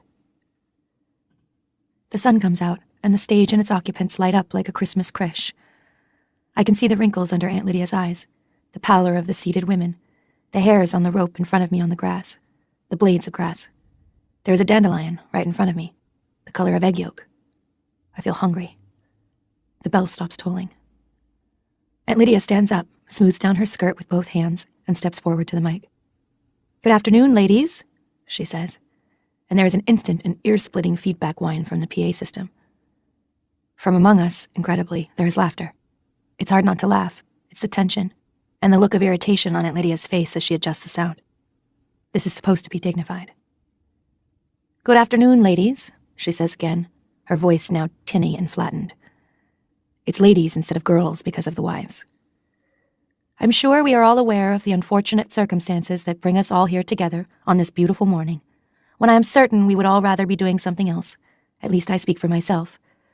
But duty is a hard taskmaster, or may I say on this occasion, taskmistress, and it is in the name of duty that we are here today." She goes on like this for some minutes, but I don't listen. I've heard this speech, or one like it, often enough before.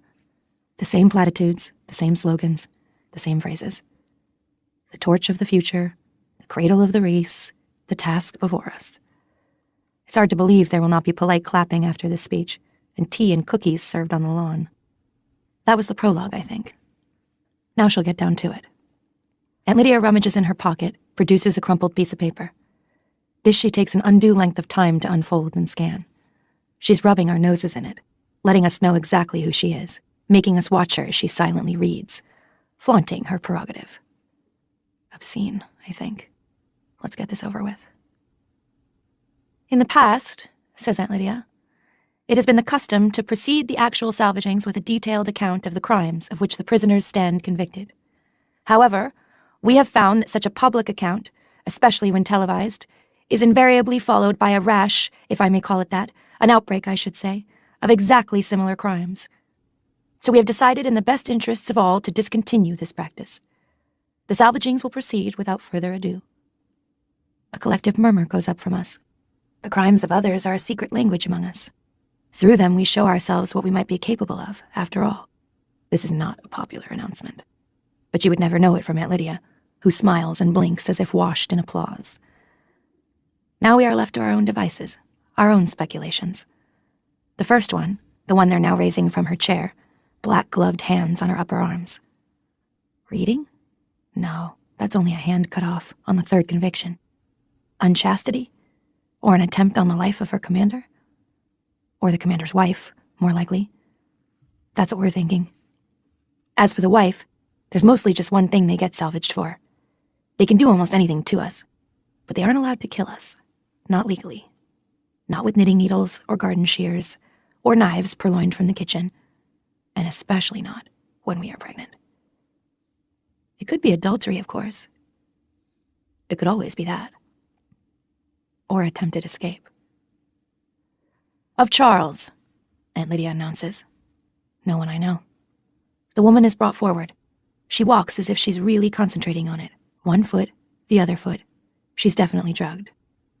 There's a groggy off-center smile on her mouth. One side of her face contracts, an uncoordinated wink aimed at the camera. They'll never show it, of course. This isn't live. The two salvagers tie her hands behind her back. From behind me, there's a sound of retching. That's why we don't get breakfast. Janine, most likely, Alvglen whispers. I've seen it before. The white bag placed over the head.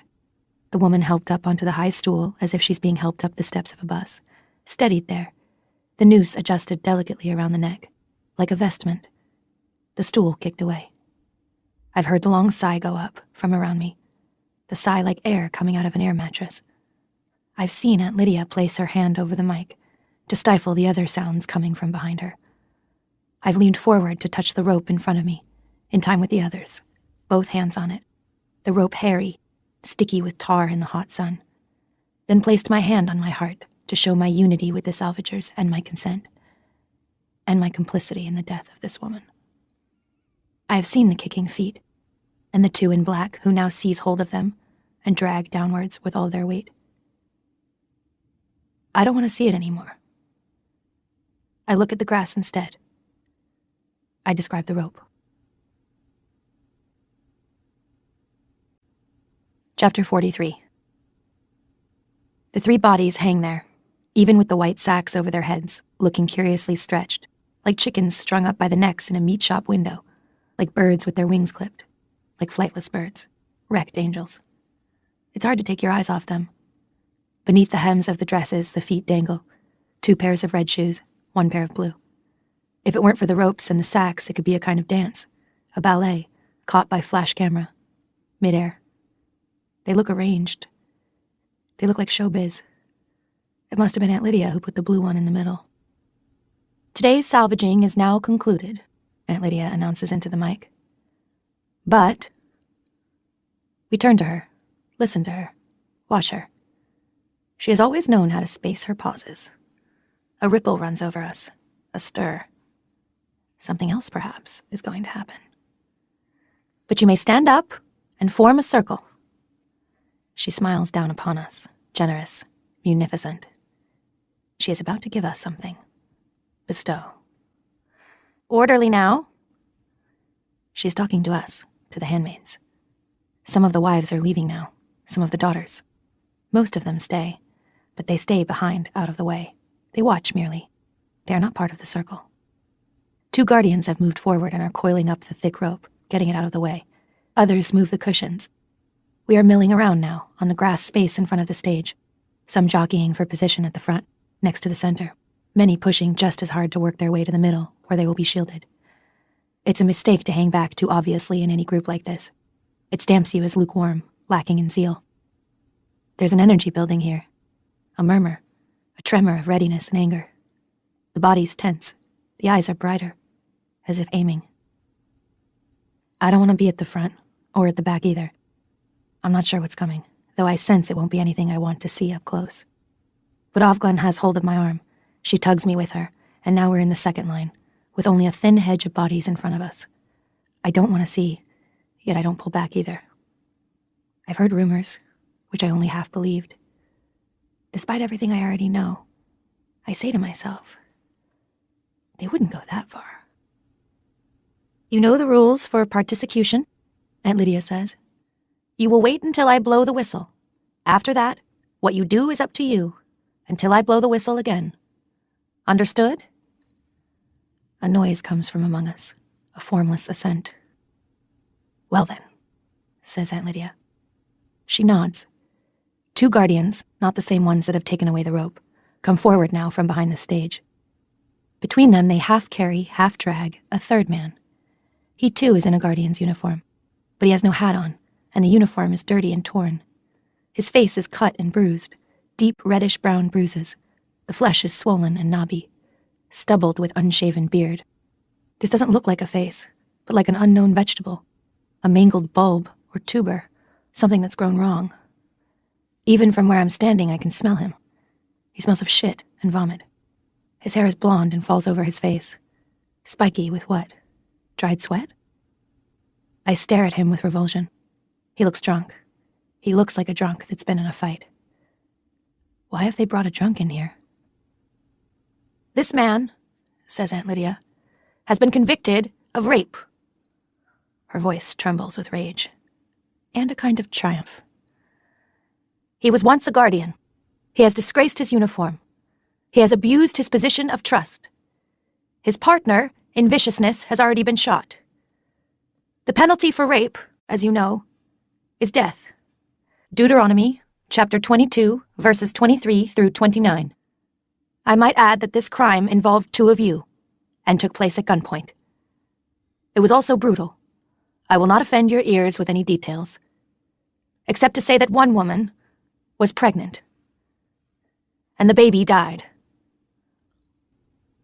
A sigh goes up from us.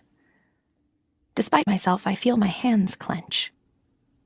It is too much, this violation. The baby, too, after what we go through. It's true. There is a bloodlust. I want to tear, gouge, rend. We jostle forward, our heads turn from side to side, our nostrils flare, sniffing death. We look at one another, seeing the hatred. Shooting was too good. The man's head swivels groggily around. Has he even heard her? Aunt Lydia waits a moment. Then she gives a little smile and raises her whistle to her lips. We hear it, shrill and silver, an echo from a volleyball game of long ago. The 2 guardians let go of the 3rd man's arms and step back. He staggers. Is he drugged? And falls to his knees. His eyes are shriveled up inside the puffy flesh of his face, as if the light is too bright for him. They've kept him in darkness. He raises one hand to his cheek, as though to feel if he is still there. All of this happens quickly, but it seems to be slowly. Nobody moves forward. The women are looking at him with horror, as if he's a half-dead rat dragging itself across a kitchen floor. He's squinting around at us, the circle of red women. One corner of his mouth moves up. Incredible. A smile? I try to look inside him, inside the trashed face, see what he must really look like. I think he's about 30. It isn't Luke. But it could have been. I know that. It could be Nick. I know that whatever he's done, I can't touch him.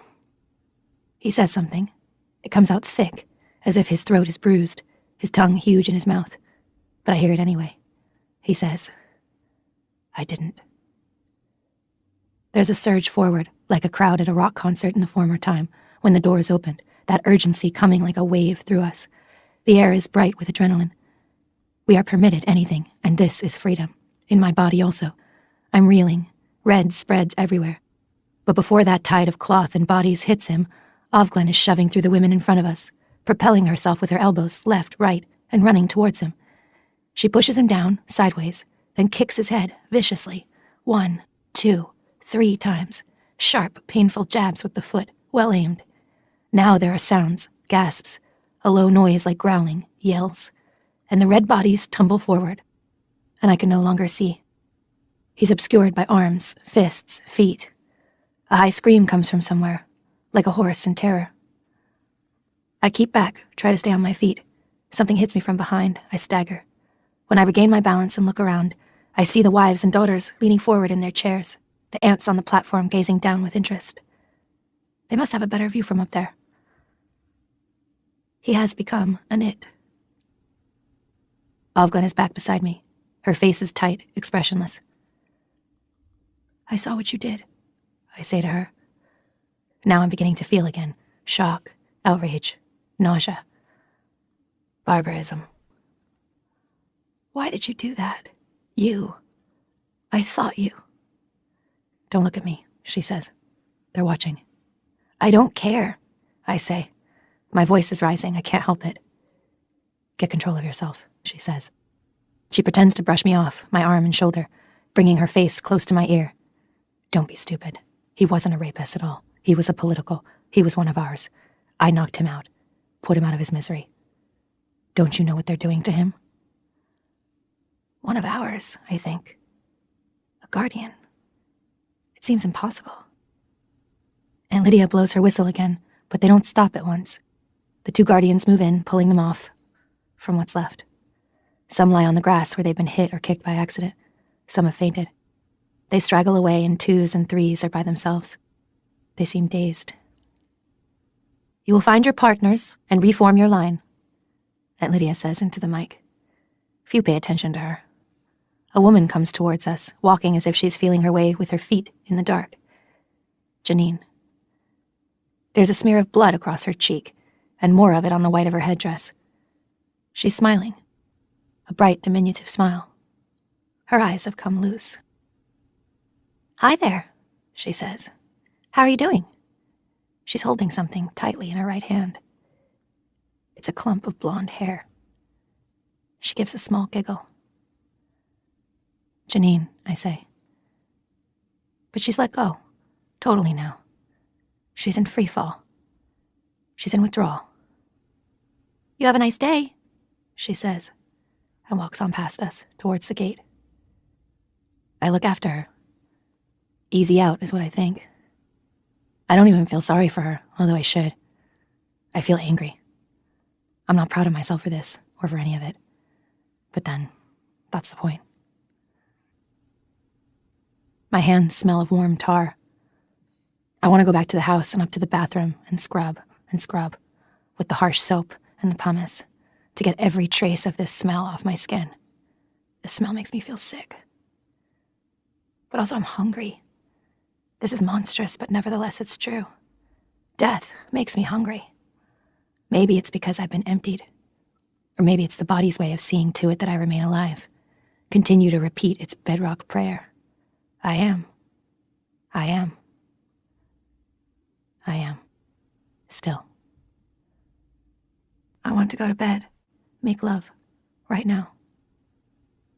I think of the word relish. I could eat a horse.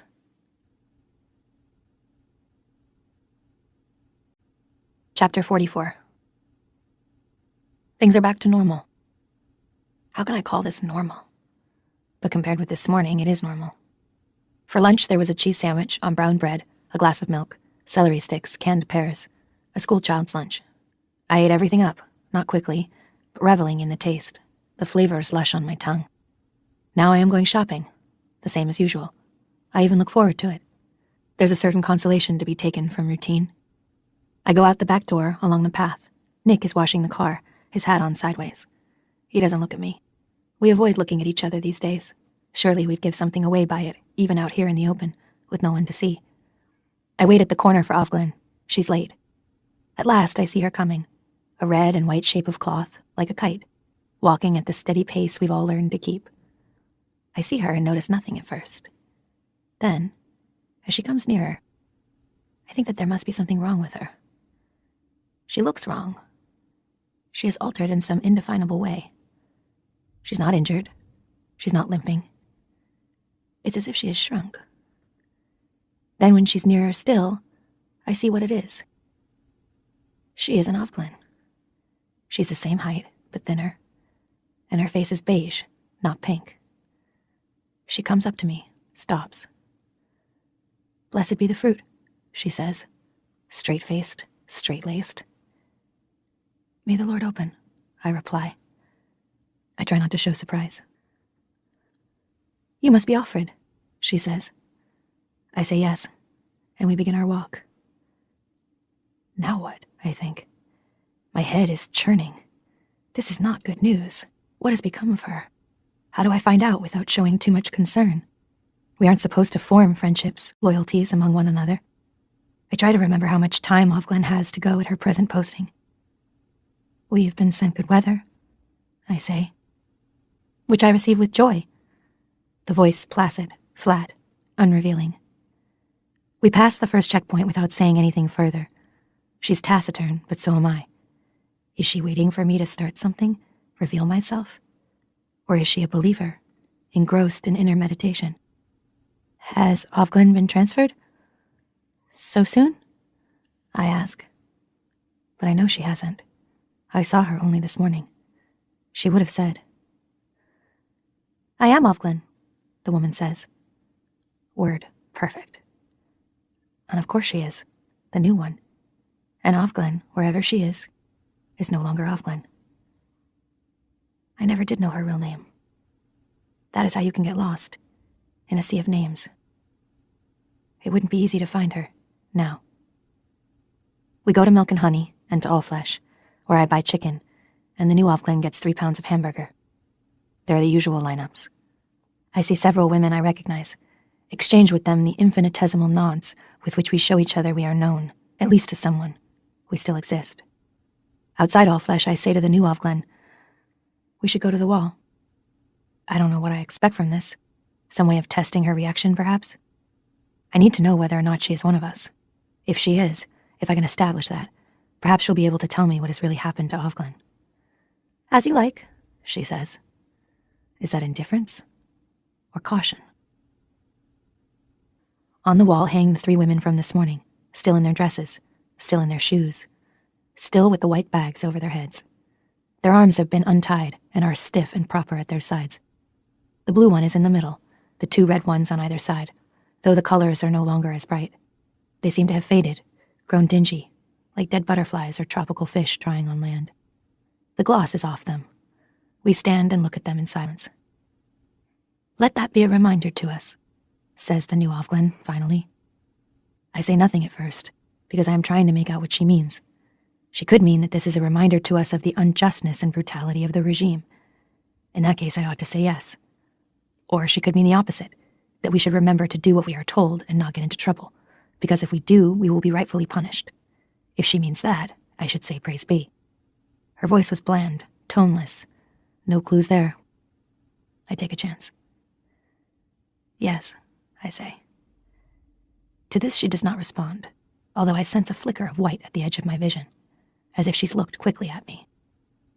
After a moment, we turn away and begin the long walk back, matching our steps in the approved way, so that we seem to be in unison. I think maybe I should wait before attempting anything further. It's too soon to push, to probe. I should give it a week, 2 weeks, maybe longer, watch her carefully, listen for tones in her voice, unguarded words, the way Ofglen listened to me. Now that Ofglen is gone, I am alert again. My sluggishness has fallen away. My body is no longer for pleasure only, but senses its jeopardy. I should not be rash. I should not take unnecessary risks. But I need to know. I hold back until we're past the final checkpoint, and there are only blocks to go. But then I can no longer control myself. "I didn't know Ofglen very well," I say. I mean the former one. "Oh," she says. The fact that she said anything, however guarded, encourages me. "I've only known her since May," I say. I can feel my skin growing hot, my heart speeding up. This is tricky. For one thing, it's a lie. And how do I get from there to the next vital word? Around the 1st of May, I think it was, what they used to call May Day. "Did they?" she says, light, indifferent, menacing. "That isn't a term I remember. I'm surprised you do. You ought to make an effort." She pauses. "To clear your mind of such," she pauses again, "echoes." Now I feel cold, seeping over my skin like water. What she's doing is warning me. She isn't one of us, but she knows. I walk the last blocks in terror. I've been stupid, again, more than stupid. It hasn't occurred to me before, but now I see. If Ofglen's been caught, Ofglen may talk, about me among others. She will talk. She won't be able to help it. But I haven't done anything, I tell myself. Not really. All I did was know. All I did was not tell. They know where my child is.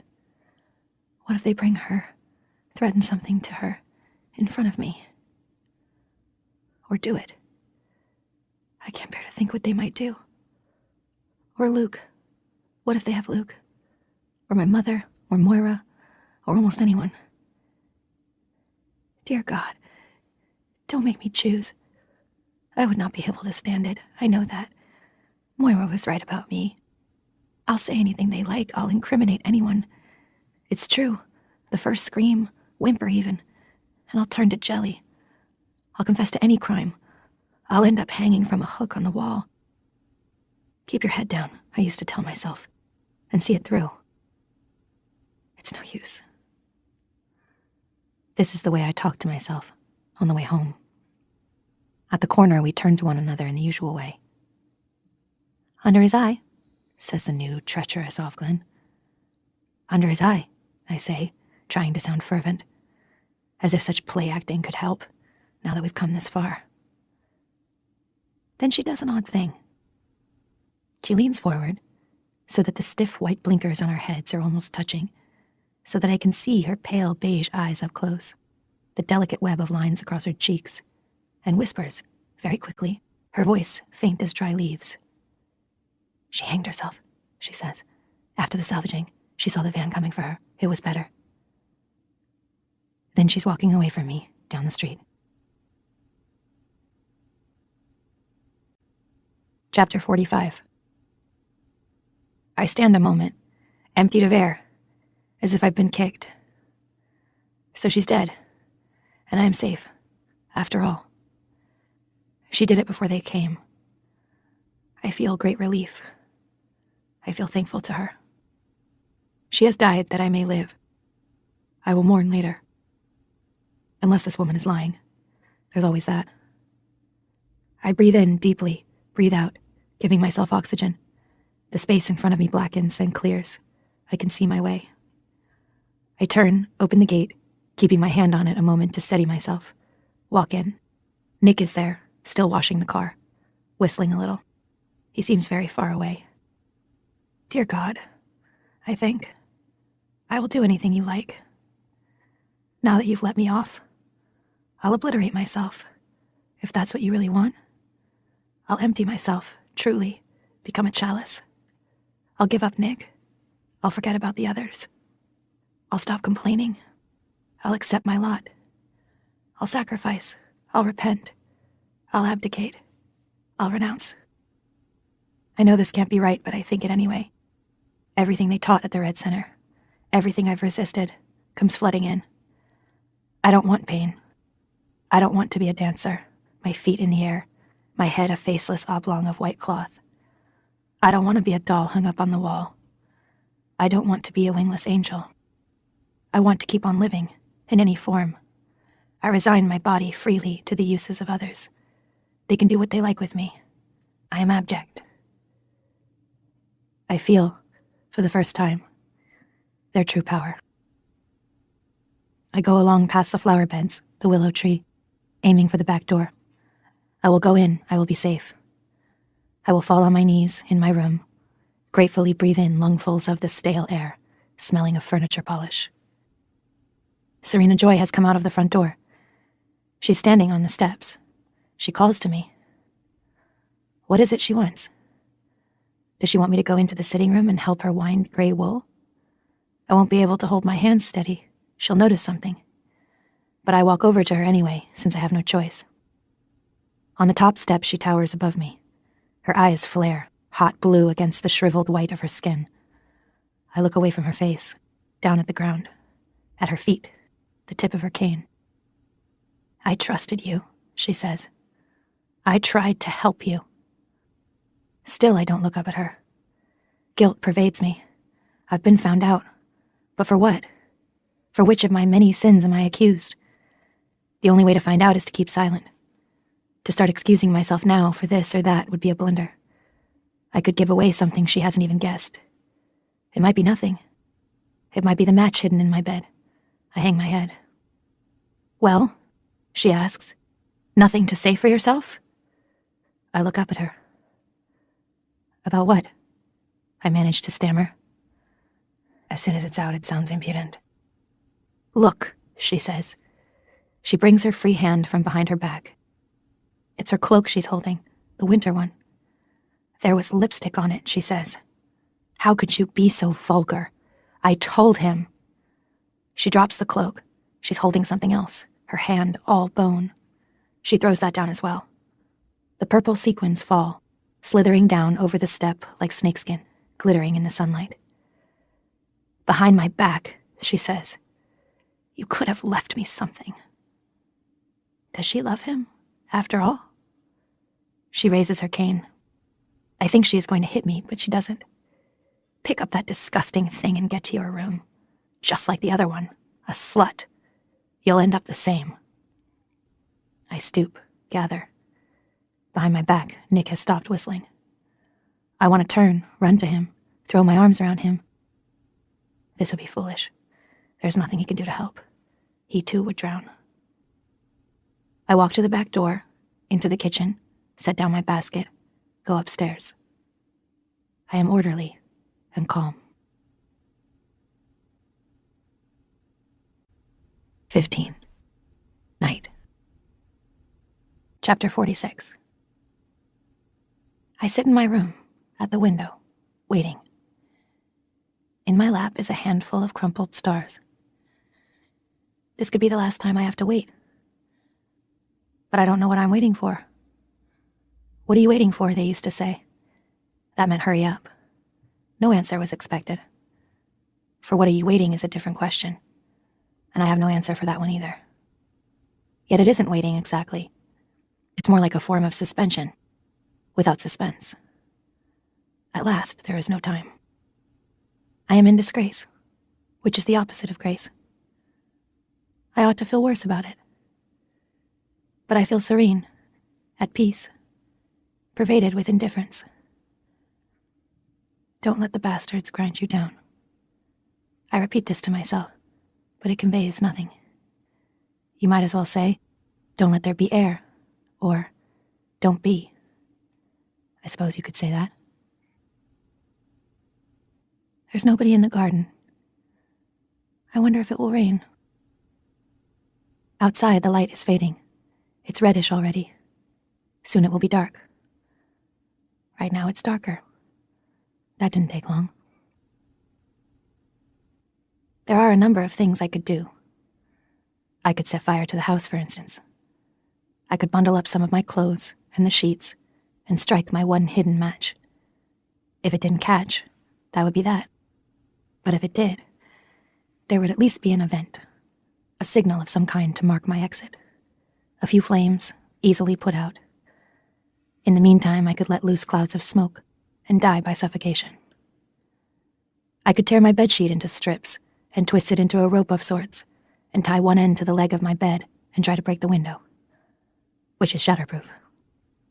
I could go to the commander, fall on the floor, my hair disheveled, as they say, grab him around the knees, confess, weep, implore. Nolite de bastardes carborundorum, I could say. Not a prayer. I visualize his shoes, black, well-shined, impenetrable, keeping their own counsel. Instead, I could noose the bedsheet round my neck, hook myself up in the closet, throw my weight forward, choke myself off.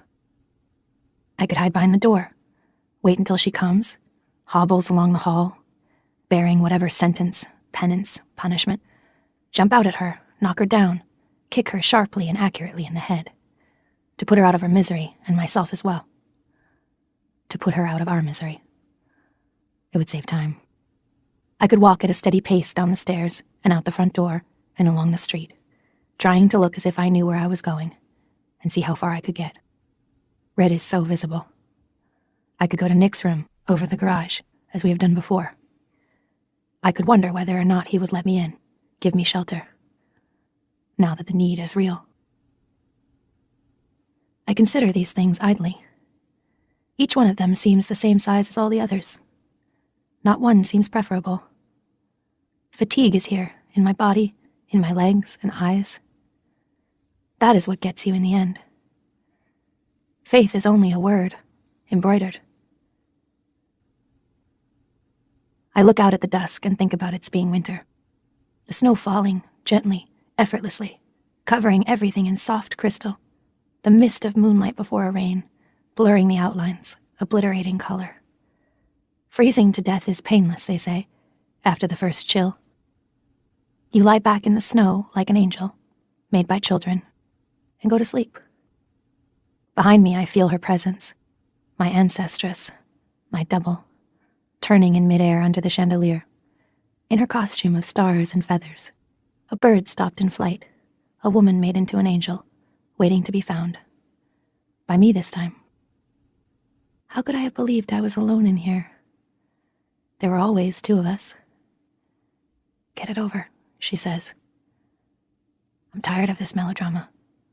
I'm tired of keeping silent. There's no one you can protect. Your life has value to no one. I want it finished. As I'm standing up, I hear the black fan. I hear it before I see it.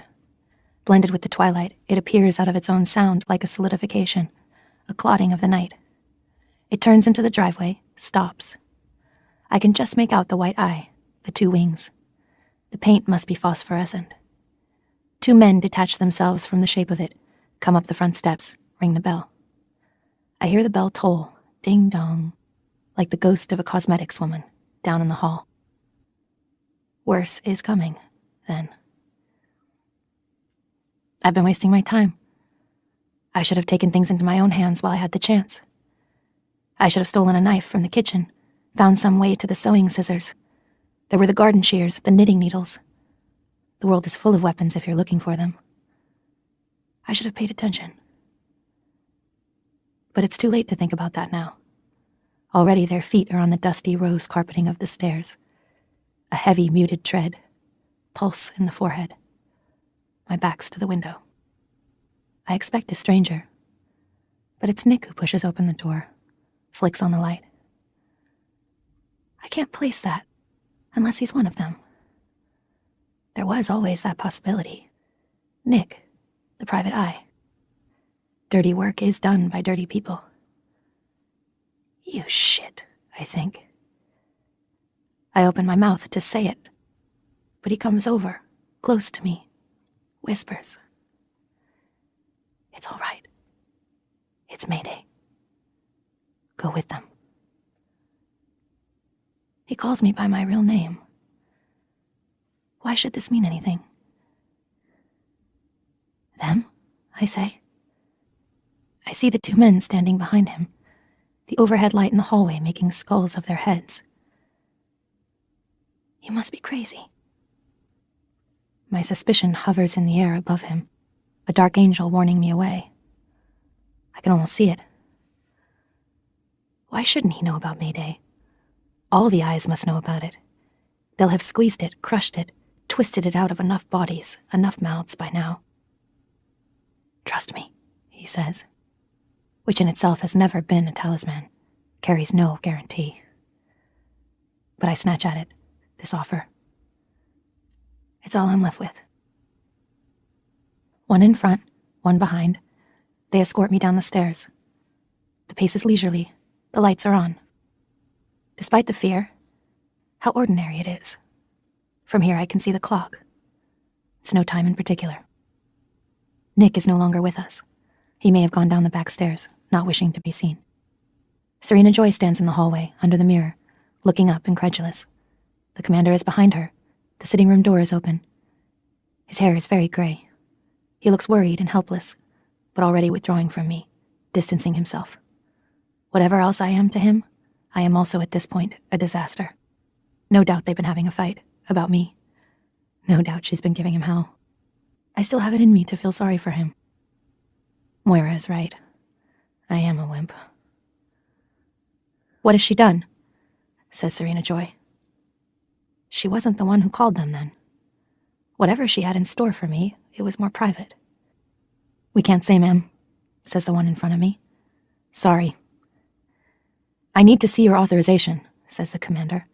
You have a warrant? I could scream now, cling to the banister, relinquish dignity. I could stop them, at least for a moment. If they're real, they'll stay. If not, they'll run away, leaving me here. Not that we need one, sir, but all is in order, says the first one again. Violation of state secrets. The commander puts his hand to his head. What have I been saying, and to whom? And which one of his enemies has found out? Possibly he will be a security risk now. I am above him, looking down. He is shrinking. There have already been purges among them. There will be more. Serena Joy goes white. Bitch, she says. After all he did for you. Cora and Rita press through from the kitchen. Cora has begun to cry. I was her hope. I failed her. Now she will always be childless. The van waits in the driveway. Its double doors stand open. The two of them, one on either side now, take me by the elbows to help me in. Whether this is my end or a new beginning, I have no way of knowing. I have given myself over into the hands of strangers, because it can't be helped. And so I step up, into the darkness within. Or else the light.